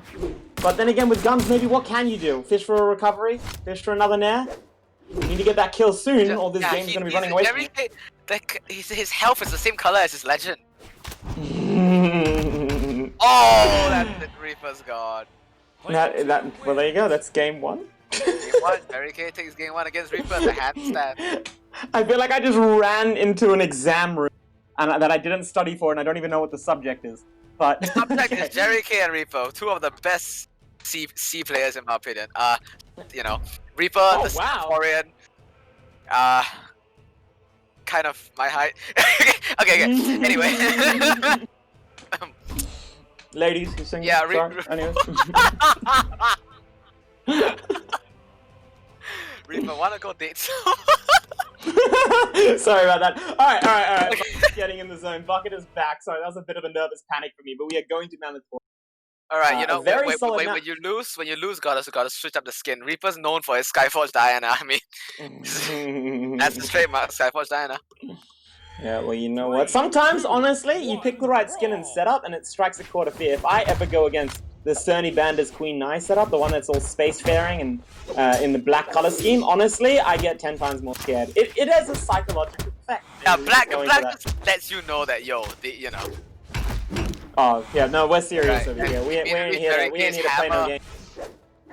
Jerry Keith is really good at just outspacing Reaper, getting in those angles that Reaper can't really engage in. Absolutely, like that. and the only way you're going to beat a hammer is by doing the exact opposite of that, and that's not what's going to happen. JK with just such a massive lead coming out in this game as a result of being able to find those really important hits. My screen just went black. Computer, Oh, please. good. Hello. I'm back. I don't know what's going on. Okay, the chat's going insane. We're all roasting cool, but Reaper already. Oh, he's gonna get lapped again. And there you go. Reaper has been lapped. Jerry K with the recovery pulls him off stage. He's gone. I think unfortunately we're seeing the pressure get to Reaper a little bit over here. He's not attempting. He's bum rushing Jerry K. Perhaps he's got other things on his mind in the current moment, and it's not quite working. Jerry K successfully managing to push him back with excellent zoning on both the sword and the hammer, and Reaper's just not getting in the hits where they matter. But definitely needs a legend stop after this. This Diana is not exactly working out. Jerry K's hammer and the range and his ability to disengage and space around the attacks is he's just able to outmaneuver Reaper's bow and blasters. Yeah, I mean exactly. Jerry K's just got all the momentum right now. He has no reason to rush. He can just simply stand there and pick his moments, pick his battles where they count. And Reaper, unfortunately, needs to take every single battle no matter how disadvantaged he is. And we're just seeing that war of attrition working against him. Reaper, although he is actually playing pretty well over here and slowly starting to swing back the momentum, that could just be because Jerry K's only looking for a few more hits. Yeah, exactly. Jerry needs, 2 more hits and a signature. Reaper needs about 10 times that amount. Yeah, and that's unfortunate because Diana's not quite the character. Diana isn't exactly a character that's known for getting 100 strings in a row, you know? Yeah, I mean, she's no Mordex, so... Yeah, especially against Bodvar, who's been enjoying his position as one of the most meta characters, one of the strongest characters in the team. Jerry K from the back. Not. You know what? Maybe we should shut our mouths. Maybe Reaper's here to demonstrate. Maybe something. Maybe he's here to show us. the Grim Reaper No. is up. No. Too little, too late. Alright. I'm sorry. Okay. Well, you know what? He did put up a magnificent fight, and definitely going into this next game. Hopefully we'll see some more of what he's been applying, more of what he's been learning. I did see that his movement was a little bit more calm, and his attacks were a little bit more carefully spaced. And JK was struggling to get around that. But unfortunately, it wasn't enough to get the win. And exactly as you predicted. Alright, Azov compared to Diana, the Axe. How do you feel about this matchup against, I guess, Sword? I definitely think Axe with the Sword can do fine, but Hammer is definitely a weapon that, depending... Look, yeah. I think that if Reaper was playing a very hit and run playstyle, and unfortunately it's not going to work against Sword and Hammer, the strings and the extreme damage output. Simply, if you're poking hits in, you're not going to get enough out of it. But the Axe is a different story. If you're getting just a couple of says per game, that can mean the difference between a win and a loss because of the amount of damage that can get in. And it really rewards that poking playstyle because you can string out of your dares, you can string out of your dares sometimes, and you can really make a lot of damage work. And if you do manage to get that side light, as I think Reaper is hoping to, then you can really swing the game in your favor. I was watching Reaper's Axe gameplay just now. He was very good at just being able to just land those Axe attacks, those 1-2 runaway, 1-2 runaway follow up, you know? Yeah. Just being able Like to if get you those try, get the damage on. absolutely. If you try the same thing with guns, you're not going to get enough damage to really reward you for. Yeah, but Axe is a weapon that's known for just piling on damage quick. Each attack is like being hit in the face with a block of meat. Block of meat. I had to think of something. Nah, that's great. That's great. I was gonna say like getting hit by a bus one at a time, but somehow I prefer your A infantry block better. of meat is A block of a lot meat. more impact force than a bus, not gonna lie. Yeah, well, Reaper is. I've been hit by multiple meats in the past. How have you now? Don't quote me Well, on either that. way, Reaper's out to win this thing, swinging his pastrami, and He definitely- swings, he throws the bow right at Yeah. Jerry K's face, and the D-line's there. But Look, he didn't Jerry's get in the first black. shot. Jerry Black. Absolutely. He did make a much more convincing showing, and Jericho, you can already see a little nerves hitting him. Jericho was expecting this to be an easy, simple 3-0, and now he's realizing he might need to work a bit harder. You can see that little bit of movement, those sporadic. Oh, the set. I thought he would live through that. He barely drifted into the kill box. Yeah, Reaper's managing to exert a lot of pressure with his axe, and you can see as the impulses start to take over for Jerry K, where he's doing some impulse jumps and just running into a couple of well-spaced attacks. Reaper with that nair over there was a beautiful read on Jerry K's movement. And Jerry K has simply sped up his rate of attacks, and unfortunately it's not quite getting him what he needs. He needs to re-exert his control, re-exert his position, and find his windows. But all the same, a very even game. This could go either way, especially The if X pick Jerry K... definitely working out in Reaper's, I guess, quote-unquote favor. Yes, no, I very much, I think you're exactly right on that. Yeah, ground pound. Jerry's It's complementing his playstyle a lot more effectively. And Reaper's... and the Diana, yeah. Yeah, then the guns, unfortunately right now, guns require such a unique playstyle that if you're not willing... What? Oh, that's very Oh, unfortunate. hey, BMG! BMG! BMG, you in the chat, BMG? What's going on? What's going on? I want a refund. Anywho. A refund on my free... Reaper, very cautious, but too cautious. Oh, Jerry the K. ground pound. One of the things that we were seeing some of the players doing earlier in the tournament was actually rushing their recovery, and sometimes that worked in their favor. It's a surprise and it lets you get back. Reaper choosing to delay over there. Unfortunately, that's exactly what Jerry K was expecting. This is Another the drop. recovery. Another drop Okay, kill moment. Reaper has trouble killing Jerry. He cannot. It's He true. cannot find that final bow. That final hit. Yeah, I Yeah, mean, just a he's little still bit not dead. too far. Although to be fair, with all the pressure that must be going through him and the adrenaline in his veins, he's done an excellent job of making sure this game hasn't vanished from his fingertips. And he's actually not far behind. He is at all. holding on. He is grabbing Yeah. it. In fact, I think it might be Jerry K who's sweating a little, realizing that the game is just not going to be as easy as the previous two. Reaper's He's like- definitely got his finger on the pulse of the situation, and he's making his hits count. The axe swing sideline there goes for the read. Exactly, Able to just like you land said. it. Yep. Another nair to read Oh, that was- Jerry K's movement, but Jerry K staying a little bit more grounded. Obviously scary against the axe sidelight, but at least that's what we really have to worry about. A little bit of positional control coming out from Jerry K, pushing really Reaper towards close. the edges. Yeah, I think we're seeing Jerry K. All Jerry has to do is win this. Yeah, he's just a couple hits away. He And likes that off the that's- stage. I think Reaper gets that's it. recovery. He's dead. That's He's it. gone. That is it. Player 2 And I'm wins. gonna be honest, we saw Reaper in a similar scenario in the previous stock, and he didn't quite manage to get the ground pound. And sometimes that's all it is. That's the difference between winning and losing. Is just keeping your cool, not being impulsive, and at the same time trusting your gut, which can sound like opposing things, but your gut's what gets you those well-positioned ground pounds. And impulse is what makes you jump into It's what jump makes reads. you ground pound too early and then Exactly. Get ground pounded. Yeah. Yeah, you really need to know what part of your instinct, which is all clamoring for control over your fingertips, Trust which your part of it's worth gut. listening to. Trust your gut. Listen to your head. Exactly right. That's gorgeous. I like that. I'm gonna put that on my stat. Trust your gut. Did you say you're gonna put that on your cat? My status. My Discord. I guess my WhatsApp. That applies to. I was like, But- hey, I was like, wow, you also put sticky notes on your pets so that you don't forget things? Genius. But apparently I I'm put alone. toilet paper on my pets. Do you? Dressing them up from Halloween. Oh, the Petra! Man, you don't have the level 3 Petra skin. Ah, come Can on. you tell me something about this? I've not seen him before. Far? Yeah. Okay, he's a player that's been around for a while, but I don't know too much about him. I don't know his mains, I don't know his weapons, I don't know his playstyle, but I know that he is diamond, he is consistent, he is good, and he has placed well in tournaments before. So, Well, look at him. He's made it this far, and he's coming in with the Petra. We're being told that he's one of the best orb players in Southeast Asia, which definitely going to mean something I mean, as orb is he is slowly playing picking up Petra. momentum. double gauntlets against Ghoul, the Scythe main, right? The Scythe It's gauntlet. gonna Yeah, be, he it's gonna be plays very Mirage, interesting to Mirage Mordex, if I 3, recall 2, correctly. 1. Yeah, look, I'm looking forward. This is the first orb I'm seeing from C, and I'm quite looking forward to seeing what Far can do with it. I mean, he's made it this far.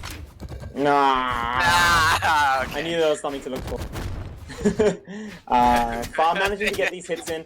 Ghoul showing Far a lot of respect, but he does get the extended string that we see so often.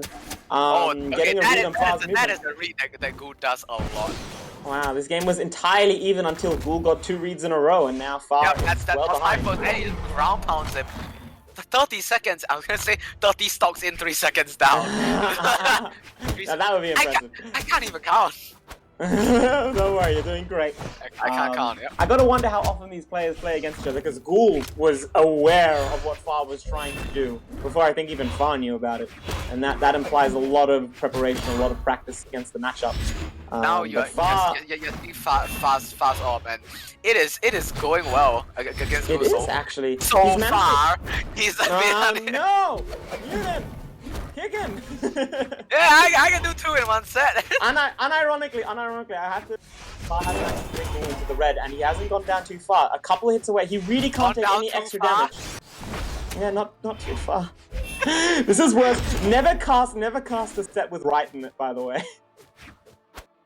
Right. Yeah, there's too many puns coming out from people that don't even usually make puns. It'll be a goldmine for you. Oh yeah. And I'm gonna destroy all the viewership. Ghoul Ooh, manages to miss- control ooh, the miss land his- successfully. His trademark combo and like recovery on scythe. That I see him do that a lot. I've And light stolen a recovery. little bit of scythe. Oh! Priority. That Oh was man! very Oh, well the played. one-handed push-up. Yeah, Ghoul getting his muscles pumped ready for the last stock because he Yeah, he just went just made a straight through demonstration. He went straight through an energy ball with icicles. How do you do that? Yeah, I mean that's brave. I would be a bit Yeah. scared of that. But clearly Ghoul knows something I don't. Ghoul once again on the scythe, looking to use that range to zone far out. Oh, please don't. Okay, I did it for you. Now you don't have to. Anyways, I actually appreciate that matchup. I think Gauntlets against Orb, I can't imagine that being a very fun time. Orb with its spacing there, it's such a safe. It's got such a safe end light and its long range side light. It's really good at controlling the close range space around you. But the Scythe might be able to ping in a couple of hits with falling stairs, falling dares, a couple of downlights if it's feeling great. And of course the end light if you manage to slide in underneath the Orb's The D down air air. on Ghoul. Ghoul manages to evade it. Although Far is not very far. Not very far behind. Yeah, he needs to have a name change stat before you have an aneurysm. Please change your name to Nier. Near. If If he Far if he wins, if you he gotta sing lands that if he song. lands a weapon throw, I'm gonna call it Farsight. Okay, well, hopefully he won't. Hey, yeah, please don't ever throw a weapon on the go. Far has done an excellent job, by the way, of bringing this back. He does have quite an amount of time in the last stop, but he's But only a with couple his of orb, times. he's going far. He's sending his balls into Goul's face, But and that'll be it. the read. That'll be it. Ghoul is done with these puns, and he's trying to get Far out of here as fast as possible. And I find that quite a little bit. Looking forward to seeing what he could do with the orb in those last moments. If you know what you're doing with the orb, you can really control someone's attempt to push towards you. And if you position yourself correctly and you choose your attacks correctly, you can really put up a wall of hitboxes that are difficult to get through, and you can keep yourself very safe. Down there. Well, yes, that's the succinct way Or of saying if you're Spectrum, down there. Who needs to play orb properly? I'm going to game 2, Demon Island, yes. Yeah, it's actually an exact repeat. Far getting the weapon first, but getting the stage control with his Oh, the side strings come out good though. He used that read before and it worked last time, but Far was definitely seeing it coming and doesn't. I saw it coming. Yeah, he He does saw not it. want to give up the stock this early. He saw it coming from far away. No.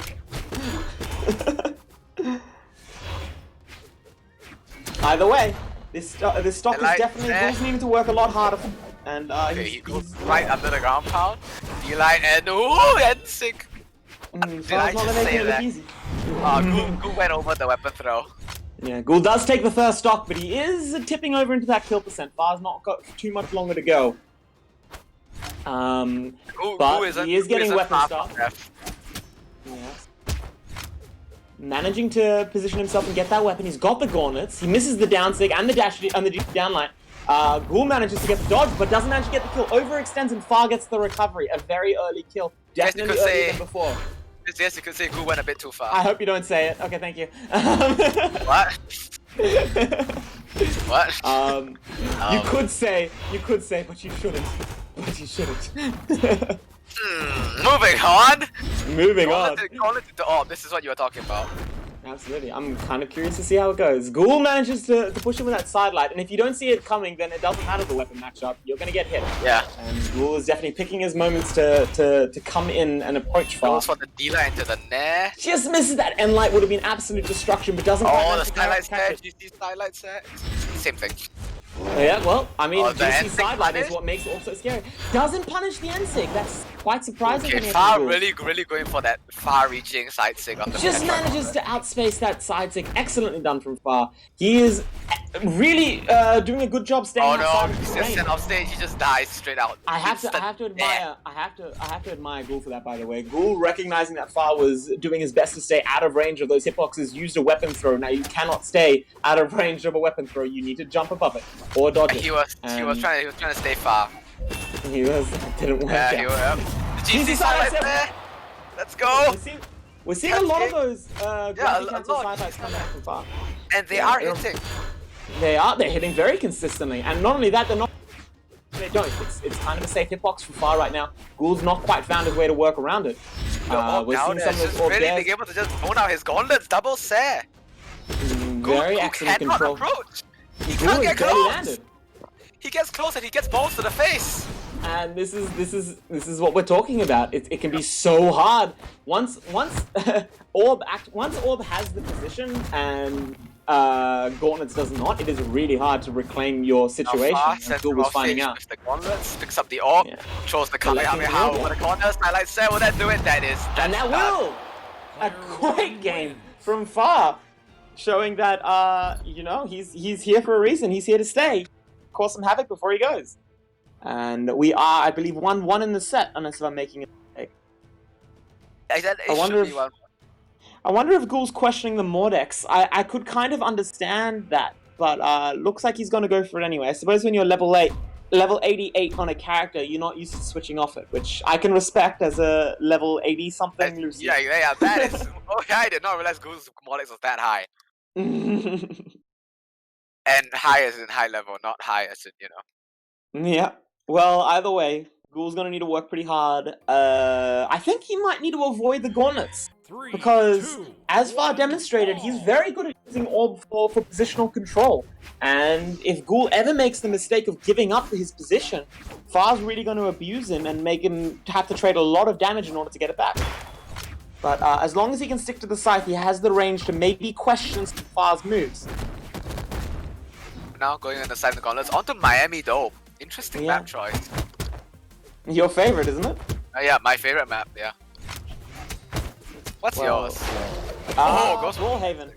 Oh wait, Long time down. 1 second. Down sick pulls him off stage. Cool with the scythe. Can you get the wall guard? Goes to the ground pound. Far jumps over it. Now with the orb in hand. Again, another down sick throws him back. I love that. You can, wow. He's gone. No, he's not. Cool goes for a down. It eats the Ghoul. weapon throw. Oh no! I managed to clip What the corner. happened? I was just about to commend Ghoul for leading Far in such an excellent chase across the stage into such a favourable offstage. That was a ghoulish kill. My gosh. Oh, that was so unfortunate. And Ghoul's gonna need a Ghoul for the first time is stock behind, a total full stock behind, I believe, unless if I'm making a mistake. And let's see how he handles the pressure. Now, Ghoul Far is the confident. person who got second place in when a tournament last year. I believe it was Autumn's. Well, I So- mean, his name's been... Look, if I'm clueless, and if I know the name Ghoul, that means that he's someone to be known, because I don't know anybody. Yeah, definitely- you don't know anybody in C. Nope. You know like two Nope. names. I know two names. They're Joust and Ghoul. Snoopy. And Malachi. Yeah, never heard of Tiger. Okay. Right. Tiger was that. The last time I watched, I'm looking forward to watching Tiger later. By the way. Last time I saw Tiger, he was still maining a Suri, and apparently that was a while ago. Oh, that is long gone. He's Either way, mainly Far is board fan now, I extending this believe. lead. Yeah. I think Far. I'm gonna be honest. I think Far's figured all that. He's Yeah, and slowed down Far- his yeah. gameplay. Yeah, that's what that's. Oh, I can't speak now. That's exactly what I was gonna say. He has really slowed down. Just wants to get that little damage in on a Ghoul on the scythe. Yeah, Far Ghoul down on at the him. side. He's gone. He almost switched it Oh, around, with but the Far stock read that. lead. That can be the disadvantage of having such an impressive recovery, is you get overconfident with it, and it's if a player expects it, they can get that ground pound, as Far just showed us. Ghoul working very hard to try and bring back the lead, but Far manages to hold on to it by a thread. He is a single recovery away from death, unless I'm making a mistake. And Yeah, obviously, he is one recovery away from that, but That all with was- a weapon that can just get insane amounts of damage Oh. really quickly. You can just pile on the damage, pile on the hurt, Ghoul- hit after hit after hit, and all of a sudden you might see Very Ghoul in true. red, and all of a sudden he's dead. Yeah, that- I'm definitely seeing that. That's Far's compensation, but I'm starting to notice Ghoul's. I think Ghoul has a very good understanding of the way Far moves off stage. These weapon throws coming out, and there was a Oh! moment excellently Icicle done that grab. down six. Yeah, Far finally overextending, and Ghoul punishing him for it with the down sig just to clip him at the very edge of the hitbox. Great spacing on by the down stick on Ghoul. Yes. Yeah, the down sig did all the work for him. Is that what you're suggesting? Yeah. Because I'd agree. Yeah, man. Alright, well, But yeah, Far's now you looking can to take take Far the again with second the game. orb. Throws the ball down, the energy ball. He doesn't catch. To He could- another he one could to be- the side. Ghoul misspaces the down air, gets hit by the end light. Ghoul is like 2 or 3 hits away from death, maybe 1. Far needs to be careful. He's rushing things just a little bit. That NC Yeah. recovery wasn't too close to hitting. You need to close out Ghoul. You need to just play it. He play it has safe, the lead. Hit the He man. has all the pressure. All he needs to do is walk towards him and get one good Get read, one and hit. that's it. Oh, the recovery that would have done it. Maybe. Ghoul playing it so And good to that'll do say it. he's That'll gone. do it. Excellently done. Player 2-1 one to wins. Far, if I'm not making a mistake. 471 damage each. That's very surprising considering what a lead Far had on that final stock. Hey, this is new. Ghoul is serious. Not too new. Level 49, but new I have nonetheless. never seen him play this ever. Well, then I think we're both in for a treat. I'm looking forward to seeing what he can do. I've never seen him play Sword of Bow. I did not know he Sword had of level Bow? 49 coaching. This I've never character seen is him play that. extremely. Well, I mean, perhaps it was his setup, based on how he was seeing the meta most recently, because Koji was definitely up there with the sword and the bow.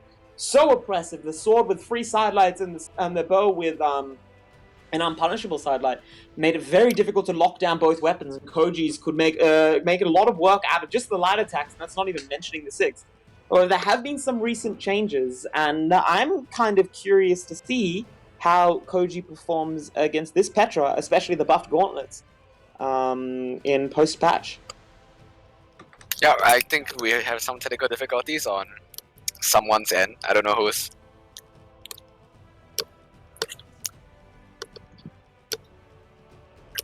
Far broke his glasses. How? I don't know. He beat Ghoul and was like, yeah! He smashed his head into his monitor and... Oh, that even well, man. His lens Yeah, fell off. That's not a standard. That's not a standard situation.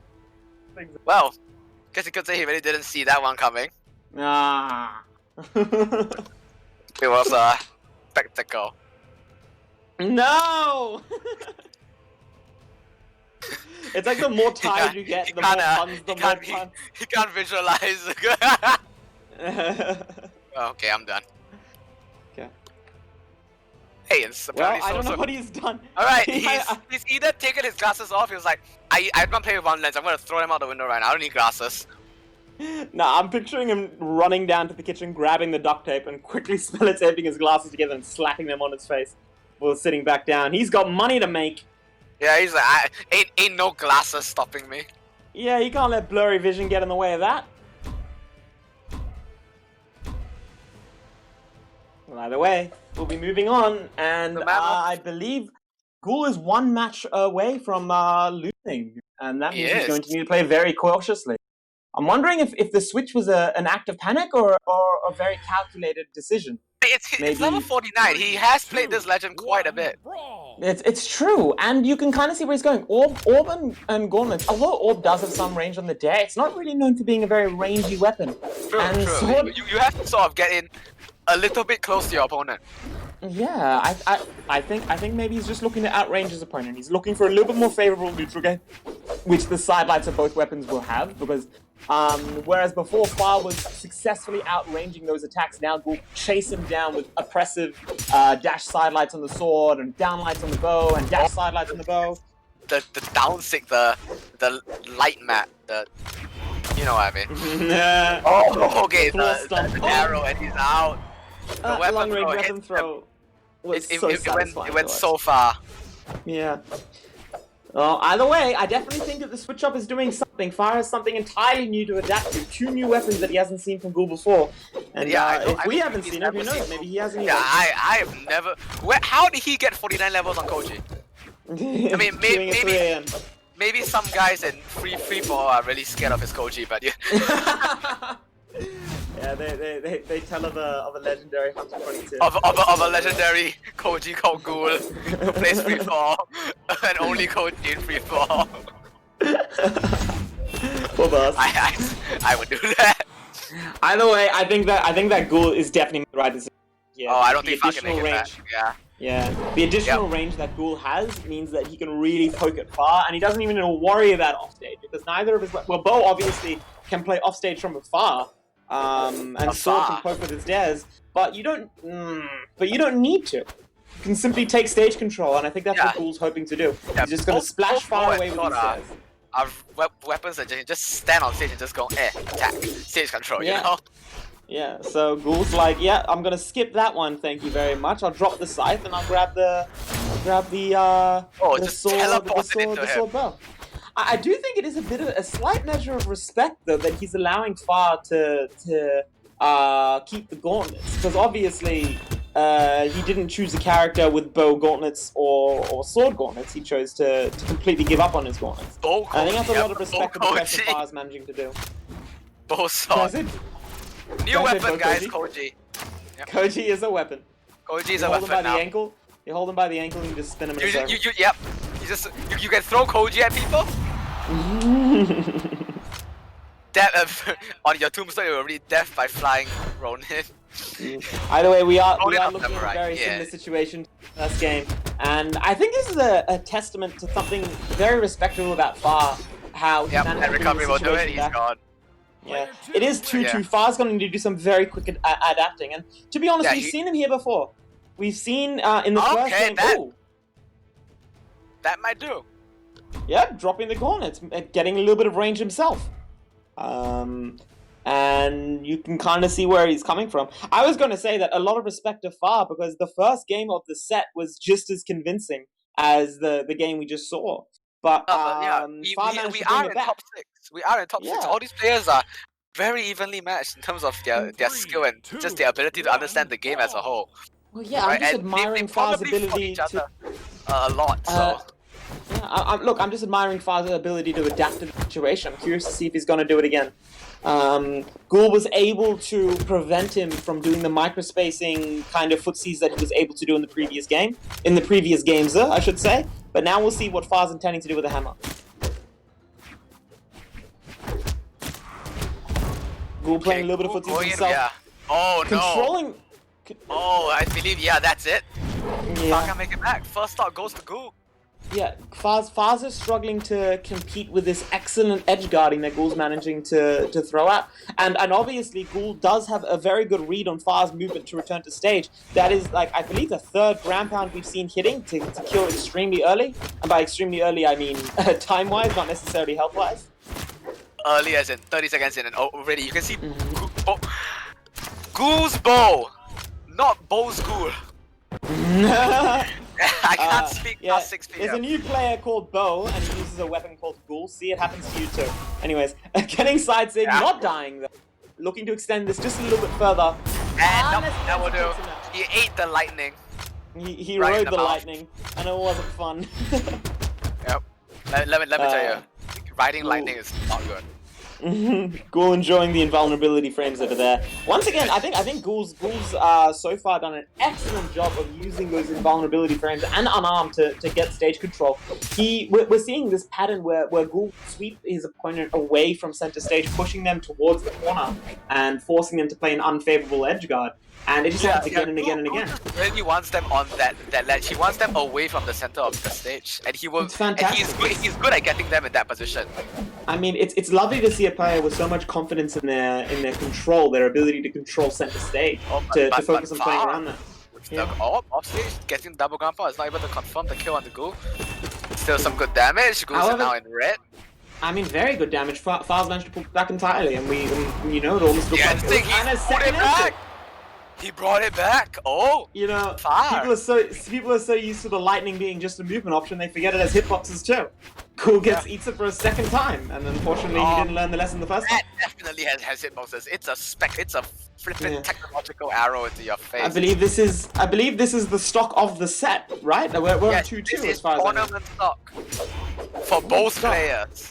Are we in losers? Well, then that's absolutely terrifying. I think we are. Far needs to work very hard to make sure that that Ghoul doesn't push him off stage again. He cannot afford to hand away the free damage that Ghoul is managing to accrue every time he goes off stage, and he is doing a great job so far. Although, just as I say that, getting They are playing really losing consistently. control. One player gets one hit and the other person gets one hit. This is gonna go down to the wire. Ghoul is throwing out a lot of respect towards Far. He is not pressuring him as much as he was attempting to before. Rather hoping that Far will pressure him, move towards him, and Ghoul perhaps get some compensation. Far is moving towards him, but Ghoul is getting hit as a result of that.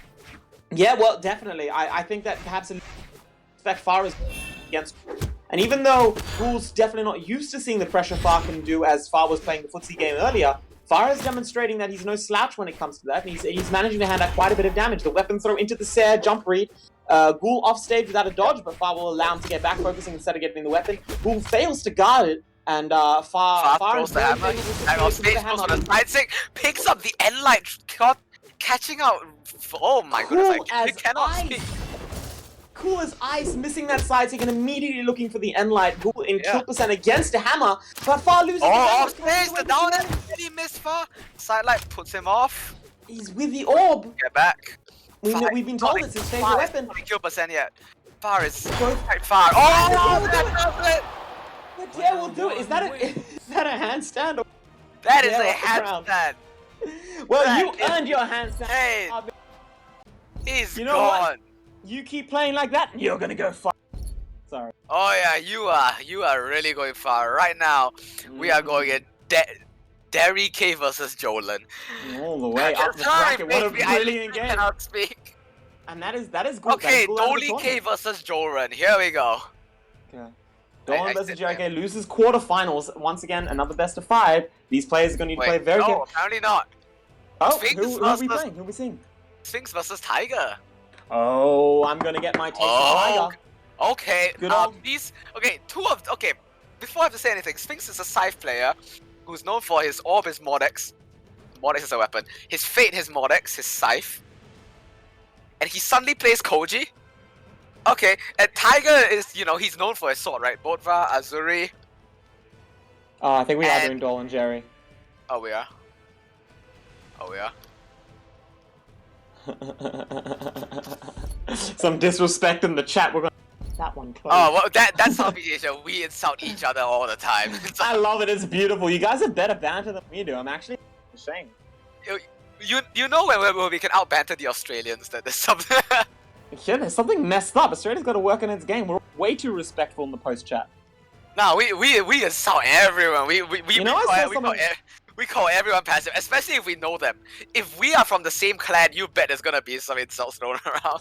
Yeah, man. Like I was playing a game earlier, and this guy beat me. He said GG. He didn't even say easy. Just said GG. Well played and left. It was the weirdest thing I've ever seen. Anyways, we're going to be moving into another match. Who have we got? We have Dolan versus Jerry K. I believe that's Jerry K, correct? Yes, Dolan versus Jerry K. IDK, Jerry, you know. I get it. Okay. Well, either way, Bodvar versus Scarlet. The Alright. Asgardian versus the Tinkerer. The Asgard. Yeah, but he's technically not Asgardian. Wait, does he actually count as an Asgardian legend if you talk about the mission? Well, I don't know. I was just talking about the armor. As Asgardian legends are the ones who were born in Asgard. Bodvar couldn't be defeated in battle, so No, he went to Bodvar Asgard walked himself. into there, didn't he? He walked right up to Asgard like, yo, what's I up? don't think he ever died. I think he was just like, yeah, I gave up He's on never trying died, but maybe we'll see Bodvar die he gave today. up on he gave up on trying to die. I love it. Well, I mean- Dolan's definitely out for blood. He's got the Scarlet. He's got Yeah, the high attack. Baron von, Scarlet's deep defeat. Is it? Who was it in the law? Baron von Evilstein, right? Is that his name? Baron von I- Evilstein sounds very familiar. Yeah. You know, the steampunk tinkerer versus the man who walked into the doors of Asgard. Let's go, Jerry K versus Dolan. Here we are. Well, you know what? If he walked in here, then he's here for a reason. He's Yeah, got some. and let me tell you, he ain't about to be walking out without a fight. So here we go. I'm really looking forward to this match. I do know. Yeah, both Dolan's of these Lance is legendary. Yeah, right? but Jericho is doing yeah. a lot of work with his. We do have a bit of a mirror match right now with both hammers getting slung around. The Nair picks up, the Sair picks up, and Dolan is off stage, but uses the platforms to very effectively reposition. Gets Ned himself. We're seeing both players kind of scatter each other back and forth, and damage could be going either way. Neither player quite in kill percent, but we're getting very close. Dolan likes to go for those side six on Scarlet. Oh, and that's it. First stock goes to The Jerry ground K. pound. I want to see. I'm seeing this happen a lot. Some of these players recovering a little bit lower and using their options because it's so sad watching them jump into the ground pound. But Yeah, C players like to do that, honestly. Oh, nice silent recovery to close out Jerry K's first stop. look, We I like to get sort it, of use our options, touch the wall barely, and then run away again, you know? Okay, I understand. It looks like they're in a rush to make their cash. Right back. Yeah. Get this game over I mean, with. for some of us, it's like 6 hours. For you, it's 8:30, isn't it? Time wise? Time wise, it's 8:30. Yeah, 8:30. It's 8:30. Right here, 6:30 p.m. Nice and not really Oh. sucky, but Dolan, actually, you know what? Maybe there was something in mix up from before because this time holding down the recovery and surprising Jerry K, who let out an early ground and got punished for it. goes for the nair and sing. That Would've can worked. hit, but Jerry was way too far down. Yeah, Jerry fast falling instead of jumping, and I think Dolan was quite expecting that. Oh, the okay, recovery he barely made missed around well the from recovery. Jerry. Yeah, that end light. If that was a down light, that would have been talk. But maybe a little bit of misinput. The recovery Jerry K gets the weapon Jerry. and the Yep. Wow. Close That's game another though, moment where I close want to game see an though. eye tracker. A very close game. Jerry K not quite in kill percent. Dolan's got his work cut out for him. He's got to chew his meat before he spits it out. But well, sorry, I started giggling thinking about you saying hitting someone with a pound of meat. But anyways, With a slab of meat. Oh, Yeah, that is a meaty slap to Jerry K. that is a meaty. Beep. Ensig, and yeah, that is going to do a it. steam powered lance to the face. I guess to the crotch, technically. That would hurt. Okay. I don't want to think about that. Anyways, Let's Dom with the lance forget- versus the sword. I do want to ask actually, how do you think lance fares against sword in general? In general, yup, you just saw what my answer is. Okay, It well fares you know pretty what? well.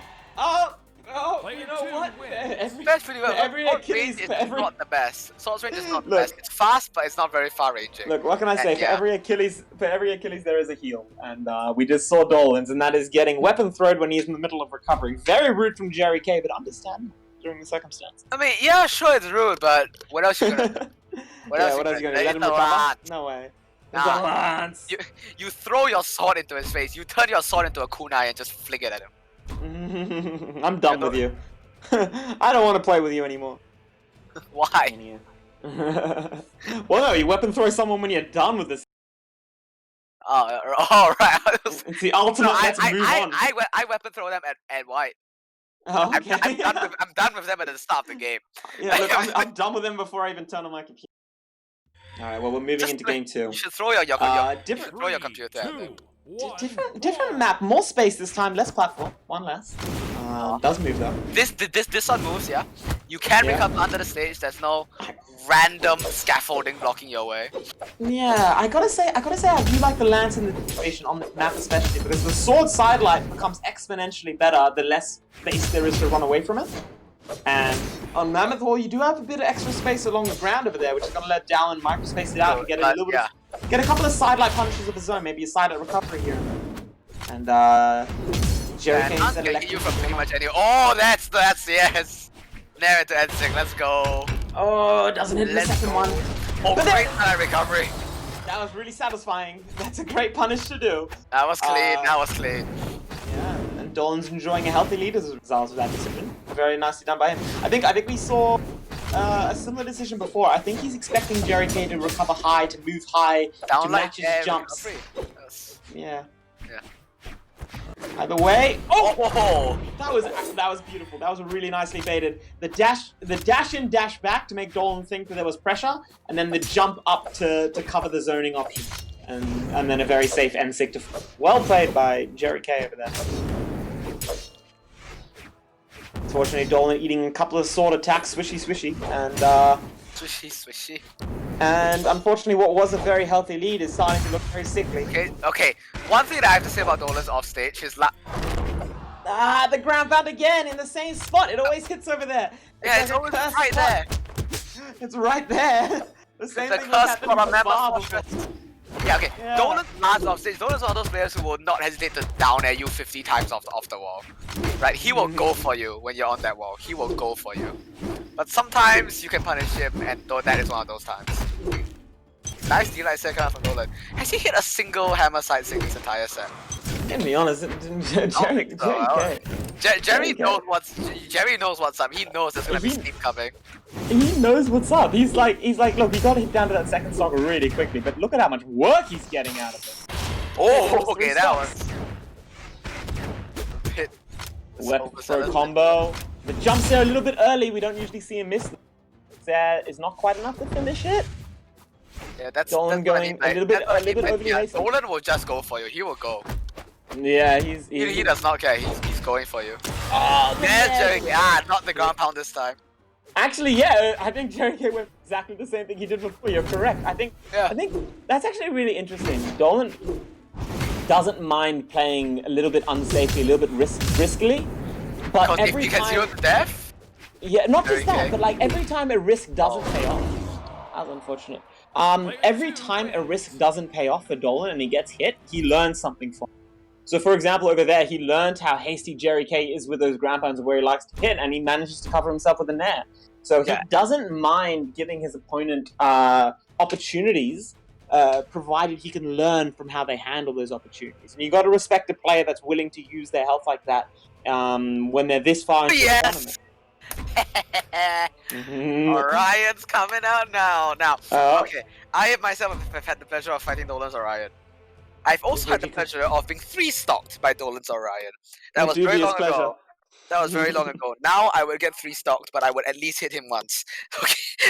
That's how I feel about Spine This is a legendary Orion in C. He has been called the best Orion in C, and you are about to see why.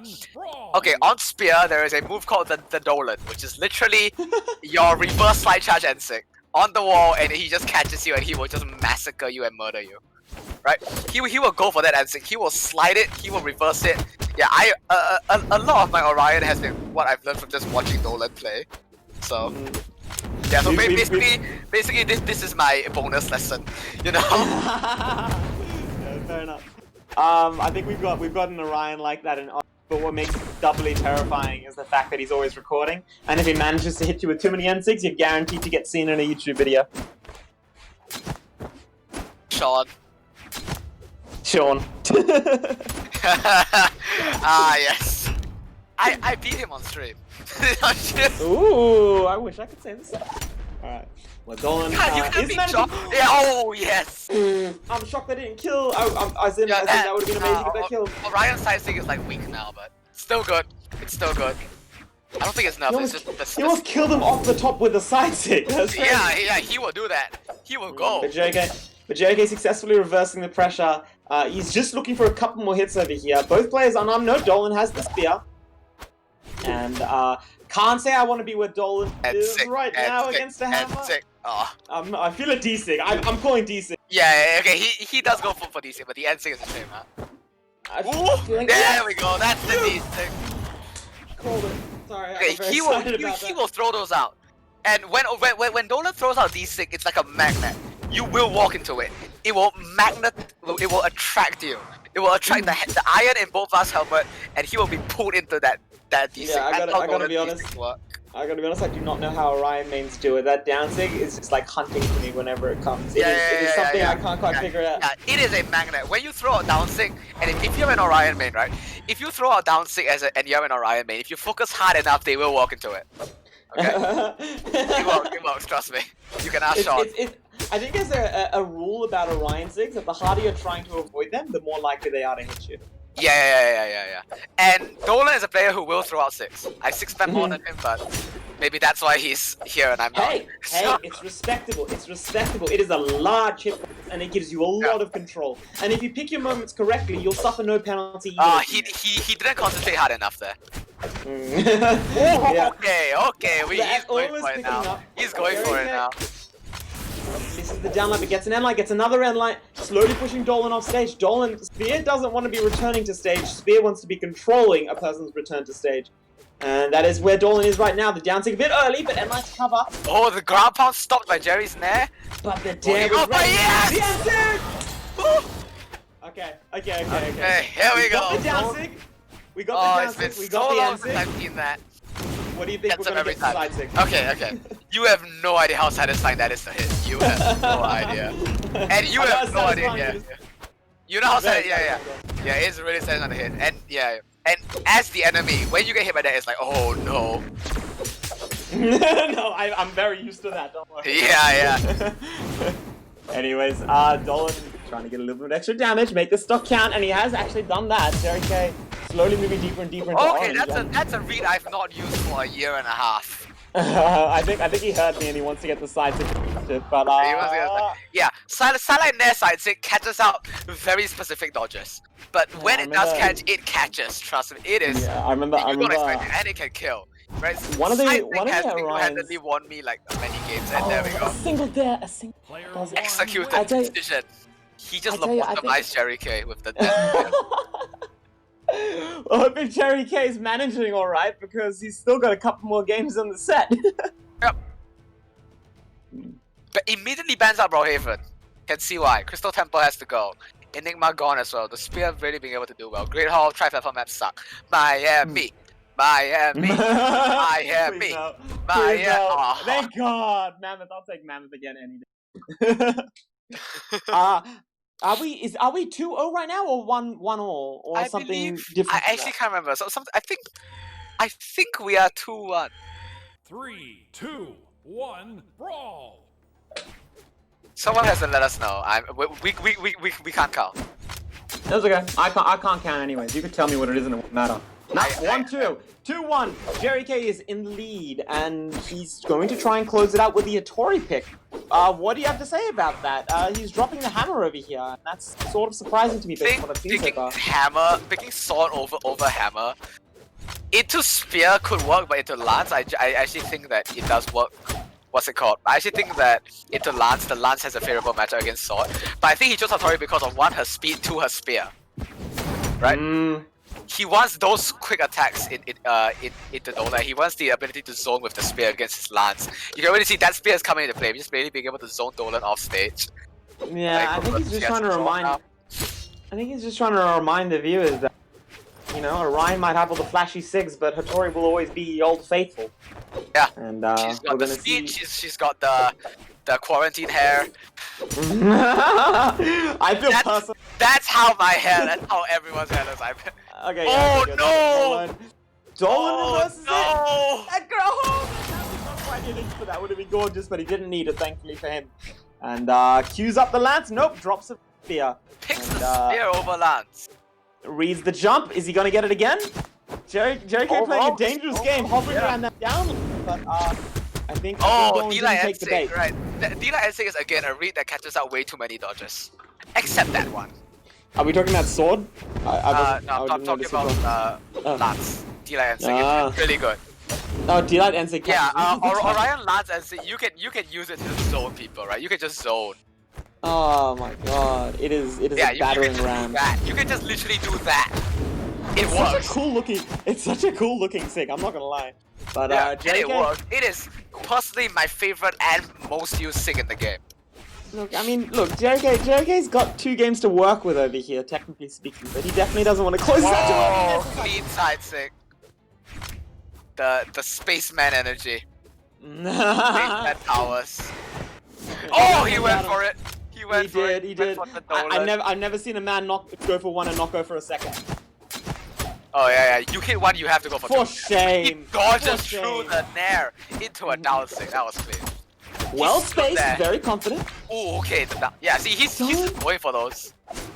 You can sort of understand why. If JK gets hit by too many specific SIGs, like the SIGs aren't going to be killing right now, but think about the mental again, the lance down 6. The lance down 6, spear down 6, those are really safe. Yeah. and Dolan isn't. Dolan's playing a very clever game right now. He's not just thinking about winning this match. Oh, the bait! There it is.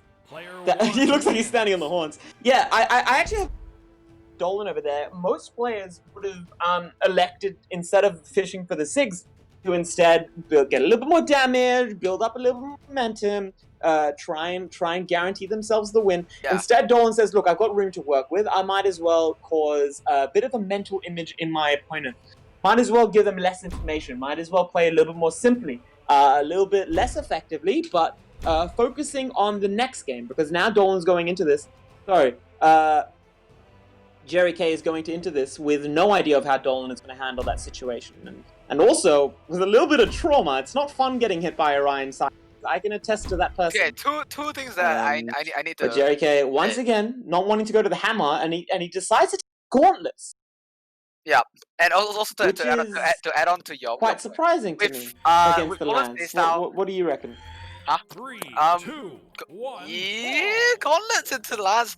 Okay, Jerry K has played this Val for a long time, right? I've seen his Val. I always thought he was a Val main, so that's how you know he's been playing Val for a long time, right? And I definitely think he has the skills and the knowledge on Val to be able to match up against Dolan. But going for the gauntlets into Lance, honestly, you wanna just pick Jala? Okay, that was a read that I would love to have seen hit. Spear sidelight into N6 is amazing. Okay. Are you still here? I think he's gone. Oh, in that case. Yep. Spear sidelight into N6 on Orion's lance. If you dodge away, it's gonna catch you. But right now, Dolan's really playing on the back foot. Both of them are on 2-2 right now. This is tournament game. I can't remember if this is losers. Once again, sidelight near side 6. Orion side 6 is one of those, if you use it once and it misses, you never use it again because they're gonna expect it the second time. Is it just me or can I not hear Bukket? It's not just me, right? Okay, weird. Right, Dolan's going for the signatures. Jerry K just has him on stage with the stage control. Okay, interesting choice. Going for the ground pound on the corner, hoping to catch Dolan and just send him downwards. Jerry K has a substantial lead right now. Dolan needs something big to bring this back. On Miami though, I heard noises from Bucket's mic. I think he's alive again. I'm sorry. Hi, yes, welcome back. What happened? I will punish my internet router later. Okay, very kinky. I think my computer just just automatically more mammoth coins, which is very suspicious. But either way, I'm coming back. What did I miss? You missed Jerry K killing Dolan at like Orange. Ah, that's Oh, always you a fun missed time. that. Yeah. Seeing a Lance player suffer. Yeah. What do you think I'm slanging out all this for? I'm here to watch. Oh, I'm here to watch. Yeah, I'm not okay. here to watch Go- one go person to the win. sphere. I'm not here to Honestly, watch one yeah. person win. I'm here to watch 100 people lose. Ah, right. Okay, Bucket's sadistic, we can tell. Mm. Are you? Yes. Anyways, Yes. so how have the Gauntlets been going? I guess they've been going really, really well. I was They wondering have about been the Gauntlets going well because Nolan has not really been using Lance. It's more a spear. And I think Oh, okay. Gauntlets can actually do fine against spear. Yeah, no, And that makes now sense he's to got me. the Lance, now he's got the big boy fire stick and he's going. Mm. And he's got that priority, he's got the safety, he's got the end line, down line to protect him from Sword, side line, Sarah. I don't know about Sarah, but he's definitely got options to counter that too. And now we get to see the Gauntlets. This is what I was wondering about. Oh, okay. Orion's down 6. Oh, okay. Yeah, I Not couldn't, I even. just... No, don't throw your Lance. Oh, you have another one. now he has Hey. Now he has like a brand new one. Nice and Yeah. shiny. Clean out the You box. can just see, like, even though we didn't get a chance to see the Gauntlet too much, like, Dolan didn't need to be afraid because he didn't have to worry about a sword set, so he could just dash in an Ensig in that situation. And I just don't think the Gauntlets are going to offer the threat that Jerry K needs them to. Alright, the Lance going in with the Nares, another Nair. Ooh, misses the punish on the sideline. Oh, Dolan, both of them are on tournament stock right now, but Dolan is in red. He is being sent off stage with each recovery. He gets closer and closer to death. Yeah, I mean, clearly, I guess he was more worried about the fear then, because he seems to be picking his weapons very carefully based on what he's expecting Dolan to be about to use. And, Dolan's definitely not wanting the spear. You can see him throw it away instantly. Oh no. Ensig to he's finish gone. it. I believe that is game, set, and match. That is game 7 That- match. That will be Dolan's tournament experience. Right, give me a second. I need water. Okay, go ahead. I guess we'll just take a minute to say, hope everyone's enjoying the stream and enjoying the tournament. A very large thank you to the Aussie Discord community and tournament team for generously donating their time and experience to make this tournament a possibility. Okay, I am back. Oh, this is gonna be a fun one. Senpai guy. Ooh. You've What can heard you that tell me? name before, haven't you? I have, and he's a You've bit of heard the famous Senpai guy No, haven't you? I mean, he's a bit of a boogeyman, but I'm gonna be honest, I don't know much about the myths. Tell me something. Oh, you don't know about the man, the myth, the legend. Senpai guy, Mr. Phone flashlight was turned on in his pants. That's the story that I'll tell that story later on. Wait, what? It's quite funny. Okay. He's a Thai player who, he's a Thai player, Mordex main, excellent Mordex, really good at Mordex. I know he does play a bunch of other legends, including Val. Mhm. Right, Well, here we see it. mainly the Gauntlets, the Scythe. So yeah, we shall see how he does against Fa. You all know Fa. You all have seen Fa. You all have seen him go far. Can he take out Senpai? Get him all out of your system. Come on, keep him coming. Get all the puns out of your system. Nope. Far out. Okay, interesting though. Senpai guy not going in for the Mordex. Do you think that's because he saw what happened to Ghoul when he picked Mordex? It's actually quite possible. I think maybe he was paying attention and he realized that the sword was exactly what Ghoul needed to pressure Far. And once again, that sword can make it really hard to practice any grounded spacing in your neutral game, which, let's be honest over here, Petra kind of depends on. So the sword True. could be his attempt to hard counter the Petra and force him into the air when he might not necessarily want to be. Far opening up with some gauntlet strings that I cannot do. I need to learn that combo. It's really easy, isn't it? Okay, Senpai's not just really being able to zone off stage. Shows out the N6. That D-Light didn't hit. I'm surprised. I thought that would hit. That one does. Oh, the reflexes of Senpai. Yeah, he was ready for that. And now Oh, he was definitely ready for that. yeah. Doesn't quite manage to punch the side light. Very Far managing patiently to waiting. But great gauntlets coming out from Far, just being able to get damage on it. And now the orb. The orb that we've seen so much of just now. Look, I mean, based of our games versus Ghoul, I don't think we haven't seen this side Far just yet. Far really. Oh! Opting to go for the re instead of the true combo to get more damage, and it pays off. Senpai! Senpai I gotta say, this is an entirely different Petra to what we were seeing before. He is glued to Senpai Guy. Senpai Guy can't get any breathing room. And he is sidelights there. He is stuck to the man. Yeah, get off him. he's that one anime girl. He's stuck on the Senpai. I'm going there now. You name yourself Senpai, you gotta expect it, alright? Expect the anime girl Petra to come for you. Yeah. Oh! It's ground pounded from above. Denied. Absolutely denied. I got a bit of a frame loss. Did he do that during the active frames of the Yes. dancing? That is so impressive. He went above the dancing. I was like, ha! Poor Far can't catch a break if it's a Vortex Ensign. Not this me, Sentai! And he was like, no. This is the second time this happened to Far. We had the Mordex Ensign earlier. The ground. Yeah, Far is really not getting much of those down six. I mean, he did get the nice read on the Senpai just now with you know how look, but, he can wind his way to the bank, but right now he's very. I mean, he does have a lead though. He does have a lead, and he may extend it here if he can just take out Senpai. Oh, that's one way to do it. Far with the reads, man. Far out. Oh my god, yeah. That was actually really good. I think he was trying something similar against Ghoul quite a few times, but Ghoul was able to microspace it. I think Senpai doesn't fast fall as much as Ghoul was. You can see him kind of hovering in the air, and that gives Far sort of stays up there, you know. Look. Okay, Senpai's turn. That's very, very good. Look, there is an advantage there, and that is it becomes much easier to bait your opponent into attacking early with their anti-air, and that can let you get a free punish, which Gauntlet really needs to find free punishes if it's gonna have any advantage in the neutral game. But Far is definitely capitalizing at least somewhat, managing to pressure the high air spot, which is above his anti-air position. And oh, that was a clean combo. Weapon throw into GC and light. We have a bit of a Gauntlet mirror match over here, which is currently going in fast lead, but Senpai's gauntlets, he has been known to explode on these. I've witnessed him live in front of me, 10 meters in front of me. I've witnessed him to demolish a man with gauntlets. I'm so sorry, that must have been troll. I was not that man, don't worry. Okay, fine. I don't know if it's any better. For the foul rate. Either way, we are a couple hits away from this game being closed out.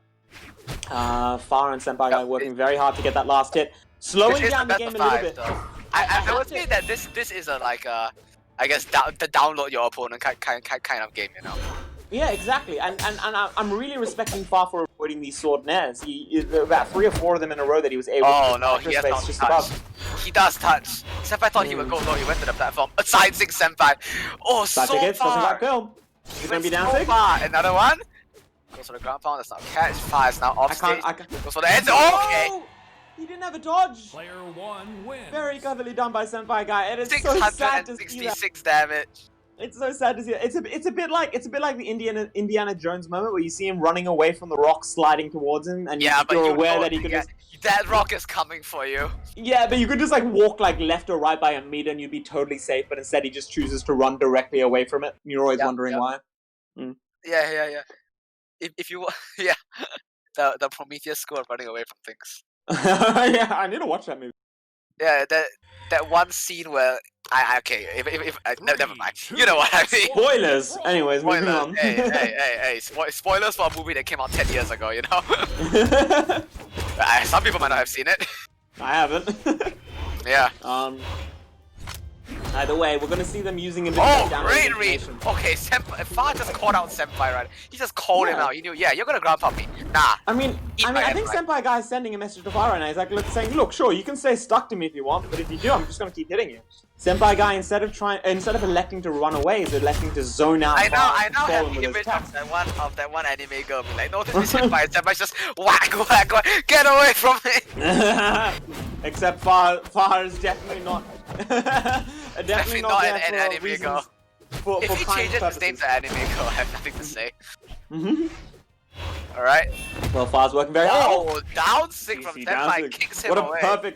perfect counter to the sideline. Okay, Very goes well for done. size. He's going for every single gravity cancel attack in the game. Narrowly avoids that side sig. Slowly works his way. Doesn't quite get. He goes for the haymaker. From the weapon Very toss. brave. I like nah. Yeah, Not I think brave, Senpai guy's slowly working out. Sorry, Far's slowly working out Senpai's. No, Oh, never but- mind. Okay, first start goes to Senpai.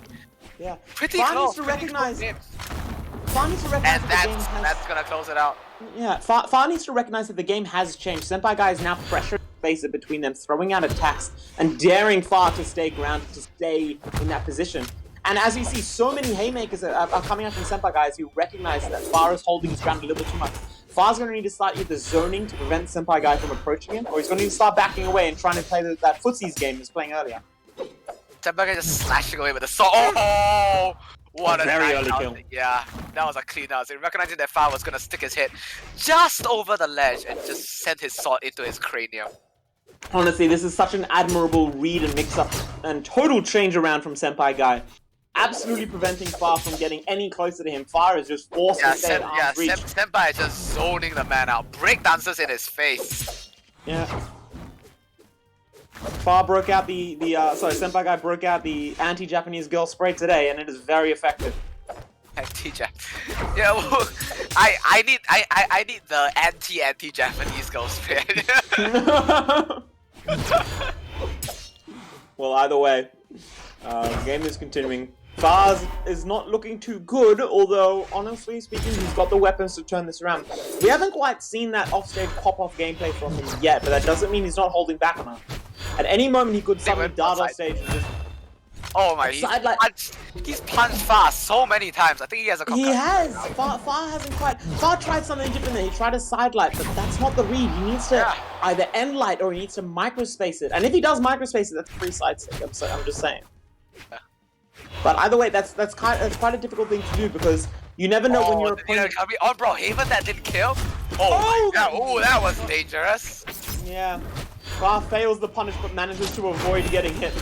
Very dangerous game. Senpai without a dodge though. 3 hits. Backdash preventing Far from getting the punish over there. That's unfortunate. Senpai Guy, thank you his lucky stars, he could have driven directly into orange and maybe even red from that moment. Far gets another side light.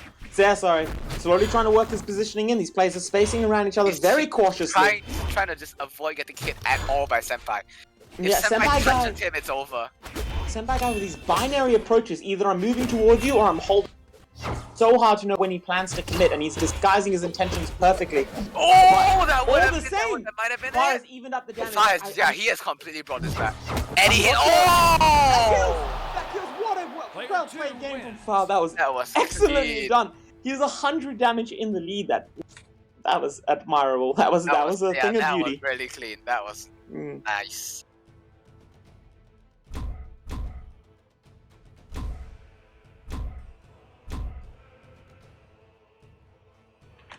Well, we're going to be moving on into the next match.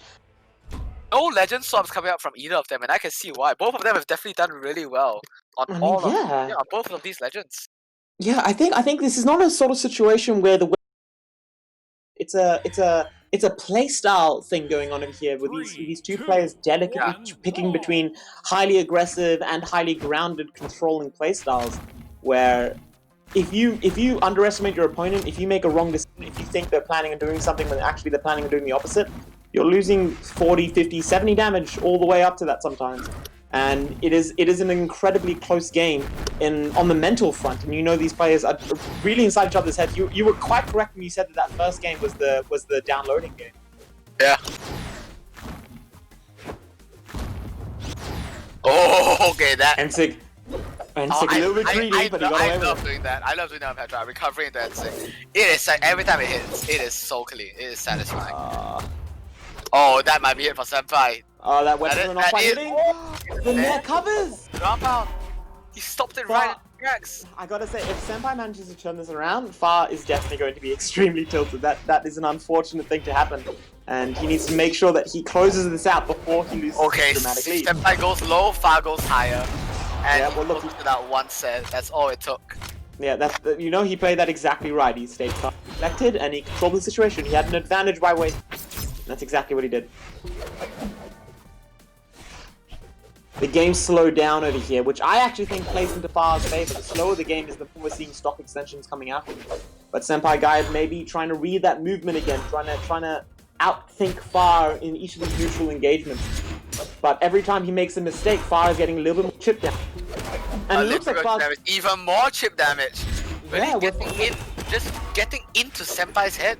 You have to admire Far. That's exactly what he's done. Senpai Guy has built a kingdom on pressuring Far with these immediate dash attacks, and Far is finally totally adapted to it. We're seeing a downlight coming out on Orb, which obviously has that aerial movement to prevent himself from getting hit by anything too grounded. And we saw that jump GC sidelight. He is effectively, extremely effectively, and immediately punishing Senpai Guy. Finally. One punish and Far's first start is gone, but that was his first start. Senpai's on his last. This could switch in an instant. These players are so in each other's head. It's really enjoyable to watch. Senpai Guy just needs to make one read on Far's movement, and we can immediately see the stock turning entirely around. Here we go! Oh, doesn't quite manage to close it out. I was getting pumped as well, but gonna need a little bit more than that. A couple more tweaks of that tune, and we might be looking at a different story over here. Far is seeming to be doing it a little bit more aggressively. He goes to that side stick again. Senpai Guy just manages to beat it out. Last stop. I mean, Far does have a full stock lead. He can go a bit more aggressive in the Senpai if he wants to. We are. That was prime Ensing opportunity. We are 1-1 right now, I believe. I believe so, which means both in the wrong direction. Which means both players still do have a bit of room. Far definitely wants to close this out before Senpai can get any more information. Far wants to be able to use this information that he has right now in the next game before Senpai Guy finds a counter. And he's very close to doing just that. He hasn't managed to hit one of these down sticks yet. Yeah. And Senpai Guy is... They are not connecting. Yeah, Senpai Guy is slowly improving his punishes against them as well as he slowly gets adapted and starts, using his gut to know when they're coming. The recovery from below. Yeah, and two stocks. Normally, two stocks doesn't mean that much. Like, what's the difference between a two-stock game and a one-stock game? Because either way, you've won. And the best you can hope for is to get inside your opponent's head. But in this case, that is gold. Because Far has just given Senpai Guy one less game to get new information. We are seeing it. The Fenrir Mordex, Senpai Guy's favorite. Okay. This man's scythe is a myth in itself. Right? Okay. He is one of the Southeast Asian Mordexes. He may very well be the Southeast Asian Mordex. Well, I'm really looking forward to seeing it. I think it's exactly as you may have paid attention to where the Ghoul was playing before and saw the Mordex wasn't working. But after this entire set, after this all these games so far, Far has entirely changed his playstyle. It's very possible. He's changed his playstyle to suit Senpai. Not to counter gauntlets, but to counter Senpai. Exactly, so and that means that Senpai has to become even more of Senpai. He has to become Senpai V2. And this Mordex is definitely what's going to allow him to become Senpai V2. If he can't do it with Mordex, I don't know what he can do it with. You know? You need to have a character, when you're thinking, you need to have a character you can just trust your muscle memory on. Not be worried about the dex and speed, just everything is going to be just as you remember it being. Yeah. And that allows you to, instead of looking at yourself... the side already. Big sell off stage Far. Oh, the backdash unfortunate, but an immediate GC side that was a very nice wake up. Picks up the dare a little too early. That almost picked up, but not quite. And Far's going to be very upset about that. The recovery not quite killing. Senpai Guy trying to regain stage control. The down save was just the right decision. What a respective icicles. Respective Far because that down sig worked against him so many times by Ghoul, but this time Far dashes even further and managed to make sure that the sidelight will cover both the ground Senpai was standing on and the ground that was behind him. And as a result of that, the down sig was not enough to space him out. Very nicely done. This is really close. It's extremely close. I do think that Far hasn't forgotten what it's like to face a Mordex, and he's definitely still applying some of that information. But Senpai Guy is an entirely different breed from Ghoul, and he plays this character in an entirely different way. Yeah, Senpai and Ghoul are two completely different players. And Senpai does have a reputation. A little bit more reputation than Ghoul, I would think. If he sees this stream, he is gonna murder me. But I can't comment. I don't even know Australian politics. Leave you guys alone. But either way, Ghoul, Senpai Guy throwing out the N-Sig, not quite managing to hit Far, is spacing him out quite significantly. He doesn't want to get close. And I think that is him learning from his Ghoul game. That's what he learned to do against Ghoul, and he got a lot of punishes as a result. In fact, that's what forced Ghoul to switch characters.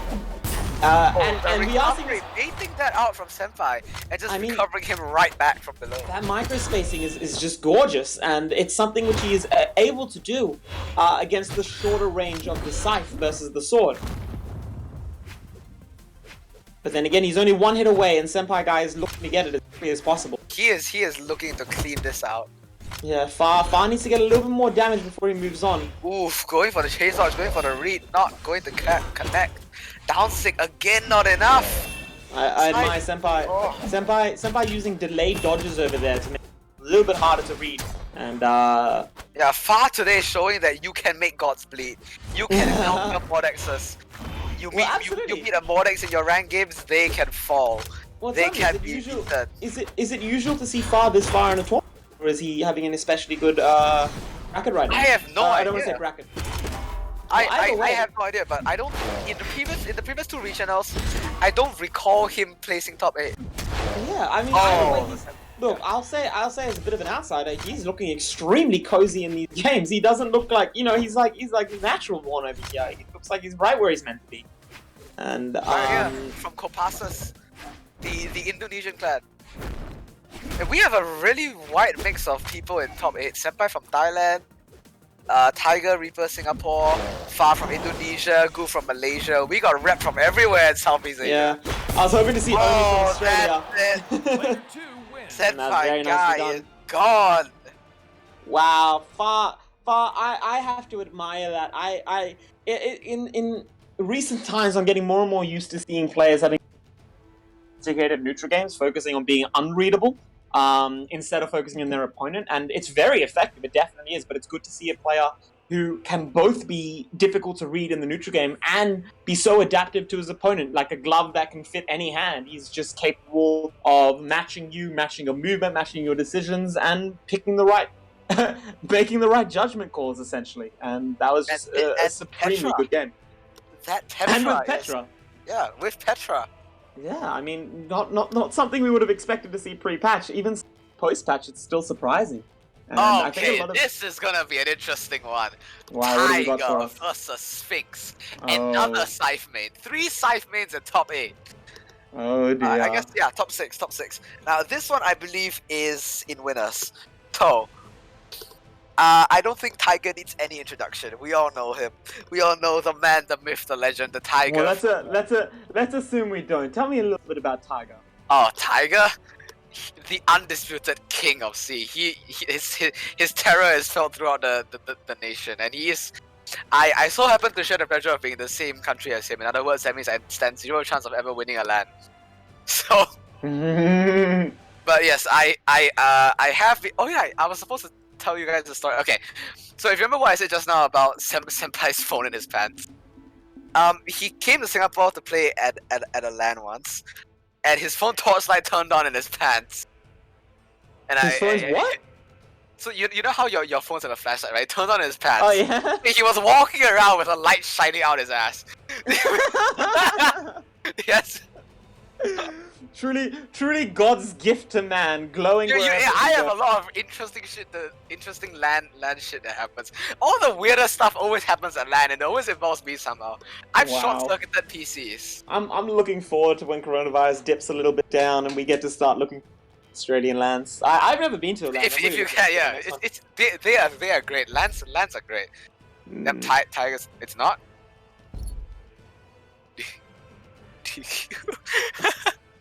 Well, If Yep, Jerry well- K says it, it must be true. Ban him from. Everyone come out. Shun him. Shun him. So Sphinx, once again, Koji. I mentioned this just now. Kyger is actually a sick name. Yeah, it is. But he lives in Singapore, so Lion would be a bit more applicable. But Tiger is definitely a better gamer tag though. So yeah, you hear that name and you know, oh boy, we are in for some fun. Now he does not play Yumiko. He has bow, he has hammer, but I've never seen him touch Yumiko ever. 3, 2, That's probably for the better, 1, but brawl. I know he definitely has hammer. He plays both a lot. And obviously he has the bow from the Koji, but I'm actually really looking forward to this. Yumiko has become kind of like a secret joy of mine to watch being played in professional tournaments. Ever since Boomy was maining her for that brief spell, and I was watching some of his gameplay, especially when he was trying to gatekeep Sandstorm, from getting 3000 elo. I've just developed something like I love watching good oh Yumiko my god, gameplay. Tiger's bow. Tiger Using does the not down disappoint. six zone and just smacking Sphinx over and over and over. I assume Sphinx is a very good player, right? He is. Yeah, because Sphinx I don't is think a Tiger's really giving him a key chance. player. Well, there we go. You know what, Sphinx? That was an early hit and that auto KO'd. And that's all it's going to take. Sphinx is still in this, and even though that's a minute I have seen gone. I have seen these two fight before in a grand final of, I believe, another Aussie tournament, which I casted. Yeah.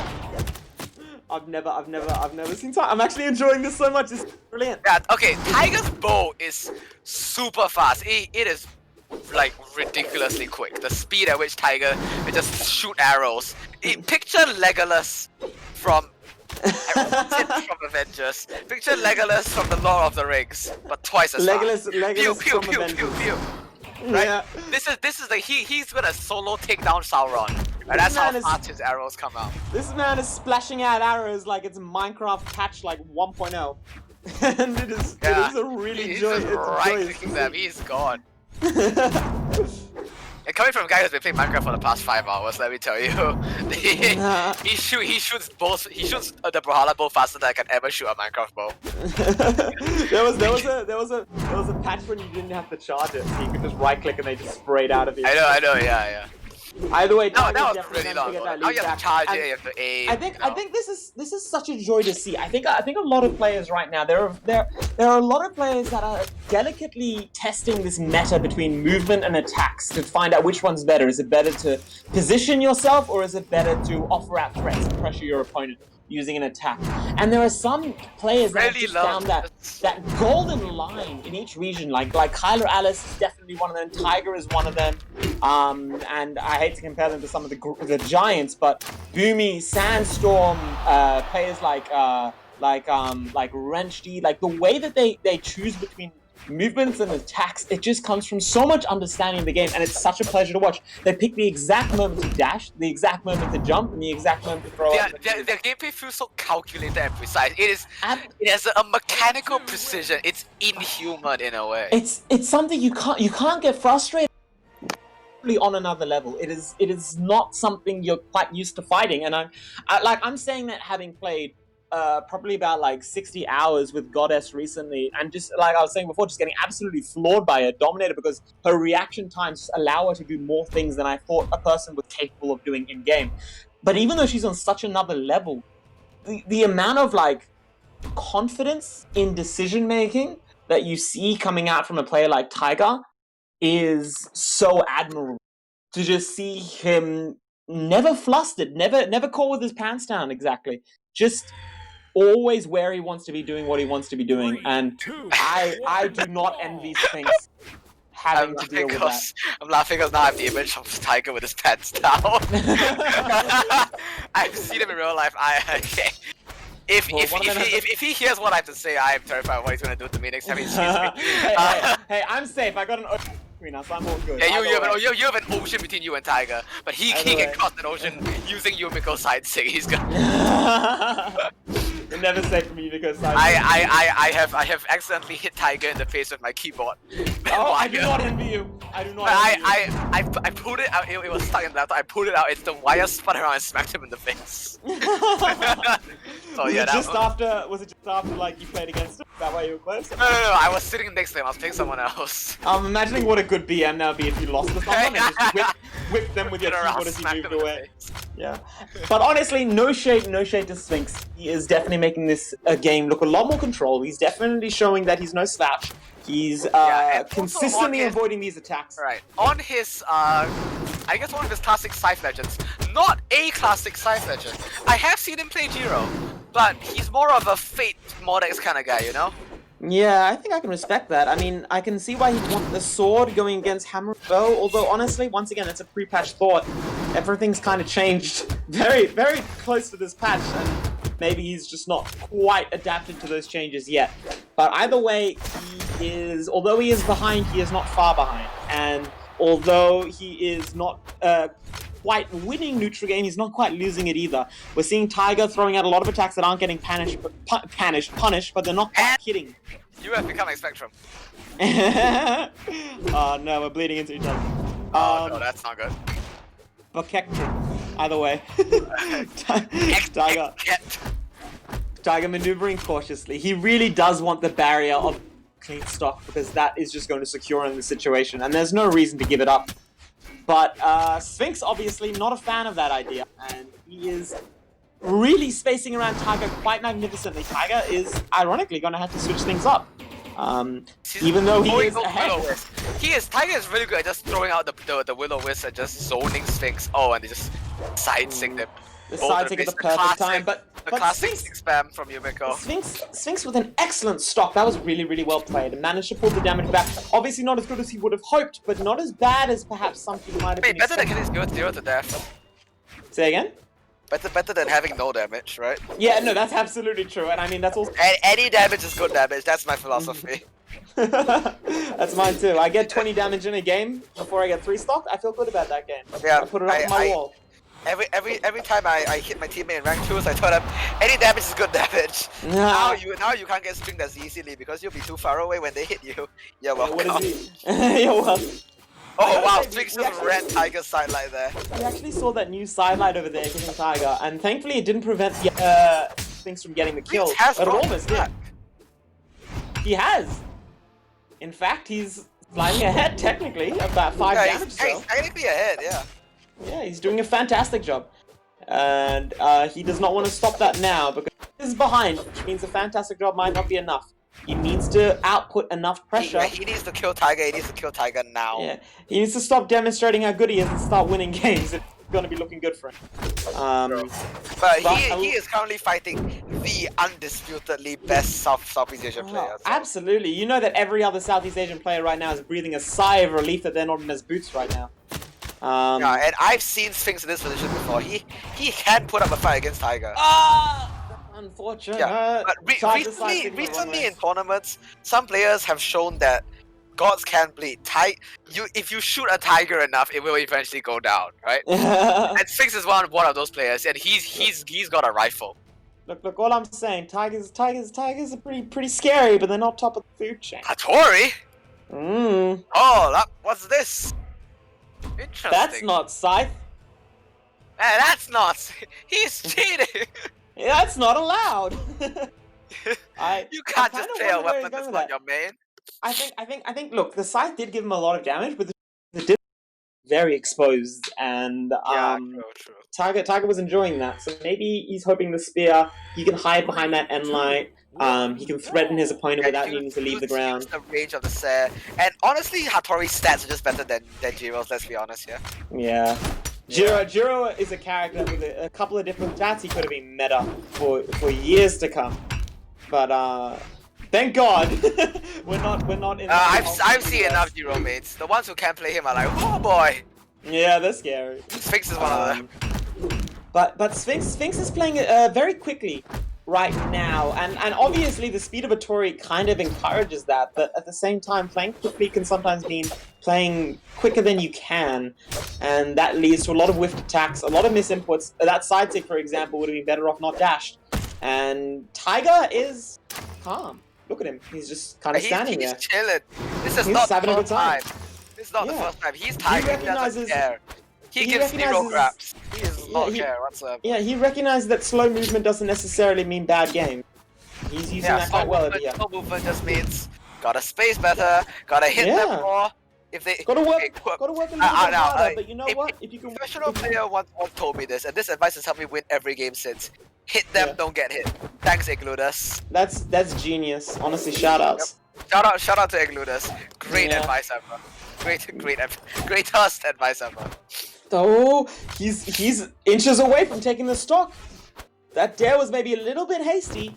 That dancing, not gonna quite cut it. Yeah, he and Tiger. panicked. I feel like he panicked slightly there at the end. I mean, who wouldn't have? Who wouldn't? Who wouldn't? Yeah. Yeah, but Sphinx, Yeah. Sphinx, we know you can do better than that, and we know that you can take this Like if you that. want it. That was good. That was clean. Yeah. And Execute right that. now you are in a good spot, Sphinx. You push this position. You push what is Great now beat on currently a Tiger. lead, and we're looking golden. Yeah, we are looking good. Tiger, go in. Yeah. You gotta Goes on the wonder if willow Tiger's. Yeah, you gotta wonder if Tiger's slow movement leaves him vulnerable to these switches. And I'm wondering if Sphinx is gonna start trying to take ground control, knowing that Tiger isn't gonna sprint in and steal it from him. Either way, he's carefully positioning around these six. Tiger's feeling very safe right now. Not a problem with Tiger's throwing out as just many singing. sixes. Tiger doesn't care.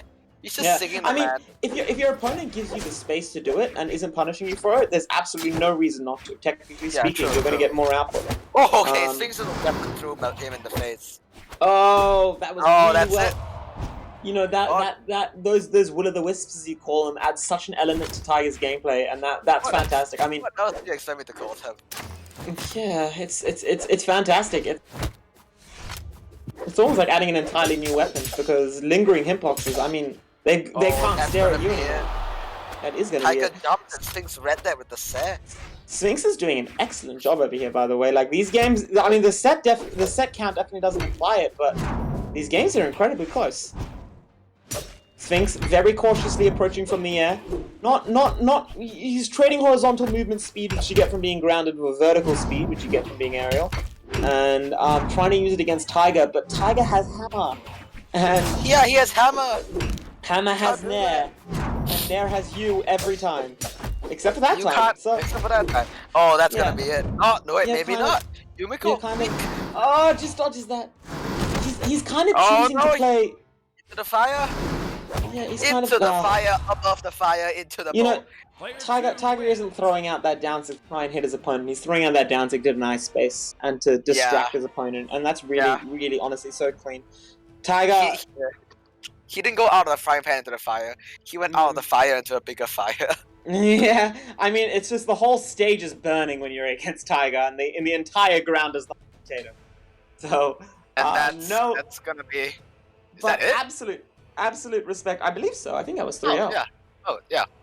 Either way, absolute respect going to, firstly, Tiger playing this game like it's an instrument and he's in an orchestra. Just absolutely marvelous watching him play. But Sphinx doing a wonderful job and putting on a fantastic show and showing us that, you know what, Tiger is in the lead, but there are players nipping at his heels, and any one of these days, we could have a new King of Sea. Sphinx, GTG, Ghoul. I believe all three of these players, Jerry K, all of them have been in grand finals against Tiger in the past, and I've watched them take games off of Tiger. I think we're doing... Somehow in the big money tournaments, he always manages to just get them. He just manages to win. And that's, I'm that's gonna the thing grab about a- Tiger. I'm gonna grab a quick bottle of water. I'll be back in just a moment. Yep, of course. No worries.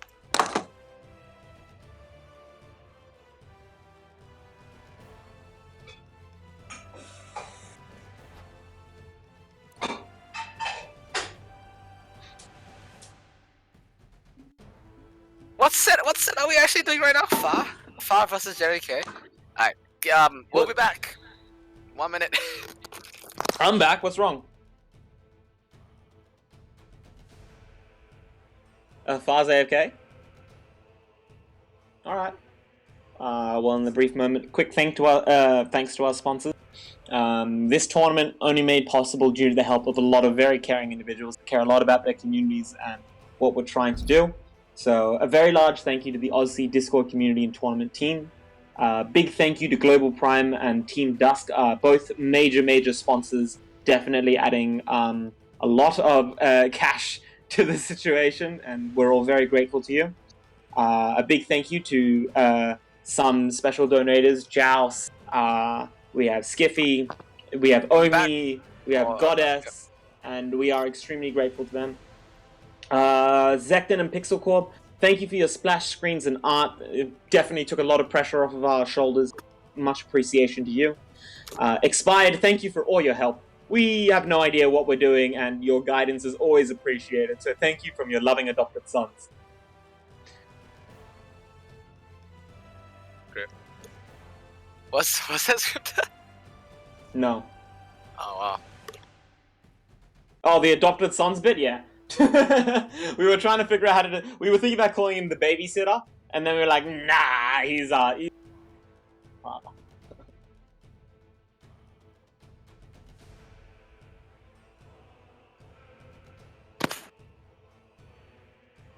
Right now we're going Jerry K into Far. Far's wet. Far. Far is very wet. Wherever are you, Far? He just came back from. Yeah, he came back from he the was shower. having a shower. That's Yeah, right, he's that's why he's wet. Yeah, look, it's not just the He's sitting on his chair naked, about to beat Jerry. yeah. Look, what can I say? It's not just Far's gameplay that's squeaky clean, and taking care of your hygiene is very important.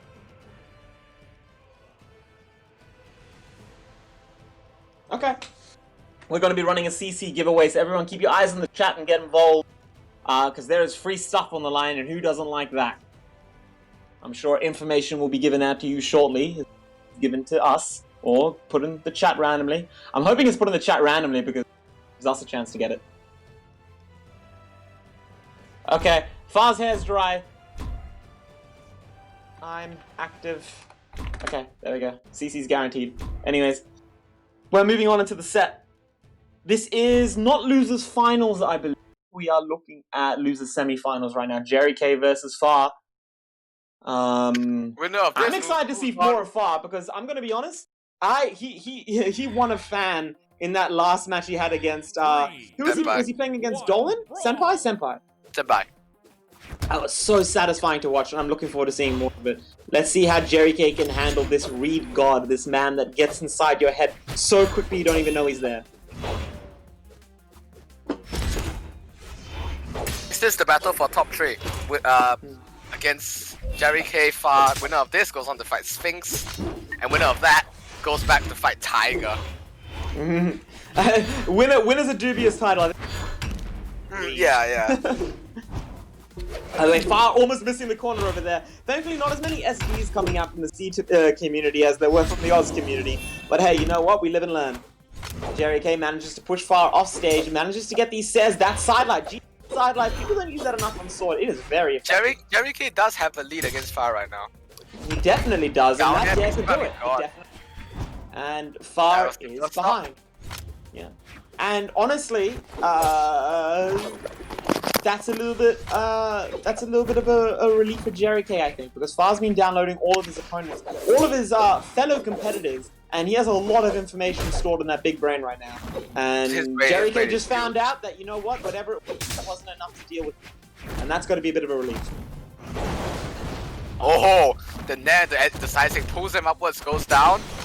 Doing a dare that high up requires such a good understanding of your movement. Of the gauntlets, yeah. I would have missed that and gotten whacked 5 times. Yeah, I would have tried nairing over there and just done nothing. D-Light recovery. Oh, that is the old faithful. I used to main Caspian, and seeing that brings a tear to my eye. You used to main Caspian, get out. What do you got against my boy Caspian? Nothing. I too used to main Caspian, therefore we are the same person. Oh, okay, so we are brothers, that's fine. Huh? No, we aren't, you're Australian. Nah, it doesn't matter, we're brothers from another region. Either way, Far is quickly telling Jerry K to push the panic buttons because he has brought this game entirely back, and very quickly too. We barely even noticed it happening. A lot of Far's games are really even. Yeah, Far's managing to get just as close to Jerry K as he was to Oh Senpai my goodness. earlier. He baited him with the dowsing to make Jerry K come up and grab on. We've actually seen that before. He's tried that down before, to ground yeah. pound. Yeah, but that time it actually did work, and it's marvelous to see it happen. I was wondering if we would see When it works, it works. Yeah, well, he is now not very comfortably in the lead, but definitely in the lead. And you know what? I think Jerry K would rather be where he is. So Outline Sam goes off stage, he's out. that's all it's going to be to even it up. And unfortunately, Far has no weapon against Bodvar, and that is very unfortunate. Unless if you get a very lucky weapon spawn, and Far uses the situation very effectively, gets his orb, and starts to splash out a bit of pressure. Jerry K is avoiding his threat zones, and not quite punishing him, but definitely there is that on the horizon. Yeah, both these players sort of jumping around each other, throwing out attacks, missing, jumping around, throwing out attacks, missing, you know. Yeah, Just I mean, look, there's yeah. nothing. It can sometimes be a little bit not very exciting to watch players missing, but what we don't understand is actually the movement games that are going on as these players try and use their movement without giving away too much information. You don't want to tell your opponent your preferred moving style, because that's when you start getting GC sidestick. By the way, just misses the spot dodge, but it doesn't matter. The sidestick closes it out far. Went right past the GC downsing of Jerry K and side six. That is scary for Jerry K, because we know that Far is a player that it doesn't even matter if he loses the first game, because he's very likely to learn from it and apply it and get some benefit from it in his second and third game. But he won his first game. Adapt. That's the thing. He is very good at just adapting. Which And he means has won the exactly, first game. he just got all the information with none of the penalty. Both Neither of players them are in are shock. picking their legends right now. they don't know what to do. Far's like, I beat Jerry K. I Jerry don't K's know like, what to I do. lost the Far. You know? my I God, wouldn't I know really- what to do. Can you imagine crowning Far as C's new king? I'm just saying. I I'm can't. just saying. I can picture I it. mean, that time. Oh! Doesn't he- Oh dear. Oh, you know when Expectum's voice crack. Okay, so every time my voice cracks on stream, it was worse the first time. Trust me. Go back and dig up some of my old some of the old streams that I was on. Oh boy, I sound like a little girl half the time. Oh my god, it's Jerry K! And the Scarlet! Look, I understand. You're getting all these pop-up performances, and you know what? That tends to do things to a pair of vocal cords. I respect it. Either way, Jerry K making a very quick character swap. That might actually be the way to go. Because Far is such a... I'm noticing... This is a very this is one of the OG web legend map combinations. Scarlet on Brohaven. Yeah, it's very true, actually. I mean, the side stick's not quite going to cover the entire wall, but I mean, you want space when there's a Scarlet. You want to be far away from her, and that's hard. And you don't want small kill boxes. Absolutely. Oh, what Very that's a clean lance. I dig that lance. That's a good actually lance. pretty cool. Okay, Very now satisfying. against Petra as well. You don't want any. You just don't want kill boxes. But JK dying a bit early there. You should remove kill boxes. Yeah, honestly, let's just give us 7 more jumps and remove kill boxes. I think That'll be a fun game, yeah. No joke. Could you imagine a game that was based on free fall? So both characters were only falling down, and the camera followed you, and you had to fight each other in the air. With infinite jumps. Yes. Okay.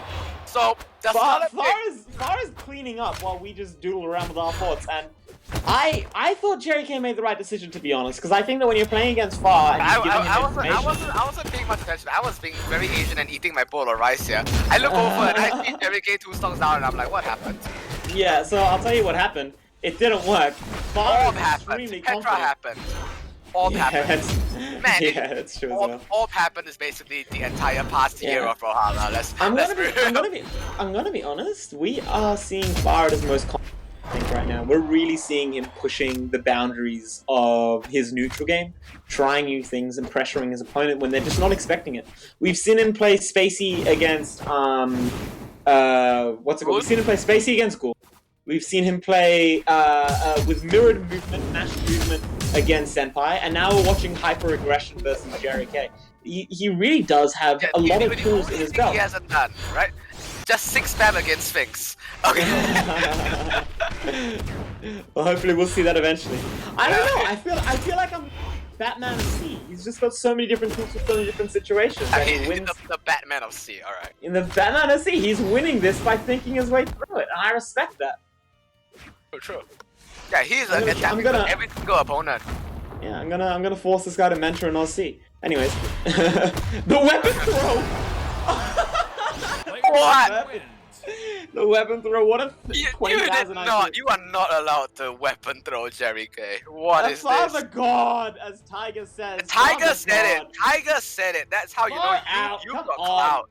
You've got clout You didn't do that intentionally. Please don't tell me you did that intentionally. Jerry K is switched to the Yumiko. Okay. Okay. Wouldn't it be amazing if... you can't. I was wondering if you get your wins from these matches, and I was wondering if Far would get the level 3 Petra skin in time for one of these matches. Either way. Okay, here we are. Here. What if Far is so good? He's got another monitor and he's actually playing on that monitor. While playing here, he's leveling up Petra on that account. He's gonna go for another shower. Yeah, he's gonna go for another shower, come back in 5 minutes, switch accounts, come in with the level 3 Petra and just destroy everyone. Well, either way, by the way, time to... the level 3 Petra is so sick. It is an amazing. I actually kind of really want it. I really want it. I have it, and let me tell you, it is something to behold. It is. I need to grind that out a little bit more. Maybe after the tournament's done, I'll start working on that. I'll queue friendly tools for you later. Let's yeah. I'm keen. I show these kids. Let's show these kids how to play orb. Yeah. And then fast times us and we just get demolished. It's guaranteed. I'm like the worst Fuse player. Either way, Jerry K is looking to tear down this mountain. He's looking to read this book and kind of understand what he's looking at. He's looking to read this book. I mean, this book's in another language. He can't get past page 3. Jerry K, you gotta learn Chinese. Chinese, Indonesian. Read far. Read far. Well, either way, he's doing a pretty good job of it right now. We are looking at a fairly even game, although Jerry K has had the advantage for the most part, both in the neutral game and in the health lead. And that Nair just missing, but that was just what Jerry K needed. Unfortunately, Fire capitalizes the situation. Picked him up from below with the recovery. Yep, he knows what he's doing. Far with his back against the wall. He's so confident! He's staring at a hammer and he is standing like one dash away from it. Confident he can avoid it. Unfortunately, maybe a little bit overconfident as the Sair catches. But I love seeing Far in this state, in this controlling state, and he can be in this state. He is really he has just gotten into Jerry's head, I think, at this point. It's not just that, he's inside his own, really like at the controls, you know what I mean? Like you were talking about trusting your gut, listening to your head, or something like that. And like, I think that's what we're looking at. He trusts his gut to know that he can stand close. He's listening to his head by paying attention. And even though he's behind, he's not worried about it. He's still sticking to his guns. He's throwing out these down. Regardless, he's not that far behind him. Not at all. He's not changing anything. My point is just that if it were me, I would be so far behind right now. I'd be freaking out. I'd be like, no, I'm losing. I'm supposed to win. Your mental game would be destroyed. Your mental game would be demolished. Yeah, you don't want to start losing when you're at the end of the best of 5. That's when you're supposed to be walking you your way don't, out of the door with money in your pocket. Just popping the heck off. And he's I don't know to swear. Filter. We popping the heck off. Oh my gosh. Gosh darn! He's popping the head off Jerry K. Jeez. Well, that's actually a bit murderous. I don't know if that. Okay, maybe not. I don't think he would go. I don't think he would go that far. Yeah, he is breaking Jericho's fingers right now. Jericho. I'm catching some of your. He's destroying his mind. Psychological warfare. He's winning this. You don't need weapons. All you need is a keyboard and orb and some high-level far game. We saw Jerry K like at the beginning of this match, of this specific game. Confident, controlling, focused, but honestly, it looks like it must be so exhausting playing against Far, because you need to outthink yourself to know what they're thinking. and Yeah. that sometimes can be a little bit beyond you. And it looks like Far has just You know managed those movies where the person is trying to outthink the person, trying to outthink the person. Yeah, it's like that Sherlock Holmes movie. Like this, the tournament hasn't even started, by the way. We're just going through Far's And mind. As he I plans out recently watched Death Note. This is like Death Note. The guy is trying to outthink the guy, outthinking the guy. And what happens if one of them loses really badly? It's absolutely delicious. I think Jerry K needs to abandon that a little bit and just exert pressure. He just needs to focus on his neutral game, focus on being a bit more sporadic, a bit more random, a bit more hard to predict, and just not worry too much about what Far's planning. Jerry K needs to kill Far right now, right here. Oh, absolutely. I mean, look, if he doesn't, that's it. If he doesn't, that's it, yeah. He's gone. Okay, that's gonna be it. But he's definitely got the start. Yeah. He's coming back, but can he come back enough? Can the leaf on his head protect him? Well, I think that was pretty good. What Jerry K was confidence enough to throw out the moves he needed to throw out, and not to question himself too much. And obviously, that can lead to bad situations. But sometimes it's just the commitment you have to make. And I actually respect it when I play against a player that is focusing so much on essentially wrapping themselves around my playstyle. I just try to make my playstyle a little bit harder to wrap around. And instead of focusing on what they're planning on doing, I just start throwing out sidelights, safe moves, crazy movement options. The harder I am to read, the harder their job's going to be. And the more that I can start exhausting them. And you see a lot of Lance players, I don't know in Southeast Asia. No, I don't know in Southeast Asia, but I do know that in Australia we have Dummy and we have Aquarian Nemesis, otherwise known as Amarel, that are very good at doing that. They're very good at just focusing on being tough to beat. That's all you need to do. Don't focus on beating your opponent, focus on being tough to beat. And if you're doing that, you're forcing your opponent to do all the thinking, and you can just relax. Yeah, you can just chill and just stand at the corner and just enjoy yourself. And that, we are seeing that coming up from Jerry K, the Yumiko. Is this new meta strats? Yumiko S tier legend? Yumiko was pretty S tier last patch, but both her weapons just did get nerfed. So it's questionable to know how she's going to be performing now. I think players need to learn to be a little bit more confident around both the hammer and the bow sidelight before it's going to be less effective. But right now, Jerry K is definitely still enjoying the benefits. Far's muscle memory perhaps getting in the way of him punishing these more punishable sidelights. Excellent side sig. Far really can't get behind over here. He needs to make Jerry K stop doing what he's doing, and the only way he's going to do that is by re-exerting pressure and changing this situation. But Jerry K hasn't dealt that much damage, but Far is missing moves, and that's pretty indicative of what's going on through his head. He's thinking, I wasn't supposed to be losing this. This was my best of 5 to win. And now we're finally seeing. Okay, brings it back with the Seh. He does indeed. It's a really intense. These matches are really intense. This is kind of what we were seeing in Oz. One player manages, the other player manages to slowly start bringing it back. It remains to be seen if Jerry K can continue that trend all the way into losers finals, which is the next step along the journey if he manages to actually switch this around and get through Far. He might. Well, Far splashing out with a couple of nairs. Yeah, despite Jerry K still being able to understand, how to play against someone that's playing against himself, Far is being able to keep up. He's not far behind. That's very true. And, in fact, he's in the lead. He's not behind at all, actually. He's so close, he's in the lead. And that nair, I think that was pre-patch habit, because that nair could have been a true combo into recovery. Not 100%, but I don't play Gauntlets myself, but I've been hearing a lot of people chirping about new meta. And unfortunately, Far not getting the kill over there. Jerry K is continuing to uphold this pattern of just consistency, just consistent pressure. And Far is essentially needing to go back to the drawing board, a place that he did not want to have to go back to, in order to find a way around this Yumiko.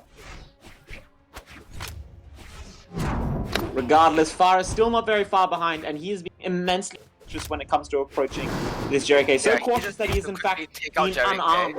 He's been unarmed for almost 20 seconds, finally getting the one Seh. I don't know if a single Seh will do it, but it's definitely going to set him up. It might. Depending on where that Seh hits from, it might. If it hits at the corner, it's definitely going to do it. Yeah, I kind of want to see Far That's using... gonna do it. Alright. That will do it. I kind of want to see Far using less committing dares. He's sort of dash jumping in with these dares, and it's getting him punished a lot of the time. Exactly that. A jump dare is sometimes all you need to, even if it doesn't hit, to kind of tell your opponent, don't walk up here. You don't want to be here. You want to be very far away from Yeah, you want that to can give use you- that orb there to just zone them. Yeah, and Jerry K, although very comfortably in the lead, we can't forget the fact that he is currently a couple of hits away from being out of this tournament. Even though he's not there yet, and that's got to be inside his head. He'd be immensely cautious that this game does This not is run away Jerry from K's him. tournament stock. Yes. But he He does has have to the be hammer. feeling some of the pressure. He has to. I mean, but you know what? He looks like he's pretty good at handling it. Hey, he's chilling. He's on the corner. He's Far might be feeling a bit more of the pressure actually. Yeah. Gets set off stage. It's nice to see him switching to characters that maintain the hammer, maintaining. Oh, Definitely made the right call with that. That's always so sad when you hit a downline and you can't get a kill confirm out of it. Yep. I think you can dash recovery. I don't know if that's actually the case. Maybe you need to be a bit closer to the edge. Oh, he's But either way, so close to Far that's gonna is do it. That doesn't do it. not dead What? yet. How? How Jerry- is this Jerry man K- still alive? Jerry K has a little bit more space. That sidelight might have taken it. Oh! We'll do it.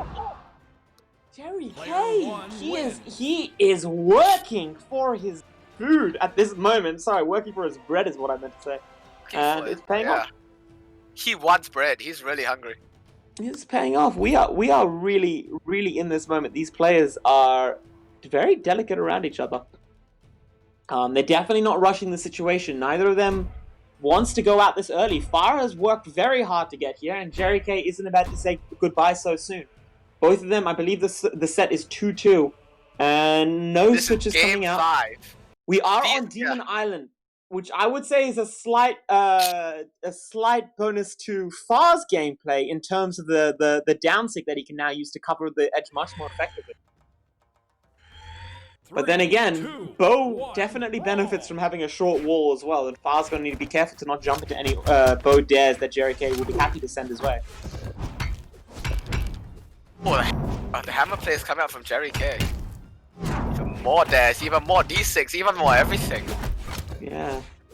He is Jerry currently K, once again, just confident. Oh, that side sig was genius. That was not a methodical move. That was a look. I know you think I'm not going to do anything, so I'm going to do something. Jerry K is starting to warm up that IQ and show Far that he's not the only person that can read.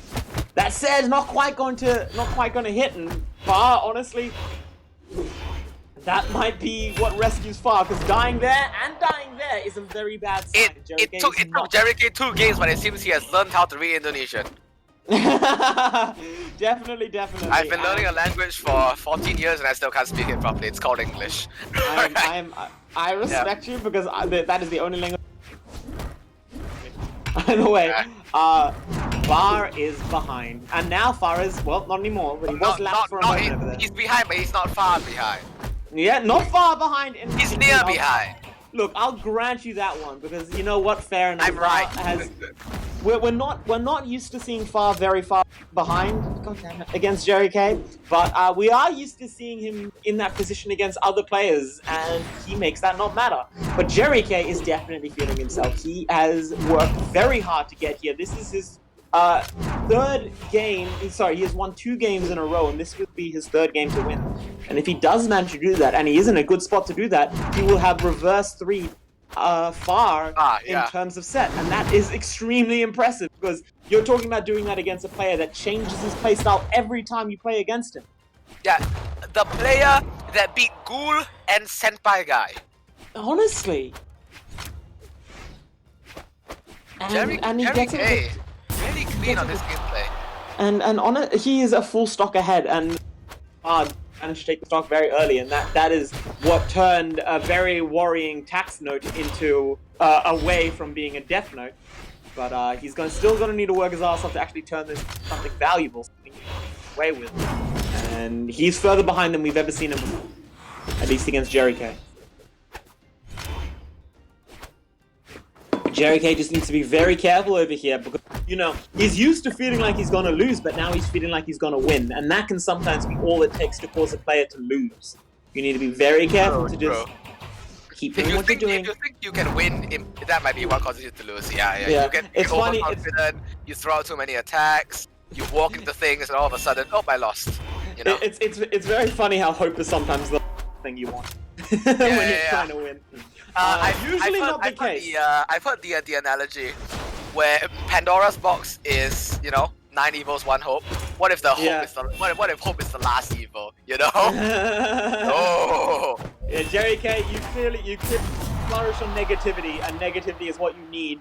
So I hope you're not patting yourself too much on the back because you still have work to do. It is not over yet, and you still have a man. Even if you get past Far, there is more to do.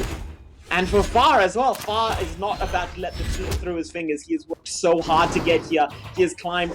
He is going.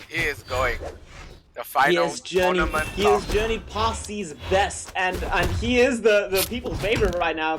Oh, that's it! But that will be it. Jerry K. Unbelievable. Reverse 3 stocks far. The man who has come this far. The man who took out Senpai Guy, Ghoul. One of the biggest names in C. And Jerry K is the one that takes him out. The OG. The guy who's been here since like the start, man. Oh my god, Jerry K, take a moment to breathe. Obviously, Far, everyone wants to see the upset of Far moving his way through the top, but honestly, Jerry K, I believe that was an upset in the opposite direction because you had the odds stacked against you, and you did not say die. You kept going, and that is more admirable than most of the things I've seen today. Well played by Jerry K, and he will be moving on. Congratulations. And to you, Far, well played. You have definitely... look, I didn't know any names before, but I'm going to walk out of here knowing Tiger, Jerry K, and Far. Sphinx, you got to work a bit. Sphinx, you got to earn that bread.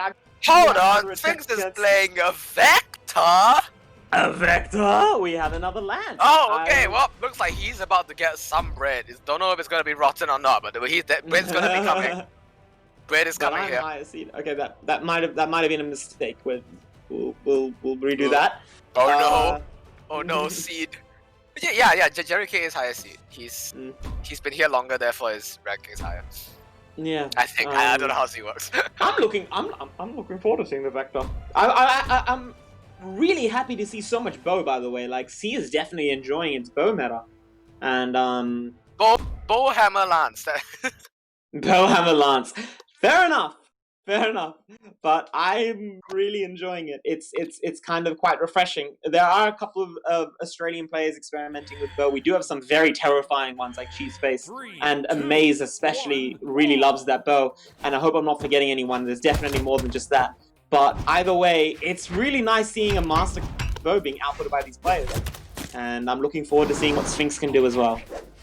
Yep. Bow into bow. I need to learn bow. But 2 of the more, I guess, uncharacteristically picked bow legends. You never see Yumi, you never see Vector. Yeah, well, you know what you're starting to. That's the interesting thing. I actually heard True. talking about Sandstorm talking about trying out Vector as well. He said the only reason he's not playing Vector, if my memory is correct, is because his bow is bad. As in, Sandstorm's bow is bad. He said if Sandstorm had a better bow, he would be playing Vector. So there's definitely a lot going for the robot, for the mech, and I'm curious to see what he can do. For the mech and the fox girl, you know? The mech and the fox girl.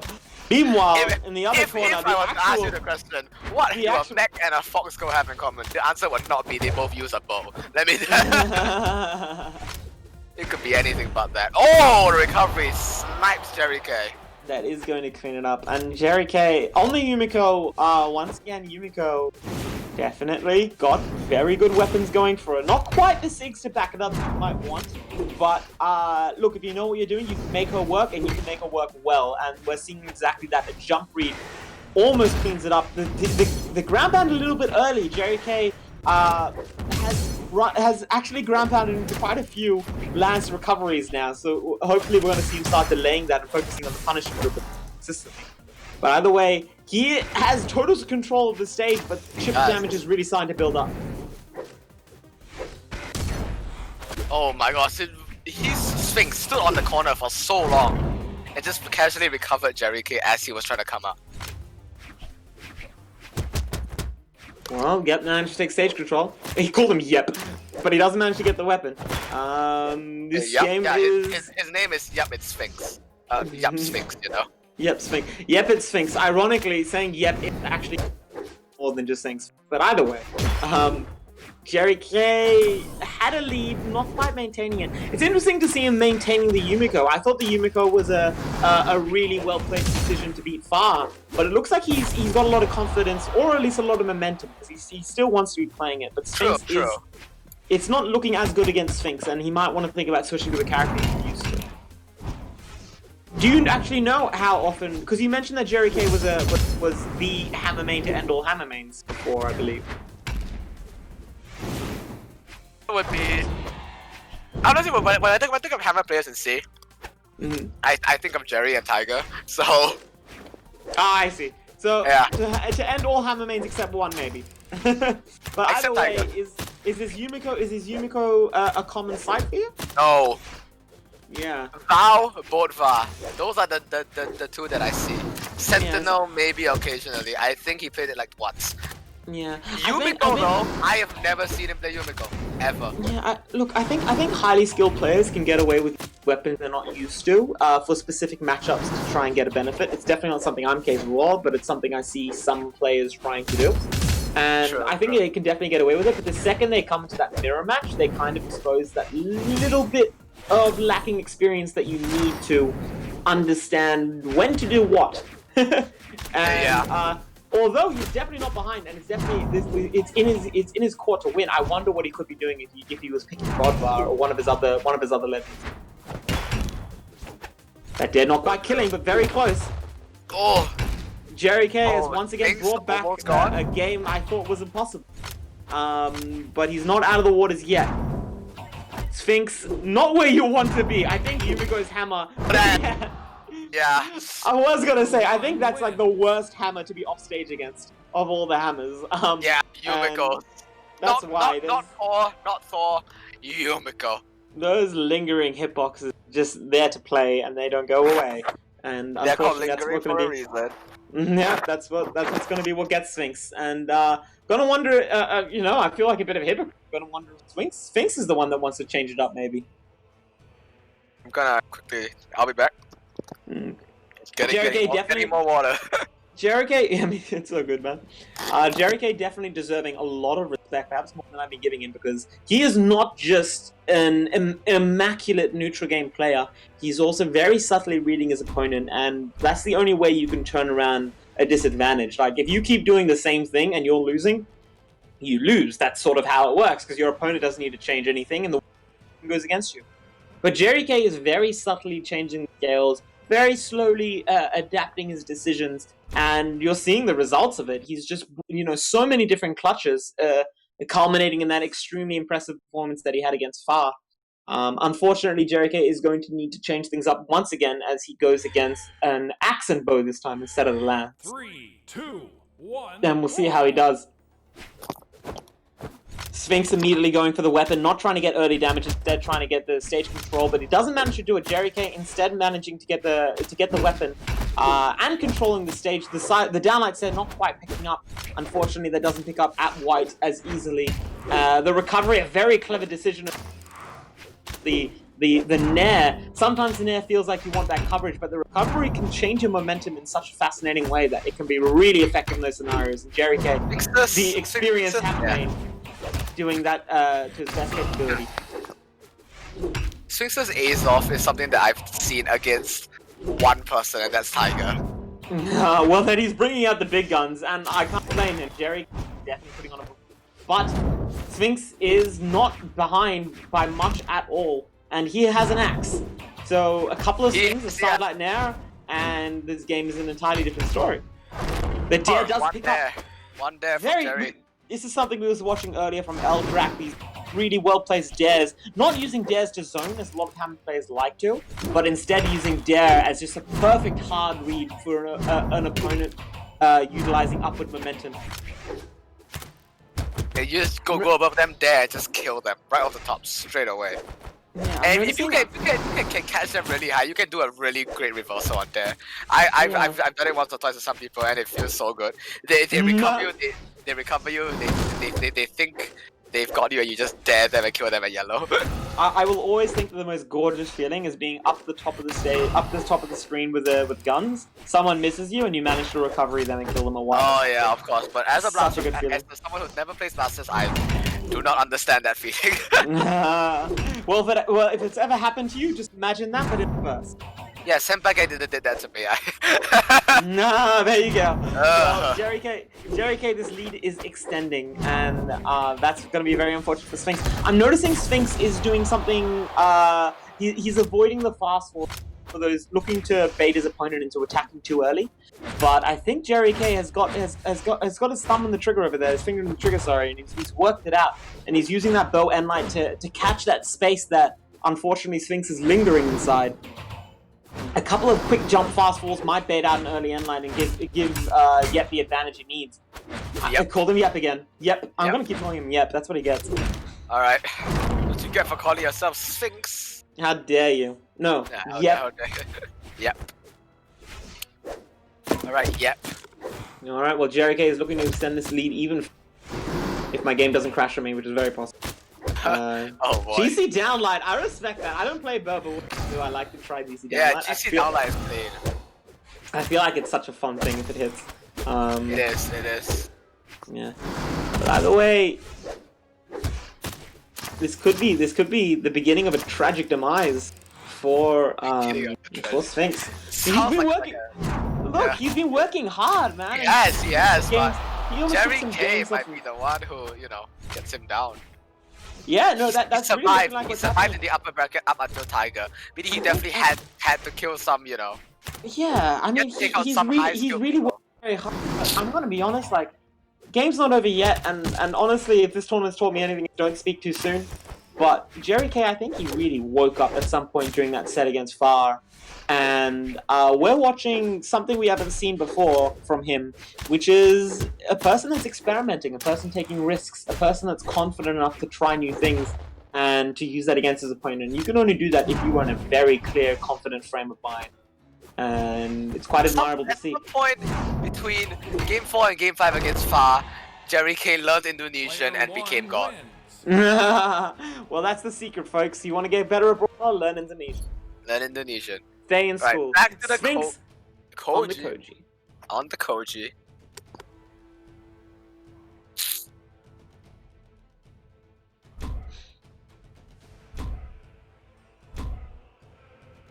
Well, Jerry K is hoping that Karma doesn't have any nasty surprises. He is currently 2 up in the bracket. And the last time we saw that, it was 2 up against him, and he reversed it. So hopefully, you got so hopefully the story, yeah. So hopefully there isn't balance. He wants to move on ASAP. He doesn't want to give Sphinx any wiggle room, and that means winning this game. For Sphinx, however, there is no breathing room whatsoever. One lost game, one lost stock too early, and that could be it for him. He needs to focus, he needs to play out of his mind if he's going to have an attempt against Tiger again. Or even to confirm second place. Both these players want an attempt against Tiger. They want to fight the big boy. They want to fight the guy with the eye of the tiger, literally. Although I can't pretend I understand it. I'd probably DQ at this point and be like, okay, good luck, friend. I guess when you're at this echelon, you gotta really make it. You need to. Oh, spacing around the side stick. He knew where that arrow would reach, and the answer was no. Right there. This is what Sphinx needs. Sphinx needs these reads. No. Jerry, are you cursed? Jerry, are you cursed? What does the K in your name say? I mean, I know what it stands no for, one clipped my accidental rhyming, by the way. I'm ashamed of that. And I'm really glad Expectrum didn't notice. Either way. I actually didn't know. I was gonna make a joke about his name stands for Jerry Cuss, but well, hopefully not. The K in his name stands for his Alright, because look, Jerry K did take out my favorite from the tournament because I was loving to watch Far play, but honestly, I don't want to watch Jerry K. I want to watch Jerry K putting on a storm. He's convinced me. All right, I've jumped onto a different bandwagon. Maybe that's my fault. You just lost your best fan. Don't worry, I'll take his place. I'll send you Love Hearts Experimental. Okay. I'll say this. This is from Bukket. Love. Yeah, obviously. Yeah, dude, recovery him off the top of the stage and tell him it's. And tell him love. Yeah. No, he'll if he, he'll three-stock me and hat me instead. yeah, no, if he 3-stocks you, say it's from you. Anyways. Yep, working his way back on stage. Too confidently gets recovery, but IDK, Jerry K, is very far behind. And That he's wasn't against the Koji. intentional, right? Huh? No, that wasn't. That was me getting the Yeah, name. no, I was. I called him by DK. And that's gonna do it. They're into weapon throw. Noticing a lot of that coming out from. They're really quite good at pinpointing those weapon throws, hitting them across the stage. There's a lot of Legolas's going around. Oh yeah. Ironically, there's a C player called Legolas. Oh my god, that would be such a fun crossover. Crossover. Lord of the It's Rings. so I mean, easy. there's already there's really a Diana skin, isn't it? Elven skin Diana. I mean, come on, like Algrim pretty much is Gimli. Yeah, but okay. Make Orion Sauron. Nah, that'd be so sick. Yeah, come on. Dude, I want that. Frodo because he never does anything. he'll throw the arc. Wait, that's hopping. You know what I mean? Actually, Ragnar should be Smog. I can I can kinda see picture- that happening. Yeah. I can see Smeagol as Caspian now that I think about it. With the Gorn's guitars. I gotta really see that. Smeagol lied. Sorry. Okay, I might. Indigestion. I Alright, may anyways, fucking die. let's not lose the Indigestion. moment. I'm not. You're not the one eating curry. I am actually half in. Don't get me wrong. Okay, Sphinx has Jerry has been able to bring Sphinx this. has the lead. Like, He yeah, hits him is- with the he is dash and so- sig. This is so close. He went straight through the fire. He walked through fire, trial by fire, and he didn't even come out with a burn. He's Oh, here to that's win this, it. and that is game in his Player two direction. wins. That is the breathing of a new tune, a new song has emerged. Sphinx isn't done yet, and he has quite a quite a journey to go. Wow. This is kind of what I wanted to see. I wanted to see him on the Wait, he dropped the hammer. He did, but Give me he just has a a moment. vow. His signature vow. Oh man, we go right back to the map selection. Maybe a second thoughts. He did. Oh.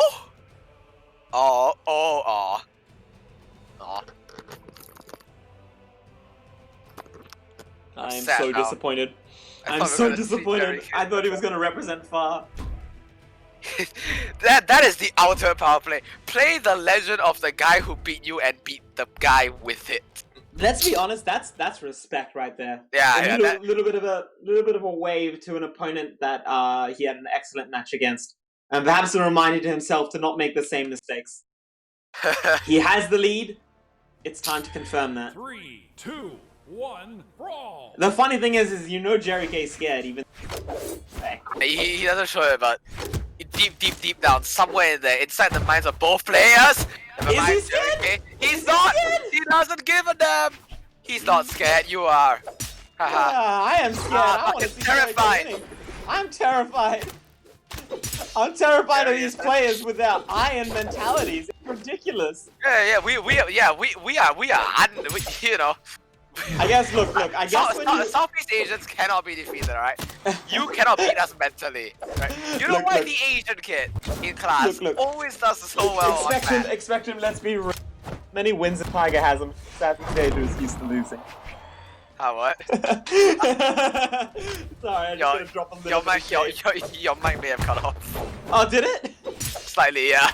I said that with as many wins as Tiger has, maybe Southeast Asia is just used to losing. Oh, okay. But you know what? Wait, I've look- eaten many words tonight. I've eaten. You've Gobble. you've eaten many words tonight. I'm gonna 3-stock you later. I think I With deserve pig. it, honestly, for all the things I've been saying. But what I'm getting at is that maybe this Tiger, maybe He is maybe Tiger, Southeast though. Asia, Yeah, he maybe is Tiger. Southeast Asia's about to get its win. Is what I'm saying. Maybe Southeast Asia's about to dethrone its king. Yeah. Oh, Asia has a sure. long history of dethroning kings. If you know anything about Asian history, Then Tiger Every- has even more. I every- know nothing. month a guy gets stabbed. then even more reason for Tiger to be nervous. And we are seeing the two best candidates to do the job right in front of us. A GC sideline. Kick them in the face. You love to see it. Jerry K is very much so in the lead though, and if he can close his stock soon, that will pretty much be money in the bag for second place and his shot at first. And you know he desperately wants that. He wants so we're that going to shot. see how well he can do. The recovery just missing very good foresight from Sphinx to use his dodge over there. I don't think I would have. He's narrowly avoiding these hitboxes. He's staying very close to Jerry K, which is confusing because Jerry K has the gauntlets, but he's definitely making it work. And Jerry K is getting Jerry K is getting a little bit flustered, trying to switch his lead around and find that one confirming hit. Even a downlight recovery might not do it, but it could be very close. I think it would. Yeah. Side S sends him off stage, weapon throw. Either way, he's without a weapon now. Oh, But back there you dashes go. into the end line. That was clean. Yeah, that could have been very high IQ. Just avoids the side sit. And this is where we know Jerry K likes to be. Sword on the edge. Just as him putting an N signal. Okay, that recovery will do it. That recovery will Sphinx, definitely do on it. tournament stock, right?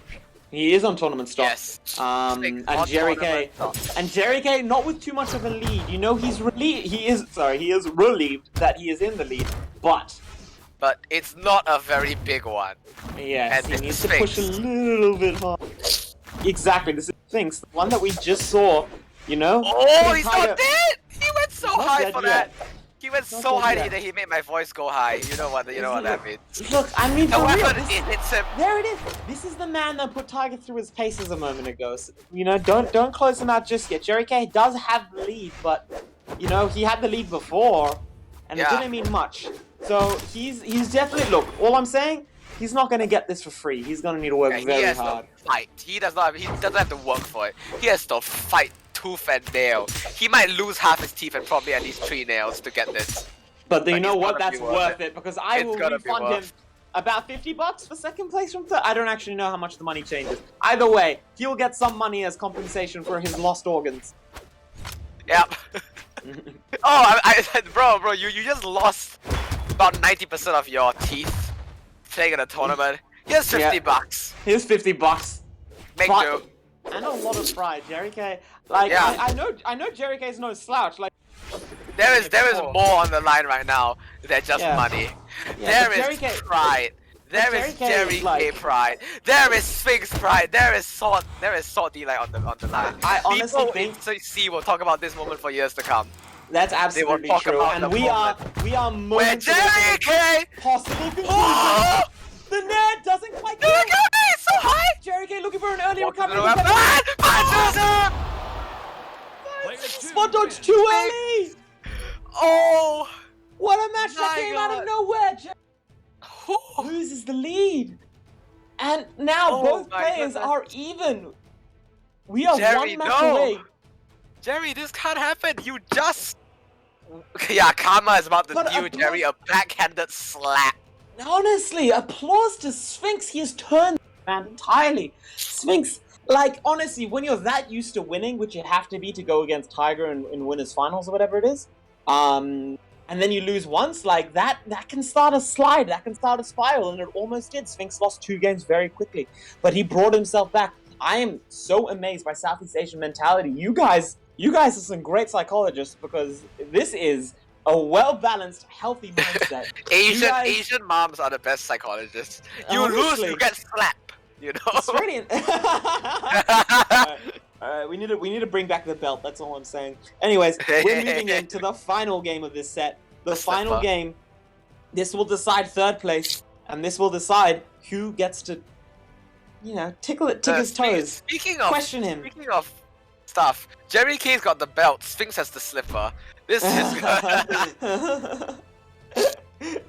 well, new well, we're BMC new weapon idea. Mom slipper. Oh, I'm actually kind of looking forward to that. Oh, they could have capitalized when that guy like threw at Putin or like Obama or something. I don't remember who. Or was it Mitt Romney? I have no idea. I don't know, Paul. But someone did that once, and it was great. What? Wait, no, I think it happened in Iraq. I have no idea. Either way, we're going to final game of this set, ladies and gentlemen. What the hell did Bukket just Both say? players are very serious. This is not the time to lose, and they're very aware that these leads count. This early game counts almost anything, and they need to make sure they use their time well. The first 30 seconds can turn the Yeah. entire game around.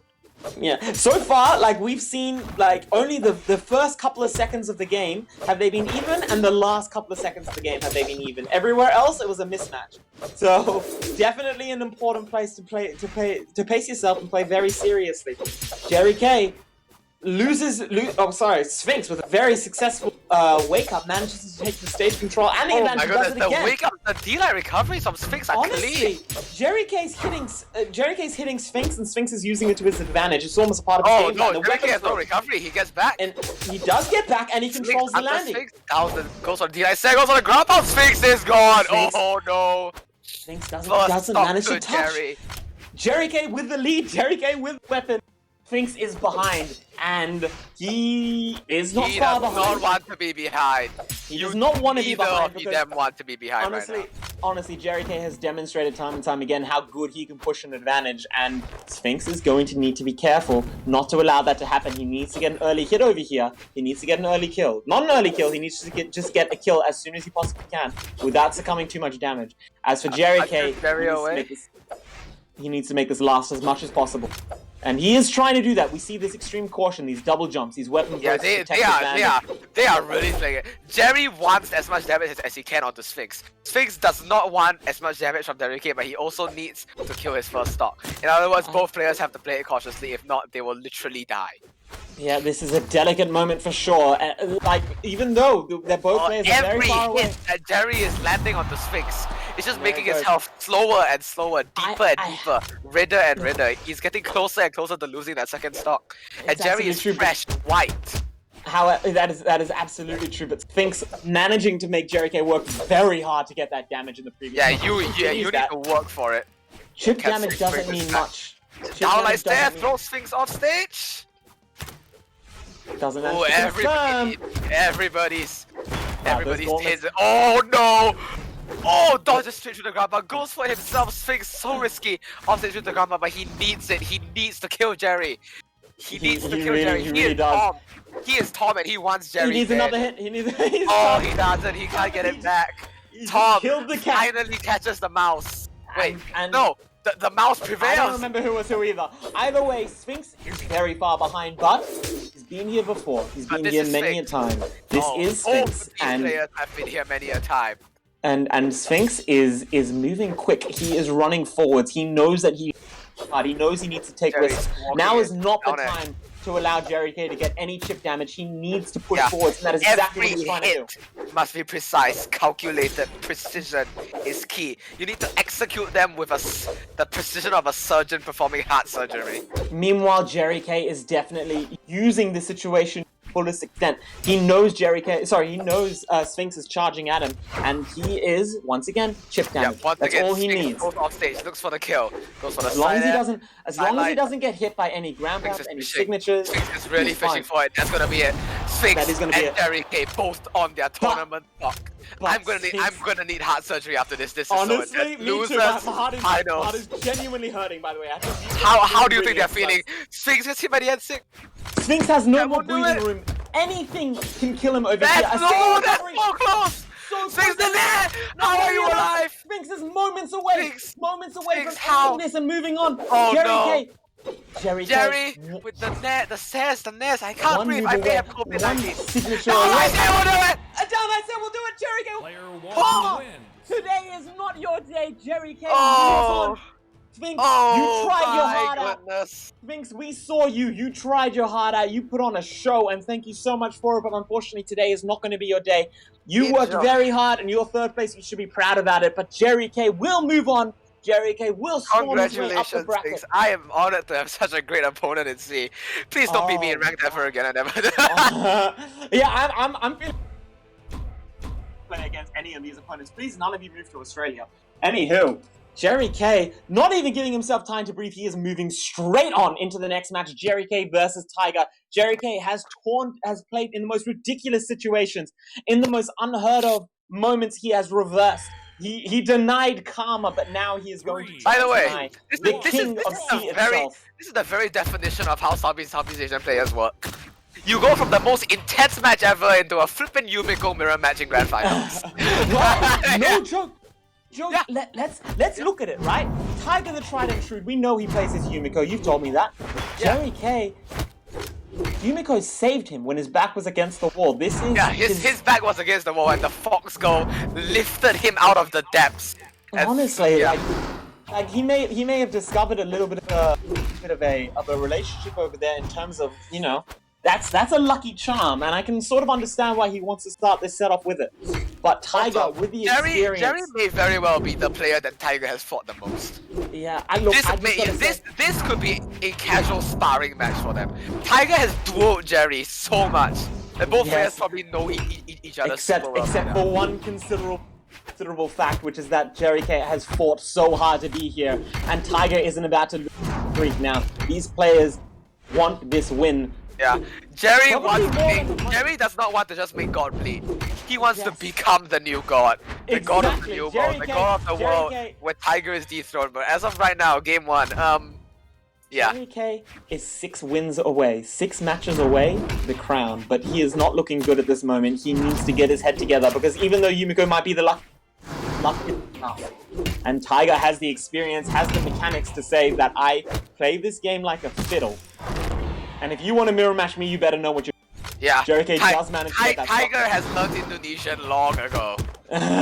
Tiger speaks every single language, and Jerry K, unfortunately, He's Singaporean. He can speak to you, at least. you need to find something new.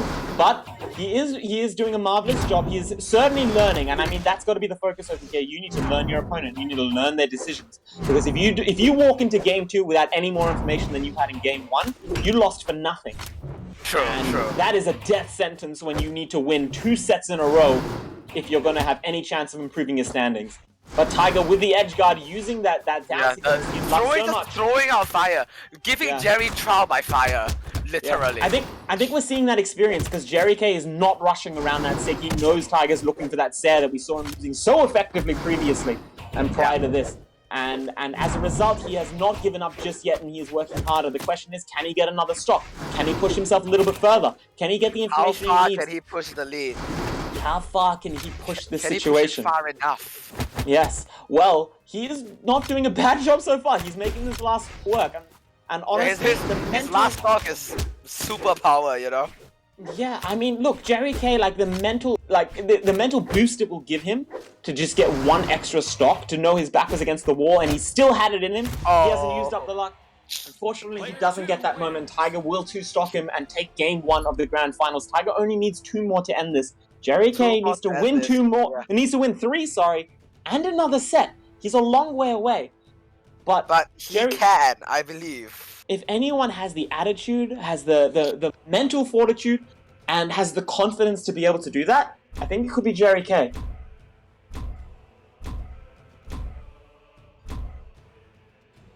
Okay. Continuing on into game 2, and we got to be wondering what Jerry K is thinking. He's immensely proud of himself for getting this far, but you know, get a little bit more. Yeah. We are back on Demon Island. The final obstacle. He's climbed many mountains, but Everest stands in his way. That's very, very true, but he is a mountaineer. He has proven that so far. Oh yeah, He's shown us- using this vow, the gauntlets, the sword, the Yumiko, the hammer, the bow. He's used those weapons and he has scaled many mountains. Yeah, I mean, look, if Tiger was watching those previous games, I hope that Tiger was paying Oh, he attention was. because what he would have needed to recognize is that Jerry K, there's no such thing as a disadvantage. Tiger is going to need to work just as hard whether he's 3 stocks in the lead or whether he's 1 stock red, and he's going to need to make sure that every moment And counts. Jerry- Just like that. Do you see those words up there? First strike. That's Jerry exactly K. what those mean. Jerry K has people trade their tournament lives to prove that God's complete. Jerry K just didn't trade anything. Jerry at K all. has just done what I've never been able to. I have never taken a stock off of Tiger. Yeah, well, I mean, look, he's chipped the I- masonry. He's proven Yeah. that you can crack Oh. this bedrock. And You let's can't. see where he you takes just it. you just need a really powerful drill. But you know, Yeah, absolutely. Jerry doesn't just know the drill. Enlighten Mike with the drill. Yeah, Jerry doesn't know the drill. He is the drill. He is the drill. He is on a. He is going to Moving tear through forwards. this. Tiger does manage to reverse the situation, though. He is now in the lead, now convincingly in the lead. Starting to get those hammers. Oh. And jump read so immediate. Doesn't even give Jerry K time to teach him his habits. He's just like, I know what you're gonna do. You're And maybe gonna that's what you're jump. talking about. Yeah, he's like, I'm not worried. I know. Oh my gosh, that bow read. How? How do you space that? This is just so gorgeous. Oh, it's Tiger's making Oh low my cars. He's just hanging out underneath Oh, Jerry K. well, Another two stock Jerry K. okay. Right. One more game. Tiger is Okay. one game away. Jerry, what do you... Okay. Okay. Jerry K brings out the Rayman. If No, anyone dude, can do it, Bucket. Jerry K No, can do it. Yeah. you're wrong. That's not Rayman, that's Bodva. Jeez, get your eyes checked. Oh, right, he mains Birdbot. Yeah, his Bodva main. The Bodva main's Okay. coming out. Yeah. Okay, you know what? He's I bringing- respect it. He's bringing And out I the just want to Bodva. take a moment to say that no matter what, Jerry K, you are in your tournament stock. You've proven that you have the blood, sweat, and tears. You have what it takes. And in this potentially final match, and I do not want to go far, I hope that you make the changes that you've made in the past. You do what you need to do, and you come back from this because you deserve everything you have given yourself tonight. And you have proven to us time and time again that there is no such thing as a lost game. 3, And 2, you just need to do it one more time. And Let's if you go, can do that, Jerry. you Let's will go. be the king forever. Jerry K, you stand to win something that goes beyond what anyone else in this tournament has the potential to. It is not just money. It is pride. It is glory. It is honor. You will be written down in the halls of fame as the guy who made God, who didn't. Yeah, I said this before. He did not kill. He did not make God bleed. He murdered him. Yeah. Can you do that with Bodva?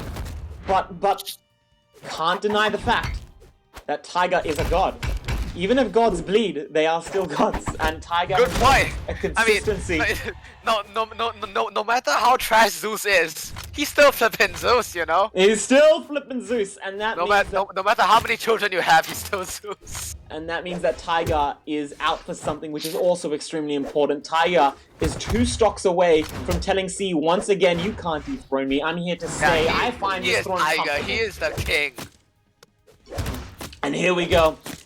Oh Tiger, my seven minutes. goodness! Do you feel 3 like for he's that, missing another 4 net? that. I can't even count that high.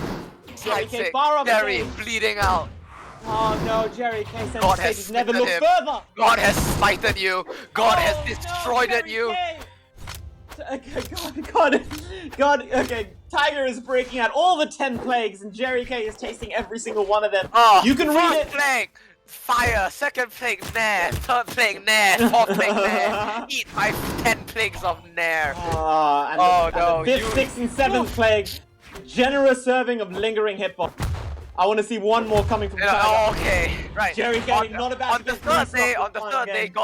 God took a break on dance the to the third day, face. God took pity, and Jerry K stepped in. Jerry K. But on the 4th, 5th, and 6th day, God went back. God started punching. God started staring. N6, yeah. N-lights coming He started out. doing things. Yeah. Winning stage control. Jerry K is standing there. He doesn't know what to do. How does he get past this pressure? And on the Jerry- 7th day, Tiger. God went off stage. He hit Sarah. God hit another Sarah, and God wins the tournament. God Tiger remains. 3-0 Jerry K in grand finals. That Tiger. is the end.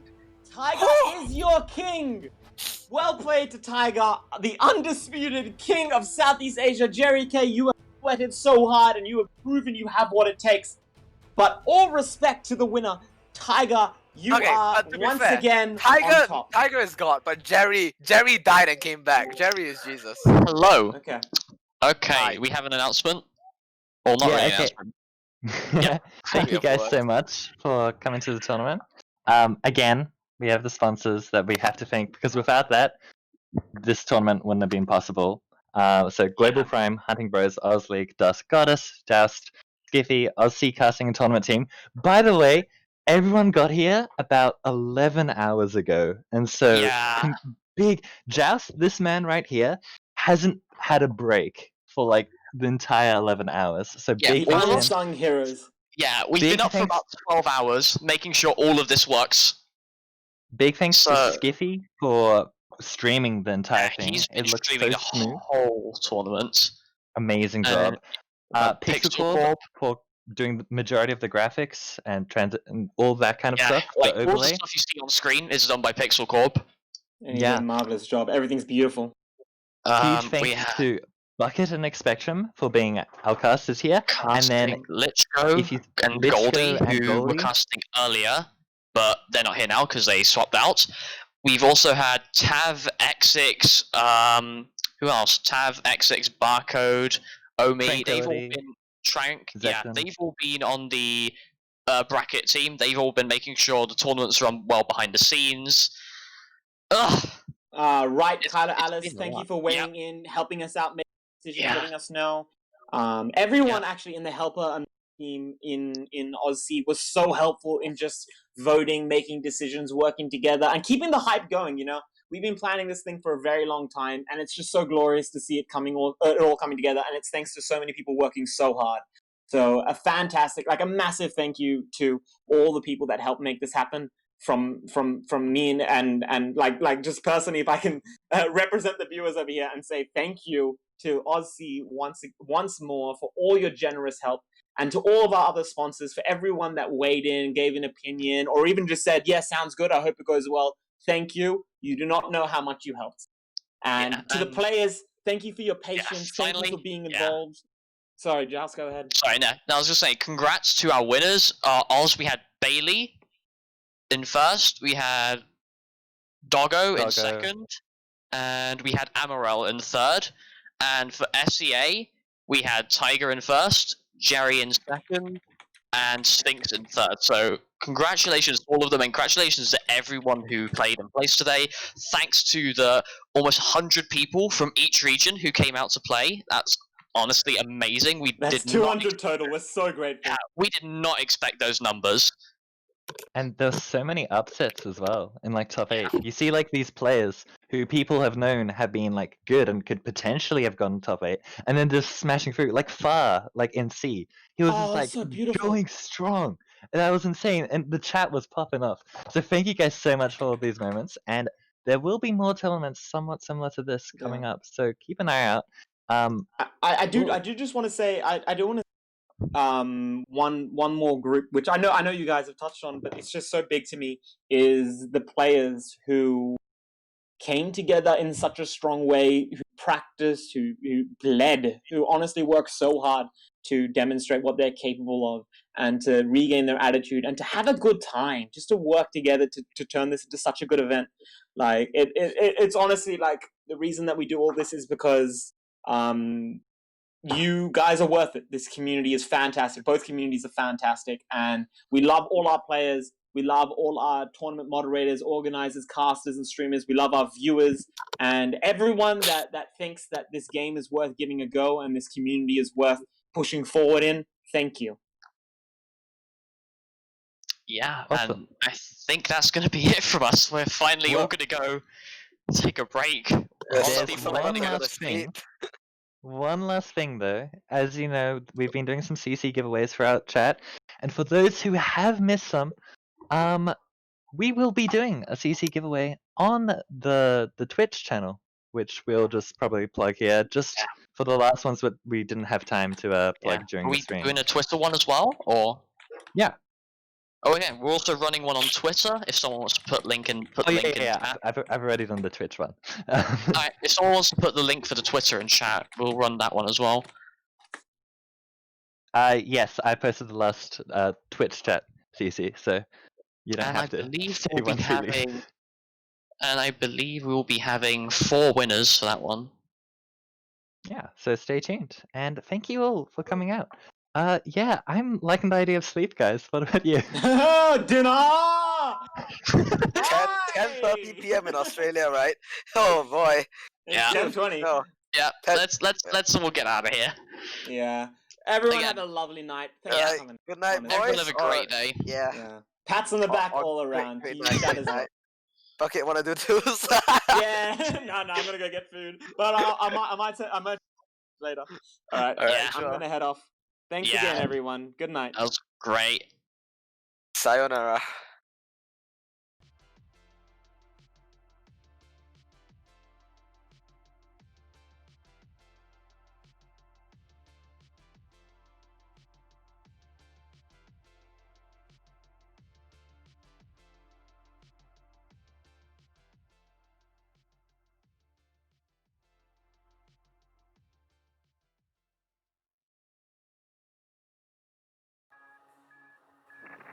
You hurt